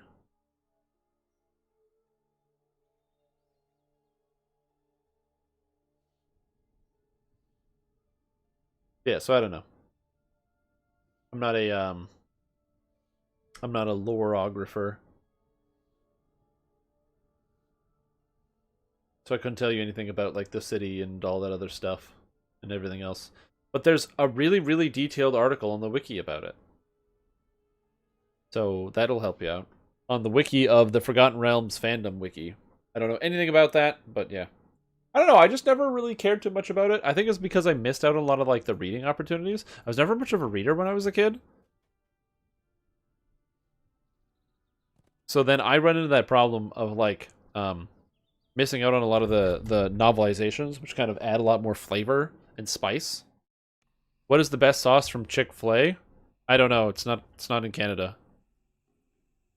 I'm gonna assume the sauce that you can get with the sandwich. I'd go with the sandwich sauce probably.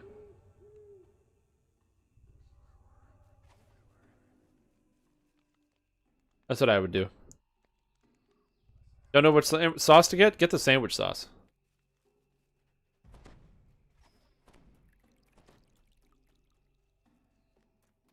Along the ridge line, high above you, is a line of bamboo fencing. What? That there's a restaurant that's not in Canada, that's in the United States? Primitive architecture used by various wild men tribes. Yeah, you gotta get the... That's it. You gotta get the Strim Jim sauce. That's it. I just thought of a bad name for that, so I'm not gonna say it. Doing any hot pepper challenges? Have I thought about it? The problem is, there's something about the idea of, like, injuring myself on camera that I don't love. But yes, to answer your question, yes, I had thought about it. I have these types of thoughts have passed through my mind.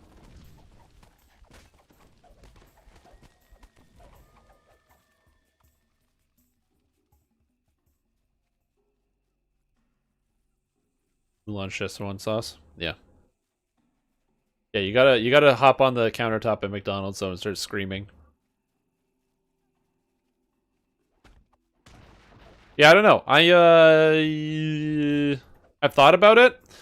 I like some of the ideas behind some of those like really hot things, but the problem is there's the worry like, what if my worry is basically, okay, I can't deal with it, and then the content's over for the day.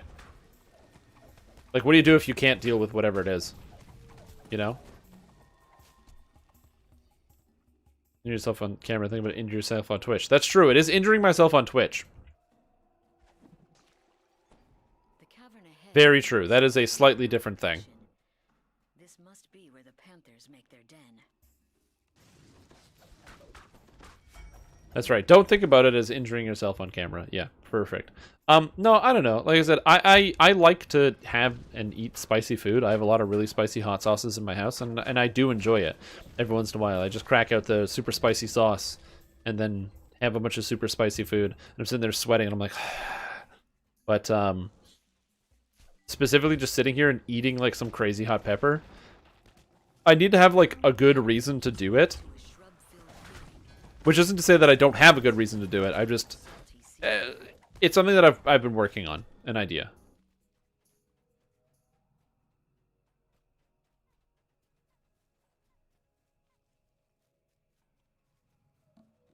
Yeah. I was supposed to be doing, I mentioned this before, I was supposed to be doing like a charity event. That didn't materialize for different reasons. But one of the things that was supposed to be part of the charity event was that one of the donation incentives would have been consumption of a very hot food.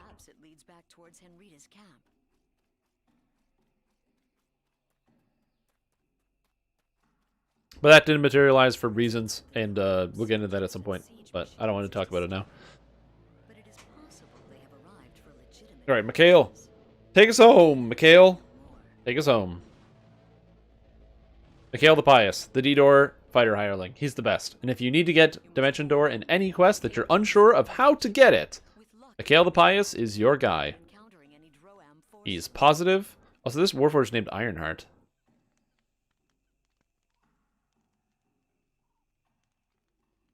He has D-Door? Oh, yeah.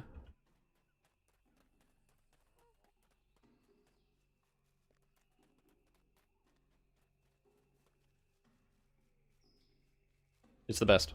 He's a great hireling. Highly recommend.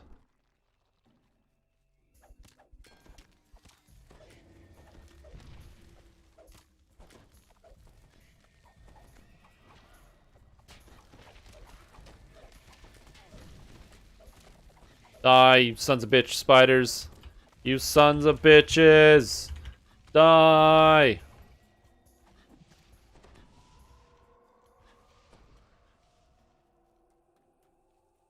Yeah, so like I said, I like eating some spicy food. I've wanted to do that at some point. The problem is I feel like a lot of the food that I end up eating here on camera, just in general, if I'm like, okay, I'm going to eat something, it's almost always something very, very fast that I can eat without having to actually slow down.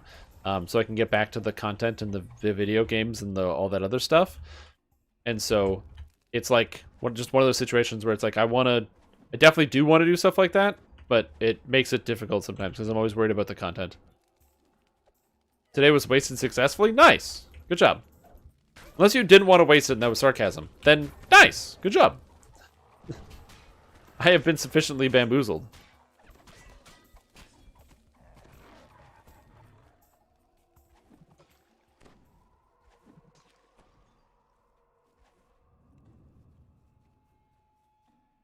Get out of here. Buy him dirt on your sorcerer? That's funny. I need Mikhail so I can teleport back to the front. Yeah, no. I'm okay. I already went to the hospital once this year. I don't need to do it again.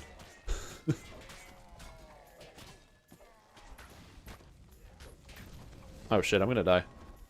I am super dead. Oh, the aggro change!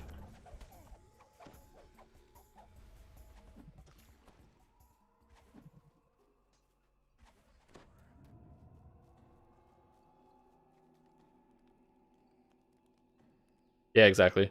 Like I said, I just don't wanna do that again.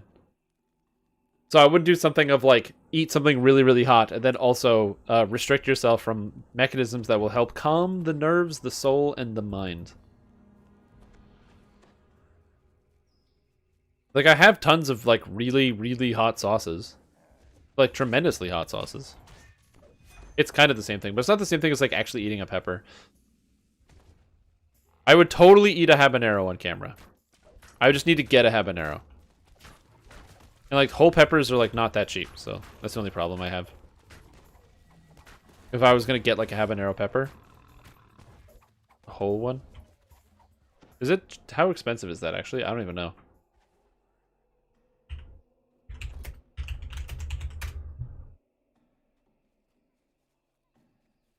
Let's see. Oh, and also they have to be sold in my region. Actually, raw peppers. They have to go to like a special market because it's winter time.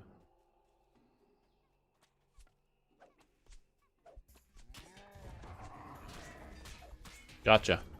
Bitch.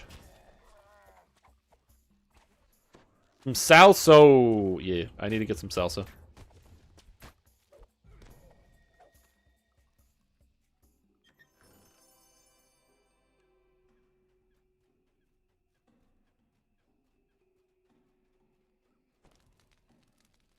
But yeah, we'll see. Like I said, it's not something that's like completely off the table. I enjoy eating the spicy food. You know, chasing that dragon and eating stuff. Pretty much whenever I go somewhere, if I get any type of like... I don't get chicken wings anymore. I also don't go to restaurants anymore. But when I used to do these things, and like go out with friends and what have you, you'd be like, oh, I can get the spicy thing? You know, sure, sounds good. Head to the Thai place, and they're like, how would you like your food? I usually get the very spicy. No, it's fun.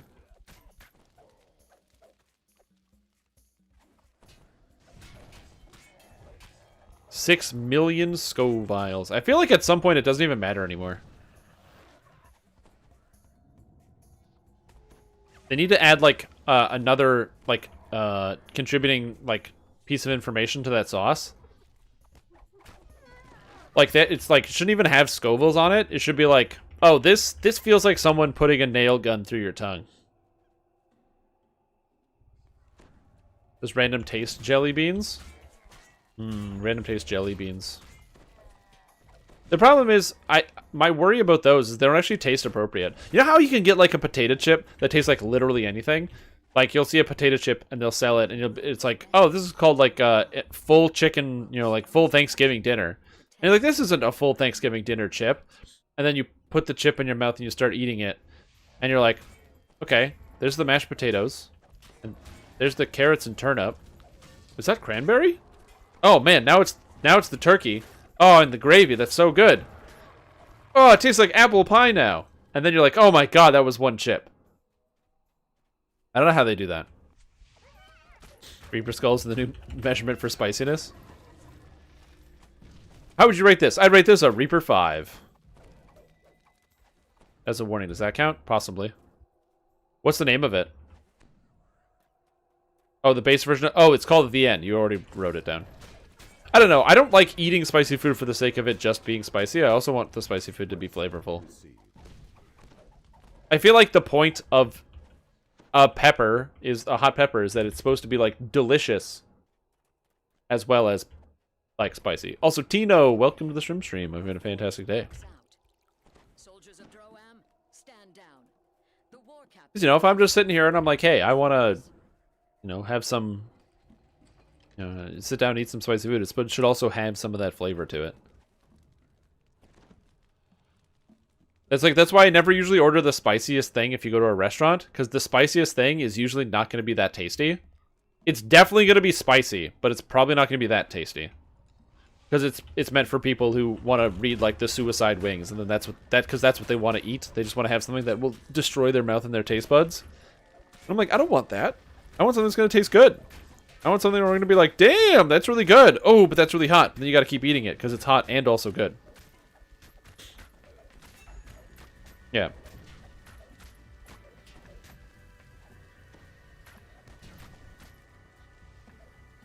Like, I have that stupid Da Bomb Beyond Insanity hot sauce, and that hot sauce tastes like garbage. It tastes awful. It's so terrible. Ugh, gross. But, at the same time, it's like the spiciest thing I ever put in my mouth. But it tastes horrible. Literally awful. I would never recommend it to anybody. Unless you're, like, planning on pranking a friend, where you're like, ah, here you go, pranked. You got pranked. Yes, if you want to do like a horrible prank on a friend, you can definitely do that.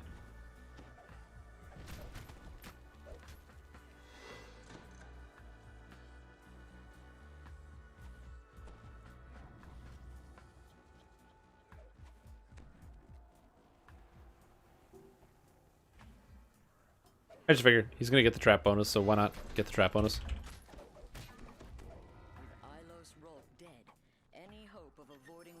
When you get puke flavored dog food, I'm sure they will taste bad. I guess. What if it doesn't taste bad? What if you like it? And then you have like a new profound problem that you didn't realize you had.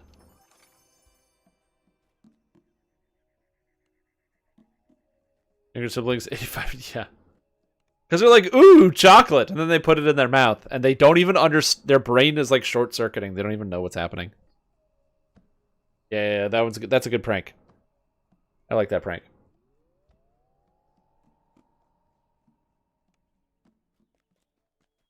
Yep. Well, it's because you see and hear chocolate, right? You have a chocolate bar or a little piece of chocolate. You snap it. It makes the chocolate snap. You give somebody a piece. It looks like chocolate. It feels like it in the hand.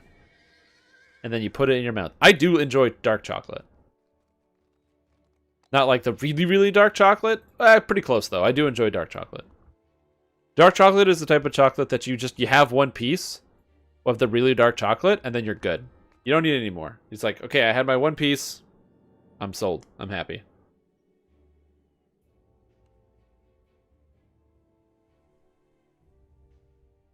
So, I do enjoy me some dark chocolate. Although I don't really eat dark chocolate pretty much ever. Although I could, but I don't. But I could, but I don't.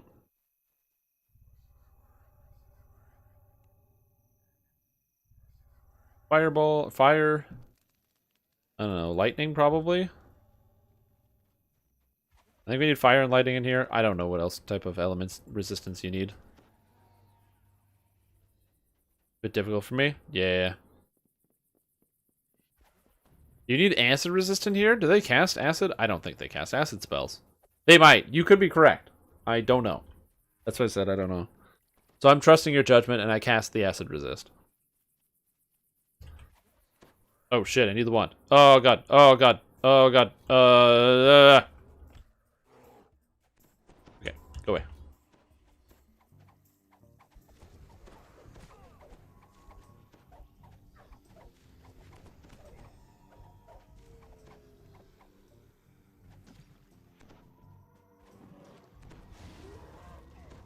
Woo!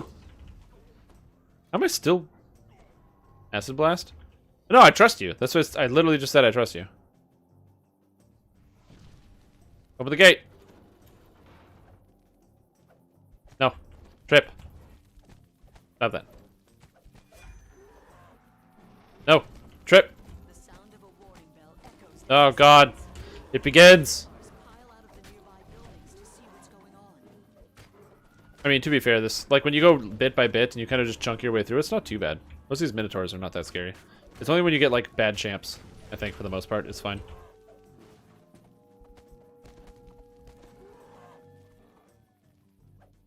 Oh, hey.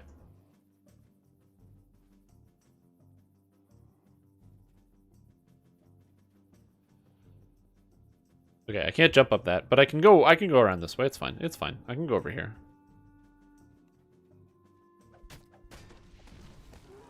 Also, I love the music in here. I don't know. There's something about, like, those weird horns.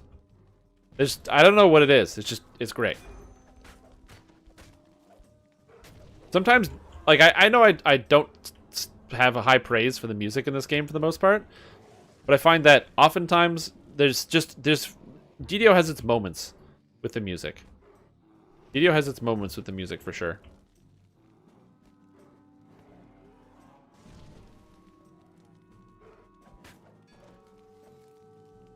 You know, it's not always the best, but it usually does a reasonable job. Oh, he's already at the end. Rats. Oh, okay.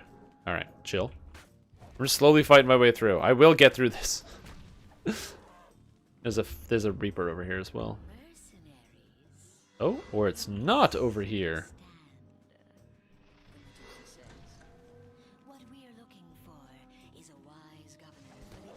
I don't like the fact that when the Minotaurs are too close, you shoot your rune arm through the Minotaurs. Not just Minotaurs, but the monsters in general. Also that this one projectile is only directional. Doesn't like home.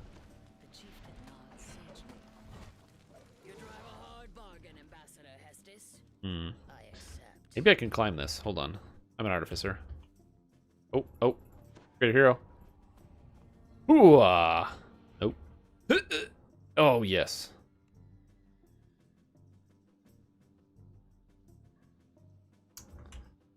This is where I need the stealth. There's so many monsters here. I just don't want to aggro all of this garbage.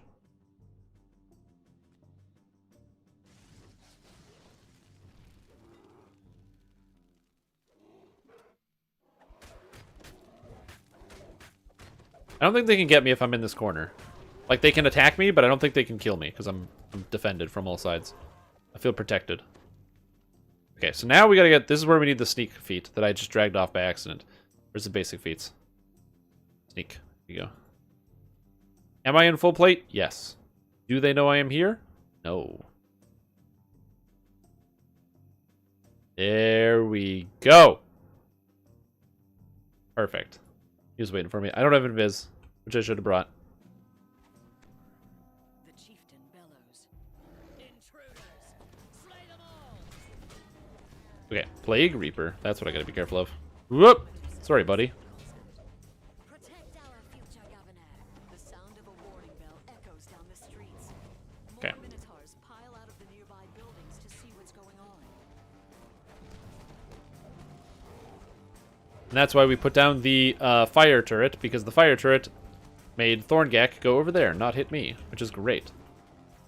I'm gonna heal this guy, fireball this guy, go over the Minotaur Shaman, kill him because he's a demon soul, and I don't want to deal with poison damage over time. Okay. It's all about management of ads right now. That's what we're doing. Jump backwards. Manage ads. Manage ads. Ad manage. Ooh.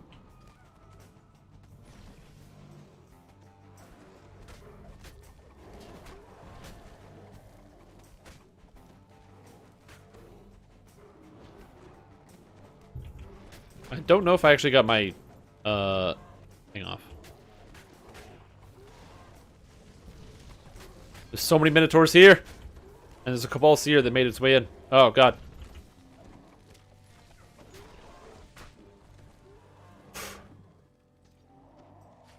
Oh, okay.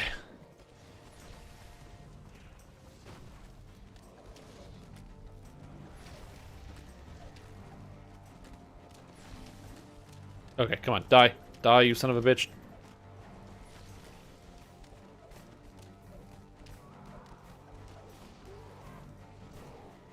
Live. Live.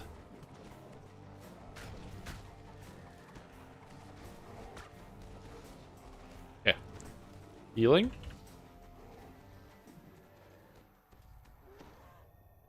Okay. I'm okay. Everything is fine. Die. I feel powerful. Woo! God damn. I can ban you? Okay, perfect. Permaban. See you later. Woo! That felt so good. Man. I don't know. It's fun fighting all the Minotaurs. Yeah. Like I said, Artificers are so cool. Think about all the options I had in combat there. I was like tossing out healing potions. I was healing myself, dropping down the flame turrets and all sorts of stuff. God, that felt good.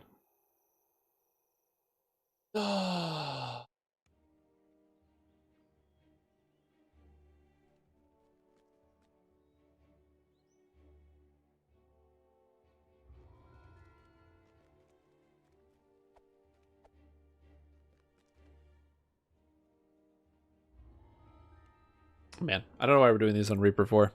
I will say that definitely pushes the character beyond what I think I should be doing this at. But it does make good content for the YouTube video.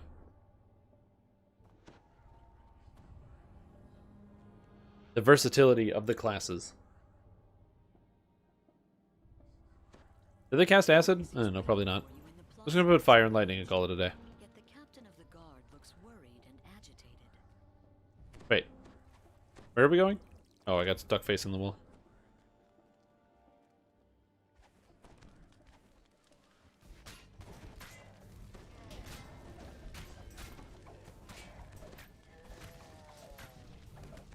Good thing this guy does hella damage. I don't entirely, but that's okay. And that's what I mean. Like, sometimes, you just gotta pick your battles, I guess. That's kind of how I like to think about it. Like, yeah, Artificer's not gonna be the best damage dealer. And it never will. But Artificer can also do a whole bunch of cool shit that other people can't do.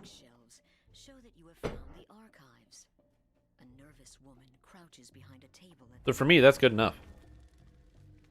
Oh, I can't jump over these. My jump isn't high enough. Items for crafting. And when they are blues. So my personal opinion on this, because it was talking about it earlier. We were talking about it in the Discord. The problem with selling the augments, or like the items with augment slots, is that a lot of the augment slots, or a lot of those items, are like irrelevant. You know what I mean? Like the like you only need them while you're like if you're planning on crafting something. If you're not planning on crafting something, you don't need a double augmented item. So this causes the problem of like people not wanting to buy them all the time. They only want to buy them at certain times. Also, Tom Kapoor just subscribed for 5 months. Dude, you know how many months that is? That's not 1 or 2. That's not even 3. That's as many months as you have fingers on your left hand. Possibly your right hand too. I haven't seen both of your hands at the same time and have a good memory. Incredible. Incredible. Thank you for the support. I appreciate that, young man. And I hope you're having a fantastic night. I already know you are, but that's just still. You gotta follow up with the you know. Oh shit. Thumbs or fingers, fine. But yes, thumbs are just fingers. They just bend in a different direction. That's literally it. Yeah, and also you should. But if you have one, you should always decon it for sure. Yes, 100%. Like you should go and force it to like. Nope.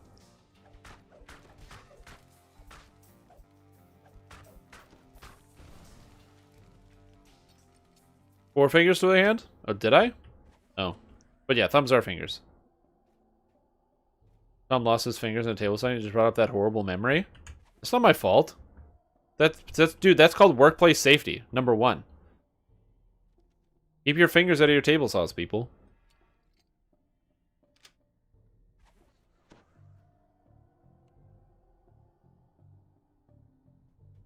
I mean, it's definitely a bad thing if that happens. And you don't want that to happen. You know, keep your fingers out of your table saws. Keep other people's fingers out of your table saws. Just basic stuff. But also, as I said, you know. Somewhere a distant voice intones. If somebody wasn't wearing their company provided gloves. Exactly. The gloves would have saved you, man. Oh, God. Yeah, I've been there. Not with the loss of fingers, but similar scenario. Similar idea. Oh, man.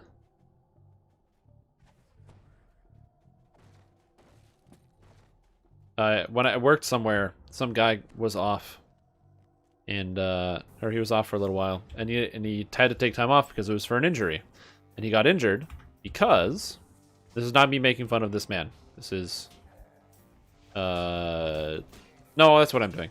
Anyway, so he was off because he was injured. And the reason he was injured is because he was attempting to open a container. And when he attempted to open the container, instead of using any of the good opening tools that we had around, like, you know, even like something like a screwdriver or anything you use to open a container, instead he used a knife to open a container, which then caused the knife to slice his hand when he slipped and cut his hand. And then he couldn't work.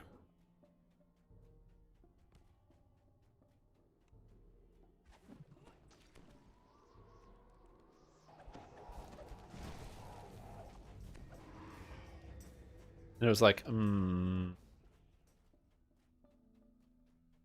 yeah, absolute minimum item. Absolute minimum level means you can't use that item below minimum or level 22. High absolute minimum level items are weird to consider because, you know, if you want to craft it, you have to craft it 22 or lower, or 22 or higher. Anything lower than that, you can't use it until 22.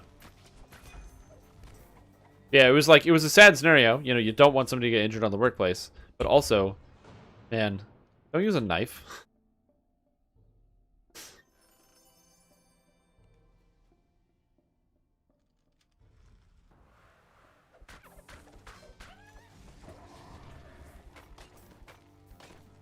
Oh, I didn't trip this guy. That makes me sad.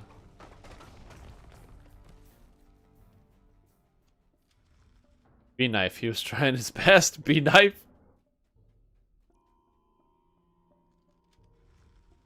It was a can of paint. Because they were doing some, like, renovations on the office. Or something. It was either doing renovations or they needed to change something, or they changed a color, or somebody poked a hole in the wall and they had to fix it because, like, corporate was coming. And so instead of, like, using, like, a screwdriver or, like, the back end of a hammer or something simple to, like, take off the lid of the can of paint, they used a knife.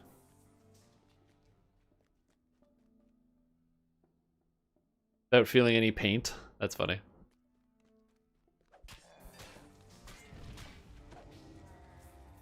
Is weapon attachment any good? I don't know. I never use it.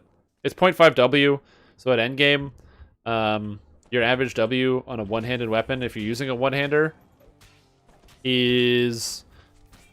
what? On a one-hander, that would be... let's say I'm using a Bastard Sword with this character. That's a D10 plus 4 base W, which is 5.5, plus 4 is 9.5 damage. So on average, it's 4.75 damage. So is this worth 4.75 damage? Yeah, at endgame. Is that worth it? I mean, it's 1 point, so it's 1 point for 4.75 damage. It's pretty good. Puns can cure anything. Yes, some would say that.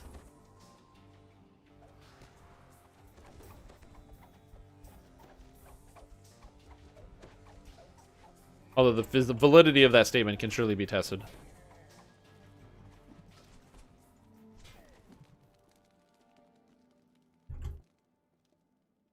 Yeah, a buddy of mine did that. So, the, like, head of the division or whatever was coming, and he didn't know what to do to his office because the head of the division was coming.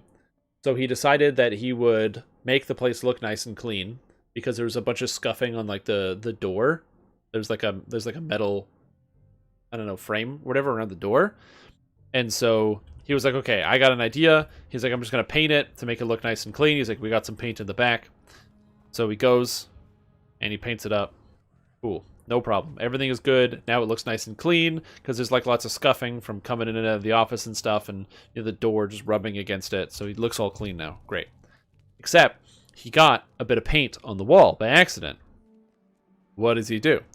Well, he does what any sane person would do, which is he stealthed past all of this? Oh man, I don't think, can you get in there? The kobold jeers as the gate slams shut. I'll have to figure this one out. Anyway, so he gets paint on the wall. Well, what do you do if you have paint on your wall? Well, you know, you obviously, That's a bad thing. You gotta get the paint off, because you don't want somebody seeing the paint that's on your wall. Because that's why you painted the door, to make the door look nice. To the wall, you can't have this weird door, like, frame-colored paint on it. So he has this genius brainwave. Like, this brainwave, this was unbelievable. He goes, I know. I'll use some, like, paint remover on the wall to get the paint that's from the door frame off of the wall. So that's what he does. Now you'll never guess what happens. Well, he uses the paint on the wall, and now instead of having a little bit of door frame paint on the wall, he has no paint on the wall, because paint remover takes off all of the paint, not just the paint that you want, because it was paint on top of paint. So what he did is he did exactly what you said. He put up a picture over top of that spot. Because he's like, I don't have time to fix this. So he just put up a picture, and it was the funniest thing. It's just good solution into good solution into good solution.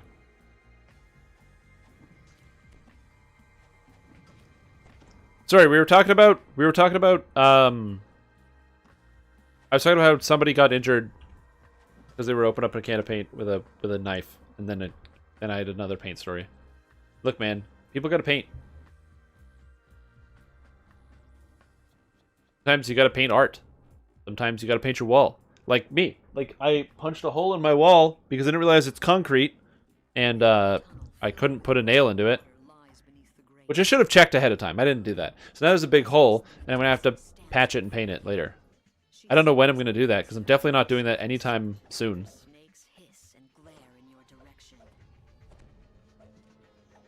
Why did I punch a hole in the wall?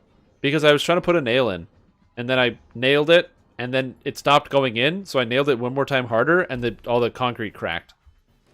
Or not the crack, but like it chipped out. And I was like, oops! Well, looks like it's time to patch. Oh, shit. Oh, I don't take damage from this, because I'm immune. Oh, I do take damage from that. I am just immune. I thought I didn't take damage when I looked at her. Well. I did not think that that's how that worked. Because I was immune to the petrification idea. Still a clickbait idea.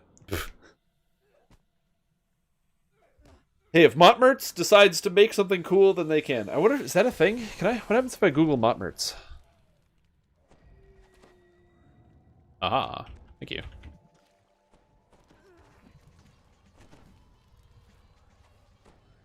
I have been revived.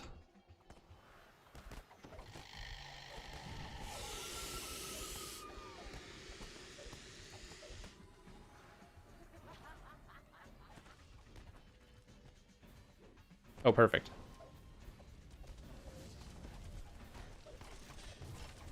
Yes, perfect. Good job, turret. Take that beating.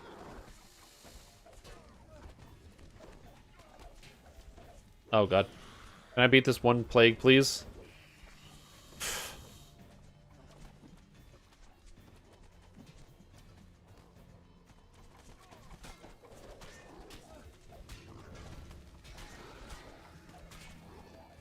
Okay, go here. Don't look at her.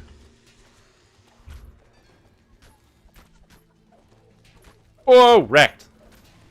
Got him.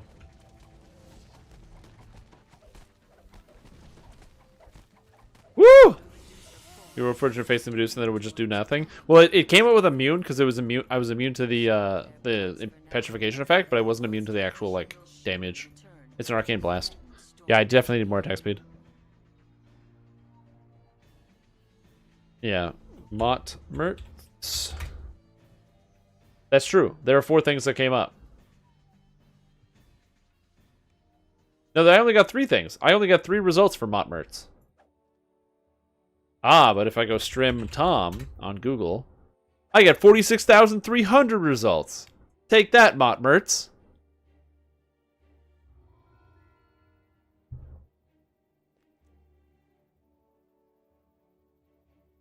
I wonder if there's weird stuff that I don't know that exists. That's what I'm kind of curious about now.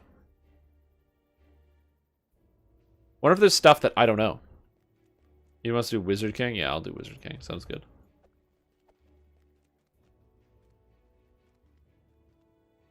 Go through different StreamTom Google pages. Yeah, just like where it's like, oh, you know, I look like, you know, there's a. Let's see, what's this?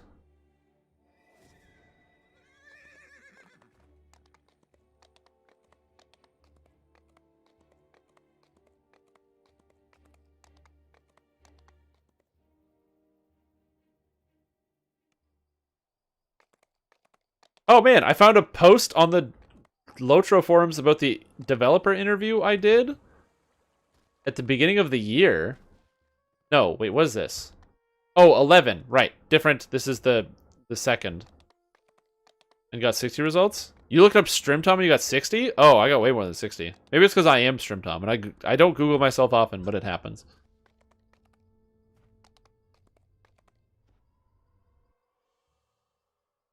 I'm just curious if anybody talked about me in this thing. I enjoyed this immensely. Oh, that's so nice.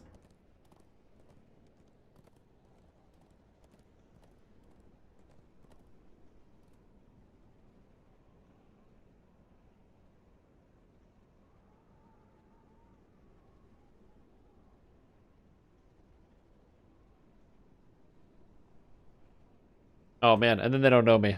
Okay, sweet. On page 7, 60 results. Okay, yeah. 47K? Yes! I exist. 47,000 results. That's right. I am infinite. I am a powerful force on Google. You know what's weird? Googling your own name. Don't Google that. It's just so weird. Because then you find, like, other people who have your name, but they're, like, usually more successful than you. Oh, God. Well, I don't know what I just did. I just used the washroom. Yeah, I hate that. When you Google your own name and you find, like, a bunch of people that are more successful than you. I have to use the washroom because I'm a human being and I have to do that on the regular. And since I have to do that, I'm going to play an advertisement. Please enjoy an advertisement while I walk away from my keyboard. Thank you.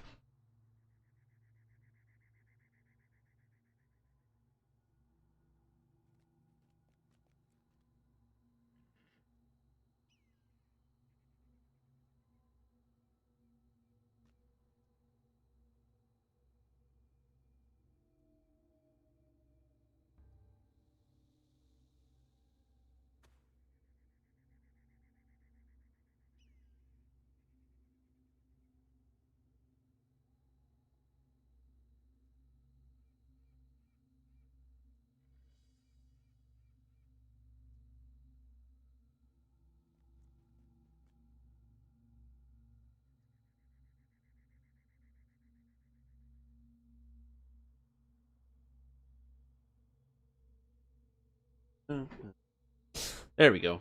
54,200. Hell yeah. I exist. Oh. Yeah, that's interesting. I didn't see this, that it was reposted somewhere. I just realized I didn't post this on the Lotro forums. I didn't post the Lotro forums that I did an interview. Because I only posted the DDO one on the DDO forums. Cool. Alright. Well, that's cool. The important thing is that these guys nobody bullied me. I got, what's the Head and Shoulders shampoo doing in your Facebook pic? Oh, I don't know. I don't know, dude. I haven't used Facebook in a long time. I don't really care. I literally don't know.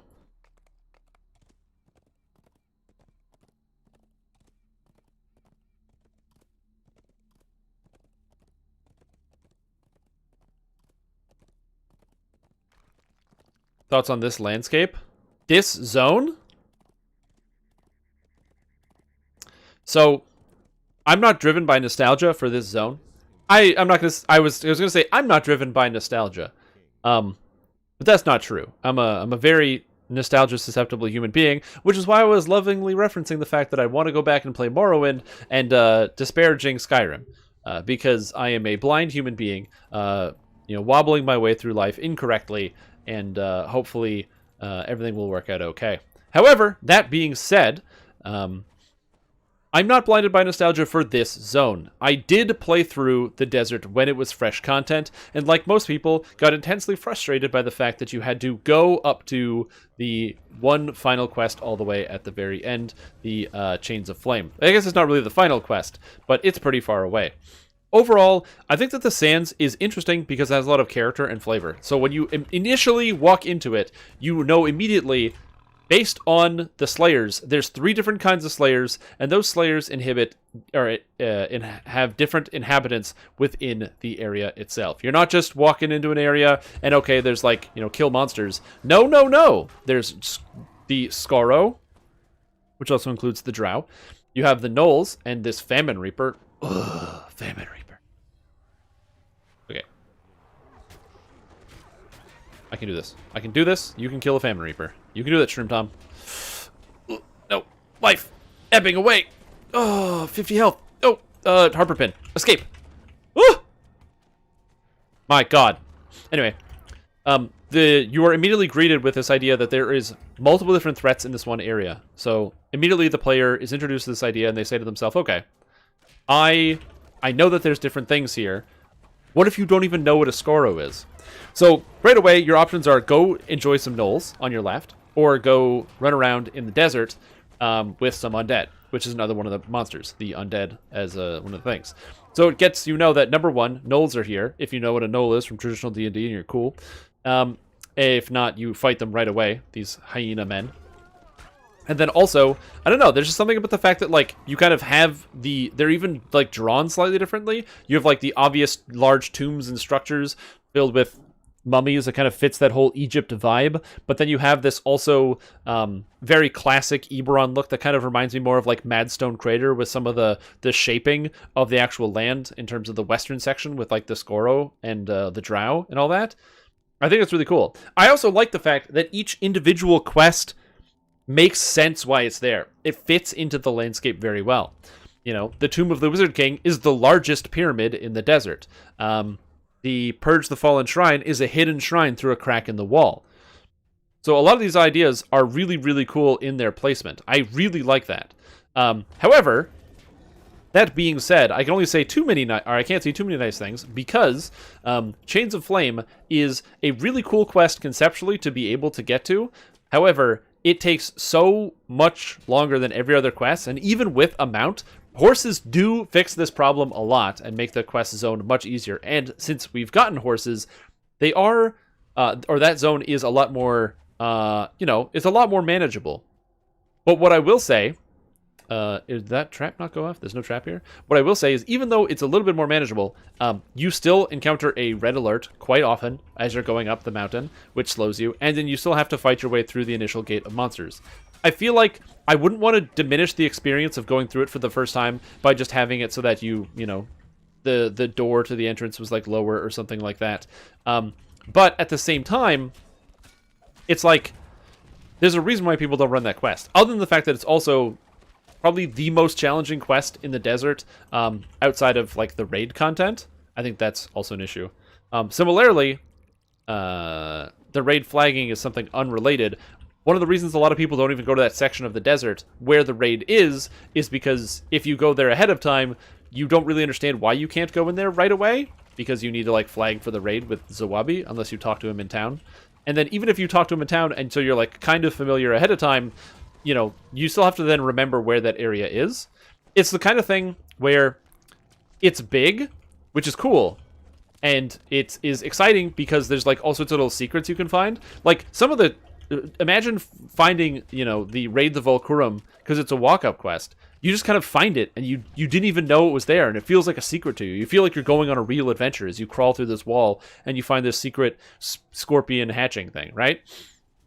So it has a lot of really good character that for the first time going through it, I feel like it's a great area because of the way the walk-ups are designed. The large areas that have a lot of detail and attention paid to them are the main quests that you get in town. So the Tomb of the Wizard King or the Chamber of Rayum is this big chamber or the big pyramid right in the middle of the place. You can't miss it. You know, the Chains of Flame is the giant city of the Knolls that's all the way at the top. You can't miss it, right? Hey, happy holidays as well. Oh God, I'm gonna die. Hold on. I thank you for the sub. I want to live. Can I have cheat codes? Give me a cheat code, please. I just want to live. Oh God. Oh, save me. Oh, okay. Okay, if I can get through the Soul of Cruelty damage that I'm taking right now. This is how you dodge the Reaper, by the way. Also, he can teleport onto me, which would be hilarious. Why don't I have tactical detonation? Why do artificers get tactical detonation so late? Hold on. This is fine, this is fine, this is fine, this is fine. Oh, he's back. He figured it out. By the way, you can stand on this, which is incredibly helpful. Oh! Because they don't know where you are. Oh, okay, it's fine. Everything's cool. Oh. Fantas, welcome back to the stream team. I appreciate the support. Happy holidays to you as well. I hope you're doing well. I'm trying to put my thoughts together as to what I overall think about the zone in terms of just as a zone in itself without thinking about the content that's in it. Trying not to be like, oh, you know, this is, you know, one individual quest, or like, not trying to talk about Chains of Flame, whether I like the quest or not, or keeping that out. I want to think about just explicitly, okay, what are the things that I like or dislike about the... Oh, no! Oh! Carnage Reaper? I'm dead. There's no way. Ugh. Damn it. I was just trying to think of the things that I find interesting and appreciate about that style of content. And like I said, I like the fact that it's big and epic, but because of the topography, it can make it difficult to navigate, especially because... I wouldn't want you to add all bridges. No, actually, yes, I take that back. I would want them to add all bridges or extend the overhangs on some of the mountainous gaps in the chasm so that the overhang goes fully over, so you drop down as opposed to having to jump over, because depending on your jump ability, you can actually just fall straight down into this endless shaft, and that's bad. And I wouldn't want that to happen to people like it's happened to me before in the past. But, like, for the most part, I think it's really cool, and I love a lot of the ideas behind the design, but I still run into those questions of, like, Chains of Flame is irritating to get to, so you don't want to run the quest, even though it is kind of a cool quest and it's iconic. Also, how do you incentivize somebody to want to go up to that area? Like, there's part of it's exploration, but it feels less so like, you know, exploring for the sake of exploring, but going up there because you have to go up there. The first time you do it, just like anything in DDO, the first time you do it is like, it's a labored fight. It's an uphill battle, you know what I mean? But that's okay, because while it is an uphill battle, you enjoy the uphill battle, you're fighting your way through it, you're like, oh wow, look at this area. Oh cool, check this out, look at this. And oh man, look at all these knolls, this is crazy. You know, and you're having a good time. But as time goes on, especially pretty much past your first time, or worst case scenario, you're doing Chains of Flame, you're a new player, and you get blown up by some traps, or you get surrounded by some knolls that come and get you, because they're spooky, they're going to get you, and then you die, and now you have to walk back. Come on. Now you have to walk back? All the way up there? Again? And fight through all of that? No. I turn off my console for the day. Like, losing in Chains of Flame and having to reset the quest is the equivalent of forgetting to save for an hour and then dying and going back to your last save. It's the same kind of feeling. It's one of the reasons why I think that having smaller adventure areas is just a better idea. Because one, you can have cool and more condensed things in one similar space. And also, you know, there is something to the grandness of it. I play a lot of the Lord of the Rings Online. And the Lord of the Rings Online, also, thank you for your wonderful compliment, Sneaky Deek. I hope you're having a fantastic evening and watching the stream. One of the problems that they have in the Lord of the Rings Online, which is not really a problem, it's literally the whole point, in this is the scope. That game is huge, okay? That game is huge. If you don't understand how huge the Lord of the Rings is, the Lord of the Rings Online, just when you go to any zone, they're massive. It takes forever to go from one place to the next, which is interesting because it's, you know, it's part of the design of, Middle Earth. Middle Earth is very big. It's designed to be epic, and you're supposed to be horse riding your way across and all that, and yada yada yada. It's supposed to be cool. It's supposed to be a big epic experience. You're supposed to feel like you're traveling across the world. But that being said, because it is such a huge journey, it takes kind of forever to get anywhere. And I feel like there's times where, I imagine that there's a developer who's working on one of these projects in one of these zones, and they wish they could make a smaller, more constrained zone. I did not know you worked on Lord of the Rings Online for 6 years. I apologize. I wish I did know that. But I don't know. I look at a zone like the Wells of Langflood, which is one of the more recent zones in the Lord of the Rings, and it's a beautiful zone. The music is amazing. The scenery is fantastic. The mountains, it looks great. But there's just something about the massiveness of the navigation that it becomes exhausting very quickly. And I feel like sometimes bigger is not always better in a lot of cases. And DDO has changed the design where Ravenloft was huge and like Lotro-esque, and then Sharn was so dense but interesting. So exploring the cogs felt like an adventure, and because the book pages were all pretty easily defined, it gave you also the consistency of the story.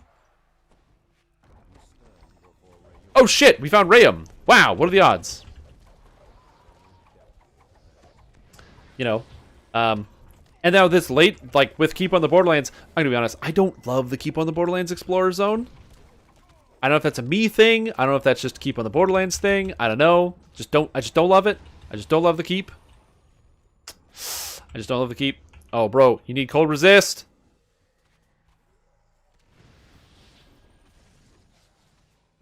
Like that, Rayum. I'm hiding so hard.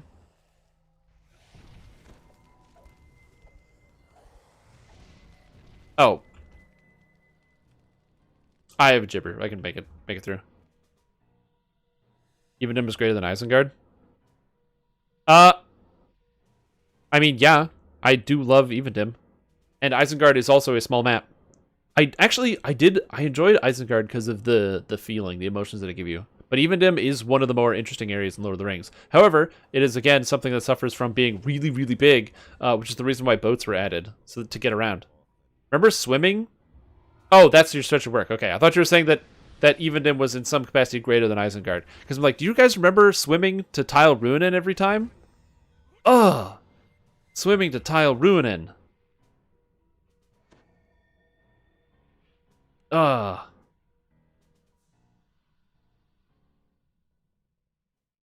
But I love Evendim. No, oh no, I can't. I'm talking, so I can't even distract. No.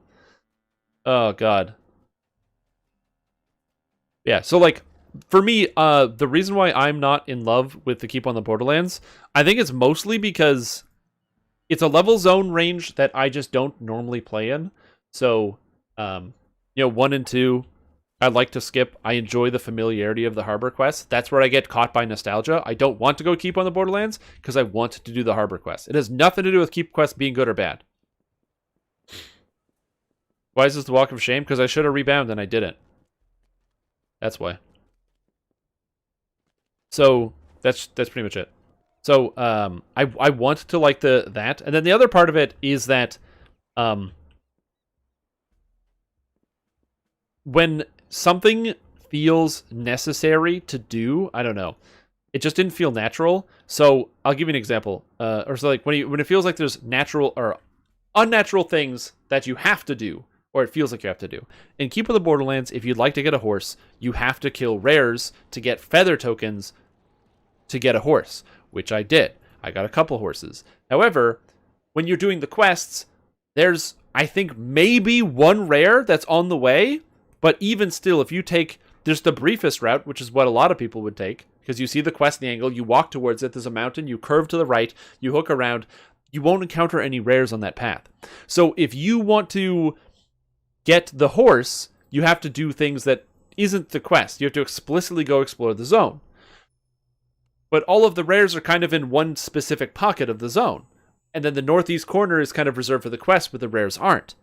And I feel like spending time to try to go out of your way to find the rare monsters kind of makes me wish that I had more of an incentive to encounter the rare monsters when I was just playing through the regular zone. It's actually one of the things I really like about the Feywild, is that while I got unlucky and didn't encounter pretty much any rare monsters while I played through, I farmed out the Necronomicon for this character, which, while being one of the best rune arms in Heroics, and possibly Epics, notwithstanding, the actual placement of all of the rares is on your way when you're going quest to quest to quest. Or it's like in a little nook that's very close on your way, so you want to check it. You want to take a look. It reminds me of like Giant Hold rares, where you want to take a check. Oh, is that guy over there as I'm walking to whatever quest?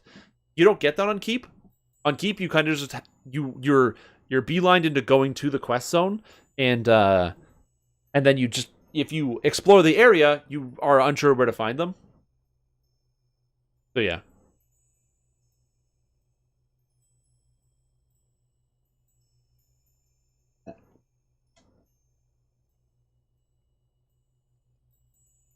Sorry. I gotta get the water in.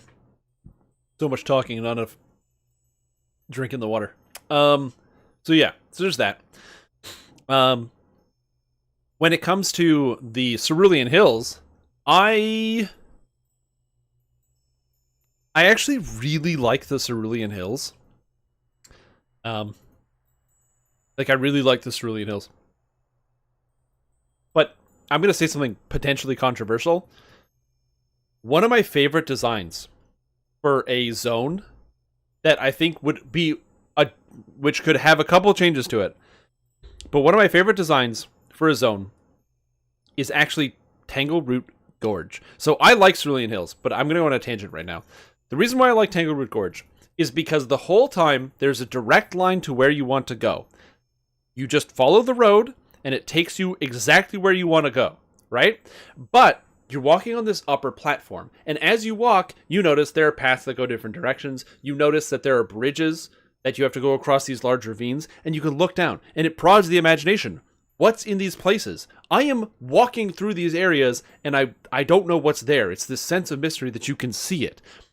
On top of that, when you leave the One-Ear Bugbear Inn, you see the broken bridge to your right. When you come from the other side, once you're already up at the camp, with the hobgoblins, you can actually go over and see that part of the broken bridge and be like, this is how close it was till it was destroyed and blah, blah, blah. And you can see all that. And it kind of like fits together. And if you don't want to explore, you don't have to, but then you have the Splinter Skull Fortress and it feels like this big siege. I don't know. Tangleroot Gorge is really holistic in its area. The only thing I would change about Tangleroot Gorge to make it better is there needs to be more paths to go from the bottom level to the upper level. But I don't know. I like that. Yeah, exactly. It tells a story without telling you a story, because you can see also based on where the hobgoblins have their battlements. It's cool. But speaking of Cerulean Hills, I personally very much like the Cerulean Hills. I think that it's another thing that tells a story without telling a story, where you can see there's just farmland, and then there's half orcs whole orcs, not a half orc, a whole orc. There's whole orcs all over the farm. And then you can find Nash Braz's farm. I actually like where a lot of the explorer, like the rares and stuff are, and the different caves that you can find. So you can walk in and then find the two different, there's the bandit camp and the orc camp. I like that a lot. The Temple of Araway is awesome. I love the way the temple looks. And with the added quests, I like those as well. There is, and it's small. It's small, so it's dense, so you can easily find your way around. And two, one of my favorite parts about it, really important, is it's at the beginning. You come into Stormreach, just consider this. You come into Stormreach, you're coming off the boat, right? You see Beautry Cardamom right there. You turn to your left, you see a gate of beautiful hills. And if you're a first level character, you can just go to that gate, and it says Cerulean Hills, and go exploring and have this cool adventure right away. Where you're like, oh cool, there's orcs over here. Oh wow, and then there's some wolves. Oh no, I got tripped, and you're trying to fight them. And that, to me, that's that sense of adventure, how easy it is to access. Compare and contrast. Actually, I'm going to show you what I'm talking about. It's a very different zone. No, I went to the wrong deck. Well, I'm already here, so I'll do this thing. Yeah, because you just see the gate, and when you go click on it, it's got an explorer zone, and you just want to go explore. It's D&D, man. Let's go do a dungeon. It's not standing down in dragons. Although there are dragons in town, which could be confusing. Yeah, exactly. I really like the Cerulean Hills, just as a general zone, because it feels, like I said, like you're going on an adventure, because it's got this adventure zone. Now, let's compare and contrast. Okay? Go. Also, is there quests I'm missing? No? No? No? Okay, good. Sacred Blades. I don't want to do Sacred Blades. I don't want to do Assault on Summerfield. Okay. So, when you come into the harbor, you're cool. So now I come into the marketplace. Where am I going to go? Where am I fed to? Well, there's trainers here. I talk to the trainers. My eyes, I see down. But I'm going to go here. Across the bridge. Okay, across the bridge. You know, I'm looking around. Oh, cool. What's this? I don't know. So now I've got cardinal directions. I've got this way, which is another bridge. Airship Tower. You figure that out. You come this way. You find the bank. And you're not sure where to go for quests. So you're kind of looking around. These guys are kind of too high level. And this guy's high level, these guys won't talk to you. In fact, if you go talk to them under level, they'll be like, oh, talk to me when you're stronger. So you're like, okay, well, this area is talk to me when you're stronger. So that's not good. Up there, airship portal, and there's different houses to explore. Over here, you got like catacombs or something. And then you explore, you run around on the ground, you're doing all sorts of stuff. Here's a problem. Jump pots. You get jump potions from the remnant vendor. Go to the remnant vendor. If you want jump potions. You come here, same thing. Lord's March Plaza. Oh, that's a high-level area. 12 Enclave, high-level area. Oh, what's this? What's this door back here? This door that's tucked here, back here, in this corner. Searing Heights. But I wish the Searing Heights was not here. Or if there was a quest guy that led you here. Like, could you imagine if there was a quest guy who was standing right here? And he was like, oh, there's an adventure. Go to the Searing Heights. It's just to the south of me. But instead, it's this, like, mystery area where it's just in the back here. I like that there's the quest giver just on the inside for the new quest, The Promise of Flame. But I've never understood why there isn't just at least one person who shepherds you into this area. It's one person in House D who tells you to go to the Searing Heights and someone who's already in the Searing Heights. There should be, like, a guy that's just standing here. That's just chilling. Or maybe there's like two guys having an argument about the Searing Heights. And it's right there. Searing Heights, there's two.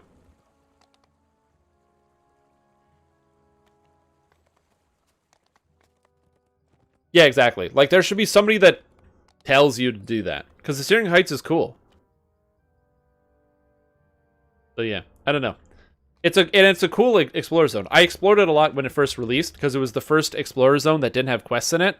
When it came out, and it was just to like play around on. And so I ran around with like a cleric with a sorcerer hireling, and I used DVs on my sorcerer hireling. Yes, only 2 quests, including the pirate one. Yeah, it's Bargain of Blood, and then it's also the Promise of Flame. And again, the Promise of Flame is so cool. That's like one of the best quests we've gotten in a while. It's so unique. I love the puzzle that's involved. It's so sweet. I haven't run it since doing it on Lemania. I have not run it on live yet because you have to go to the Searing Heights to get it, and I don't remember. So I haven't run it. I just haven't. After Cerulean Hills, you come in. So Cerulean Hills is like level 3, then you gotta do level 4s. Level 4s is mucking about in all the houses. Maybe you're gonna go do Catacombs, something else like that. Then you go to level 5s, so then you do Three Burial Cove. Now you're level 7. If you're level 7, you might as well go do Feywild, and you do Feywild and you completely skip over all the quests out there. It is 6, and I believe, level 6, and I believe 27. I think it is 27. Either 27 or 25 or 26. I'm not sure. I can just go run the quest if you guys want. Oh shit, no, I need this quest. I need this quest group. Never mind. Nope, no. I need Oath of Vengeance.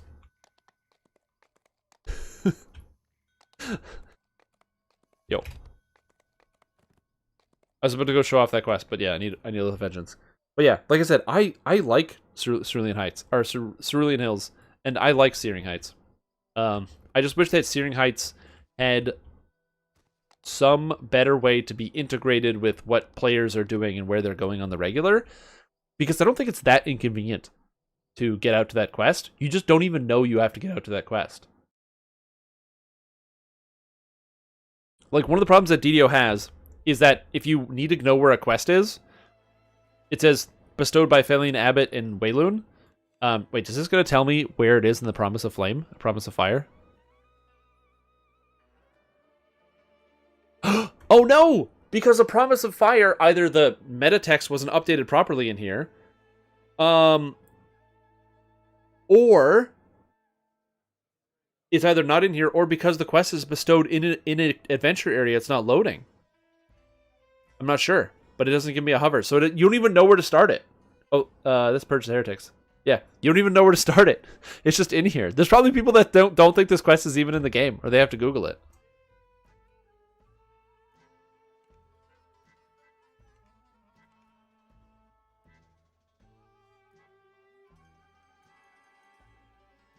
Do expansion wilderness in an area that small? What do you mean you can't do expansion wilderness in an area that small? Oh, like expansion-sized wilderness. Yeah, for sure, for sure.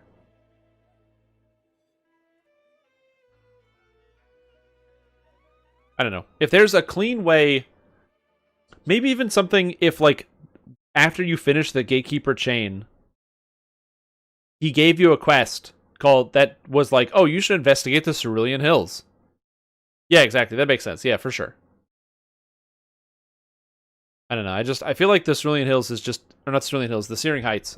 I'm interchanging the two because it's been like a bunch of hours. And my brain is melting. But I don't know. I feel like it's possible.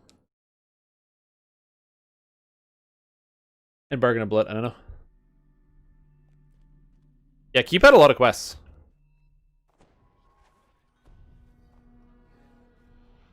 I like a lot of the adventure zones. They give you a lot of character. I always love when a lot of the older adventure zones, they just told you the story based on the when you walked different areas. It's actually something I really enjoyed about the return to Forum, where instead of getting story books in Feywild, we just got regional areas, and I like that a lot.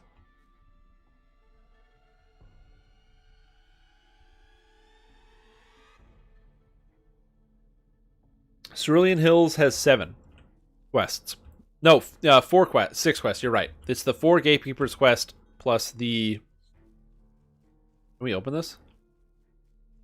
Oh yeah, we're done. Yeah, it's the 4 Gatekeepers quests plus the 2 Cerulean Hills quests that were existing before, plus then there's the one in the harbor, the hut. Yeah, it's 6 areas in Cerulean Hills. Yeah, I'm not saying shove more quests into Searing Heights. I'm saying shove a guy in the game that says, "Have you been to Searing Heights? You should go there." Although, admittedly, having more than 2 quests would be nice, but at the end of the day, it doesn't really matter. I think at that point, really, it depends on what seems valuable. Also, how time-consuming and expensive it is to actually produce something like that. Which is also a huge consideration. Because I remember hearing at some point that, like, the amount of work in, like, redesigning quests or, like, epifying quests is comparable to making new quests. Not directly, but there's, like, some similarities to it. And so if, you know, the answer is either add new quests to Cerulean Hills, which requires remodeling, which requires a similar amount of time to just designing a new area. I mean, it's like, or not Cerulean Hills, Searing Heights. I keep saying Cerulean Hills, but I meant Searing Heights.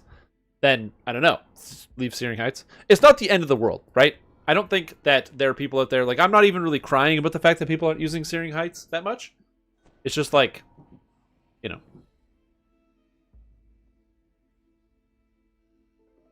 Hey, welcome, Smexy Beard Daddy. Sounds good. Maybe the Sulahar Drow and a regular guy arguing. Yeah, I don't know if the Sulahar are allowed into Stormreach. I'd be willing to believe that they're not.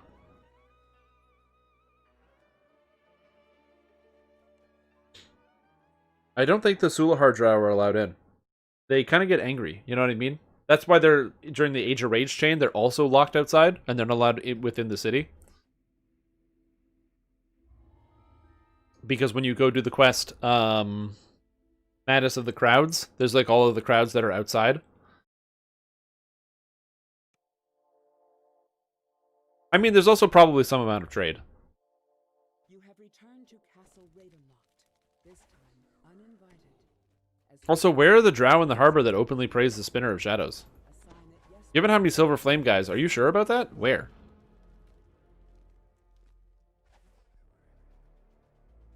I could be wrong, but I don't think I'm that wrong.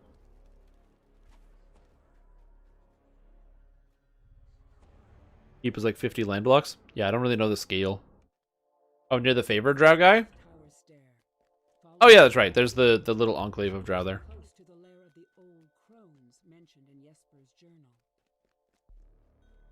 Uh oh, apparently everybody died. So we're gonna figure this one out.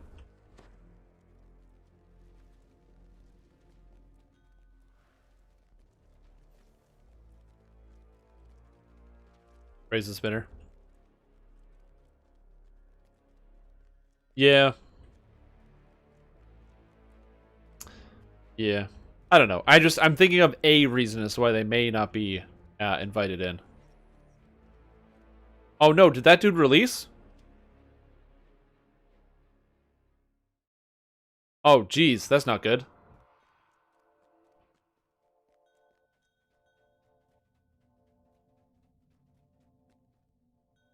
Played Tiefling Charisma based Fey Dark Illusionist Paladin last life was so fun. Yep. Fey Dark Illusionist Paladin is really, really good. I mean, scaling all of your stats into one stat, your saves, your damage, your hit chance, your tactics DCs, everything, all scales off of one thing. And someday, if Dungeons & Dragons Online does do some type of large 5th edition based revamp, where they smoothing things out for some 5th edition people that might come into the game, Paladins in 5th edition scale their spells off of Charisma too, which would be super dope. It would also be, I'm not going to say busted, because Paladin spells are garbage, but, you know, that's just something that could happen at some point. But that being said, and by Paladin spells are garbage, I mean they're not good active spells.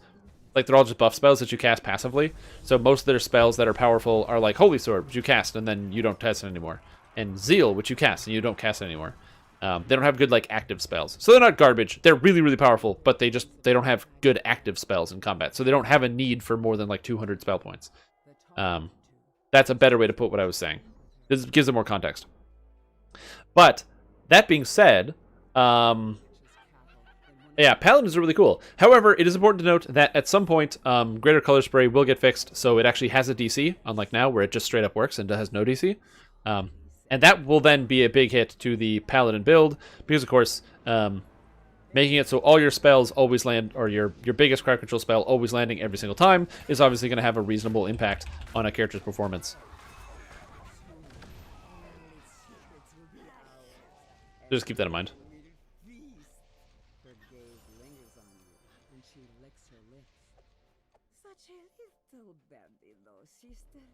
It's basically one of those, like, it'll be fun while it lasts, and then you'll actually have to put, like, illusion DCs on your Paladin, which I don't think while leveling will be too hard to do, because while leveling, you can play a gnome if you want, and be like a gnome Paladin to get the illusion DCs.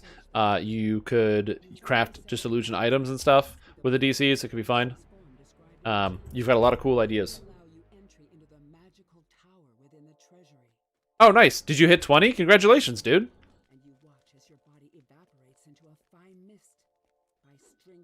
The quest is over? How did the quest end? We just killed that boss. I guess somebody went to the 3rd floor.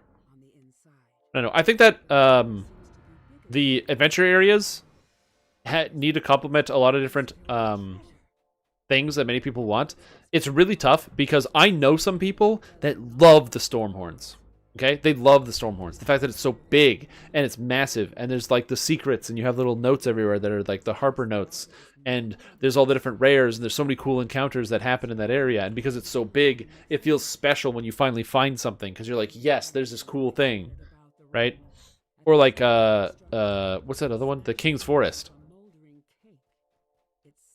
But then both of those quests, or those quest zones, suffer from the opposite problem, which is, because they are so big, outside of that first experience, the bigness starts to become less interesting. It's the problem that Temple of Elemental Evil and the Haunted Halls of Evening Star have. Both those quests are awesome the first time through. They're so awesome. I loved my first playthrough of Temple of Elemental Evil. It was the coolest.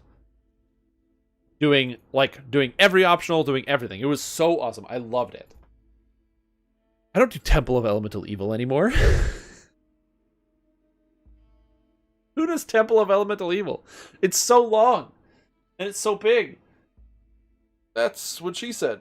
It's just like, it's a challenge, man. It's a challenge to get through every single time. And part 2, because of the RNG involved in actually, like, navigating your way through that quest, madness.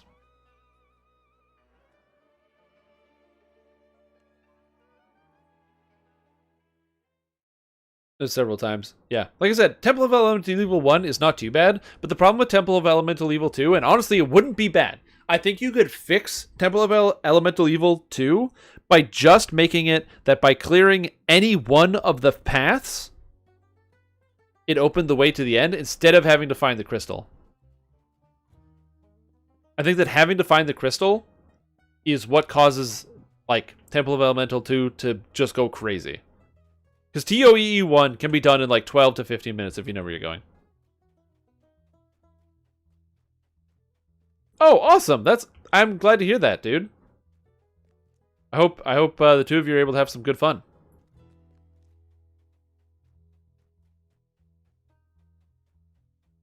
My TOE on your first hardcore? I died. I died to Temple of Elemental Evil on the first hardcore.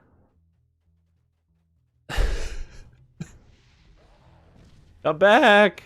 Come back, Zinc! Zinc, come back! Zinc!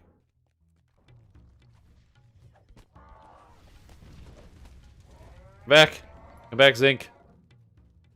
Yeah. Do you guys want to watch that clip of me dying? I describe me dying while I'm dying. It's the best. Let me see if I can pull it up. Hold on. Let me get the clip. I have them all saved here.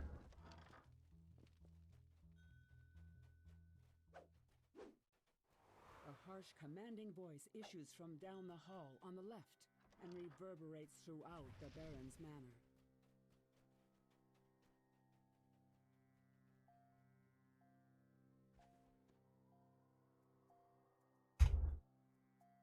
This could be it.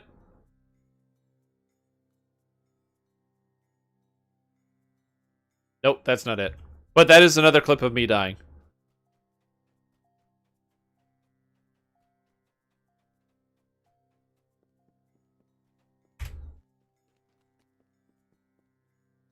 Oh,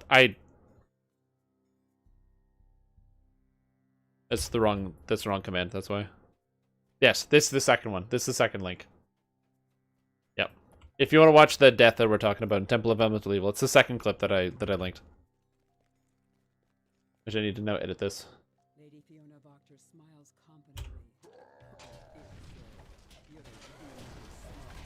Yeah, Temple of Elemental Evil. Fun quest? Man. Bring water or cold resistance. You need cold resistance in that dungeon, by the way. It's the worst. Oh! Yo, congrats.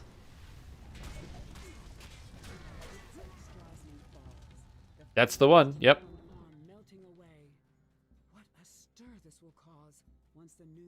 It was part 2. I died in part 2 because I forgot to cast resistance on myself. I didn't have resist energy active, even though I explicitly played Enlightened Spirit so I could get access. I went that deep into Enlightened Spirit so I would have access to the full energy resist. But I cast it on somebody else by accident instead of myself.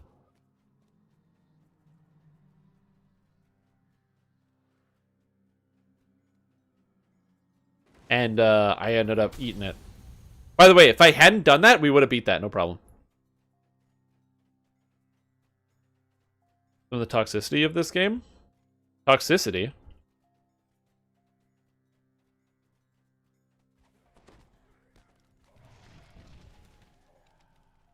I'm sorry to hear about that.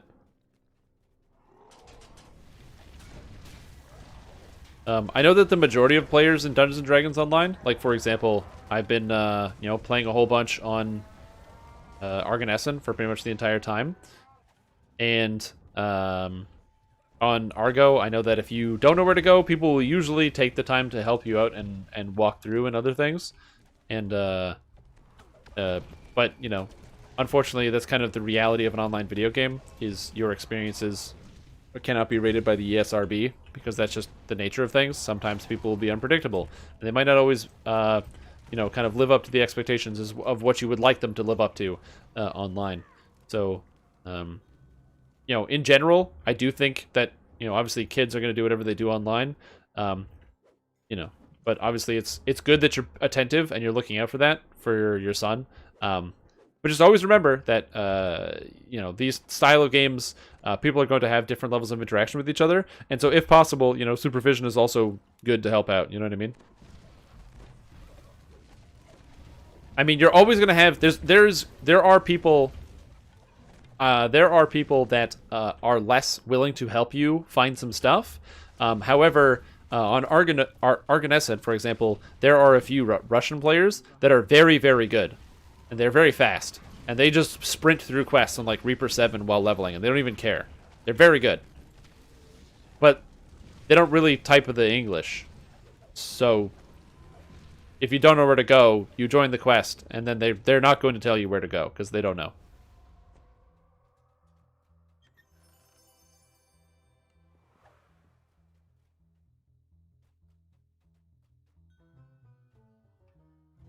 Yeah, so, but that's, which is not really toxic. It's just language barriers.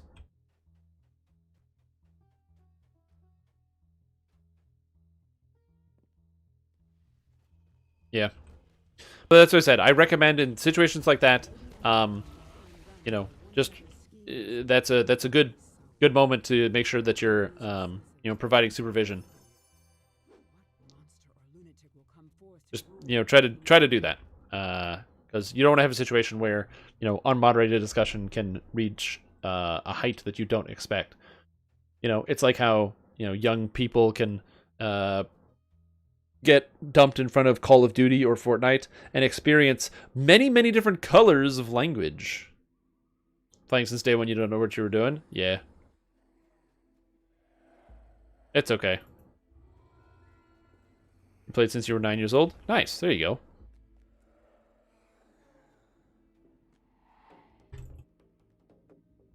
I have been playing Dungeons & Dragons Online since the beta in 2005. And I remember this very vividly because Asheron's Call 2 had shut down, and I needed something for that fix. Or Asheron's Call 2 was in the process of shutting down, and the DDO beta just came in the right time, and I went like, and just got sucked into the next one. And it's all been downhill from there.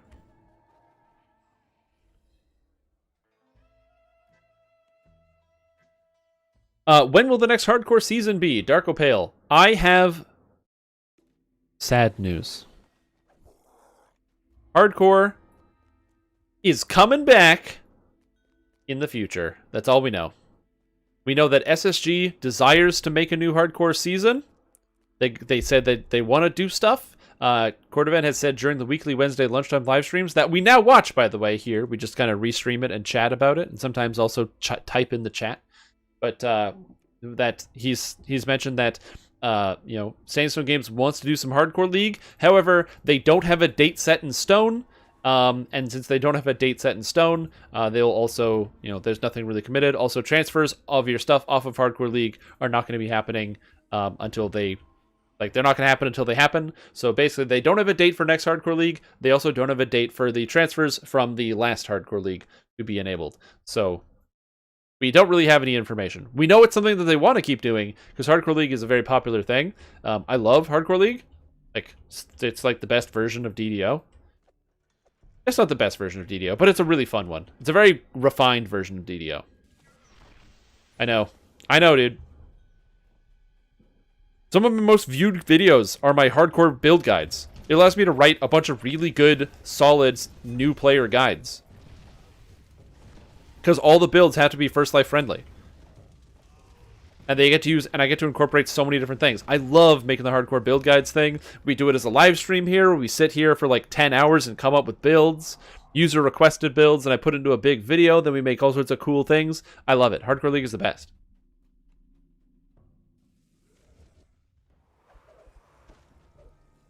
But don't worry, Hardcore League's coming back.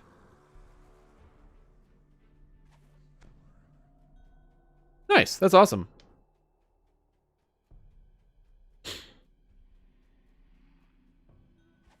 Yeah, it might be after the anniversary event, but anniversary is February, so... Basically, I don't have any insider information I can share with you. What I can say is that I wouldn't expect a Hardcore League until the earliest, probably the end of the first quarter, so like March or April or something. Or at least we won't get news about one until like next year in like February. There'll be news about Hardcore League in whatever the producer's letter happens to tell us. Also, why am I blind? Did they ever decide to do anything for Season Pass holders since they gave all the modules to everyone free anyway? No. I don't think they've talked about what they want to do for Season Pass holders. I've mentioned this before. I personally don't care. That's not why I bought the Season Pass. But, yeah, I don't know. Woo. Nah, you cast Sunburst on me and I roll a 1. Gave you the word? Yes, I know. That was a good one.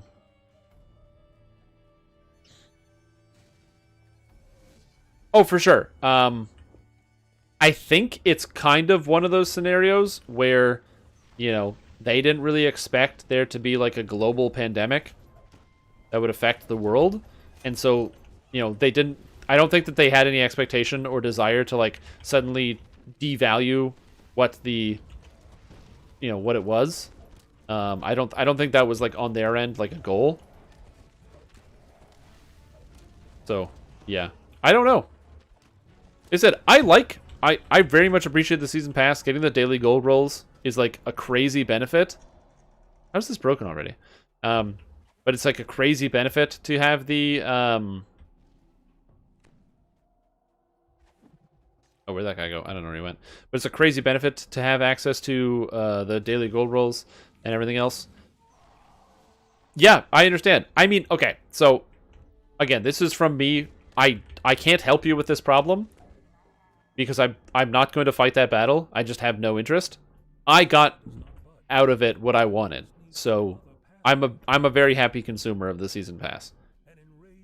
I only play this game if I'm subscribed, so I don't care if I have the content when I unsubscribe.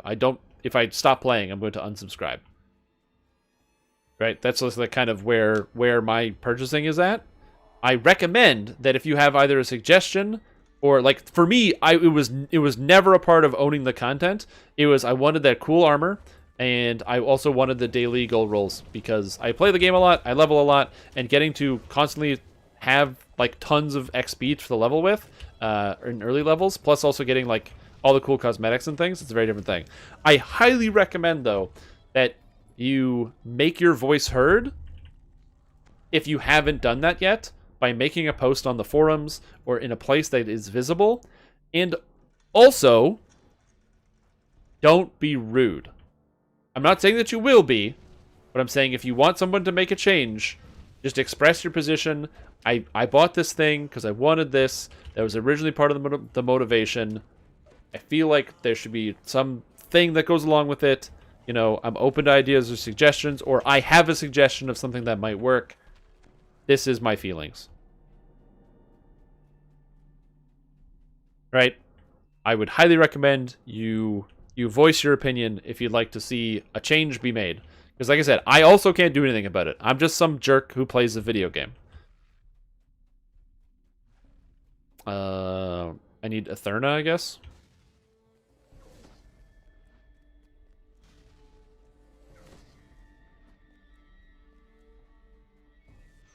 Yeah, so I'm like I said, I'm with you in terms of wanting more, and feeling like you should get more. Absolutely. But you got to make your voice heard. Quasit, what the heck is this? Get out of here, Quasit.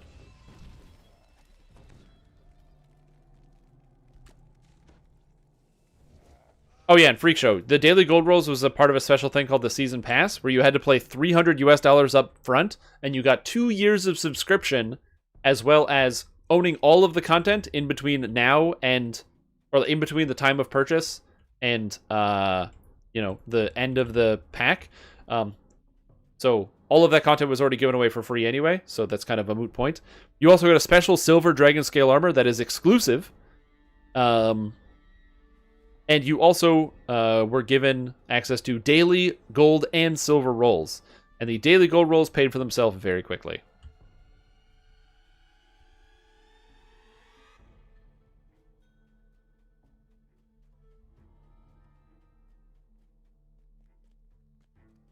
Yeah.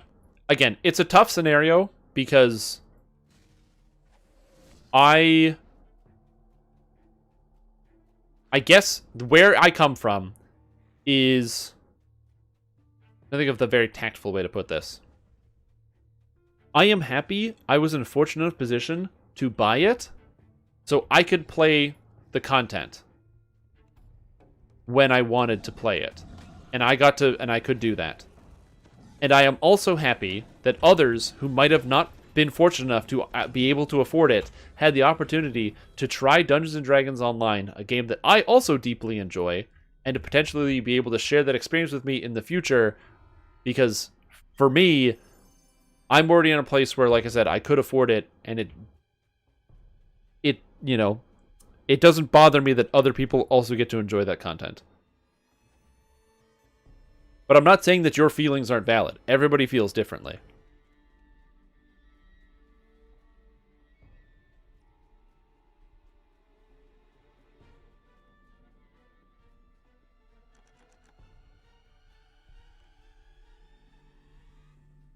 Yeah. So I don't know. I know people have asked 100 times if there's going to be a new season pass, and SSG has declined to comment. It was either declined to comment or Cordovan said no, or not no, but there are no plans to do a season pass at this time or something like that. But it's also important to note that whenever SSG does anything, we find out like the week before. So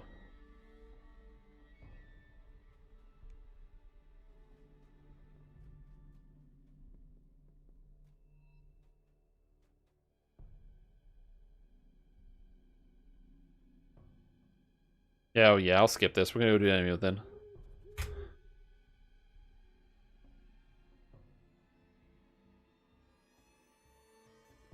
Playing cleric.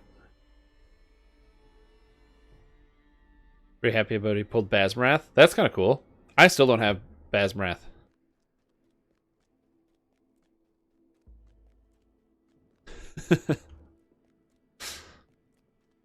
Coming out this month. Oh yeah, I know. Trust me, I'm gonna be, giving a nice heartfelt toast to my gold rolls as they disappear. I will say though, I'm still fucking pissed that I paid $300 for that fucking gold armor or the silver armor that looks so good, and it's still missing a texture on the Warforged shoulders.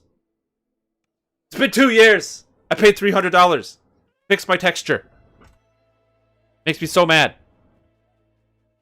Look. I'm just gonna show you. I'm just gonna show you because I'm so mad. Where's my texture? Where is it? Where's my texture? I'm losing my mind now.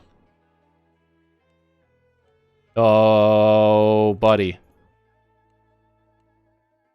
Where is it? Oh, I don't have a copy. Rats. Oh. You guys are lucky. You won't be able to see it. I don't have a copy on me right now. Grrr. After I finish this quest, I'm going to show you. So basically, the problem is, so see how these shoulders are laid out, right? You've got like the shoulders that you've got here, where you can see underneath this shoulder, you got the scale on top, and then it has an underscale like this. On the right pauldron, so basically the pauldrons are just like this on the silver dragon scale, but this pauldron right here, instead of having this nice underscale texture, it just doesn't have anything. And it's only the Warforged model. All the other models look great. So all the other sizes and whatever, it's just the Warforged doesn't. There's just no texture. There's just no texture on there. It's just untextured. So it just has this weird, like, default, like, it has this weird, like, really high resolution image. Or not high, really low resolution, like, block. And you only see it if you, like, if you tilt your camera up at all, but you can see it right away. Just don't play Warforged. No, it looks so good. It even looks good on the Warforged. I love how crisp it is. The armor, like, really, like, the overlay over the whole body, I think it looks fantastic. It's got really good coverage. Oh, it's so good. I really love the Silver Dragon Sail armor. Plus, also, I like flexing on kids and being like, look at my $300 armor. Look at that. I'm irresponsible with my money. Look at how irresponsible I am.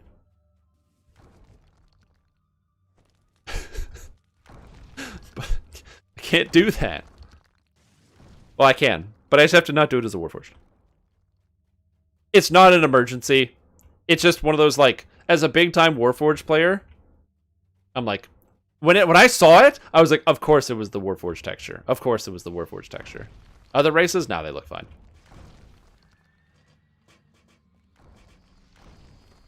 But after this quest, I'll get it. I'll show you all. Did the stream die? Oh, did the stream die? Stream didn't die.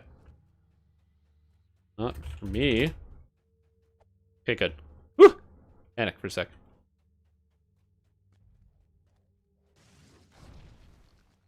Anyway. Oh. Oh, Shazbutt.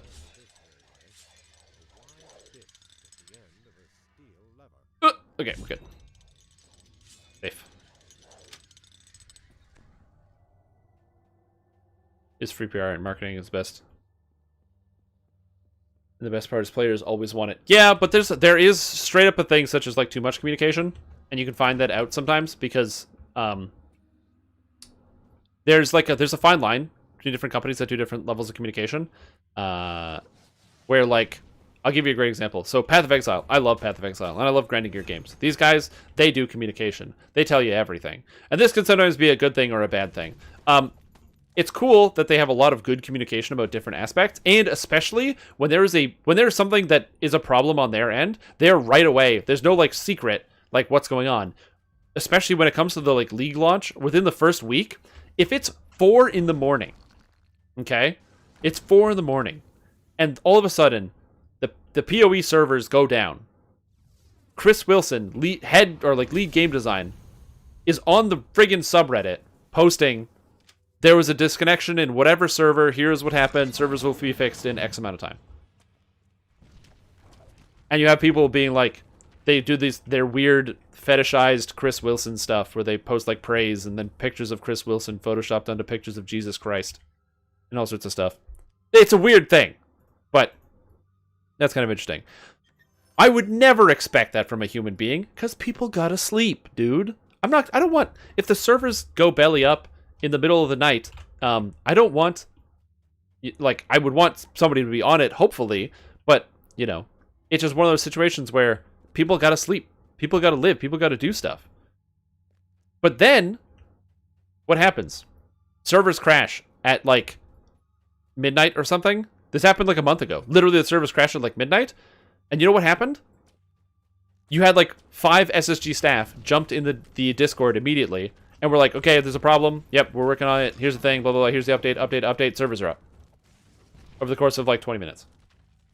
So, like, a lot of people will mock the communication skills of SSG and stuff and be like, oh, man, you know, they don't talk to us. They don't care. One, you can just go on the forums and check out the dev tracker. They post stuff all the time. They're always posting stuff. If the dev tracker slows down over, like, the holiday months, like, I don't know. There might be people on holiday, possibly, so they might slow down a little bit. But they're posting stuff and reading stuff all the time. So they're, like, everywhere. They're like ants? No. I mean, ants get everywhere. They're like sand. Rough and coarse, and they get everywhere. But they're all over the place. Like I said, I think, in the most part, every company needs to find its own communication strategy that works for them. And if SSG feels that they're successful with their strategy, and they don't feel like they need to change, they probably won't. It's sort of like, you know, don't fix it if it ain't broke. just for the record, I wholeheartedly don't love the communication from SSG sometimes. I said, as a content creator, the fact that I can't even get, like, a 6-hour notice of, like, hey, by the way, this thing we're going to announce or something might be happening. Maybe if you wanted to, like, prep a video or something. That never happens.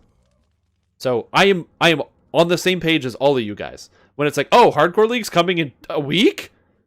Oh, great. I'm glad I have time to prep and make something and put out a piece.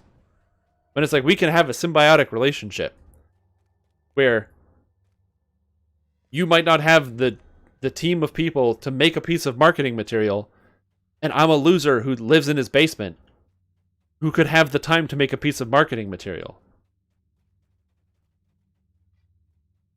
Is that me? That's me.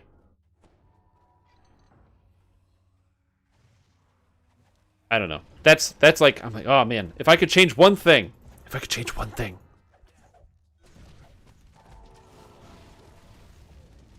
That's what I would change. But other than that, like I said, every interaction I've ever had with an SSG person or employee, either through the Lord of the Rings Online or Dungeons & Dragons Online, has been absolutely fantastic. The people that work for Sandstone Games are, like, so incredibly passionate about what they do.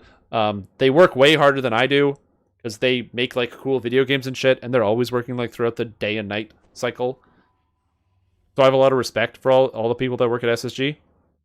And I love the work. So. Okay, this group is dissolving.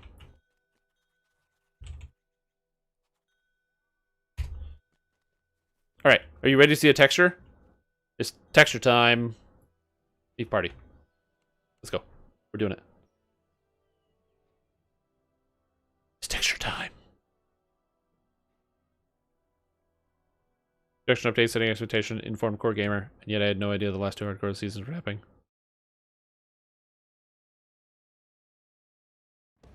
Well, if you had no idea the hardcore was going, they do stuff. They don't post stuff on the YouTube channel, but they were posting about hardcore, like, all the time when the Hardcore League was going on Twitter, and they post on the forums about it, and it was in the patch notes, and they make adjustments around hardcore.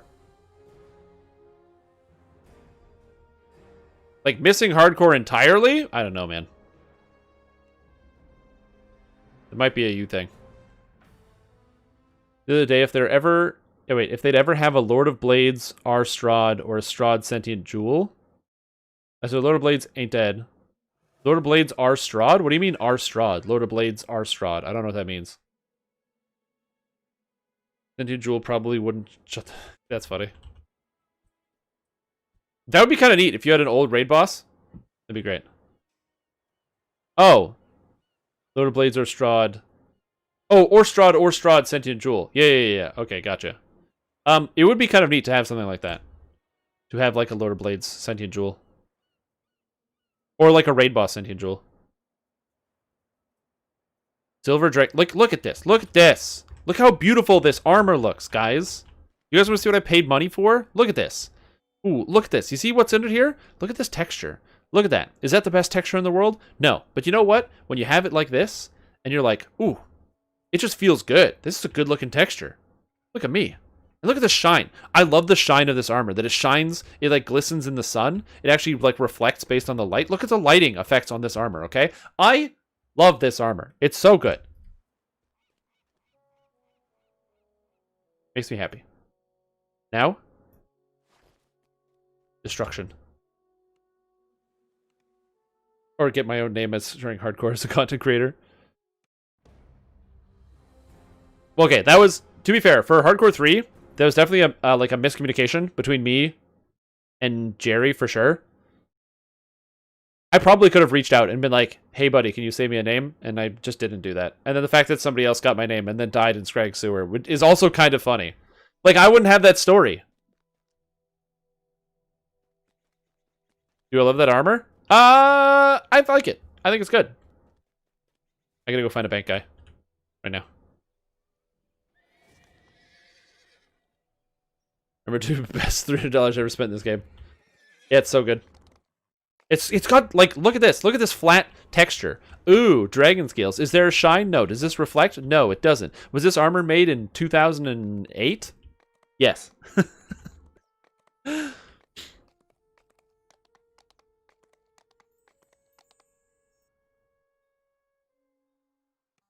But it's also in the launcher too. Like, they post about Hardcore League in the launcher. Like, if you didn't know at all that Hardcore League happened, I don't know what to tell you. They definitely posted about Hardcore League in general. They didn't telegraph it that well, other than we are doing more Hardcore League. And hey, by the way, Hardcore League is this Thursday. But they posted about Hardcore League a whole bunch. Alright, here you go. Are you ready? Look how good this looks on Warforged, guys. Ooh! Look at the plates. I love the layered plates on this set of armor. It looks so good. Where it still has the exposed underbody, but the plates, they look so much nicer. Look at that shine. I love that shine. Ooh, look at those plates. Look at those shoulders. That's so nice. And hey! Hey! Why does this one have a texture? What is this? What's this? Why doesn't this texture be here? This texture? What is this?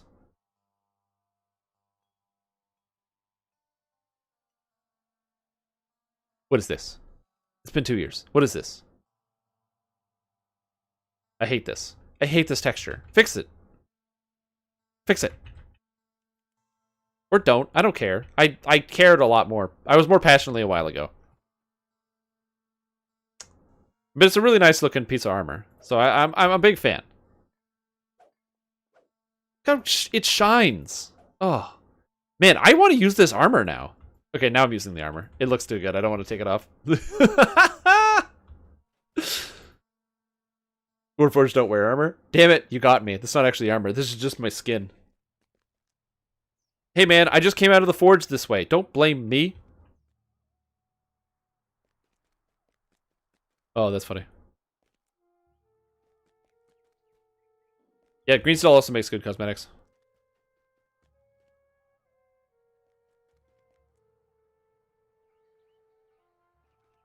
Yeah. I like these plates. They look really good. There's something after we release a date. Oh, yeah. No, and I understand that. I definitely understand that it sucks when you have to delay something because video game players are psychopaths. I know a lot of people that took a week off to play Shadowlands when Shadowlands released. How would you feel if you booked a week off of work to play Shadowlands when Shadowlands released, and then all of a sudden Shadowlands isn't releasing anymore? Oh wait, that happened to all of the people that booked off time when Shadowlands was supposed to release, and then Shadowlands got pushed. So, I understand the, especially with the medium of gamers. As they say, gamers be crazy.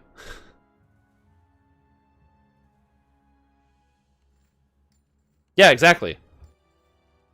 They take literally time off of work to play Shadowlands, which I'm not saying you shouldn't do or is a bad thing. I am just saying it is a thing that that's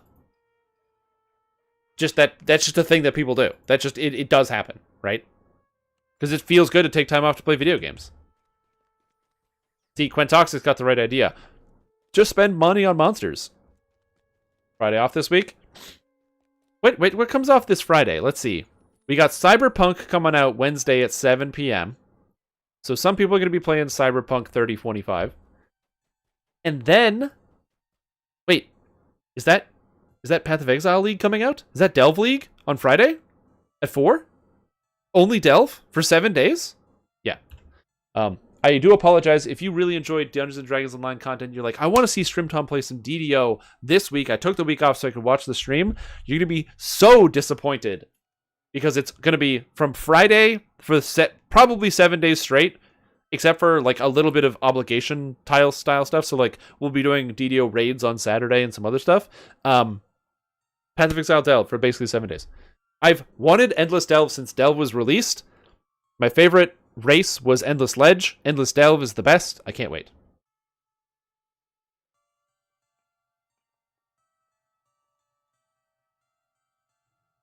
Oh yeah, for sure. I feel you on that. If you don't open the DDO launcher, you won't really know about what's going on in DDO.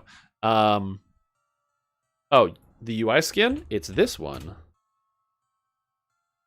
Also, thank you for the hydrate.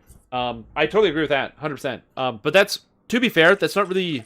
It's like kind of SSG's fault, and then also kind of... There aren't like big publications that will publish anything about DDO, and DDO news doesn't get out of the bubble as much.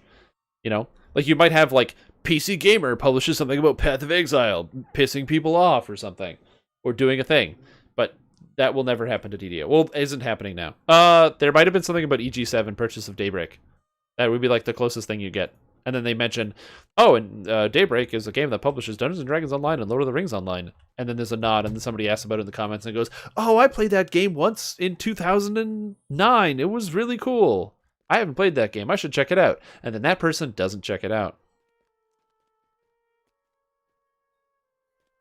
What am I doing right now? I just realized I have no idea where I'm going.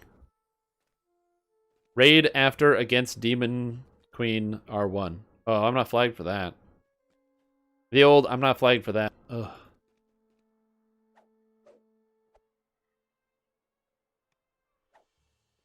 But yeah. But yeah, so this UI skin is the Gothic Bites UI made by Tormented Gothic Princess.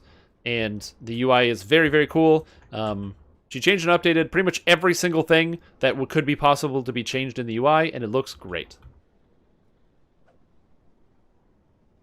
I don't know what I'm trying to do. What am I trying to do? I'm trying to go to...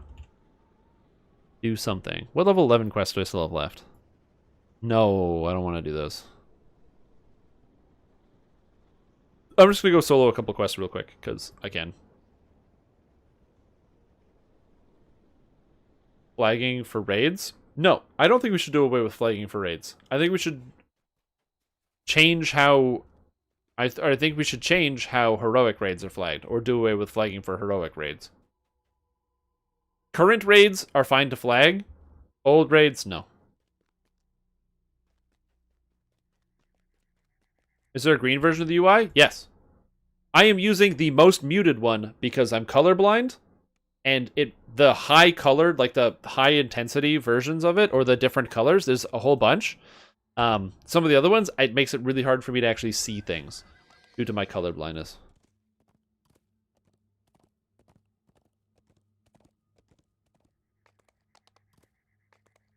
Yeah, I like Keep on the Borderlands.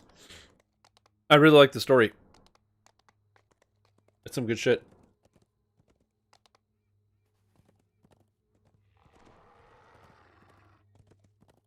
Bravery bonus? Well, bravery bonus is just changed now, which is basically, instead of you have to keep the bravery bonus, it's basically just every quest gives you 100% bonus XP if you run it on Elite or Reaper. And it also keeps. So for those of you that don't know how the new bravery bonus works, or the updated bravery bonus, originally when bravery bonus was released, it was every quest you run on Elite the first time gives you 10% more XP, up to running 5 quests in a row, where you get 50% more XP per quest. And if you break your streak by running a quest that isn't on Elite for the first time, sorry, you lose everything. Bye-bye. And that was not good for many people, myself included. So... what happened? What changed? Well, the bravery bonus thing was changed. You know what I should do? I should probably, like, buff my weapons and stuff. The bravery bonus thing was changed. And so now, bravery bonus is similar, where there is a streak to it, but now it's just 100% is the bravery bonus, and you get it one time per running the quest. If you run a quest on Elite the first time, or Reaper, you get 100% increased XP. But not the first time you run the quest, just the first time you run Elite or Reaper, you get 100% bravery bonus. However, if you run a quest on Hard instead, you get 50% bravery bonus. Then if you run a quest on Elite afterwards, you get another 50% bravery bonus to make up the total 100%. Yes, so now, instead of being a requirement that you must run every quest with a bravery bonus to advance in the game, it is instead the case that if you want to gain a little bit more XP, you can run the quests and get the bravery bonus. And if you do a quest on normal and then hard then elite, you still get that 100% experience point bravery bonus. Because the bravery bonus is just saying you are brave for entering the quest.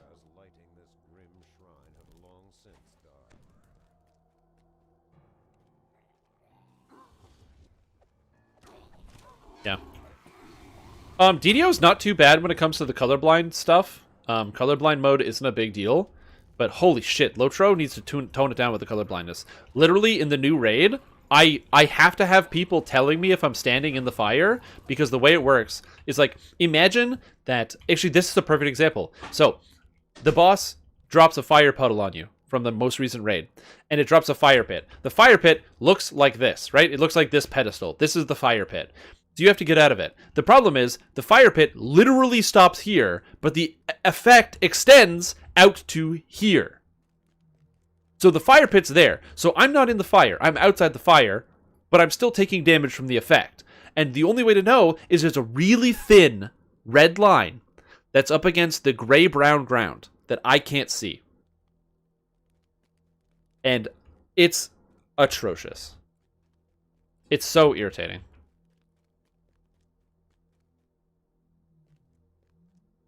I don't know why there isn't a way to change either the color scheme of the ground effects on your, like, on client side, so you can say, okay, this outline, change it from red to, I don't know, but why can't I make it blue so it's easier for me to understand?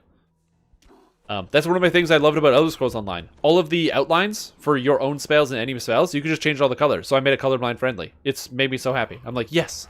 Does it have colorblind settings in the game? No. Do they still use red and green everywhere? Yes. But can I change at least these colors? Yes. So can I raid? Yes, I can raid. It just sucks when I die to a fire I didn't know I was in because I can't see it. Now, granted, instead, to fix that, I have large things on my screen that show up if I'm standing inside of it. But yeah. Also, yeah, the Bravery Marshal's gone too. I forgot about that. Darker Quest? But yeah. And again, this isn't like... I'm not trying to rag on the design team. I'm imagining that it must be a difficult challenge to probably implement a feature, like either changing something client-side, or maybe it's like hardwired that these outlines have to be red every time. I don't know. I'm not a programmer. I don't understand how it works. I just wish it worked differently. As a consumer of video games. Also, as somebody who has color blindness issues, there's a lot of games out there that don't give a shit if you're colorblind.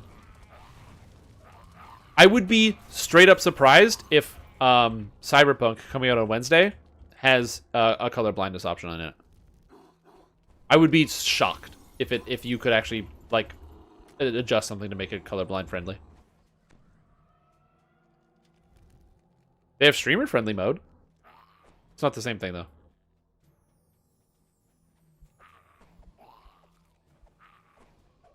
But again, accessibility is one of those things that, like, it's not what you start with, I guess, when you're, like, designing something. You design the concept, and then you have to work in accessibility later. And then if the budget runs out, you kind of have to cut the accessibility.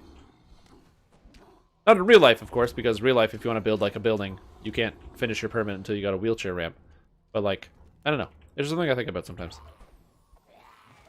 It's not like the end of the world. I can figure it out. And also, me stepping in the fire is not why we can't beat the raid. We can't beat the raid because the boss, the first boss of Amdan Damul is very tough. However, I really like it. I very much like the first boss, the Beasts of Slaughter, and I've already had some conversations with the designer who came up with that boss fight, and it's a very, very cool boss fight. So if you are interested in Lord of the Rings at all, or anything like that, I highly recommend you check out Amdan Damul, the Beasts of Slaughter, the new raid, the first boss of the new raid that came out, because it's very, very cool, and the way that it scales on the higher difficulties is awesome. The Vorpal! The Vorpal! No! Oh! The Vorpal! The Vorpal! It got me. Damn it. Oh. Ugh. Ugh. It happened. Well, it was bound to happen eventually. So, if you didn't know, flesh renders have Vorpal. If they roll a 20, they kill you.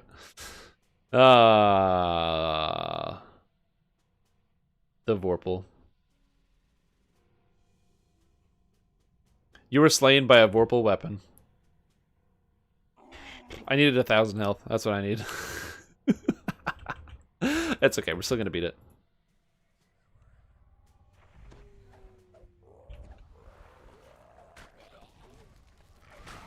I think I'm still gonna beat it. I don't know.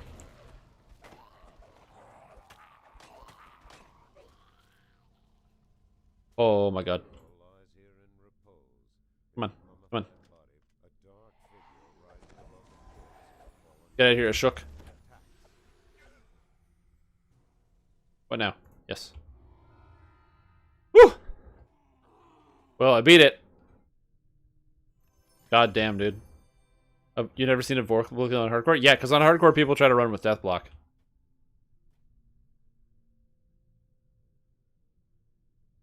Oh, yeah. What goes up with the pink? Yeah. That gets a lot of people. I actually don't mind that chunk. That's fine. Goddamn. I was not expecting the Vorpal. That was exciting. That was great. See, the most important thing that I've learned is that the world is more exciting when you don't play with death block.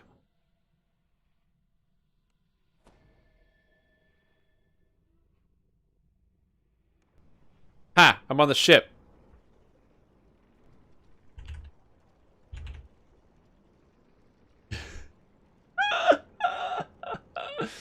Oh, okay, yeah, I feel you on that one. I feel you on that one. I'm really happy about the fact that I died to the Vorpal. That was really entertaining. Hey Stream Brian here, just checking to see if you got death block. The flesh render printer says no.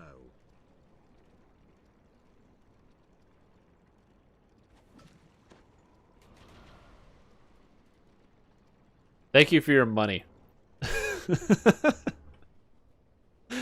Oh, the flesh render printer says no. Rats. You got me there. Yeah. I Oh, that shit is so funny. Yeah, color blindness, accessibility. I was actually really excited. I forgot. So, for those of you that don't play League of Legends, good job. Don't do it. Don't start playing League of Legends. Not in 2020. Wait till 2021. But anyway, when I used to play League of Legends, they had color blindness mode. And color blindness mode basically makes it so that your team is, I think, blue and the other team is yellow. Instead of, or one of the modes makes it so your team is blue and the other team is yellow instead of it red versus green. Or was it? It's blue versus purple, but it changes like the health bars and stuff. Anyway, there's like a blue and yellow option. And I remember playing with that, and I used to live stream it, and someone was like, why does your game look weird? And I was like, oh yeah, I guess I do have color blindness mode. Like, I don't even notice, because once you turn it on, you don't care anymore. Like, your brain can correlate these two ideas. Like, you don't have to be like, green is health, or red is health, or something like that. Like, this red health bar doesn't matter that the health bar is red. It doesn't matter what the color is. What matter is, this thing, if it goes to 0, I die. Gets rid of Summoner's Rift. Oh, are they making a new map? Is that a serious thing, or is that a joke?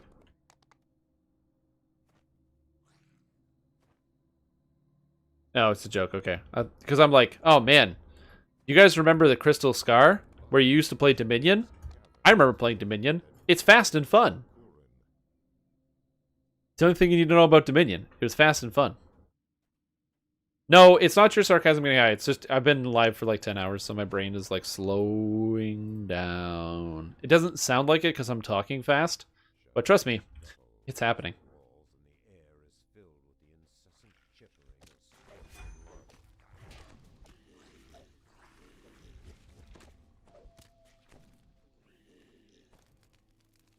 Oh yeah, and the twist. Yes, I forgot. And the twisted, the 3v3s. I guess 3v3s are not a thing anymore, right? 3-on-3 map. Yeah. I wonder why they canceled Dominion. I didn't hate Dominion. I thought it was fine. It was a fine game mode. Like I talk a lot of shit about Dominion because it's. I always love the advertising tagline that it's fast and fun. When Dominion is. I mean, it is fast. If your team doesn't know what to do and the other team does, because most people didn't know how to play Dominion, you instantly lost. Because there were like ways to play Dominion that were better than others. Although I will fully admit, because of like they had like some catch-up mechanics in Dominion, that it kind of felt like you couldn't really get a concise win. It was actually one of the things I will say that I disliked about Heroes of the Storm when I first started playing it. I first played Heroes of the Storm in 2013, 2014, whenever it came out. And do I adjust them? Nah, Christmas lights are still up there. They're fine. Anyway, the problem I had with Heroes of the Storm is that it felt like you couldn't really win. Because if you get ahead, then there's just catch-up mechanics that make it so the other team just catches up anyway. And it never, like, when you were ahead, you never really felt like you were winning, because the other team would just catch up. And when you were behind, you never really felt like you were losing, because you would just catch up. And I kind of hated that. Because, like, you think you're winning, and you play well all game, and then it doesn't matter, because the enemy team has as many stats as you do. I always found I couldn't get into Heroes of the Storm. The catch-up mechanics were, like, too much.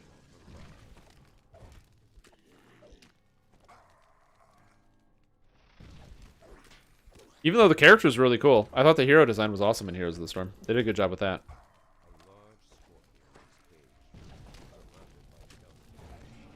Because they could just give you whatever heroes you want from, like, all of the game franchises.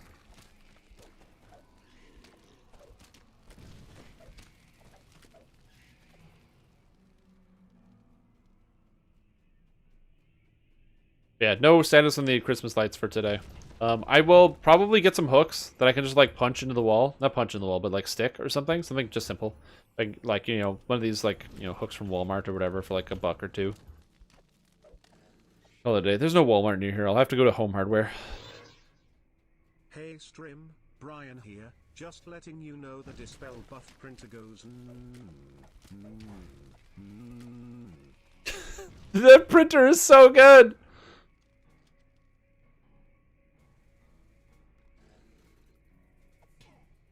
Ah, shit. Being attacked by scorpions. That printer noise is the best. Thank you so much for sharing the printer noise. Also, I don't care about getting dispelled on an artificer, because the most important things that I cast are the enchantments, Insightful Damage, and Armor Speed. Oh man, the lag. Help.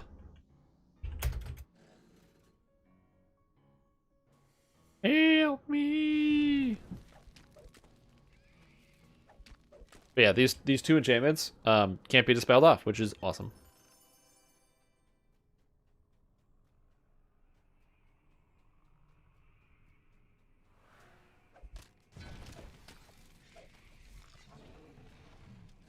Here we go. Yes, I absolutely have done that. Every time I start lagging, I start spamming jump. Just because I'm like, gotta move, gotta move, gotta move. And then it doesn't work.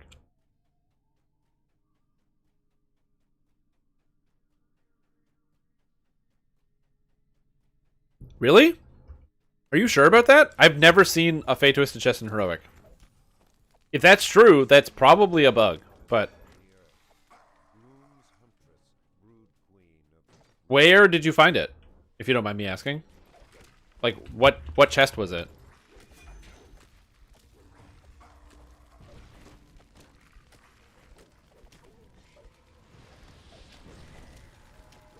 Because it is also just straight up bad design to give level 5 players level 29 gear that they don't know what to do with, that they can't use.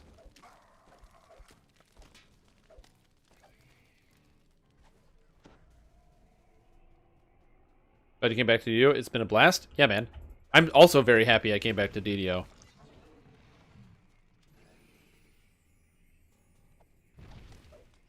When I started university, I took a break from Dungeons & Dragons Online.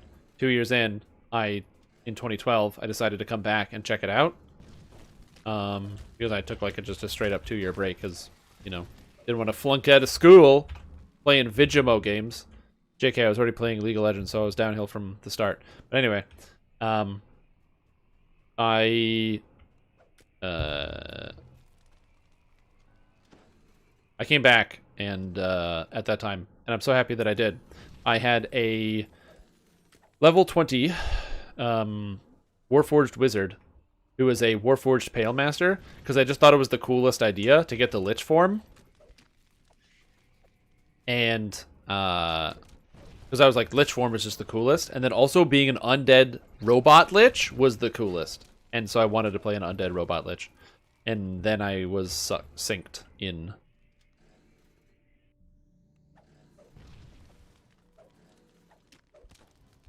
A rare encounter in the Feywild Adventure Zone. Interesting.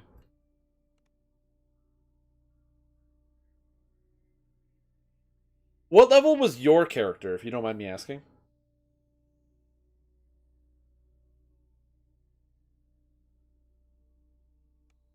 Seven. Huh. That's weird. That's crazy. Again, probably a bug, but also, like, what are you going to do?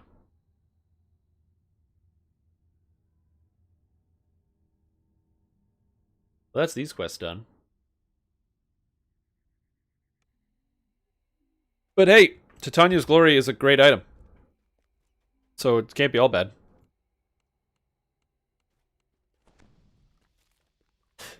Oh, right, the Volcor implant. How do I stop this? I'm a Warforged. I'll figure it out.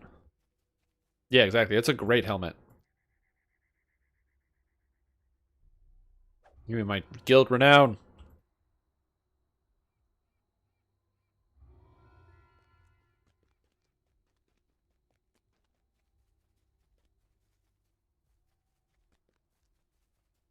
And then it's this guy up here for the Ashuk. Yeah. You restored my faith in the powers of good. I know the truth of Ashuk's life and his sacrifice. Thank you, hero. I am a hero.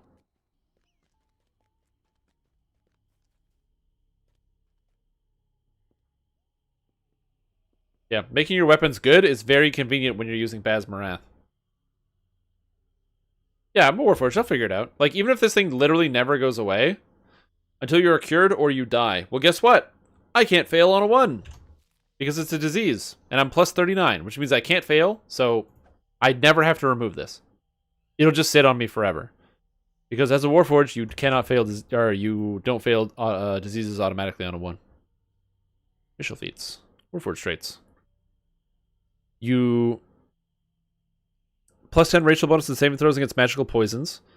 And do not fail saving throws against them a roll of a natural 1. This is brings you immune to magical poisons. Oh, apparently this is magical poisons, not diseases. But then why do I get a plus 10 racial saving throw against bonus against... Wait, diseases? Wait, what? Hold on. Yeah, I have diseases and poisons, so it must be a typo. But yeah, so I can't fail on a 1. So I can just watch. So I still gotta make a Sunder item. I haven't done that yet. What Sunder item can I make? Hold on. What Kenneth crafting? What stats can I do? Crafting guide. No. Gear master. This is how I do the gear crafting, by the way. So there's a website, PC Planner, that I don't know. It's this link, but it's this one. And they have a Kenneth crafting planner where you can like be like, oh, I want to make a belt, and it's level 30, and it's gonna have spell resistance and tumble and insightful swim. And now it tells you what you need to get, what you got to do, everything you need, blah blah blah blah blah blah. Damn. What's this do? Oh, there's a link. If you want to link it to somebody, you can get a direct link to the actual thing. There's the item that you generated. How cool is that? Alternatively, you can use the Gear Master. What you do with the Gear Master is you take the stats that you want. So I want to get Tactic. I want Shatter. Combat Mastery. Insightful Shatter and Insightful Combat Mastery. And I want to generate... I'm going to select all the items that can visibly be on this side. And I'm going to generate table. So as you can see, Tactical, I chose the Shatter, the Combat Mastery, Insightful Shatter, and Insightful Combat. I chose this. I go generate table. And now it's telling me, okay... I can get Shatter as a prefix or on gloves and trinkets, or suffix on belt, trinket, and weapon. And I can get Insightful Shatter as an extra on a glove. So I can make a Shatter of Insightful Shatter glove, which doesn't seem too bad, and then I get a suffix. So I know that's there. So now I know it's suffix, Insightful, or an extra. So prefix and an extra for the Insightful. Or you could also do Combat Mastery, but I can't wear shields. I don't want to craft boot.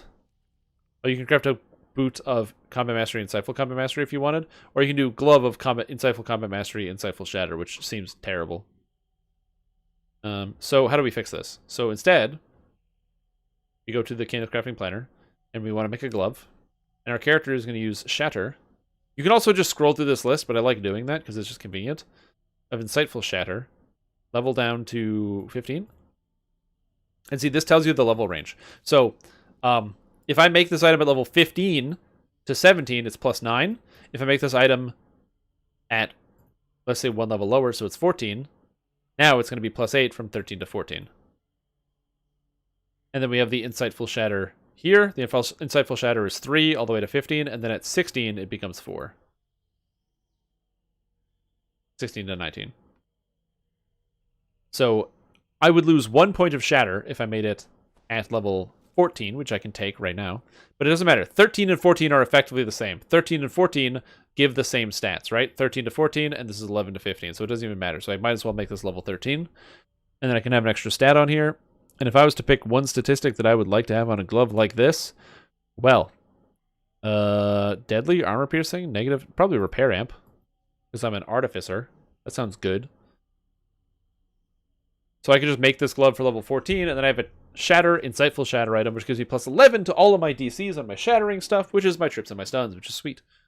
Usually Cult Slayer is worthwhile. Other than extended range, you just don't want to use it. Cult Slayer is really fun. It just doesn't do as much damage as some other things, but it is very fun. Occult Metaline is an awesome tool. The self-healing blows, because generating weapon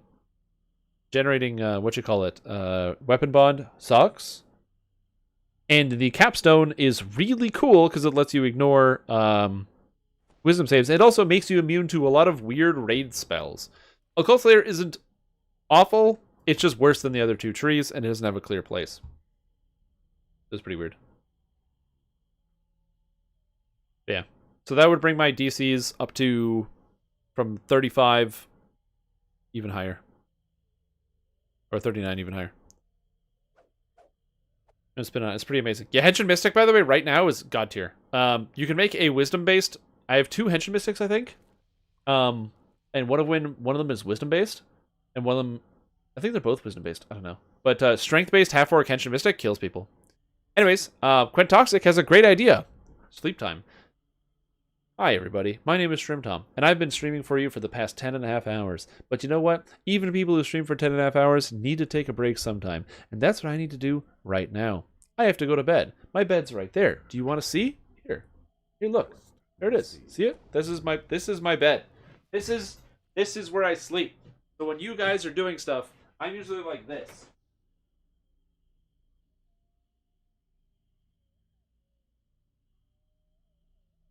I sleep in the bed. So that's what I sleep on, and it's great. And that's where I'm going to go. So thank you guys for watching. I hope you had a fantastic time here and enjoyed your time on the live stream. If you really like what you saw, follow the stream to get notified every single time that I stream here on Twitch. And if you really like it, ding that bell so you get notified every time. So your phone just goes off and it's like ding-a-ling-a-ling. Oh my god, StreamTom is live streaming, but I'm driving my car. I can't watch right now. And then the FOMO sets in and it ruins the rest of your day. Make sure you ding that bell for notifications. That being said, if you really like what you saw and you want to support the channel, consider subscribing because it helps support what I do and lets me continue to make this fun content that you might enjoy. So that's cool. Other than that, that's all I have. So thank you guys for watching. We will be back tomorrow with some Lord of the Rings Online action. If you ever want to catch the schedule, join the Discord. The Discord link is just below the stream. That's where I post the schedule every single week and also update people to let them know when I am streaming.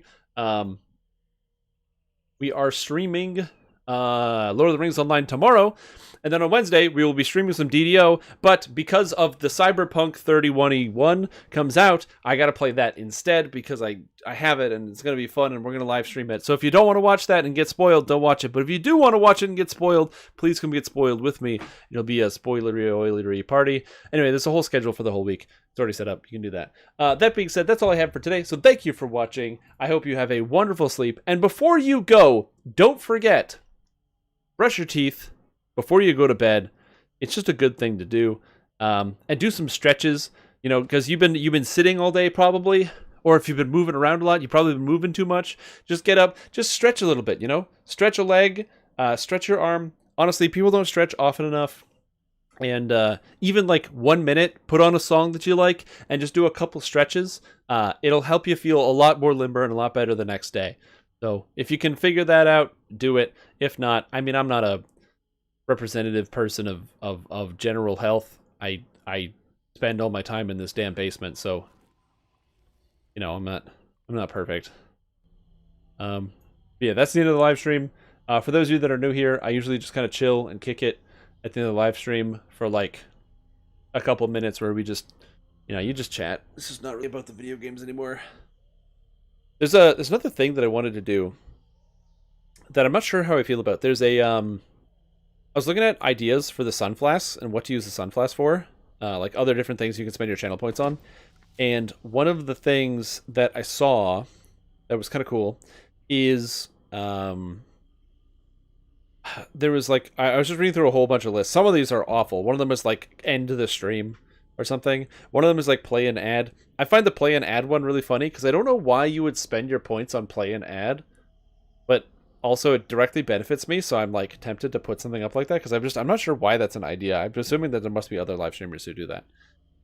But what I wanted to know, there was one which was it was like an AMA, so like it's like an Ask Me Anything style question where somebody just asks me a question and then I answer it.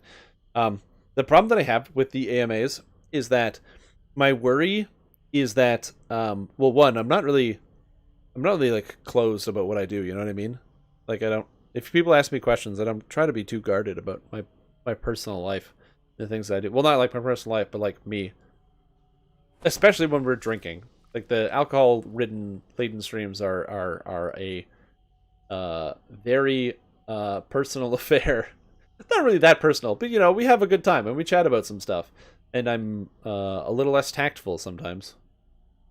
But I don't know, I've been thinking about that. I just don't know how to feel about that. Channel points are a weird thing because they can't really be automated. So, I don't know. When you can't automate stuff, it means you actually have to do stuff. You guys know how I feel about doing stuff. Which is why I built a tank today. So I can raid, which involves doing stuff. Like raiding in a tank. Yeah, I don't know why I do stuff sometimes.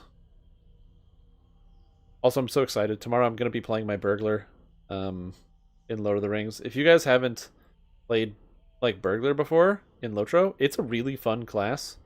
I'm digging it right now. And the even in the Gambler line and then also in the Trickster line, I'm going to finish leveling it. I had spent a little bit of time off stream and I maxed out one of the legendaries and I'm working on the second one and it's almost done, which is kind of spooky because it makes me think that either I spend too much time because it's like it's too efficient, basically. Not too efficient. Like the game gives you too much. But it's like I feel like I can't tell if it's because I spend a lot of time or if it's because I'm efficient. That's why I have all the materials. And I'm rambling so hard right now. I really need to go to bed. But I'm just rambling. Oh, man. There's that new class coming out in Lotro, the Brawler. We're supposed to get a DDO patch this week, by the way.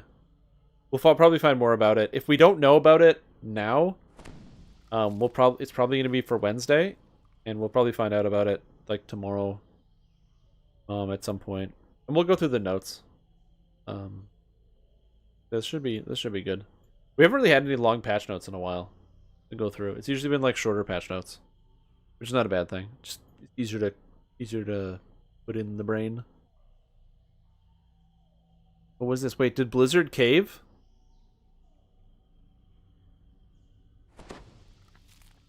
Blizzard caved!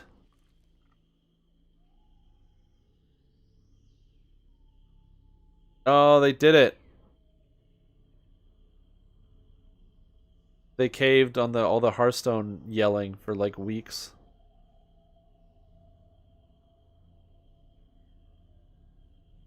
Interesting. That's kind of neat. I have to look into that. I gotta turn off the live stream. Thanks, everybody. Have a good night. Sleep well. And like I said, brush your teeth. Because, sometimes you just forget or you're not paying attention. Or you're like at your computer and you're like, I don't want to get up and brush my teeth before I go to bed. But it doesn't take that long. It's not even a minute. And you can even hum along to the song Walking on the Sun by Smash Mouth. Which is currently what I'm listening to. That's not true. I'm not listening to Walking on the Sun by Smash Mouth. That's a really good song. I'm listening to Dig in Your Scene by Smash Mouth from the album Astro Lounge. If you want to have like a killer Smash Mouth experience, I highly recommend listening to Astro Lounge. Just a good album. It's like classic you know, 2000 or 1999 Smash Mouth. It's just good stuff. All right, peace.